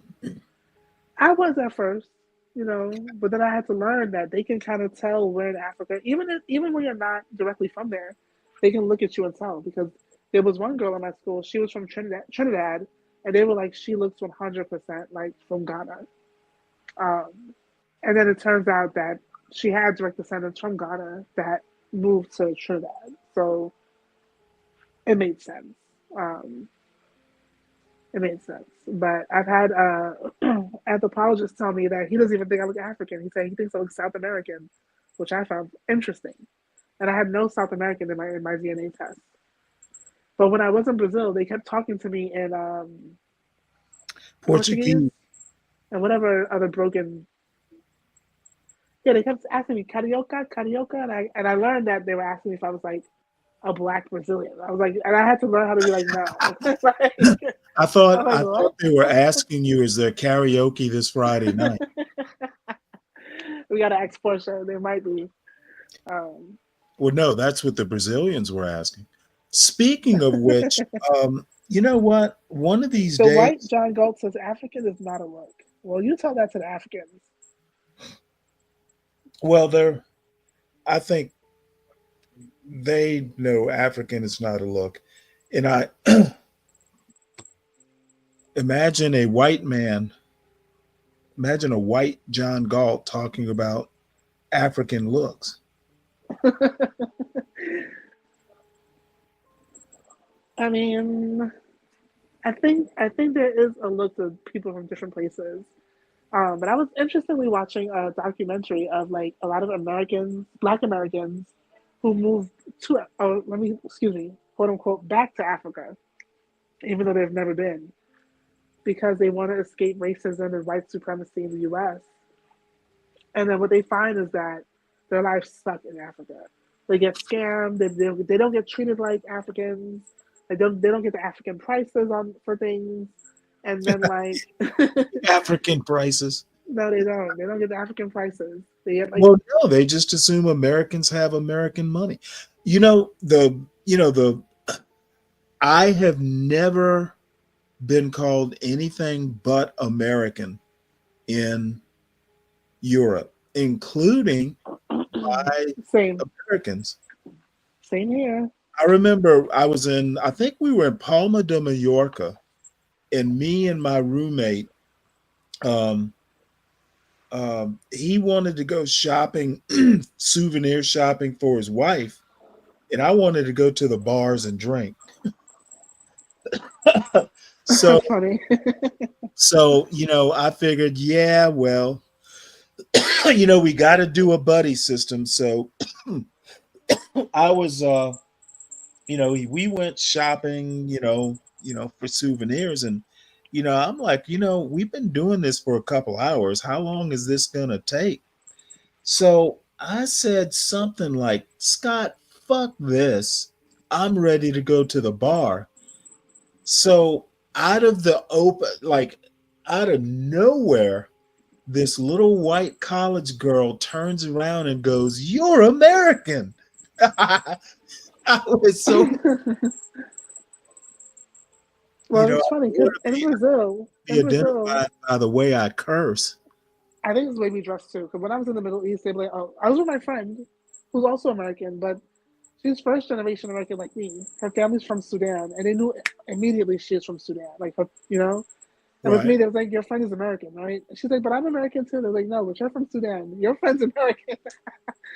So that was funny. But in Brazil, the white Brazilians knew I was American, but the black Brazilians thought I was them, like one of them. I found that interesting. Well, there is a thing about, I mean, I can tell, if someone's from America. Every now and again, a Nigerian will fool me. Uh, but generally, you can tell in America. I don't know whether it's, I They want to said say, we're loud. They said we're yeah, loud. we're better nourished. And they said they But, were loud. They said Americans are always like the loudest person, like people like in a space. Like we laugh loud, we're just loud, they say. well, that's probably true. I think so too.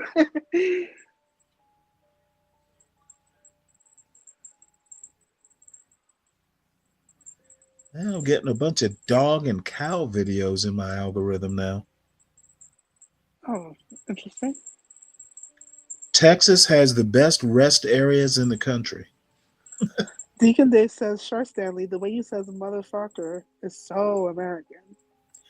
Well, it was to her. She was shocked. I think she Mm, was over there visiting family and she was getting homesick. yes. So, Here for the tea says black folks were here before Christopher Columbus arrived, so there's that. She sounds just like my husband. He thinks black people were everywhere all over the world. He just well, thinks blacks were everywhere. And like we were there was no diaspora of black people because we were just everywhere.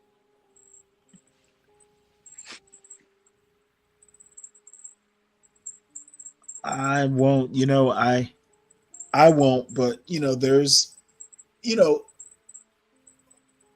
people who that that big uh that big expedition of, long canoes that left Africa just heading east was never heard from again. Uh, people think, I guess, they made it. I guess. Who knows? Maybe they did. Maybe they did. Maybe they did.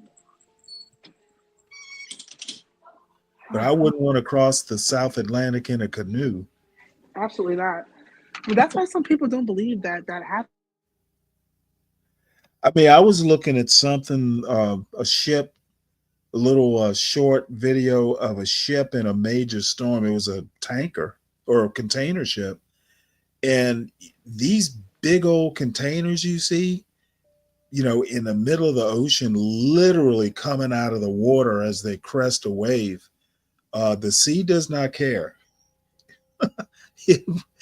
um, I couldn't imagine if these little if if this container ship is getting tossed about like a toy, I can only imagine what it would be like in a canoe.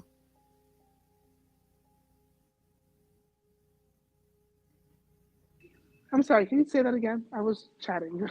No, I was saying if container ships or destroyers or whatever are being tossed about like they're nothing, um, in the in stormy seas, I can only imagine what even a long canoe, it would never survive. Here for this, he says it doesn't make sense. We were already here. They brought over some, but not as many as they told us. I'm telling you, Stanley, people are saying that. It's not the first Oh, I time I've know heard people. I know people are saying. it. And is it impossible to believe that it could be true? I don't think so. Well, all I have to say is I willfully ignore such things. Why? I'll take the current scientific thought. Thanks. That we were all brought here on a canoe? Well, no, that we weren't already here when Columbus arrived. I mean, I don't Unless know. she's talking about what are the name of the Indians that The Cherokees, probably. no. The ones that he found on Hispaniola when he got it. Oh, then there was the Tainos. Yeah, that's right. What about them? Well, they're not Africans. No, they're not Africans. But this is what I tell people about the Caribbean in general. Like, none of the islands were African. They were indigenous people who may or may not have looked more black than not. I don't know what they really But look like. you know what? I don't worry about it because if you talk to 12th Man, he thinks Scandinavians were here before Columbus. They It's might like, have been. you know what? There's no evidence of that either. I mean, there's no evidence that Columbus was here first either. It's first recorded.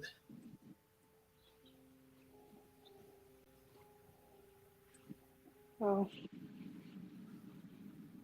The White John Goat says that's the same thing Dominicans say. What's the same thing they say, White John? I think the truth is gonna come out one day about all of this shit. Like, someone knows.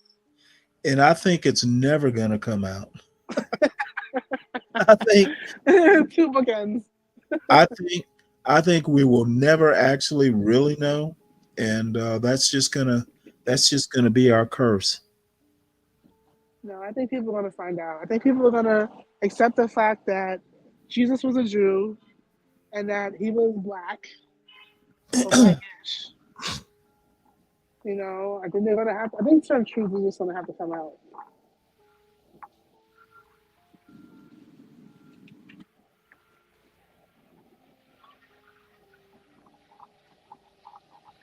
Well, here's what the chief said. Just because someone wrote it doesn't mean that it's true. Doesn't And mean then, it's like, not, doesn't mean it's not true either. there's so much like books written about, and these books ended up on like bestsellers list, all that had to get taken off and retracted, and some of it had to just stop going into print because they were literally lying about slavery in America and the Atlantic slave trade. I do remember that. It was a book I read called God, Dr. Buzzard, and the Belito Man. And it was about the Gula people. And in that book, they listed all of the books that got banned because it was just straight up lies.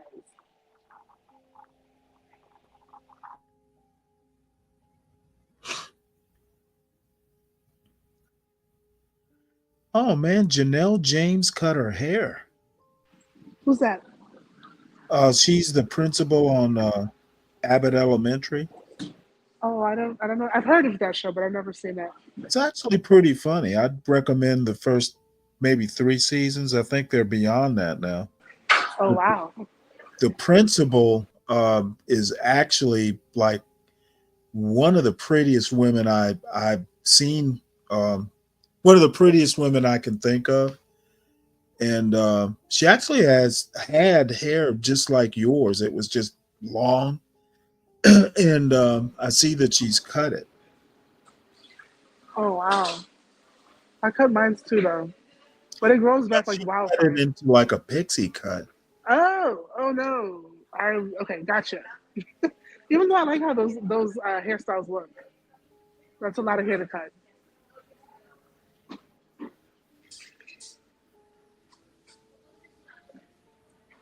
Jesus was God in the flesh, no specific race, just grass. What? That's what Deacon Dave says. Okay. Just grass is in like pot? He was a hippie. Made me laugh.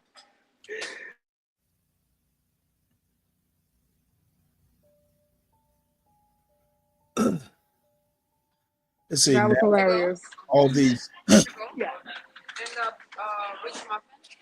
No, not today. Yeah. Yes. Um.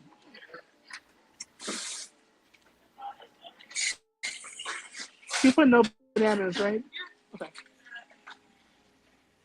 Um. Thank you. Sorry about that, Stanley. But yeah. Oh wait. Have you heard about? Do you watch Candace Owens at all, Stanley? um I used to, but now only occasionally. I don't know if you want to check out her. It's like a really short video she did on Luigi, and she came up with a strong theory. You know, she's not stating it as fact, but she came up with a pretty strong theory that he could be a victim of MK Ultra experiments. That he could be. Luigi, yes, because apparently he's like been an Ivy League student his whole life. Um, from her understanding, it's not a Well, lot of his whole information, life he's only 26. but I think he went to like Ivy League undergrad and was like in Ivy League grad before he withdrew and did other things. Then she Well, made that. no, actually, from the little bit I know, he actually got a BS and masters in engineering of some type. Yeah, but I believe it was from an Ivy League school. I can't remember which one, Yeah, but one of the University of ones in the Pennsylvania. Northeast. Yeah, oh, UPenn. He went to UPenn. All right, Now, so MK Ultra wasn't. I mean, MK Ultra was like LSD experiments, right? I mean that's what they will use to kind of get people in the mental state they needed to be able to access certain parts of their minds. Um, but apparently, the guy who's like the founding father of MK Ultra was someone that Luigi often posted about on his social medias or wherever he had, whatever platform he was using. And then she said that with MK Ultra, they tend to target uh, like genius people who had some level of genius. And she said there's a lot of things about him that just don't add up. Like even information about his family background, like there's none available that can be found. She's like, how come his parents aren't like, speaking out or with him going like through this whole thing? She just found it weird. So she didn't state it as fact, but she just felt like there was something there that could be explored. Well, I personally think that the conspiracy theory is how is she getting all this information? I think she just went based off of because she's talked about MK Ultra a lot. She's even said it about Kamala Harris because Kamala's mom was a scientist that worked in MK Ultra programs. So, and I think the biggest program to exist. So she's always kind of like, I don't believe that her mother worked on MK Ultra. To be honest, I haven't researched it, but Candace Owens got the receipts. I know she was a researcher, but she was an obstetrician or something. Um, No, I think the university she worked at, she worked at Berkeley. it was somewhere else, but they had the biggest MK Ultra like program, and her mom was assigned like worked in that specific department. Candace Owens got the receipts, Okay, and I don't. she does. She knows she does her investigations thoroughly. Candace Owens, I trust about 1%. And the only 1% that I trust from her is she knows her name. Other than that, She um, even went as far as getting the birth certificate don't care. for the father, Don't Harris, care. and it was weird that she said it's pretty much like fabricated. First of all, she said the timeline in which she should have had it, they didn't give it to her until 2 weeks after the election was called in the United States, and it had like pretty much Kamala's dad has no parents listed on the birth certificate. And you really trust Candace's investigations, huh? I mean, she showed the receipts. Yeah, okay. But you trust that Christopher Columbus was the first? Come on, First come on. recorded, And there's yes. no receipts for that. Yes, I trust that in 1492 he sailed the ocean blue. And there's no receipts for that. Other than his, I think he wrote notes. Oh boy. Deacon Dave says grass is in dirt, dust, and water. Well, that's interesting because in Judaism, that's why they eat the challah bread because that is like symbolic of man, right? Uh, Same thing. The wheat that comes from is pulled from the ground, turned into dust, add water, and that's how they got the challah bread, which represents man.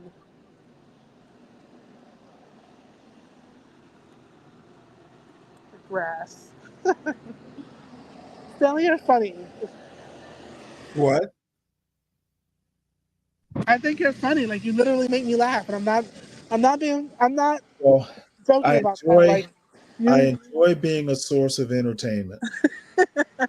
you won't believe Candace Owens, who can show you physical receipts and No, correspondence, I but you wouldn't believe I would I wouldn't believe Candace Owens Columbus sailed the ocean blue. Okay. if Candace Owens invented a time machine and transported me back to prove she was right, I still wouldn't believe her. Wow. Why is that? Because she's a woman of color. No, because I mean it has nothing to do with her being a woman. It's because she's Candace Owens.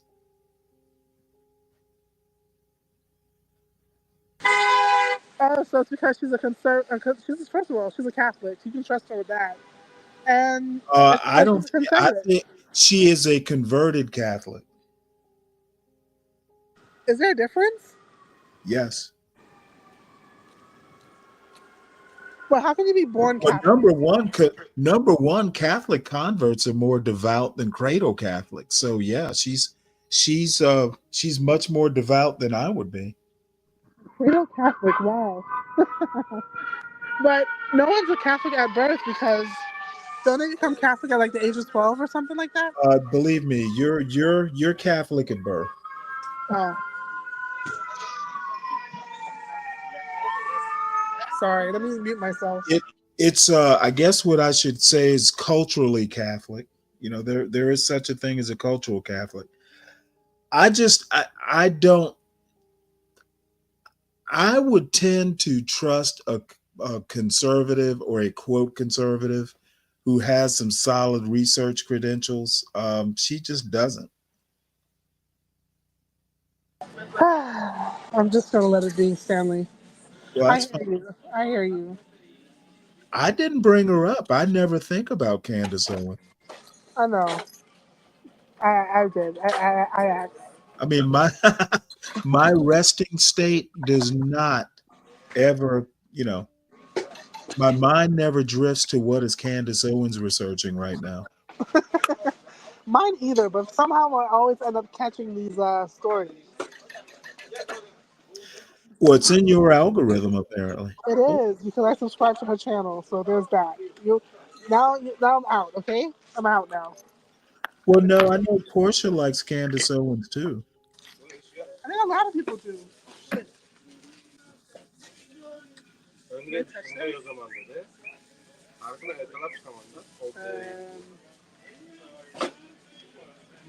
I think a lot of people do. Oh, I have no doubt.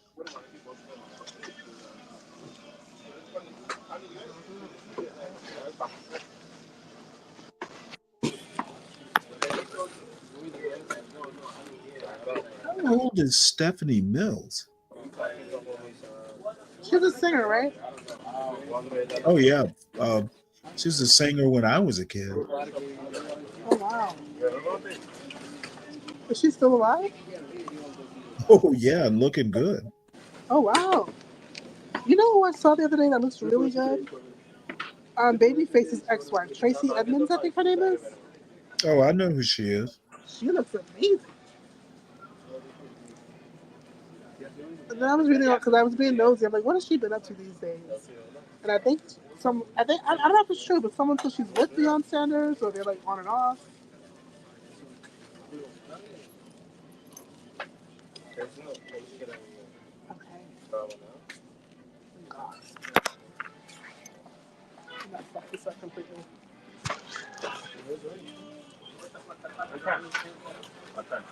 How you doing? Where are you at the store? I'm in a bodega. Oh wow. hmm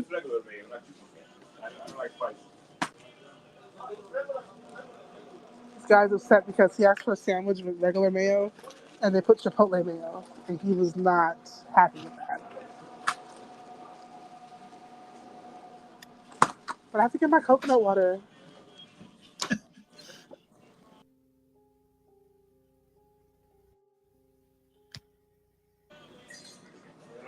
So what were you and that guy watching when I came up? It was like a lady in a truck.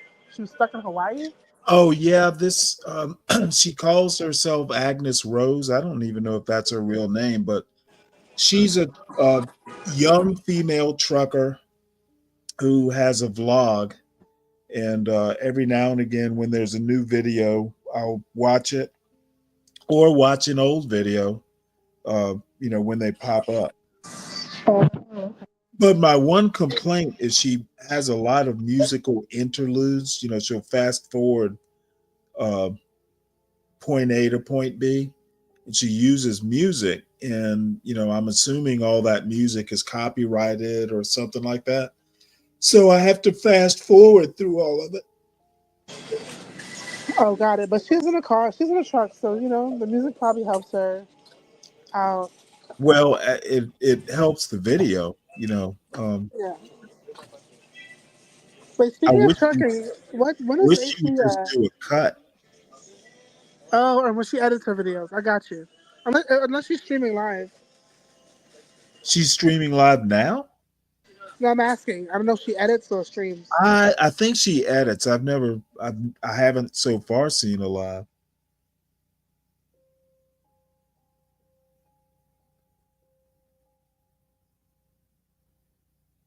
Where she gets the time to edit, That is true. I don't know, but she must have a laptop or something she carries around with her. Right. And you can do it on your phone too. Okay. Yeah. But wait, what time does HP come on? Isn't he doing his trucking morning show? He was on late. Oh. He had a long day, so he was up. I don't know, maybe till 3 or so in the morning. Oh my God. Okay. Yeah, it was late for him. He usually comes on early, so Yeah. I think he'd had a day. Yeah, I would say so. I would definitely say so. Okay. So you're on now, like for the next few. Yeah, until I see John popped in at some point. You did? Yeah, at some point I'll hand over the reins because I see actually John had one scheduled on a topic or something. Oh, I see. I see. I'm gonna have to cut out soon. I'm doing a wellness event at my school. A what event? A wellness, a wellness event. Oh, I thought you said a wellness check. No, no, no. I try to do them every now and again, like at least a few times a month. So students can stop by. They can make vision boards or self-care kits, or they could just get freebies. Do you ever have to administer drug tests? No, no, no, no, no. That's on the parents to do if they want to find out the truth. I could imagine you handing them up a cup and go pee in this. Absolutely not. Oh my god. I could say at this point in my career, like I'm good. Like, I sit in my office, whoever comes in for counseling comes in. If they don't show up, they don't show up. You know, I pretty much I'm like an advisor to my peers, and that's it. I don't like I don't like a whole lot of I don't like a whole lot of stuff at this point, Stanley. I'm focused on my other projects and businesses. Oh, I don't blame you. You You know know, I've reached the height of what I could do in my career, and I'm just like, okay, you know. what? You haven't decided to become a principal? I mean, I'm licensed for it. I have my license to be a principal or a superintendent. But no, I think I'm good off of like responsibility. I want to work for ultimately the corporation or government. Like I bring a lot of genius to places. I bring a lot of innovation to places. People Mhm. like copy what I do, which I think is great. I personally think it's great, but I'm like all this talent I could just literally pour into myself and see where it goes. Because Right. I haven't done anything unsuccessful to date, so why not take a chance on myself? Well, that sounds like a plan. Yeah, so that's been the plan. Oh, Portia says she has a question for you, Stanley, but I think she needs a second. Oh, really? Yeah, it's in the chat. I just looked at it. Okay. And I also started really young too. Like I finished school really fast, so Right. I was well into my career while people were still like in school. So there's that too.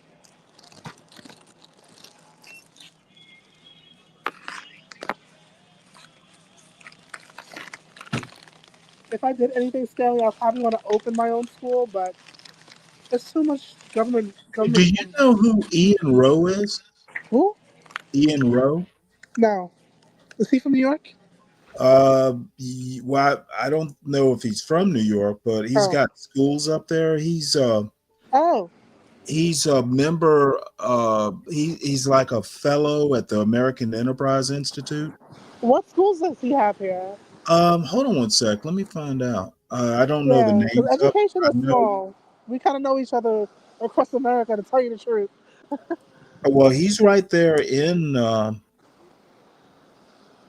Yeah, there it is. He calls himself an enterpriser. Okay. I wonder if I could call myself that. An enterpriser. I like the way that sounds. It sounds like I've just landed somewhere. I'm an enterpriser. Um, yeah, tell me what his schools Well, are. His he's a schools. senior. He's a senior fellow at the American Enterprise Institute. Okay. Let's see. It's Vertex Partnership Academies is the name of his enterprise. I'll put this That in. might be upstate because that doesn't sound like anything in New No, York City. I don't think it is. Vortex? Let me Vertex. Vertex. Let me look that up. Hold on, I'll put this in the back chat. Because I mean, you know what the American Enterprise Institute is, right? No. It's a conservative think tank, same one Charles Murray worked at. It's Oh, they're in the Bronx. That's why I don't know. They're in the Bronx. right, but he's an education entrepreneur, basically. He's Yeah. basically got a private school system. He says the schools are in South Bronx and Lower East Side of Manhattan. Yeah, they're charter schools. He's got an MBA from Harvard, computer science, Cornell. He went to Oh, Brooklyn. nice. Oh, wow. Brooklyn Tech is a school for highly gifted individuals. It's one of our Brooklyn high schools. They call it a specialized high schools because it's usually for people like who were in gifted and talented programs their whole life.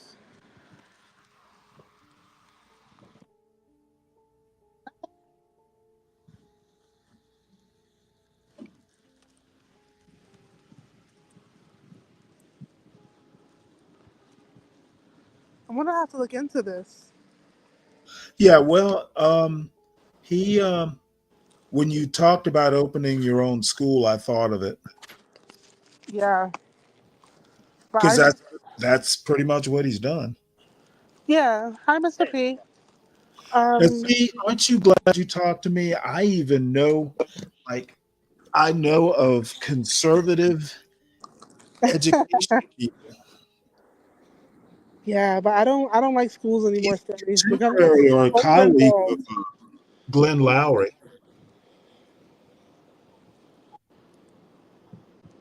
There's too much government involvement in schools. They're like overly involved. Well, he would definitely agree.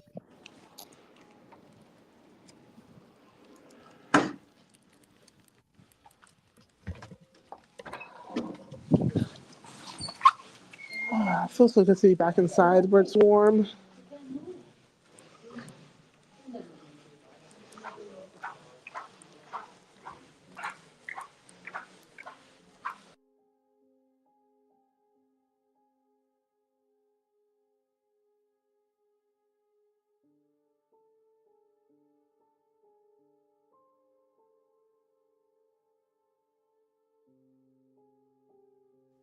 Well, congratulations, Kelvin.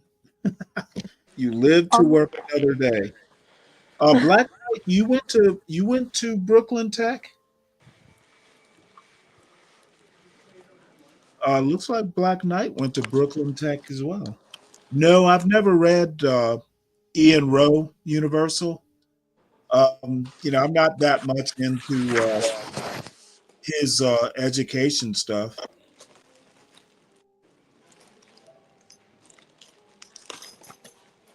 Well, nice. Apparently, you're a super genius too.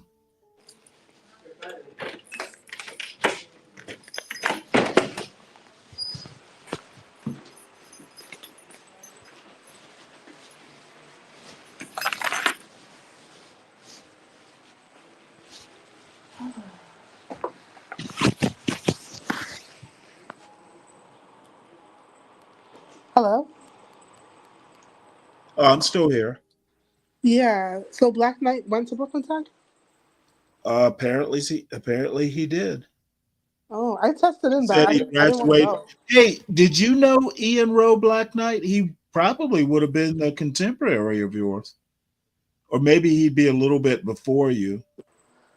Wait, when did he go to? Wait, when did you go to Tech Black Knight? I got He into said Tech. he graduated in 1980.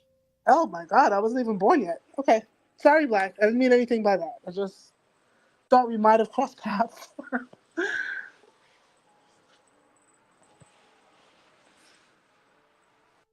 But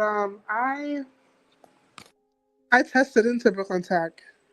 Because you take one test, and the higher you score, the better school you get into. So Oh, Brooklyn Tech is like tier one. Let's put it that way. Wait, let's say tier one's at the bottom. Brooklyn Tech is tier one. Um, Stuyvesant High School, which is in Manhattan, is tier two, and Bronx Science of High School was tier three, like way at the top. So the higher your score is, the different schools you will go to. hmm. But I went to Philippa Schuyler, which is a gifted and talented middle school in Brooklyn, and everyone that went to Schuyler automatically tests into Brooklyn Tech. Like we're conditioned to like pass that test. So So, do you actually have to take it, or they just go, "Hey, you're good"? it's optional. No, you have to take it if you want to go to one of those schools. It's not like you have to take it, but it's not mandatory. If I just wanted to go to a local high school, which I wanted to, Hmm. um, that's what I did. Like I didn't want to go to Brooklyn Tech. I feel like I had enough of the gifted world. I just wanted to like take dance and like do art and You paint. know, that's funny you say that. They wanted to put my son in second grade, as a matter of fact, and I basically told him no. Um, he'll be good, and ultimately he was. Um, I just, I think part of it was his second grade teacher was she. She was a new teacher, and she had me pulling my hair out sometimes. So her recommendation for him to go into the gifted program didn't land well. So he just never got around to it. But I don't know, at least, out in the wilds of Northern Virginia, I just don't know that it was necessary. Maybe if he lived somewhere or we lived somewhere like New York City, it would have been more necessary. But he was kind of a big fish in a small pond, and I just didn't see the need. And even here in this town in Georgia, my son was one of several big fishes because I thought at first he might be salutatorian or valedictorian, but he wasn't. But I think he was number 9 out of 1,000 students. It was a big class, so I mean, he did decent. He was in his top 1%, but never did the gifted, and that's probably a good thing. Yeah, I don't disagree. I was he got, I don't know, they put pressure on you. Mm-hmm. And I put enough pressure on him. He just didn't need more. Like, I have an extreme fear of failure, Stanley, and I think it comes from like that. Like, my fear of failure is not healthy to the point where I operate like a perfectionist, and I don't think that's good. I'm trying to break myself out of it. Well, the only way to break out of it is to fail once or twice. And I'm starting to embrace that. That's why I'm venturing out. You don't fail. I mean, you got to know how it feels. It's almost like in the military, they will, in the Army, especially in the Marines, they want you to trust your gas mask. So what they will do is send you into a tent where they popped off tear gas canisters. So you go in with your gas mask and you sit there for 5 or 10 minutes, and then they tell you to take your mask off. And it's a mess. When you take that mask off, that's kind of like what fear of failure. I think actually you wind up trusting yourself more if you failed once or twice. Hopefully that analogy. No, that was great. Good morning, everyone. Good morning. What's going Hi, on? John. Good morning. One did. What's going on? So you had a show planned at 10? Oh no, I just do every now and then I do like a little quick snippet on Streamlabs. So it's it's just quick, maybe 20 minutes. It was about give me a synopsis of it. It looked interesting. And you see Jamie Foxx his preview show the other night. I know he's got something coming up on Netflix. And so, well, it's already out, I guess. And so he did a show, and I watched it last night. And what I found interesting, what he did was, I actually didn't agree with it, to be quite honest with you. But I guess it was, mired in comedy. So I'll take it, I'm not, sensitive about these things. But so he's doing this skit, and he's like, basically, I'm cured of white women. I'm coming back home. And, I'm quoting him verbatim, I'm paraphrasing, whatever. And then he's like, no more white women for me. And at this point, he's like, the black women are getting, and this is in Atlanta, and wherever it is a pretty majority, predominantly black crowd. The black women, the sisters are getting riled up and like, yes, come on back home, brother. Come on back home. And then he said, no more white women for me in public. And you could kind of see that the audience, the women were kind of crestfallen because they thought he was coming back into the fold to the sisters. But so then the joke, he was in public. And no more white women for me in public. He was joking. Oh, I get it. Oh. Right? But he led it off like, I'm really about to start back dating sisters. All this I've been through, these health ailments and things. I'm coming back home to the sisters. Yeah. No more black women. No more white women for me. And then he said, in public. And you could kind of see the audience, the women, crestfallen. Well, like they were going to get a piece of him? I mean, I don't understand. Like, he's not coming home to them. Well, you're not coming home to all of them, but Yeah, but what I'm saying is, Wow. why would they be getting all excited? Like, what would they care? Well, You know what I'm saying? It's you like feel a little naive there if you don't I- understand why they care. Ken McCakes may understand. Maybe it better explain why well, they would. all I'm saying is he's not going to be knocking on any of their front doors, even if he did come back. Well, I don't think it was more or less him in particular. I think it was the sentiment in general that these women wanted affirmation in a sense, and he gave them that. He was giving them that affirmation. I'm coming back home to the sisters. I would be good enough for Jamie Foxx. I wouldn't even care. Like I could, like honestly, you could date all Asian. I could care less. Like whatever makes you happy. If that's what you like, great. But I don't care either, right? But I can understand how, and I mean, you should see the women. Like, if you guys ever get a chance to see it on Netflix, you can see he really had those women going. They thought he was really about to start back dating black women. Oh, I'm going to watch it for sure. Right, yeah. It's not a comedy in the sense of a comedy, like he getting up cracking jokes because he's just overcome quite a bit, right? At this health scare. So it's a little bit of reflection. He brings his daughter up on stage and things like that. She plays the guitar. It's a nice piece, I'll be honest. But that part was rather interesting. He got their hopes up and then popped their balloon. Yeah, he popped the balloon. And again, I don't think it was about him. I don't think it was about him per se. Like they thought, oh, I'm gonna get him. It almost seemed like they want to win. They give me a win Oh, from. I get that. I get that. Like That's they collectively that's want. almost like abuse, isn't it? They collectively wanted It was to like abuse. It was kind of like abuse in a way. He may have thought it was comedy because he's so known for being with white women that but you'd have to see it to really garner your own opinion and gain your own opinion there. But I get it. hey, I think it has to do with like they want to be affirmed. Well, John, I'm gonna be honest with you. Other than what's her name? What's her name? Tom Cruise's former wife. I had no idea who he was dating. Who? Jamie Foxx. Yeah, before the former Mrs. Cruz, I had no clue that he dated white women, black women, or any women for that matter.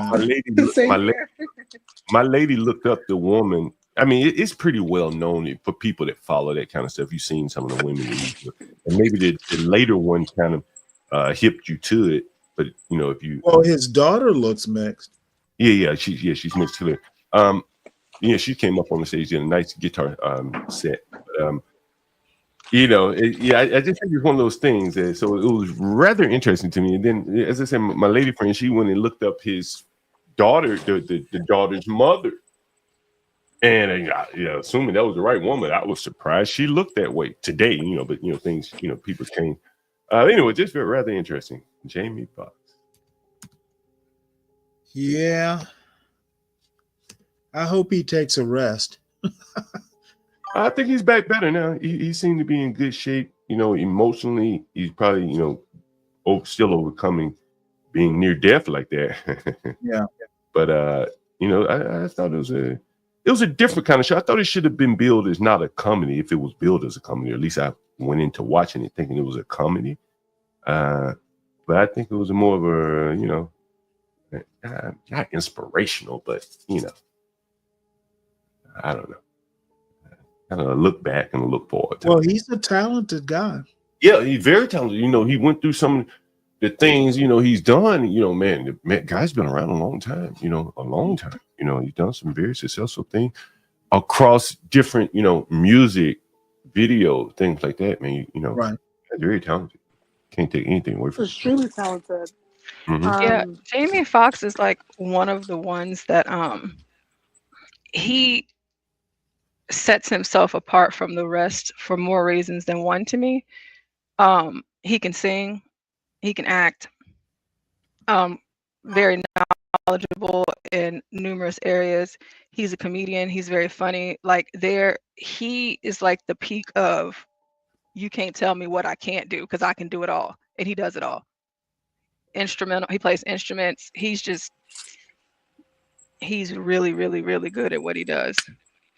And Yeah, I he did played watch that. yellow. I did watch that last night too. Yeah, I didn't know he played all those instruments. Yeah, I was very impressed by him, to be quite honest with you. Yeah.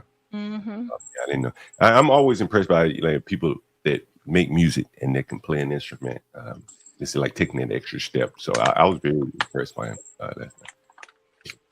But wait, isn't that some like weird low? The more I think about what you said, John, I'm like, that's some real low self-esteem shit. Like, isn't it? Yeah. I mean, I think he should have left that out. To be honest with you, yeah. If the Not one, on his part. I think I'm part of the women. I think that's some real low self-esteem shit. Like, oh my god, he didn't choose us, and that's yeah. so broken. Like, what? Well, I don't think it was about. Like I said, I don't think it was specifically him. I think they wanted to see their black men coming back home. I'm just using those words, right? And he pulled a joke on their ass. While he was getting them all stirred up, they were up, man. They were on their feet clapping. I'm coming back home. Did you read the article? Hmm? Did you see the article, or did you read it before I hopped up here? Oh no, I just got on. I was on a phone call. Did you put the article up? Oh yeah, I'm about to. Oh. Because it says exactly what he said. But wait, But is it that Kimmy Cakes, bad? Like, I'm right there with you. What'd you say, Kimmy Cakes? like, is it that bad out here? Like, I don't know. I don't know. Like, is it that bad? Like, Yeah, he was like, coming I've been back home? cured. Like he was sick. That's what he said. He's I've been cured. Let's see Sorry, if my that was my screen is sharing. flowers. Open break. It's a break. So it says Fox has sworn off white women while addressing his 2023 medical emergency, which he said was a stroke due to a brain bleed in his Netflix special. What had happened was Fox 56 broke out in song claiming he was done dating white women despite his previous 6-year relationship with Katie Holmes. The Dawson's Creek actress, 45, started dating Fox in 2013 after finalizing her divorce from Tom Cruise the year before. The pair went public with their romance in 2015 and made their red carpet debut in 2019 before breaking up later that year. Jamie Foxx says, "Sisters, I'm here to tell you I've been cured." Let's see. "I've been cured of everything. No more white girls. I'm serious. No more white girls. No more white girls. No more.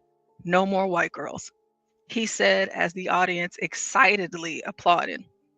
"I'm back on the black side of town. No more white girls. No more potato salad and raisins. No more white girls. No more spray tan. No more big boobs. No butt. No more white girls." Mm-hmm. Fox has dated several John, white why do you? women besides.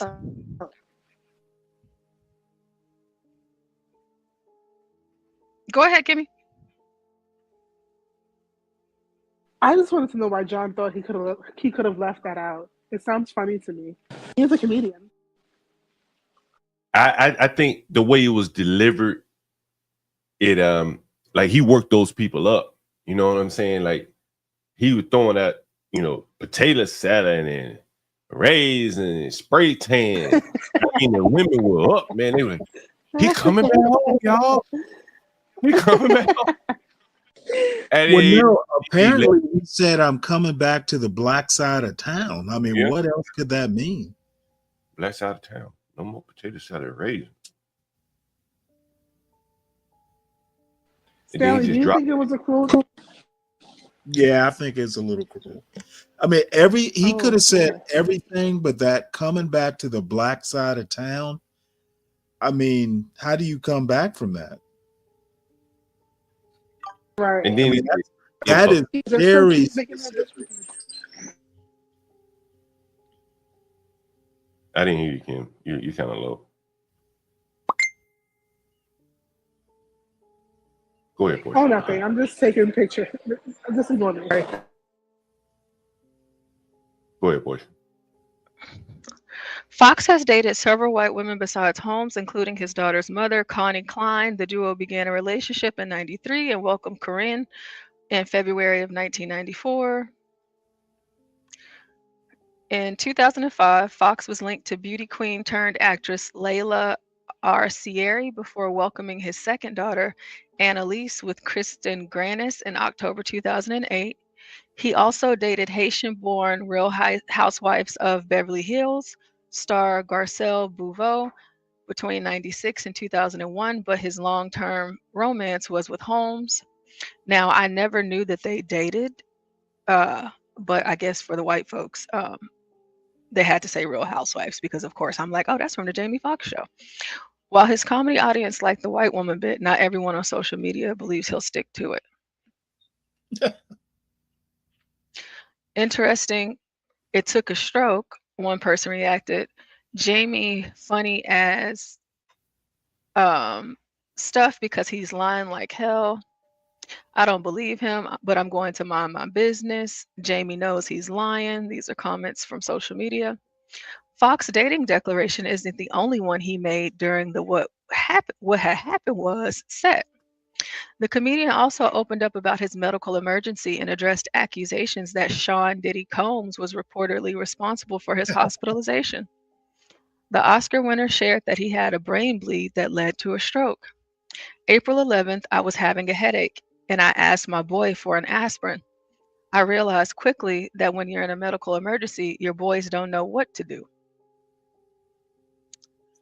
Before I could get the aspirin, I went out. I don't remember 20 days. Regarding the rumors that Diddy was trying to kill me, Fox just laughed them off. The internet said Puffy was trying to kill me. That's what the internet was saying. I know what you're thinking. Diddy? Hell no. I left those parties early. I was out by 9. Something don't look right. It's slippery in here. Fox's joke was about the allegations that Diddy would often host these parties where he would allegedly force women to have relations with male prostitutes, often plying them with drugs. He reportedly recorded the sessions to use for blackmail and everything else that we know about Diddy. So yeah, that's Jamie Foxx. Check out his special on Netflix. It's pretty funny. It is pretty funny. So even Stanley thought it was a little Well, what do you mean even? well, I shouldn't say even, but Stanley, you thought it was a little offensive too? No, I'm not saying offensive. I think it was a little getting their hopes up. They probably actually thought it. Yeah. That's what it seemed like to me. Yeah, that was interesting. Especially that I'm coming back to the black side of town. I mean, that sounds very definite. Yeah, it does. They worked up Stanley. Did he let them all? Did he let them down softly? Yeah, that's so sad. That's why I don't go into Atlanta much. They're gullible. Yeah, that was interesting. Jamie Foxx.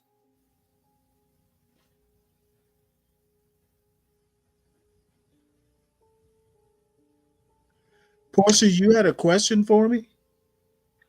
Oh yeah. Let me pull it up really quick. You were saying something about the sea, and you said something along the lines of like you can't fight the sea or something like no, that. I was saying that if you've ever seen, these big, huge super tankers, when you start getting 30 and 40-foot waves, even big tankers are going to be, fighting waves, coming up out of the, when you crest a wave and, half the ship comes out of the water and then crashes back down nose first. I couldn't imagine doing it in anything like even a long canoe. You'd never make it, or if you did, it would take a lot of luck. So we were talking about I forget which king it was, sent a bunch of Africans heading west from the east coast of Africa in long canoes. And the first time they tried it, they didn't make it. So they wound up making another attempt. And that second attempt, those folks were never heard from again. We were talking about, Africans being here prior to Christopher Columbus and all that. Hmm. So I was just saying, if they left in canoes, if they made it, it would have been a miracle. Those those waters, when there's a storm, tankers are kind of, holding their breath. See, so whenever you were talking about Stanley, this is really, really stupid. Okay, I'm sorry, but I was just thinking, since you were in the Navy, would you, the ocean being all big and crazy and stuff, would you have ever during that time in your life have done an oil rig job in the ocean? You know what? Oil rigs don't scare me as much as the ships. At least you're inside, and that oil rig's probably going to rock a little bit. But oh man, is that sinking? Oh Well, yeah. I guess not. You know what? I probably would have. But I guess that's not a good idea. The good thing, it's funny when hurricanes and stuff come in, they send the ships out to sea because it's Hmm. safer for a ship to be at sea than it is next to a dock. So I guess the oil rig is kind of like a dock. The sea's just going to pound the hell out of it, and it either survives or not. But just looking at those waves, that is some scary stuff. It's the most horrific thing I've ever seen in my life, Stanley. And We used to call them bell ringers. There's a ship's bell on the bridge, mhm. and you'd go plowing into a wave, and the bell would just ring. And if the bell was ringing when you crashed into a wave, you knew, yeah, it's getting a little dangerous out here. But there are ways to deal with it. It was like a time whenever there was a comparison, and this was probably last year sometime, of the jobs that women, whenever they talk about equality in the workplace, they're not talking about this kind of job, because there's not women out here on these rigs. I And thought women did work on them. well, maybe they Oh, work on them now. lifeboats. So because I did see a movie about this. I think Mark Wahlberg is in that movie. Hmm. But like whenever you look at the videos like this, because you see the movie, it doesn't really give you this. It gives you what it gives you. But this person is actually on this rig right now, and all of that. No, Stanley, I would probably just jump. Oh, you don't want to jump. No, yeah, no, because like I would just have to go ahead and die. Yeah. No, because that water's cold. If it's in the North Sea or something like that, you won't last a minute. And that's what I would want. Yeah. But those lifeboats that you saw, the ones that are sealed up, Hmm. you'll survive in one of those. They're pretty much unsinkable. Oh, It's a really? rough ride, but you'll live. I don't know, Stanley. My nerves is too bad. It's they just are. I mean, like, look at this. Even going on a cruise, it's just like, okay, I'm just gonna stay inside for a little bit. I'll come out at some point. I don't want to see all of that. Water is scary. Oddly enough, it is kind of awesome to see it. If you've ever, I mean, I've been, in some bad stuff. It's almost like a train wreck. It's like I can't believe what I'm seeing.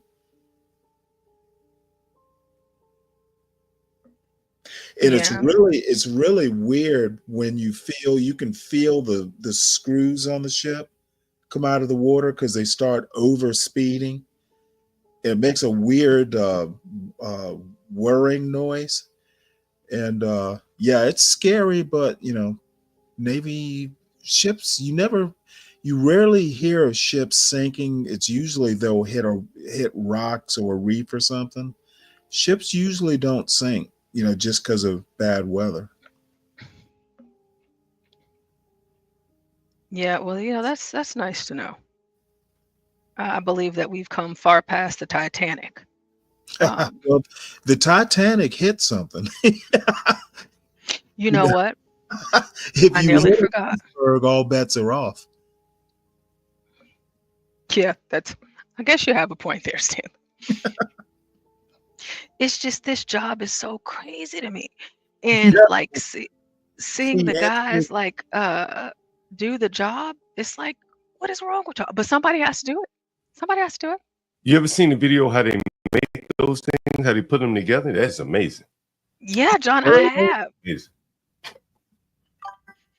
That's some I ingenuity right there.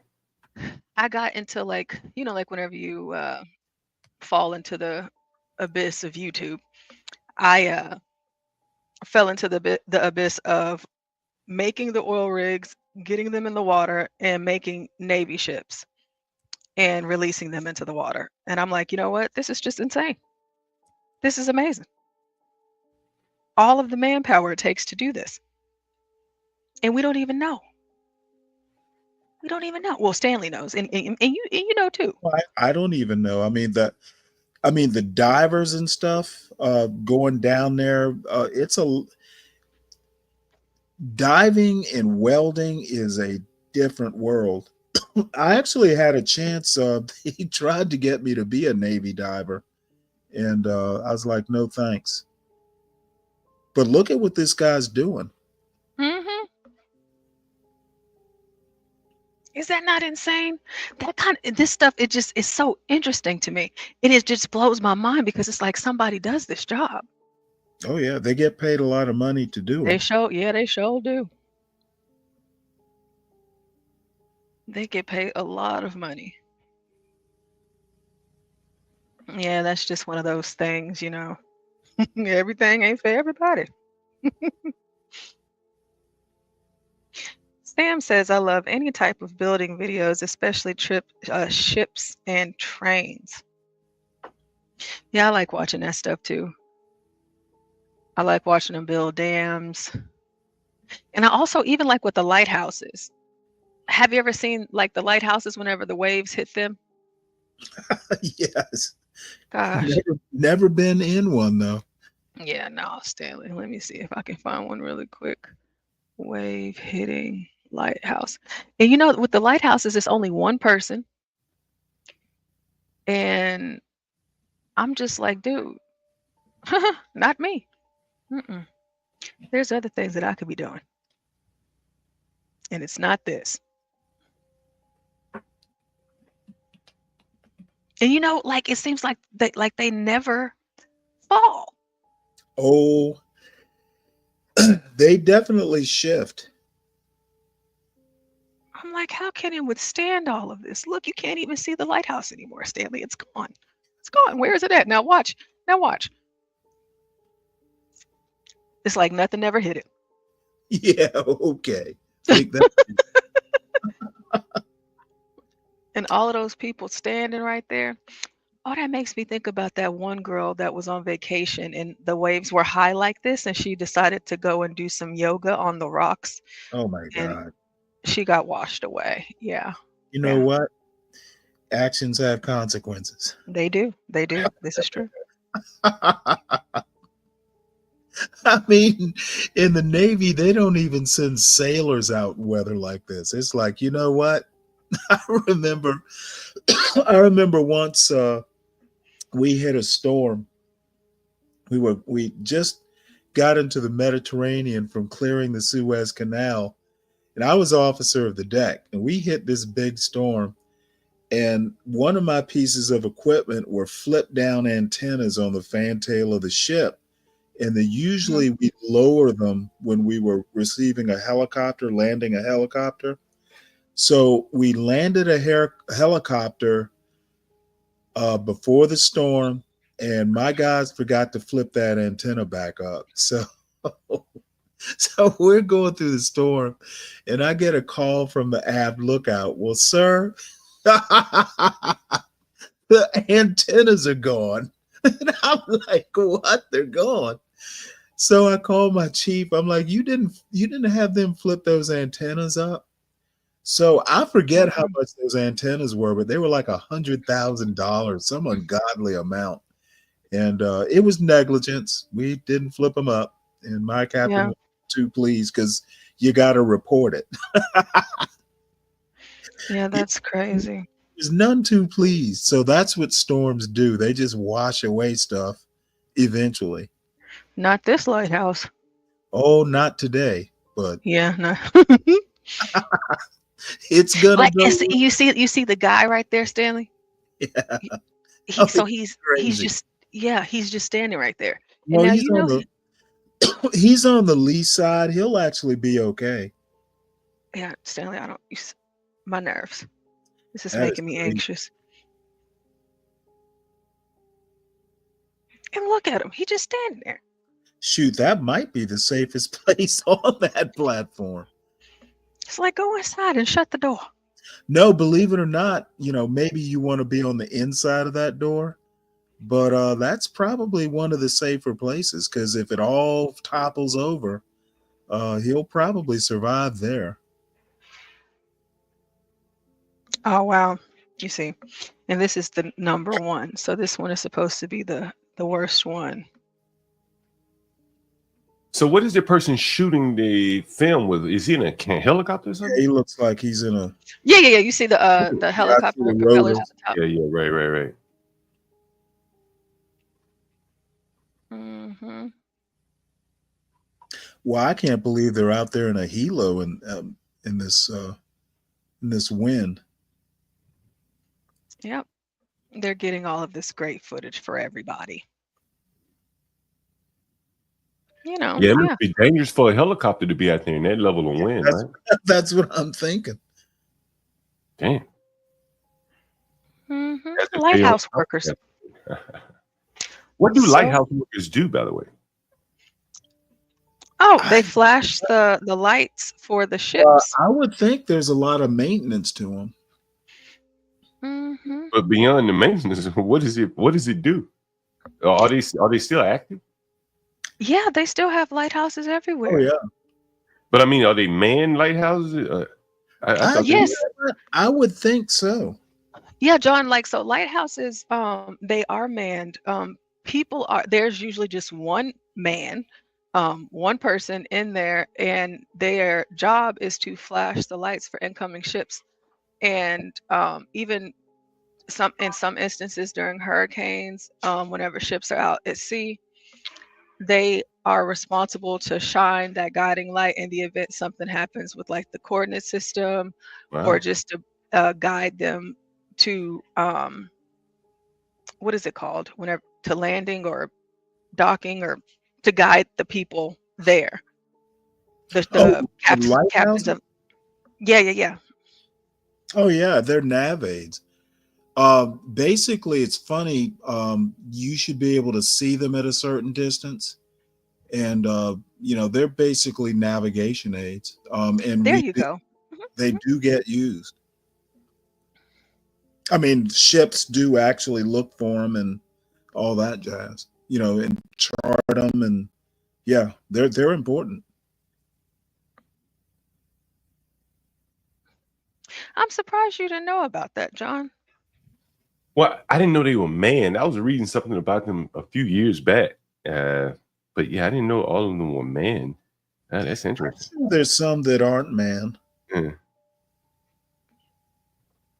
I thought they would have had like radar and all that kind of stuff. Now they make them Well, kind of yeah, but as a matter of fact, the early '90s we started using a GPS a lot more, but you always have either 2 or 3 backups because when we were in the Persian Gulf, we pulled up alongside a destroyer and we didn't know they were testing their fire control radar. And they zapped our GPS unit. So we had to basically do navigation by sight until we could get it repaired.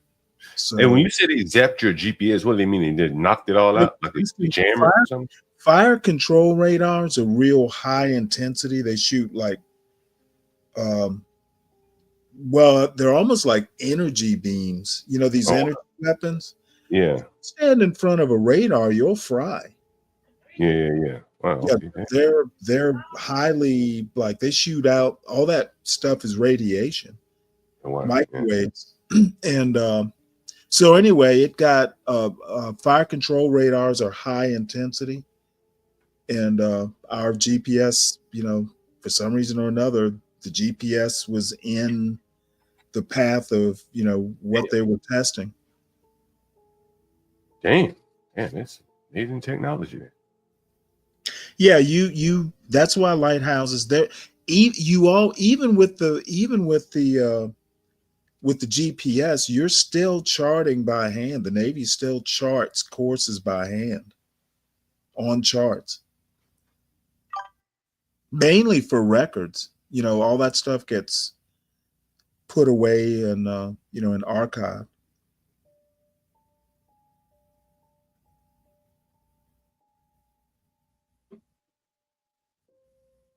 Now I think they stopped doing sight lines, or the I think they've done away Black Knight.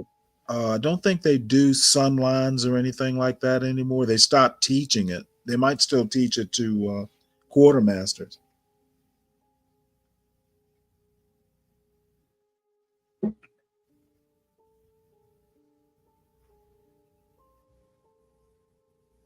Man, that's some balls right there.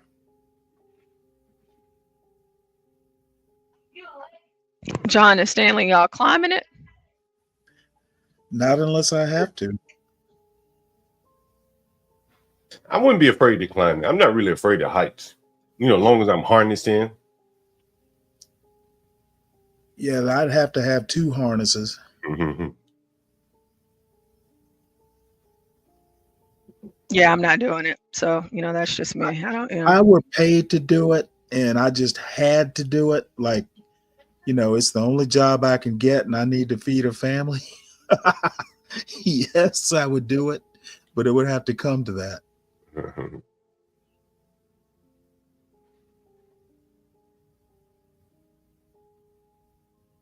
So these people make a lot of money too.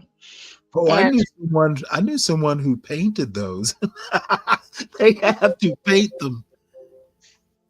It's crazy. It's just the jobs that people do that you don't really think about. And for a reason I don't think about it. Maybe it's a trend to get a picture on top with no harness. Yeah, I've seen people doing that. Yeah, that's stupid.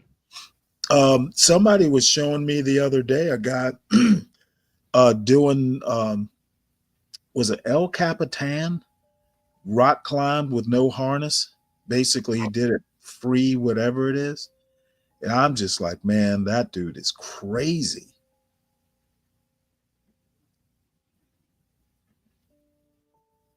You know, at least for that, you get paid and you probably have insurance. Yeah, and then too, they talk about how they get stuck up there during thunderstorms whenever they're climbing, and so they can't come down. I'm afraid I'm coming down. Yeah, like they'll just be up there. I can't imagine that. And it's a thunderstorm. And it's like, let's see. They'll be all the way up there just hanging out, and they have to wait. And I can't remember why they can't climb down during a thunderstorm, but in my mind, parachuting down or something? Yeah, parachuting down, yeah. You know, actually, that's what they ought to do. Hey, instead of being stuck, just jump.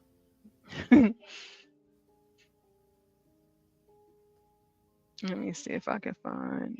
Chilling on a giant lightning rod. Yeah, I know. Like, Oh, cell tower deaths. Let's see. Let's see how many of those there are. oh, that's a frontline video. I would love to see it though.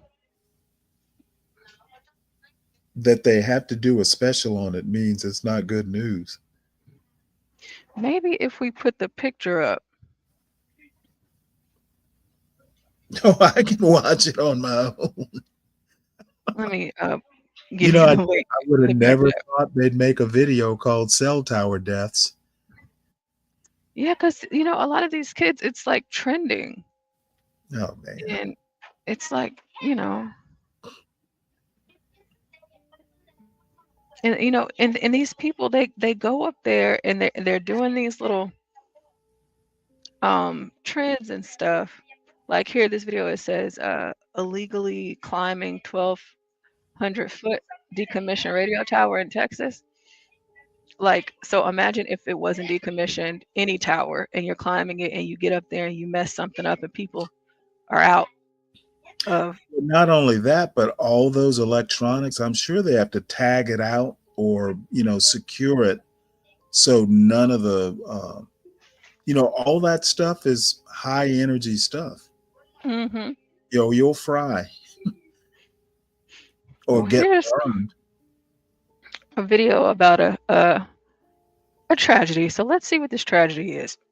A contractor is killed working on a television tower in Baldwin County. Let's get right to our Fox 10 News investigative reporter, Brendan Kirby. He's live at the scene with the very latest. Brendan. Byron and Lenise, this accident claimed a man's life, but it could have been even worse. According to Baldwin County Sheriff Hoss Mack, the call initially came in shortly after noon as a report of a man falling from the tower south of Interstate 10 near the Wilcox exit. That turned out not to be true. Loxley Fire Battalion Chief Will Irvin says that a work crew got caught up in some equipment and one of the men fell a certain distance. He unfortunately died. Irvin says the other two workers managed to secure their coworker's body and then made it to safety with the help of firefighters. One of them was hurt, but those injuries were minor. Irvin described the scene. A lot of it is overwhelming.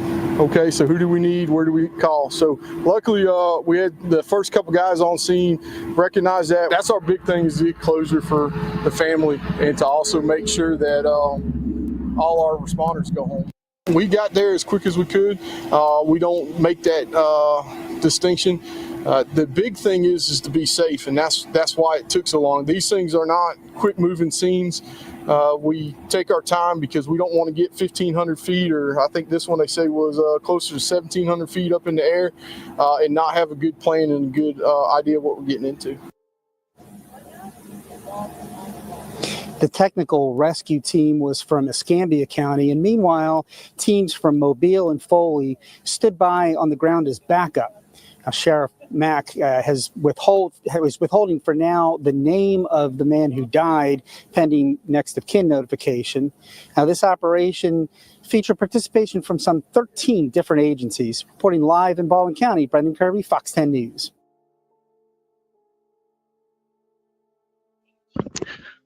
You can only imagine what it feels like to fall from 2,000 feet. Do you scream the whole time, or? Imagine you pass out. Do you pass out? I've heard at some point, yeah, you actually do wind up passing out. I wonder, like at that height, like when your body hits the ground, like you just like explode, or like like dropping a watermelon. You're a natural born pathologist, aren't you? Quincy M.E. You're too old to remember that. Or too young to remember Quincy. Quincy? Yeah. I know you're old enough, John. I remember Trapper John, indeed. Right? No, this is Quincy M.E. Jack Klugman played a medical examiner. I don't remember that one. Might have been a little before your time, because it was before Trapper John.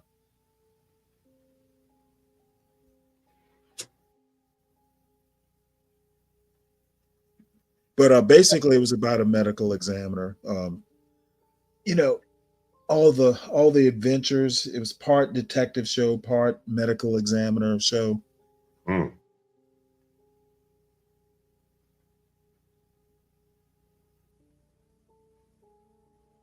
Never heard that.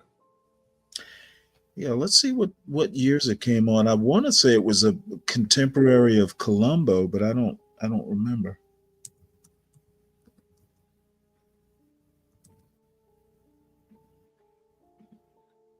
Oh, it was 1976 through 1983. So, um, yeah, it was during my, seventh, eighth, ninth grade, all the way through high school. So,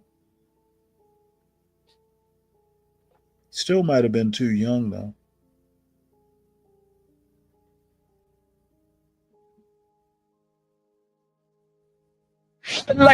So, so did you guys hear about the guy in Utah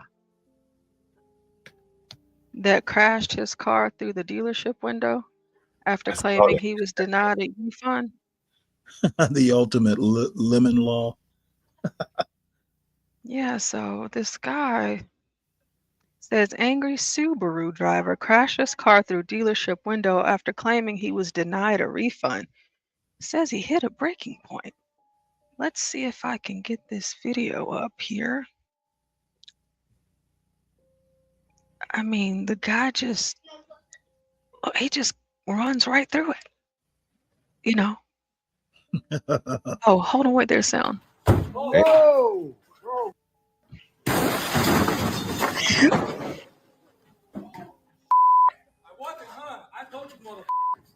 Whoa! Bro. Call the cops!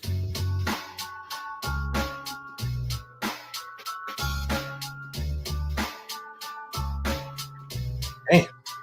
I wonder why do you want to refund? No, we're gonna find out.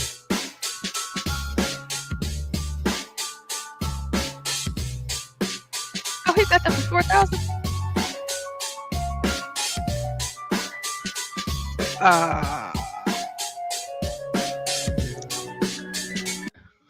Let's read this because I hadn't even read this yet. Lord Jesus, I, Lord, a disgruntled Utah man smashed his car into the storefront of a dealership he had bought it from earlier that day after he was allegedly denied a refund when he discovered his new ride had mechanical issues. Michael E. Murray, 35, bought a used Subaru Outback from the Tim Dale Mazda Southtown car dealership in Sandy, a city in Salt Lake City metropolitan area, for $4,000 on Monday morning. However, Murray alleged that he was sold a lemon. Oh, that's what Stanley was talking about. Yeah, lemon laws. I don't know why I thought you were talking about like something you were going to cook today. I don't, it's fine, Stanley. Portia, you never heard the lemon law, Portia? No. It must be older people shit. Now, see, yeah, now I'm going to have to look it up. A lemon law. I just thought it was like some fancy dessert that Stanley was going to make today. Lemon law. It says lemon laws are consumer protection laws that help people who buy or lease new vehicles that have repeated problems. What they do, lemon laws help consumers get their vehicles repaired, replaced, or repurchased if they have repeated problems that can't be fixed under the manufacturer's warranty. Lemon laws. Now, I don't Forgive think it me, was a folks. brand new car. Sam said he thinks it was a brand new car. I thought he said it was $4,000. No, he was talking about a car he sold. Oh, okay. Yeah, I don't think the lemon law applies as much with brand new cars. Probably it was used cars mainly, right? Yeah, I would think. It'll usually they will give a limited warranty. I thought I've never bought a used car, but that's all I've ever bought. Well, to be honest, especially if you live in a city or something like that where you don't use a car much, I'd probably, might wind up being a better deal. But does it say what happened to him? Like, Oh, obviously he went to jail. oh yeah, we're gonna find out. So, however, Murray alleged that he was sold a lemon, a vehicle whose manufacturing issues jeopardized the driver's safety soon after he snagged the wheels. What a great shot. You see this, let me zoom in on this. You see, just it looks like Had his water. lights on. I guess they're the running lights. Let's see here. Well, that's great. Murray returned to the dealership and asked for a refund, but management told him that the car was sold as is and could not Oh, be returned. Manager Tyler Slade said the dealership also told Murray before he bought the Subaru that the car needed work, according to the outlet. We were very clear about the fact that this car is not retail. It's going to need more inspecting and some work. I don't even know how they can sell cars like that. Furious over being denied, Murray allegedly threatened to ram his car into the dealership unless it refunded his money. We're like, whoa, whoa, we don't need to do that. Sit down. We can figure this out. We can find a solution. However, the irate customer wasn't having it. There he is right there. He told you what he was going to do. Y'all going to start believing people when they tell y'all they're going to do something.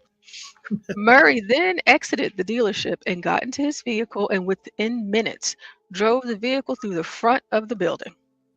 A wild video recorded inside the dealership shows Murray driving the car directly into the dealership's glass doors and taking out a desk. I told you, MFers, I told you. Murray shouted as he walked over the shattered glass, ripped his jacket off, and exited through the building's destroyed front doors. He took that jacket off. He was ready. A shocked employee pleaded for coworkers to call the cops, as others rushed over to the Subaru and shut its engine off. A disgruntled-looking Murray is seen pacing outside the building as the video ends. Police said about 7 salesmen were near the front door when Murray drove through. I was actually just outside the building, but the noise, you can imagine, was a big bang and a lot of scrambling employees, and there was a lot of shuffling going on the last minute before the customer rammed through the front door. There's the cops arresting him. He seems to be very calm in this still. Seems to be very calm. Nobody was injured during the incident, although the dealership suffered an estimated $10,000 in damages. Slade revealed that the company allegedly offered Murray his money back or a different car before he rammed into the front of the building. I highly doubt that because if you did, I don't think he would have done that. Murray was arrested and charged with criminal mischief, reckless endangerment, and economic interruption, according to jail records. Here he is. Here's the guy. He was released from jail on Tuesday. Following his release, Murray spoke to Inside Edition, saying his rage over being denied a refund caused him to reach his breaking point. I was just really angry, upset about my money. A remorseful sounding Murray explained, I just kind of blacked out for a second. And you know what, Murray? I black out too. Fucking blacked out. He acknowledged he probably shouldn't have driven the car through the dealership. I guess I just hit a breaking point. Now I'm going to find that video because I just really need to see him sitting here talking about this like it's a normal day. It's a normal day. But you know what? You never know what kind of day people are having. You never know what kind of week they're having. You never know what kind of month or year they're having. You don't know what they got going on. And nowadays, if somebody tell you that they finna do something crazy like that, you might want to go ahead and get away from the door. Get away from the door. So let's see what he says here. It's the heart moment an enraged driver crashes right into a car dealership. I told you. Whoa! Whoa! Call the cops! The men inside can't believe what just happened. Is anybody under the car? No. Tyler Slade, manager, caused a dealership in Sandy, Utah. It was kind of a very, very scary situation. The manager says earlier in the day, the driver had purchased a used Subaru Outback for $4,000. Several hours later, he came back and he was very emotional, upset about the vehicle. Had been to his mechanic, said there were some things wrong with it, and he would, like to get his money back. He said, "Listen, if you don't give me my money back right now, I'm going to run this car right through the front door." Slade says the driver got so worked up, he got back in the car and hit the gas. You can see the driver getting cuffed by cops. And here he is, Michael Lee Murray. What on earth were you thinking? I was just really angry. I was upset about my money. I kind of blacked out for a second. But Michael, in what universe is it okay to do this? I know I probably shouldn't have done it, but I guess I just hit a breaking point. Y'all know who else hit a breaking point? Luigi Mangiano.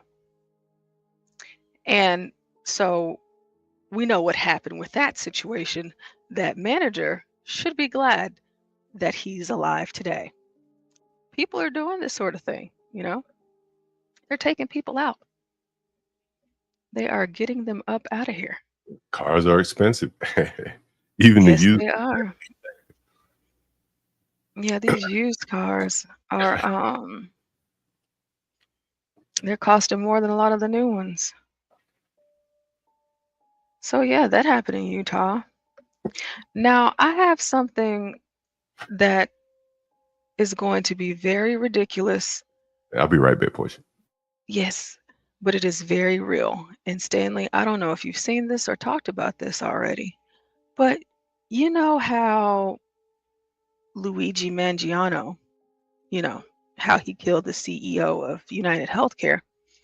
Well, seemed to garner a lot of fans. And believe it or not, Stanley, there is a CEO shooter look-alike competition in Washington Square Park in New York City. Did you know that? Already? Actually, yes, already. Let's take a look. I'm not worried because I'm not a CEO. Yeah, I feel pretty safe. If I was a CEO, I would be worried, to tell you the truth. But given that I'm not, I'm just your average working class man. Why don't we have much fun? There's like city bikes around here. Like yeah. A little something like that. This little trick you can do, from what I hear. Has it been a week? Has it been a week, Stanley? They're already having a competition. Yeah. Is this on a college camp? Oh, it's Washington Square. Mm-hmm. Yep, and there's all these people coming, and they're, trying out their hand at who's the best CEO shooter look-alike. And there's a grand prize. Does it say who won? Not yet, because it's going to be over a course of a few days because more people are working to get up there. Yeah. Yeah. Mm-hmm. Yeah. The NYC CEO shooter look-alike competition. Just when you think you've seen it all, Stanley, apparently you've seen nothing. That's what I gathered from this. It is kind of funny. I did chuckle a bit when I first saw it. I guess only in America. I just couldn't believe it. I was like, wow, gosh. Y'all could at least gave it a full, 7 days. Were you thinking those crazy kids? Oh, yes. Yes, it was. Those crazy kids. Yeah. Oh my gosh. Stanley. Garion says, how do you enter?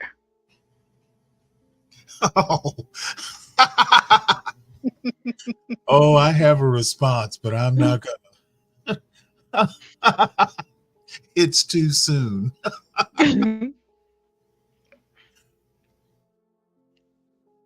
This is crazy.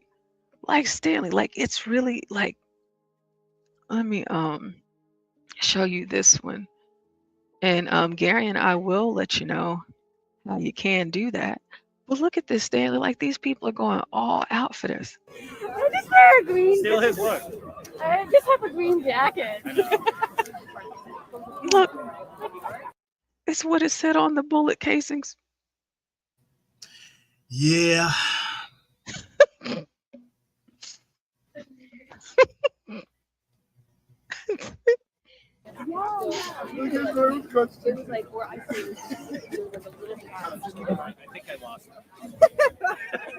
Are you guys worried in participating in the lookalike contest during the search? No, because we're shiesties in. I'm not worried because I'm not a CEO. So yeah, I feel pretty safe. Like, if I was CEO, I would be worried. Yeah, DDD, all that stuff. I have medications for prescriptions to take care of. Really high deductibles. They just won't cover my stuff. So they're pretending to be him, talking about probably why he did it. Oh my gosh, this is incredible. You know?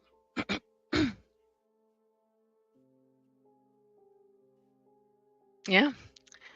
These kids. Nothing is too soon. Oh gosh. They also have the pictures of them smiling with the little mask held down.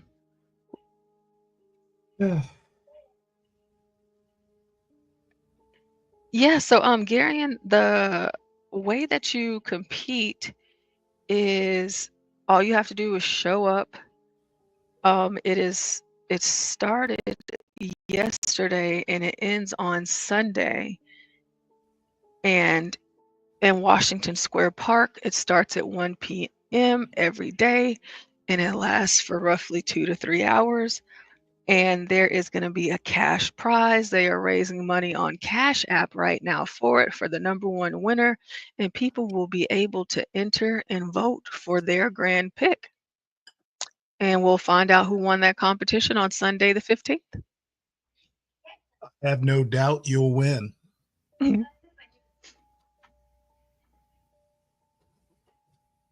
Just Stanley, look at this one. Hold on. Let me see. This is so stupid. It's supposed to be a lookalike competition, right? But you see this guy? He's not gonna win, Stanley. Okay. They have the dog giving him a side eye, and then the post says, "Bro, like it couldn't be you. You're too fat, sir." Oh gosh, this stuff is so stupid. Look up Luigi and throw away the key. Oh, he says lock up Luigi and throw away the key. He is a danger to society. Well, he is locked up. That is true. I do have another story, but I feel like it's too disturbing for you, Stanley. So let me. But it must be body cam footage. No. I can tell you what it's about, but I'll read that one later. But it's like a really crazy story. Oh, you know what, Stanley? This might be interesting. Because I did want to talk about that too, but let me find this. Okay, so apparently it's this couple that has 2 Rottweilers. That sounds promising. And they have a daughter. And the daughter was outside playing and she fell and found herself in somewhat of a distressing manner, like a distressed manner, and the dogs, well, if you put two and two together there, R.I.P. to the little girl. What they do? Eat her?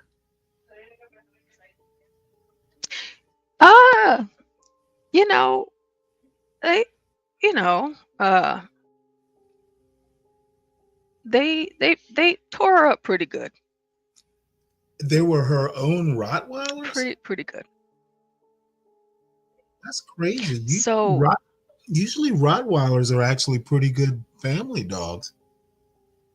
Believe that or not. you know what? Since I already mentioned it, why not? This is only a few seconds. I don't have to get into the details. Like, I like to know all of the details, but let's see here. I thought it was a pretty crazy story when I first saw it the other day. I was like, what in the world is going on in here? Like, and then the picture that they have for the dog, like, is this the dog? Is this the suspect? We have breaking news and a heartbreaking update to a story we told you about earlier today out of Covina. We have learned the 5-year-old girl who was attacked by family dogs did not survive. Shortly after the attack, Air 7 capturing video of the home on Palomino Drive. We spotted several dogs in the backyard where the attack took place. Tonight, we have confirmed that animal control removed 4 dogs from the property. Deputies say 2 of those dogs, a 10-year-old Rottweiler and a 6-year-old Rottie mix, are responsible for the deadly attack. They say the girl had been around those dogs her entire life with no previous problems reported. LA County Sheriff's Homicide Bureau detectives are now investigating. We have breaking news and a heartbreaking update to. Wow. Yep, it was her own dogs. So that's kind of yeah, Texas Girl 4. People don't know dogs at all. I wonder if they put those dogs down. I saw one news story where they were showing, let me see, 5-year-old girl. I'm wondering how they were trained. Dogs don't usually do stuff like that. I mean, if they've been around a kid for that long. I've never owned one, but I've known Rottweilers.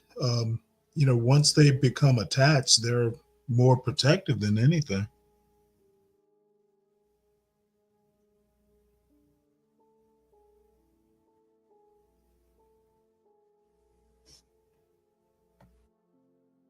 Yeah, it's like that's what you would think. And I know people have Rottweilers and stuff like that, and their dogs aren't that big of a problem.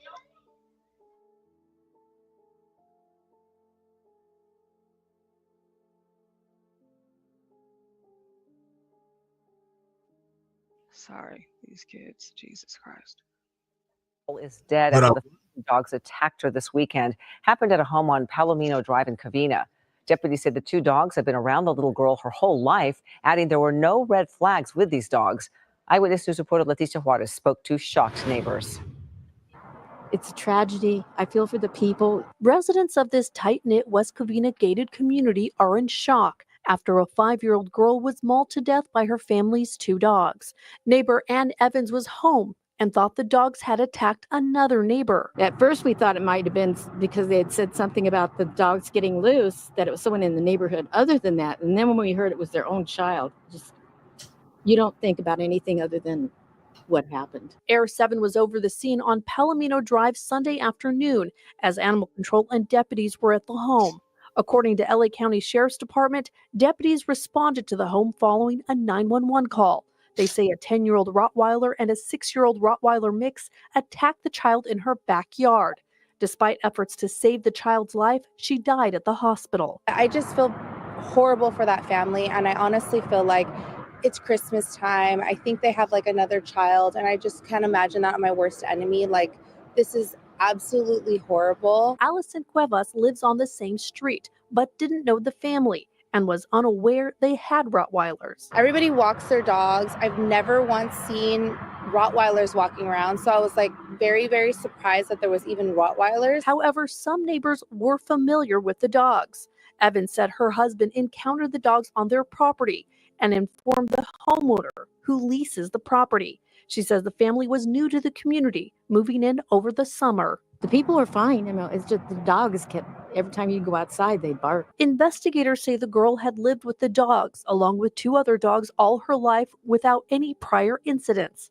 In the wake of the attack, all 4 dogs have been surrendered to animal control. The fate of the 4 dogs now in animal control's custody has yet to be determined. Hello, I'm Mark Brown. Get more. Well, I think it's easy to assume that they went on ahead and put those dogs down.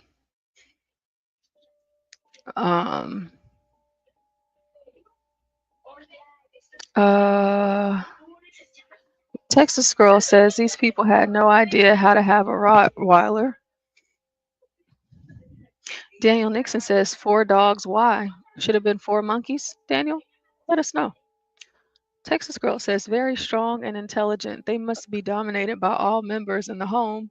Dog must respect the owner. Yes, that is one thing that I do know about Rottweilers. You cannot let them give me one. Oh yeah.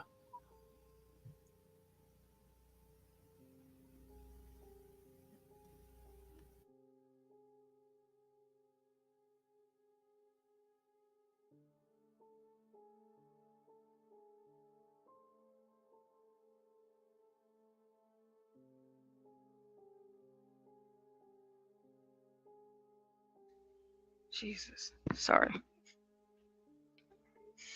You know, if I had any right of mine to just really pick up on some Spanish and go there, I might have to, because it's gonna feel real good one day if I just I'm gonna practice this weekend. I'm saying something real crazy so I can rile them up a little bit. Texas girl says it's a huge responsibility to own an animal like that. Well, Daniel Nixon says 4 monkeys would have been safer. I wonder what keeps happening to Kimmy Oh, I Cakes. don't know about that. Have you heard what chimpanzees are capable of doing? Oh, yes, Stanley. Yes. Oh my gosh. Like they maul people, like like bears and stuff. It's pretty crazy. Yeah, they pull off arms and pull off faces. Yeah. Yeah. I've watched like documentaries and read stories about that sort of thing. Yeah, there was a lady years ago who had to have a face transplant, and this Oh was yeah, like a yeah. monkey she'd had for years. Let me see. I remember that lady. She looks insane. After That that, dog's not going to survive the monkey, that's for sure.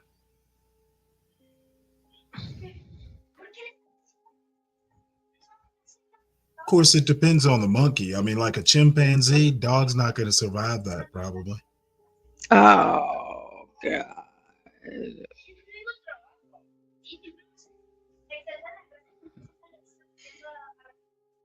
Oh, the woman who was mauled by a 200-pound chimp shows her face. The chimp attack victim urges stricter laws. Well, I mean, no one told you. Are you talking about the Travis, the chimp one? Who, me? Mm-hmm. I don't. I honestly, it's been so long. I just remember that she and that chimp had been together for quite some time, and it ripped her Well, face somehow or another, or mauled it off. well, viewer discretion warning. It is just a picture or still from the video.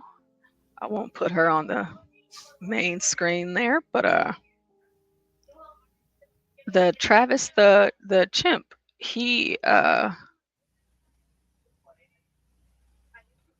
if it were me, I just I'm just going to have to die. Don't save me. Because I couldn't live like that. I wouldn't want to. So that's the lady who got attacked by her chimp that she had, and that chimp had grew up with her all of its it life. grew up. It grew up with her. Mm-hmm. Oh my Lord. Yeah, this is the one from 15 years ago. Like, he ripped off her hand and then ripped off a lot of her fingers. She only has one finger left on her right hand, and then of course her face.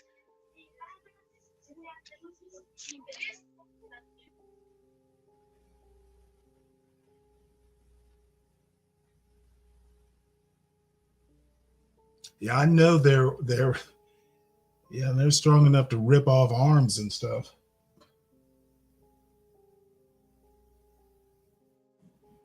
I am Charla Nash. I'm here today to make sure that what happened to me never happens to anyone else ever again. In February 16, 2009, I just don't know. I just don't know how people, there's that desire to want to stay alive, but then, there's, what, honestly, I don't even know. Daniel, it is not a monkey. That is a woman, Daniel. That is a human. Show some respect, Daniel. Show some respect. Deacon Dave, you too. Let's get some control. The monkey did it. The was chimp. attacked and mauled by my boss's chimpanzee, Travis. He ripped off my face, my hands. They were able to salvage a thumb and sew it on sideways. Most of you don't know this, but I contracted a disease from Travis in my eyes, and the doctors had to remove them. And that's why I'm blind today. Travis was purchased in Missouri and brought back to Connecticut. Had this law been in effect, this would have never been as it is. I want you all to realize too, these chimpanzees, he was saying their strength, not only their strength, but they have two hands and their 2 feet are hands also. So imagine 4 hands holding and beating on you. It's not a good sight. So I'm here today. I support this bill, and I hope people really, go by it and support it. Thank you.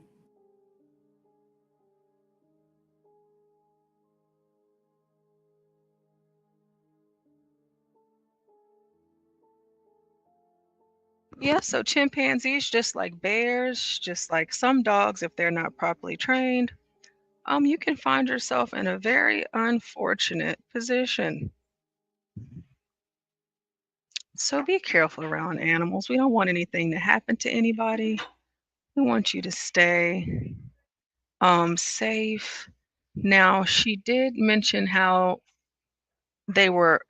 all of her fingers were gone, but they were able to retach her thumb sideways. I feel like they could have just, left that alone, but who am I? Yeah, I'm kind of looking forward to Daniel Nixon versus Harambe. We'll We'll see.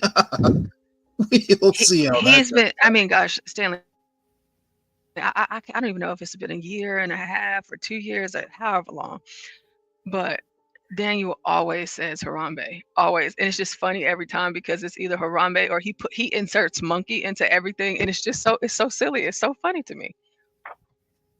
It's just like, Well, what? I just don't think it's going to be funny after today. Now we know what monkeys can do, right, Daniel? Monkeys are dangerous wild animals, Daniel. Oh gosh, Stanley. Oh Lord.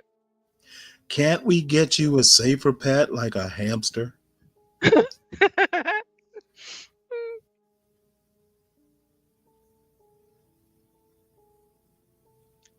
Okay, so Stanley, there's something that I saw on Twitter. And apparently there was a negative response from the blacks about this. And I wonder what you think about this. Let's see, let me pull it up. So, oh, my screen. I really don't want to open this door. I really don't, because I feel like I'm going to go off in any minute. This video is getting roasted by the black community. They finna try so hard to be white folk. Modern day slavery. Who the hell eat like this? So there is this video that's been circling around. I'm gonna go ahead and play it really quick. Take your time. Chew with your mouth closed. Good job.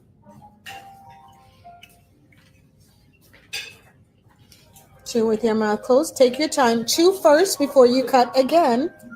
Take your time. Okay? Now pull your chair up a bit. Center yourself to the plate.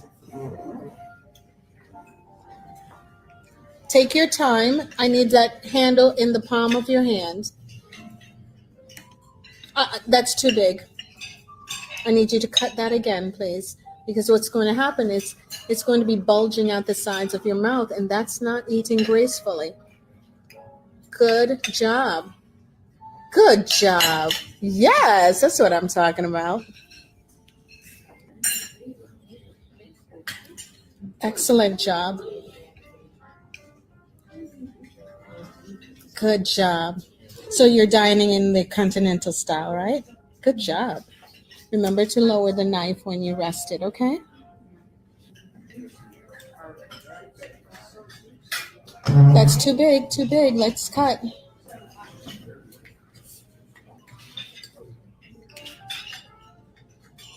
Beautiful, beautiful.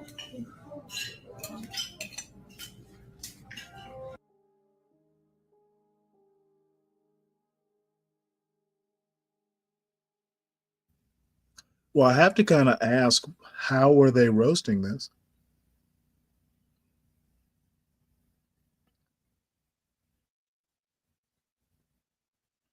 Okay. Well, what do you think, Kim? I mean, they're learning how to eat in the quote continental style.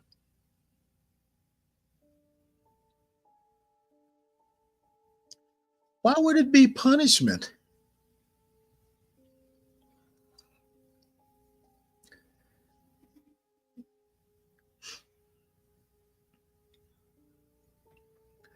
Okay, well, all I have to say is it wasn't, anything like this, but I used to literally eat like this at home. Now my mother didn't fuss if I took a big old hunk of meat, but this style of eating right here, that's dinner at the Cross House. So we'll wait for Portia to come back. Yeah, why did Portia go from wild monkeys to undisciplined, untrained little black kids? Well, looks like they're pretty trained to me.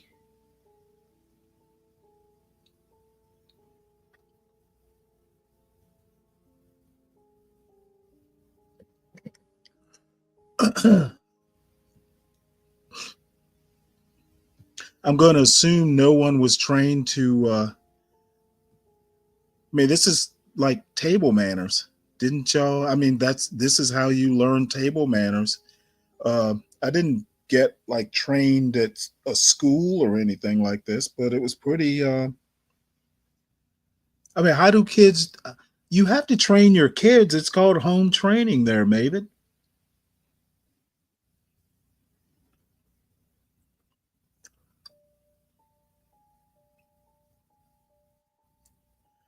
Let's see. Let's look up table etiquette.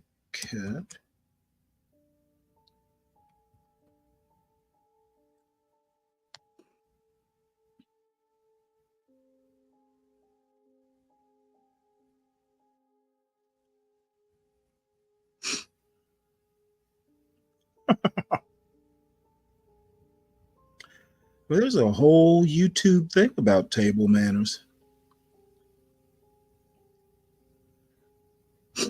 Well, let's have a look at this. I'm just getting back manners, Oh, and my mom is a table manners queen. Like, I remember when I was younger, and I would put my elbows on the yeah, slap them shits off. exactly. And she's really big on she's really big on knowing how to use a knife and fork, which one goes in which hand at which time, and but I'm so glad I grew up with that because I can go to the best, eat like I've been eating for years at home. So Well, Portia was saying this video was being roasted online, and my response is welcome to dinner at the Cross household. I agree. This You is like, know, why is this weird? I because they mean, have now no. my mother wasn't sitting there going, "That's," she wasn't going, "This is too big a piece of meat, cut it." But When you finish your meal, you crisscross your utensils on the plate.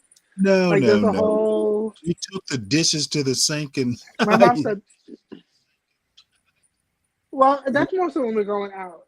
Like when you're going out, you crisscross your nose and you're finished with your meal, and they can remove it. But they probably don't even notice shit like that these days.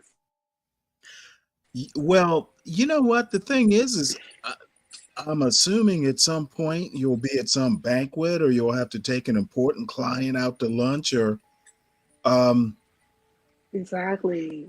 and not only that, but you know the right way. So when you do it the wrong way, you at least know you're doing it wrong. There's nothing wrong. Exactly.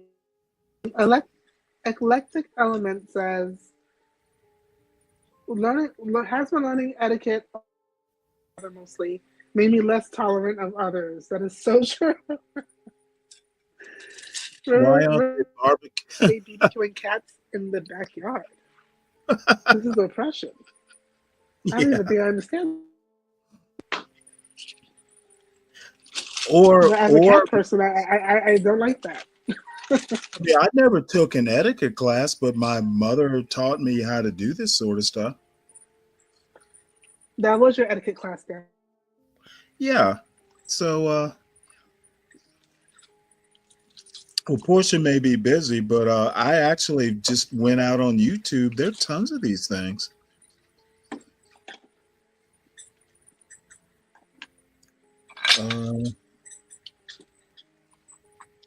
We'll watch this till Portia gets back.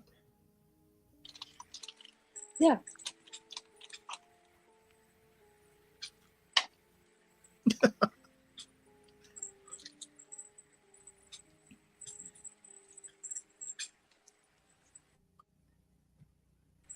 We'll just pretend this is my mother. Things that you must do when you are invited to a dining or a dinner table. I know that at least once in a lifetime you have either been invited for a casual or a formal date, or a formal or an informal dinner event, or even when you're just dining in your house. There's certain rules that you must abide by, and when you abide by these rules, you will leave a lasting impression with your fellow diners. We all want to feel super comfortable and confident at the dinner table. And these are the rules that ensure that you're not only feeling confident, you are also leaving a lasting impression. These rules are simply table etiquette, and table etiquette are ways that you act on the dinner table that ensures that you put yourself at ease and you also put your diners at Sounds ease as well. Nigerian. The rules are very easy to follow. River of and hate. I promise you that it's one that you She does definitely sound Nigerian. take and put into action when next you're invited I have to an event Nigerian or a friends. formal or an informal event, or when you are just having dinner, lunch, breakfast with your family and friends in your houses. Okay?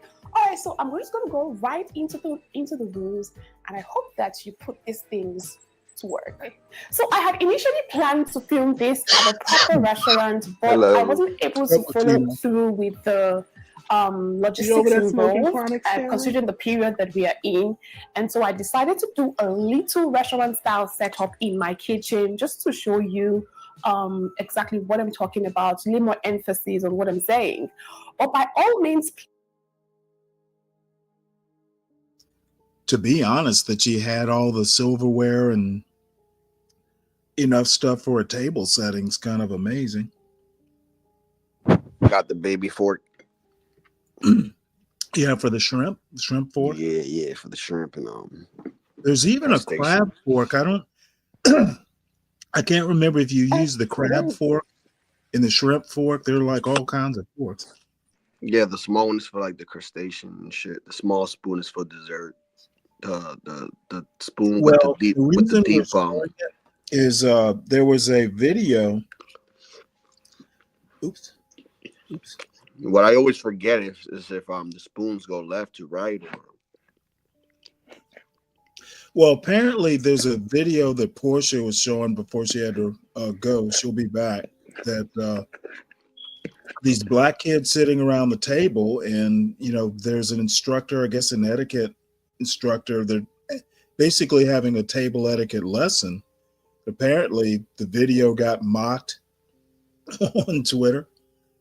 Like people are born knowing how to eat this way. Somebody's got That's crazy to. that people will mock people for this. I mean, this may seem la-di-da, but it's actually kind of important. Side note, have you guys seen the Dr. Phil interview with Tom Homan? Who? Dr. Phil with Tom Homan. Oh no! Why would Dr. Phil be interviewing Tom Holman? Dr. Phil interviews a whole bunch of different people, man. I didn't even know he was still on TV. Nah, he's on YouTube now. Ah. No, I didn't. He never pops up in my algorithm.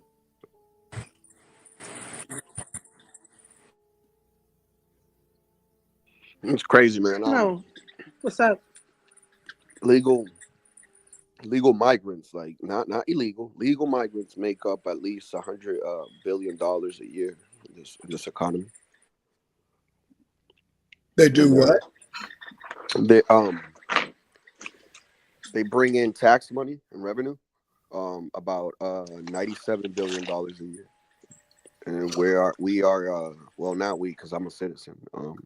But the migrants, not the migrants, the legal migrants, bring in. They work. What is it? I believe it was 13% of the workforce. I have no idea. I just assume if they're legal, they're good. Yeah, I saw those numbers. I was like, wow, that's not bad. I thought we would make more money a year, but yeah.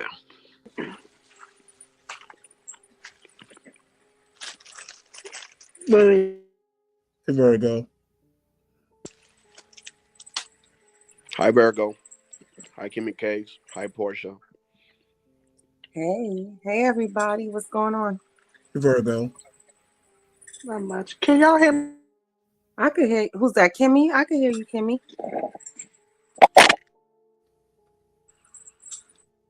Well, hey, Portia. Portia had to run. She'll be back. Okay, well, hello, Stanley, Latino. Kimmy just ran.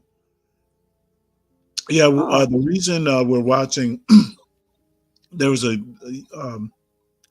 Twitter clip of black kids learning table etiquette that got a bunch of roasting, I guess. So I got curious. My parents my parents were very big on table etiquette, let me Yeah, tell mine you. too. And till this day, it pisses me off. Listen, I ain't here to complain, but it pisses me off when I see other kids like have no clue on like table etiquette. Like your elbows are not supposed to be on the table. You're supposed to hold the fork a certain way. Yeah, I get real pissed off about that And you shit. eat towards the food. You don't lean back and eat. Yes, Like my girls exactly. had the habit of doing that shit. And I'm like, dude, you need to stop doing that. Yeah, my stepkids too. They have no kind of fucking table Yeah, but my etiquette. kids don't do that shit no more. Now they lean forward towards the food. I'm like, yeah, you can't. You're gonna dirty your clothes. One time, I almost like seriously went berserk. My stepdaughter, she was holding the cat, and she comes to the dinner table with the cat in her hand, and I'm Oh like, hell no! oh hell to the motherfucking no! I'm not eating cat hair by mistake. And I usually don't interfere, but that day I was livid. Mm-mm. I'm sorry. You don't West want to eat Indian cat people hair, are not bro. having that. You don't want to I eat was cat hair, bro. livid. It's the same thing with my dog. When I'm eating, that dog, like I got a little gate that That separates would the be a kitchen. cause for divorce. If that wasn't corrected, that would be a cause for divorce. I'm telling you right now. Because I'm at the age where I really don't give a fuck. I feel you. I love my husband to death, but god damn it, I really don't All give right, a fuck. Stanley. I am sorry. This is I don't know if you were you up here yesterday when I was telling John about the 17 languages, or was that Virgo? I was here with you, Portia, and hey, how you doing?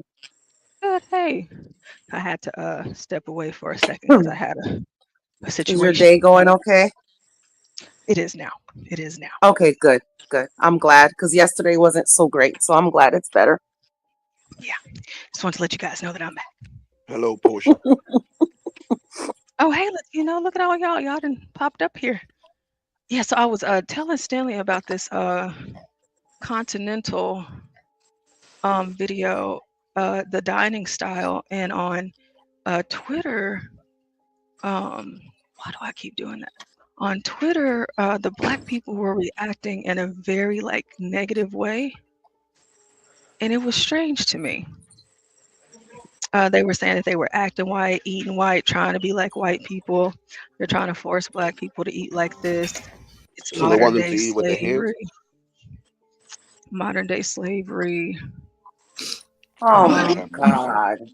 Slaves Why never does ate it. everything proper has to be acting like white Well, wait, people? Why slaves can't we never There's just be no proper? sense of decorum That's anymore. what slaves I'm never saying. ate at the table. It's like if you do good, it's a You're white not thing. eating like slaves, you're Yeah. eating massa. Get it right. I know that's right. It's I didn't ridiculous, understand the you black. know. There's rich parts of DR that you go. This is how people eat and be, but then there's parts that they're not. Like it is what it is, dude. Like I don't understand why we knocking people down because they want to learn something or Yeah, expand their horizons. Like I And don't get guess it. what? If your culture calls for eating with your hands, that's none of my business either. shout out to Dwale. Shout out to Dwale. Must have been a bunch of Ethiopians making Oh, jokes. It's like Stanley. you don't see me And, complaining. and You don't see me Somalians. complaining And about Indians eating Somalians. with their hands. Where's Because they the eat with their injera, hands little too. boy?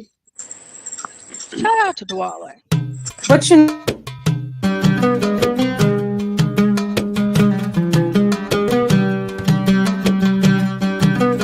He looks 100% Somali. But Habibi. We're not. all over Africa, they eat with their hands. In Nigeria, they eat the fufu with We their can hear you, hands. Kimmy. You can't hear me? yeah. No, Kimmy, we can hear you. We couldn't Oh, hear you at first, but we can hear you now. yeah. But this is how I was raised. No elbows on the table.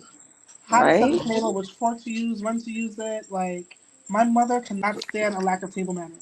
Your family want to be white, Kimmy. Do not scrape the fork on your teeth. Yeah. Exactly. See, you know, Miss Virgo. Chew And with West your Indian, mouth tell you, closed. Don't play West with your Indian, food. Caribbean people do Don't not play with play your about food. Oh my You God. shouldn't be wearing a jacket at the table. None of the above. Yep. Or a hat. Yeah, or a hat. It's funny, Stanley, that you say that because my mom would say, "Where you running to if you're at the table?" I'd be like, "Damn, Dad." Yeah, and I feel like Caribbean people are really big on table manners. Like, it's not something they let slide in the household. Like, it's an everyday practice. Like when I was growing up, I went to etiquette school. Oh. And yeah. Fancy. Me and my sister. And then even whenever I was in my first year at university, they had So you're a a debutante? I was about to ask the same question. no, that's just, you know, it's just what it was. So we had at etiquette school, my mom put myself and my sister, well, my parents, I say, put us in etiquette school. And so this is not foreign to me at all. I was raised learning these things, just as Kimmy just mentioned. And then also my first year at university, it was mandatory for the girls for the first year to take an etiquette class. And so I don't think that anything's wrong with this. And I don't, thank you. I don't think that I don't have a problem with it, but I was just really amazed at the backlash. I was like, why are we like clowning these people and saying that they're not black and they're trying to act white because of It's like 2024. You know what? I'm pretty sure that these people that mention all this nonsense in the comments, they don't have what we guys have right now on the panel, which is a set of They're china looking that we for, set apart for like a yeah, special front door. occasion with silverware and forks and stuff. Like I'm pretty sure everybody on the panel has that here. I don't. I don't have china. You don't, Stanley? Come on, man. No, I don't have like a fine set of china. I do. My Hell, grandma gave it to me. I got 2 sets, man. I'm a bachelor. Me and my son were bachelors hanging out. We have plates. I was about to say, how bachelor are you? Paper plates, plastic, No, now Yeah, paper Stanley, plates. red cups. I don't do and red, paper. red solo cup. I never bought my own china. My grandmother gave me all the china I have from her cabinet. So I never bought my own china, but I do have it and I do use it. Yeah, I never Well, bought my own china. I It was think my given to me in my sister wedding. has my mother's china. I mean, what would I do with my mother's china? Use it. Oh, come on now. I use it. We use it Give at it to home. my wife. I think it's a mother-daughter thing. Get it. I remember going to my friend's house because she was having a going away party. Funny enough, she was in the American Peace Corps. She was going to somewhere in Africa. I think it might have been Uganda. To teach people that if they're going to eat with their hands, they have to also wash their hands to prevent cross-contamination. Damn right. Because the children would get diarrhea often, and they didn't realize that was why. Mm-hmm. So that was her mission. And norovirus. That's what they call it. Norovirus. at her going away party, we were like drinking champagne, and she got her champagne glasses out from the cupboard. And then when I was going in the kitchen to return it, her mom was like, "Why would you let them drink out of my good stuff?" Da, da, da, da. And then I went home and told my mom. My mom was like, "Next time you hear that lady say that, let her know you've been drinking out of crystal glasses since you were 2 years old." And I was like, "Mom, I'm not gonna tell someone's mom that, but I'm just not gonna go back to her house." That's what I don't. I wish I had some crystal. My mom was so Glasses. disgusted that she complained about what type of glasses we were drinking out of. Yeah, that crystal's expensive. I have a lot of crystal. Again, you this gotta is know stuff which that was glass passed to down. drink out of. My mother would never. My mother would have been happy to take out the good stuff. Yeah, my mom take like if it was Christmas, Thanksgiving, man, she couldn't wait to take it out. Or my going away party? She couldn't wait to take it out. Exactly. But she wouldn't let kids around it though. It had to be adults. We were in college though. We weren't like kids. You know what I mean? On a regular day, you drank out of those plastic solo cups. cups. Well, not the solo cups, but you know, like the The little icy cups. yeah. or the foam We ones. had the regular plastic. We had the regular cups, but that were like no. Actually, no. I drank out of glass. My mom was not big on plastic and styrofoam because she's a nurse and she knows like the. What's up, Mr. Rolo? That's a bad raised mama.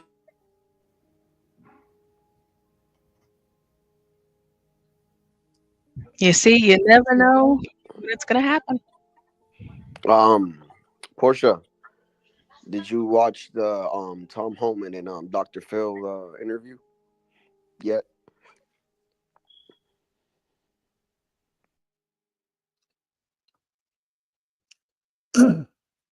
She's been in and out. I Oh, guess she she has left. stuff going on in class, Oh, but oops. I'm sure she'll get Sorry. into it. Sorry. I had to switch because something happened with my computer. I was saying that, like with Kimmy, like whenever you work like in this environment, you never know when you're just gonna have to. And it's kind of revving up now since we're getting ready to go for Christmas. But Stanley has this video up here, and Oh, we don't have to watch it. I just put it up while you were gone. oh well, thank you because I didn't know what it was. But Well, I Latino. went online on Mhm, YouTube, mhm. just curious. I never thought to look for stuff like this, but there are a bunch of table manners, etiquette videos out there. Yeah, there are tons. So I was kind of, I thought it was a little crazy, but because I didn't really think it was a big deal, but apparently it is to some people. But to Ridiculous as Latino, hell. I What was? haven't seen it yet. Oh, I put because it's like an hour long, but you know how they have like those videos with like snippets. Hmm, hmm. Yeah, I put one in the back chat. Okay, okay. I'll What else? take a look. But Stanley, what were you about to say? No, I was about to say that. What I mean, other than "oh, you're trying to be white" type comments, I mean, were there any substantive comments? That's Oh, ridiculous, though. yeah. Some of them were like, I don't see anything wrong. They're eating like normal people. Yeah, Like, why is this an issue? Um, so manners and etiquette is racist now. it's ridiculous, When did dude. that happen? Everyone needs to have these lessons. Manners and etiquette aren't racist. Good manners are how we show other people we have respect for them. Yeah, what happens? What happens if you get a good job? You're just going to eat out your hands and stuff in front of Yeah, the it's like CEO or something. Like that's just dumb. they have Christmas parties at these big Like jobs. seriously, yeah, I've been Hmm. to them. It's like, don't do that. You don't want to be a slob, your Yeah, you boss. can't. And then, like, for a lot, like the events that I attend, because I attend so many, Right. balls, galas, formal events. I'm talking like top tier, like crazy stuff. You need to know how to act. All right. Facts. Because if you don't, you're not. I can't take you nowhere. I have to be able to take you somewhere because I go places like that. So the etiquette that's going to be in your manners and speaking to people, addressing people, as I barely don't judges, even talk, the to be honest with you. the honorable, judge, whoever, this, that, and the third. And then of course, when it comes to etiquette, whenever you are eating and things like that, we wanna know those things. I think that kind of stuff is important. Hey, Dave. Speaking, Deacon Dave. Speaking of that, yes, in my pantry, I probably have about 40 different. You know how Chinese restaurants send those reusable plastic tray things? Yeah, I save them, I dishwash them, and I put them up on a shelf. Never know when you might need them. You know what I'm talking about. So this one says, when I was in barber school, I remember some of the other students who were Black telling me that a lot of them keep a low profile about being successful because people in the Black community like to bring them down and call them white or a sellout for bettering themselves. That's crazy. I'm glad that like even though in the projects I was raised, it was never like that. Like we always cheered on who made it out successfully. Like if it was with a career, some type of education. But if it came to like drug dealers and stuff, yeah, they're gonna kill each other because it's just in their nature. But to see a young kid out of the hood and these other kids like still doing the same shit, like yeah, man, that makes you want to do something. You know what I mean? So they always embrace those people. So I just never understood people that just want to hate on other people. It's just stupid. I have a really good one from this white lady from the UK. Let's see here. She says, alert, a big plate of British dry humor ahead with a small side of seriousness. Dining in the continental style? How pretentious. These are normal, everyday British cultural manners being Oh forced Lord. onto America's youth. Let me see. Being Colonial forced tyranny. being forced onto America's youth. This is nothing short of the resurgence of the colonial tyranny. I'm British. I can state this freely. Isn't this why you lot forcefully and unceremoniously chuckled all of our tea into your Boston harbor? Using a knife and fork to eat takes developed skills and dexterity taught from a very early age. It's an ingrained part of our British culture that we're rightly proud of. It's not something that is naturally native to American etiquette or way of life. There's a reason why a knife is generally conspicuously absent and a fork is used like a Swiss Army knife at the American dinner table. I'm sure there's a very good reason for that. Perhaps logically, it comes down to reasons of practical utility. The importance of capitalist haste as a lifestyle over leisurely social family engagement. But seriously, those poor children, none of them are comfortable or enjoying their food. They look resentful, intimidated, repressed, and fearful. Why? Because they black? Allow the youth to be true to who they innately are, culturally and personally, and of course with appropriate healthy boundary setting, or they may grow up repressed, anxious, lacking in social confidence, and could well develop food eating disorders. It's from a white woman out of the UK. Table manners. What, Yes. they grab these kids from Africa and then they talking about Dry up, how to eat with forks dry and up, shit? you cockney bitch. I know that's right. Like I'm saying, like, did they grab these kids from like the deep jungles of Kenya or something, like the safari or some shit, and like teach these kids how to eat with forks? Because like this lady seems kind of absurd, man. I mean, she said those poor children, none of them are comfortable or enjoying their food. They look resentful, intimidated, repressed, and fearful. Of what, ma'am? Is the food about Tomorrow to they'll pop have up and Kentucky Fried Chicken. It'll be okay. I guess she eats her You know, fish and the chips bottom line with a is you fork and a learn knife how too, I to guess. do this, and when you're home hanging out with your friends, you at least know what you're doing it wrong. I mean, you'll just It's called code switch with DEI at the your dinner table table.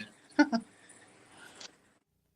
Code switch with your table manners, but you got to know how to do it the right way as well. It's DEI at the dinner table. Crazy.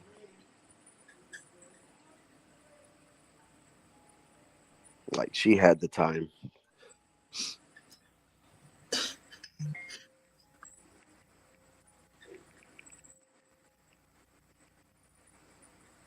I don't know if they were enjoying the experience, but I bet their parents were paying that teacher good money to teach them. DEI at the dinner table. I think it's incredible that children are not learning this at home. Really? Dinner etiquette and inclusion. Mm-hmm. That shit's you know. Deacon Dave, I dropped the link to it in the chat for you. Okay, I'm trying to see what we need to do right now. Let me check and see. Because John 2, let me check and make sure. Because we are approaching our last 4 minutes before we gotta get up out of here. Okay, so yeah, no, we won't do that. So let me do this instead. So John is live right now, but he's live on Streamlabs, and it's going to be a short one, he says. but he is covering the Jamie Foxx topic. So I have the redirect set to go to John's live, but those of you on the panel, you're going to have to, Yeah. go click in, and then after John's show is over, we will start Gone Trucking with HB2N. Yeah, well, I'll be watching from the audience. All right, sounds good. So, folks, I'll let Stanley end his own show, and we'll see you back, in a minute. All right. Well, thank you, everybody in the chat and panelists, esteemed panelists, for your company today. So we're going to go ahead and end it. And I'll see you all in the chat. Bye, everyone. It was fun, Stanley. Thank you. Yeah, thank you. See you later, Virgo. Feel like I should, feel like I should, feel like I should, feel like I should go. Go. Feel like I should go. Feel like I should, feel like I should, feel like I should, feel like I should go. Feel like I should go.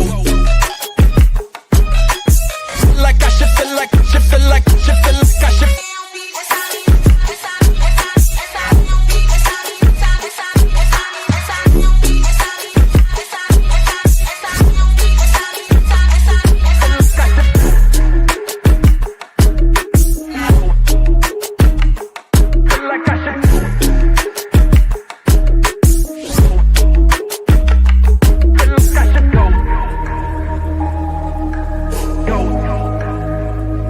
Feel like I should go.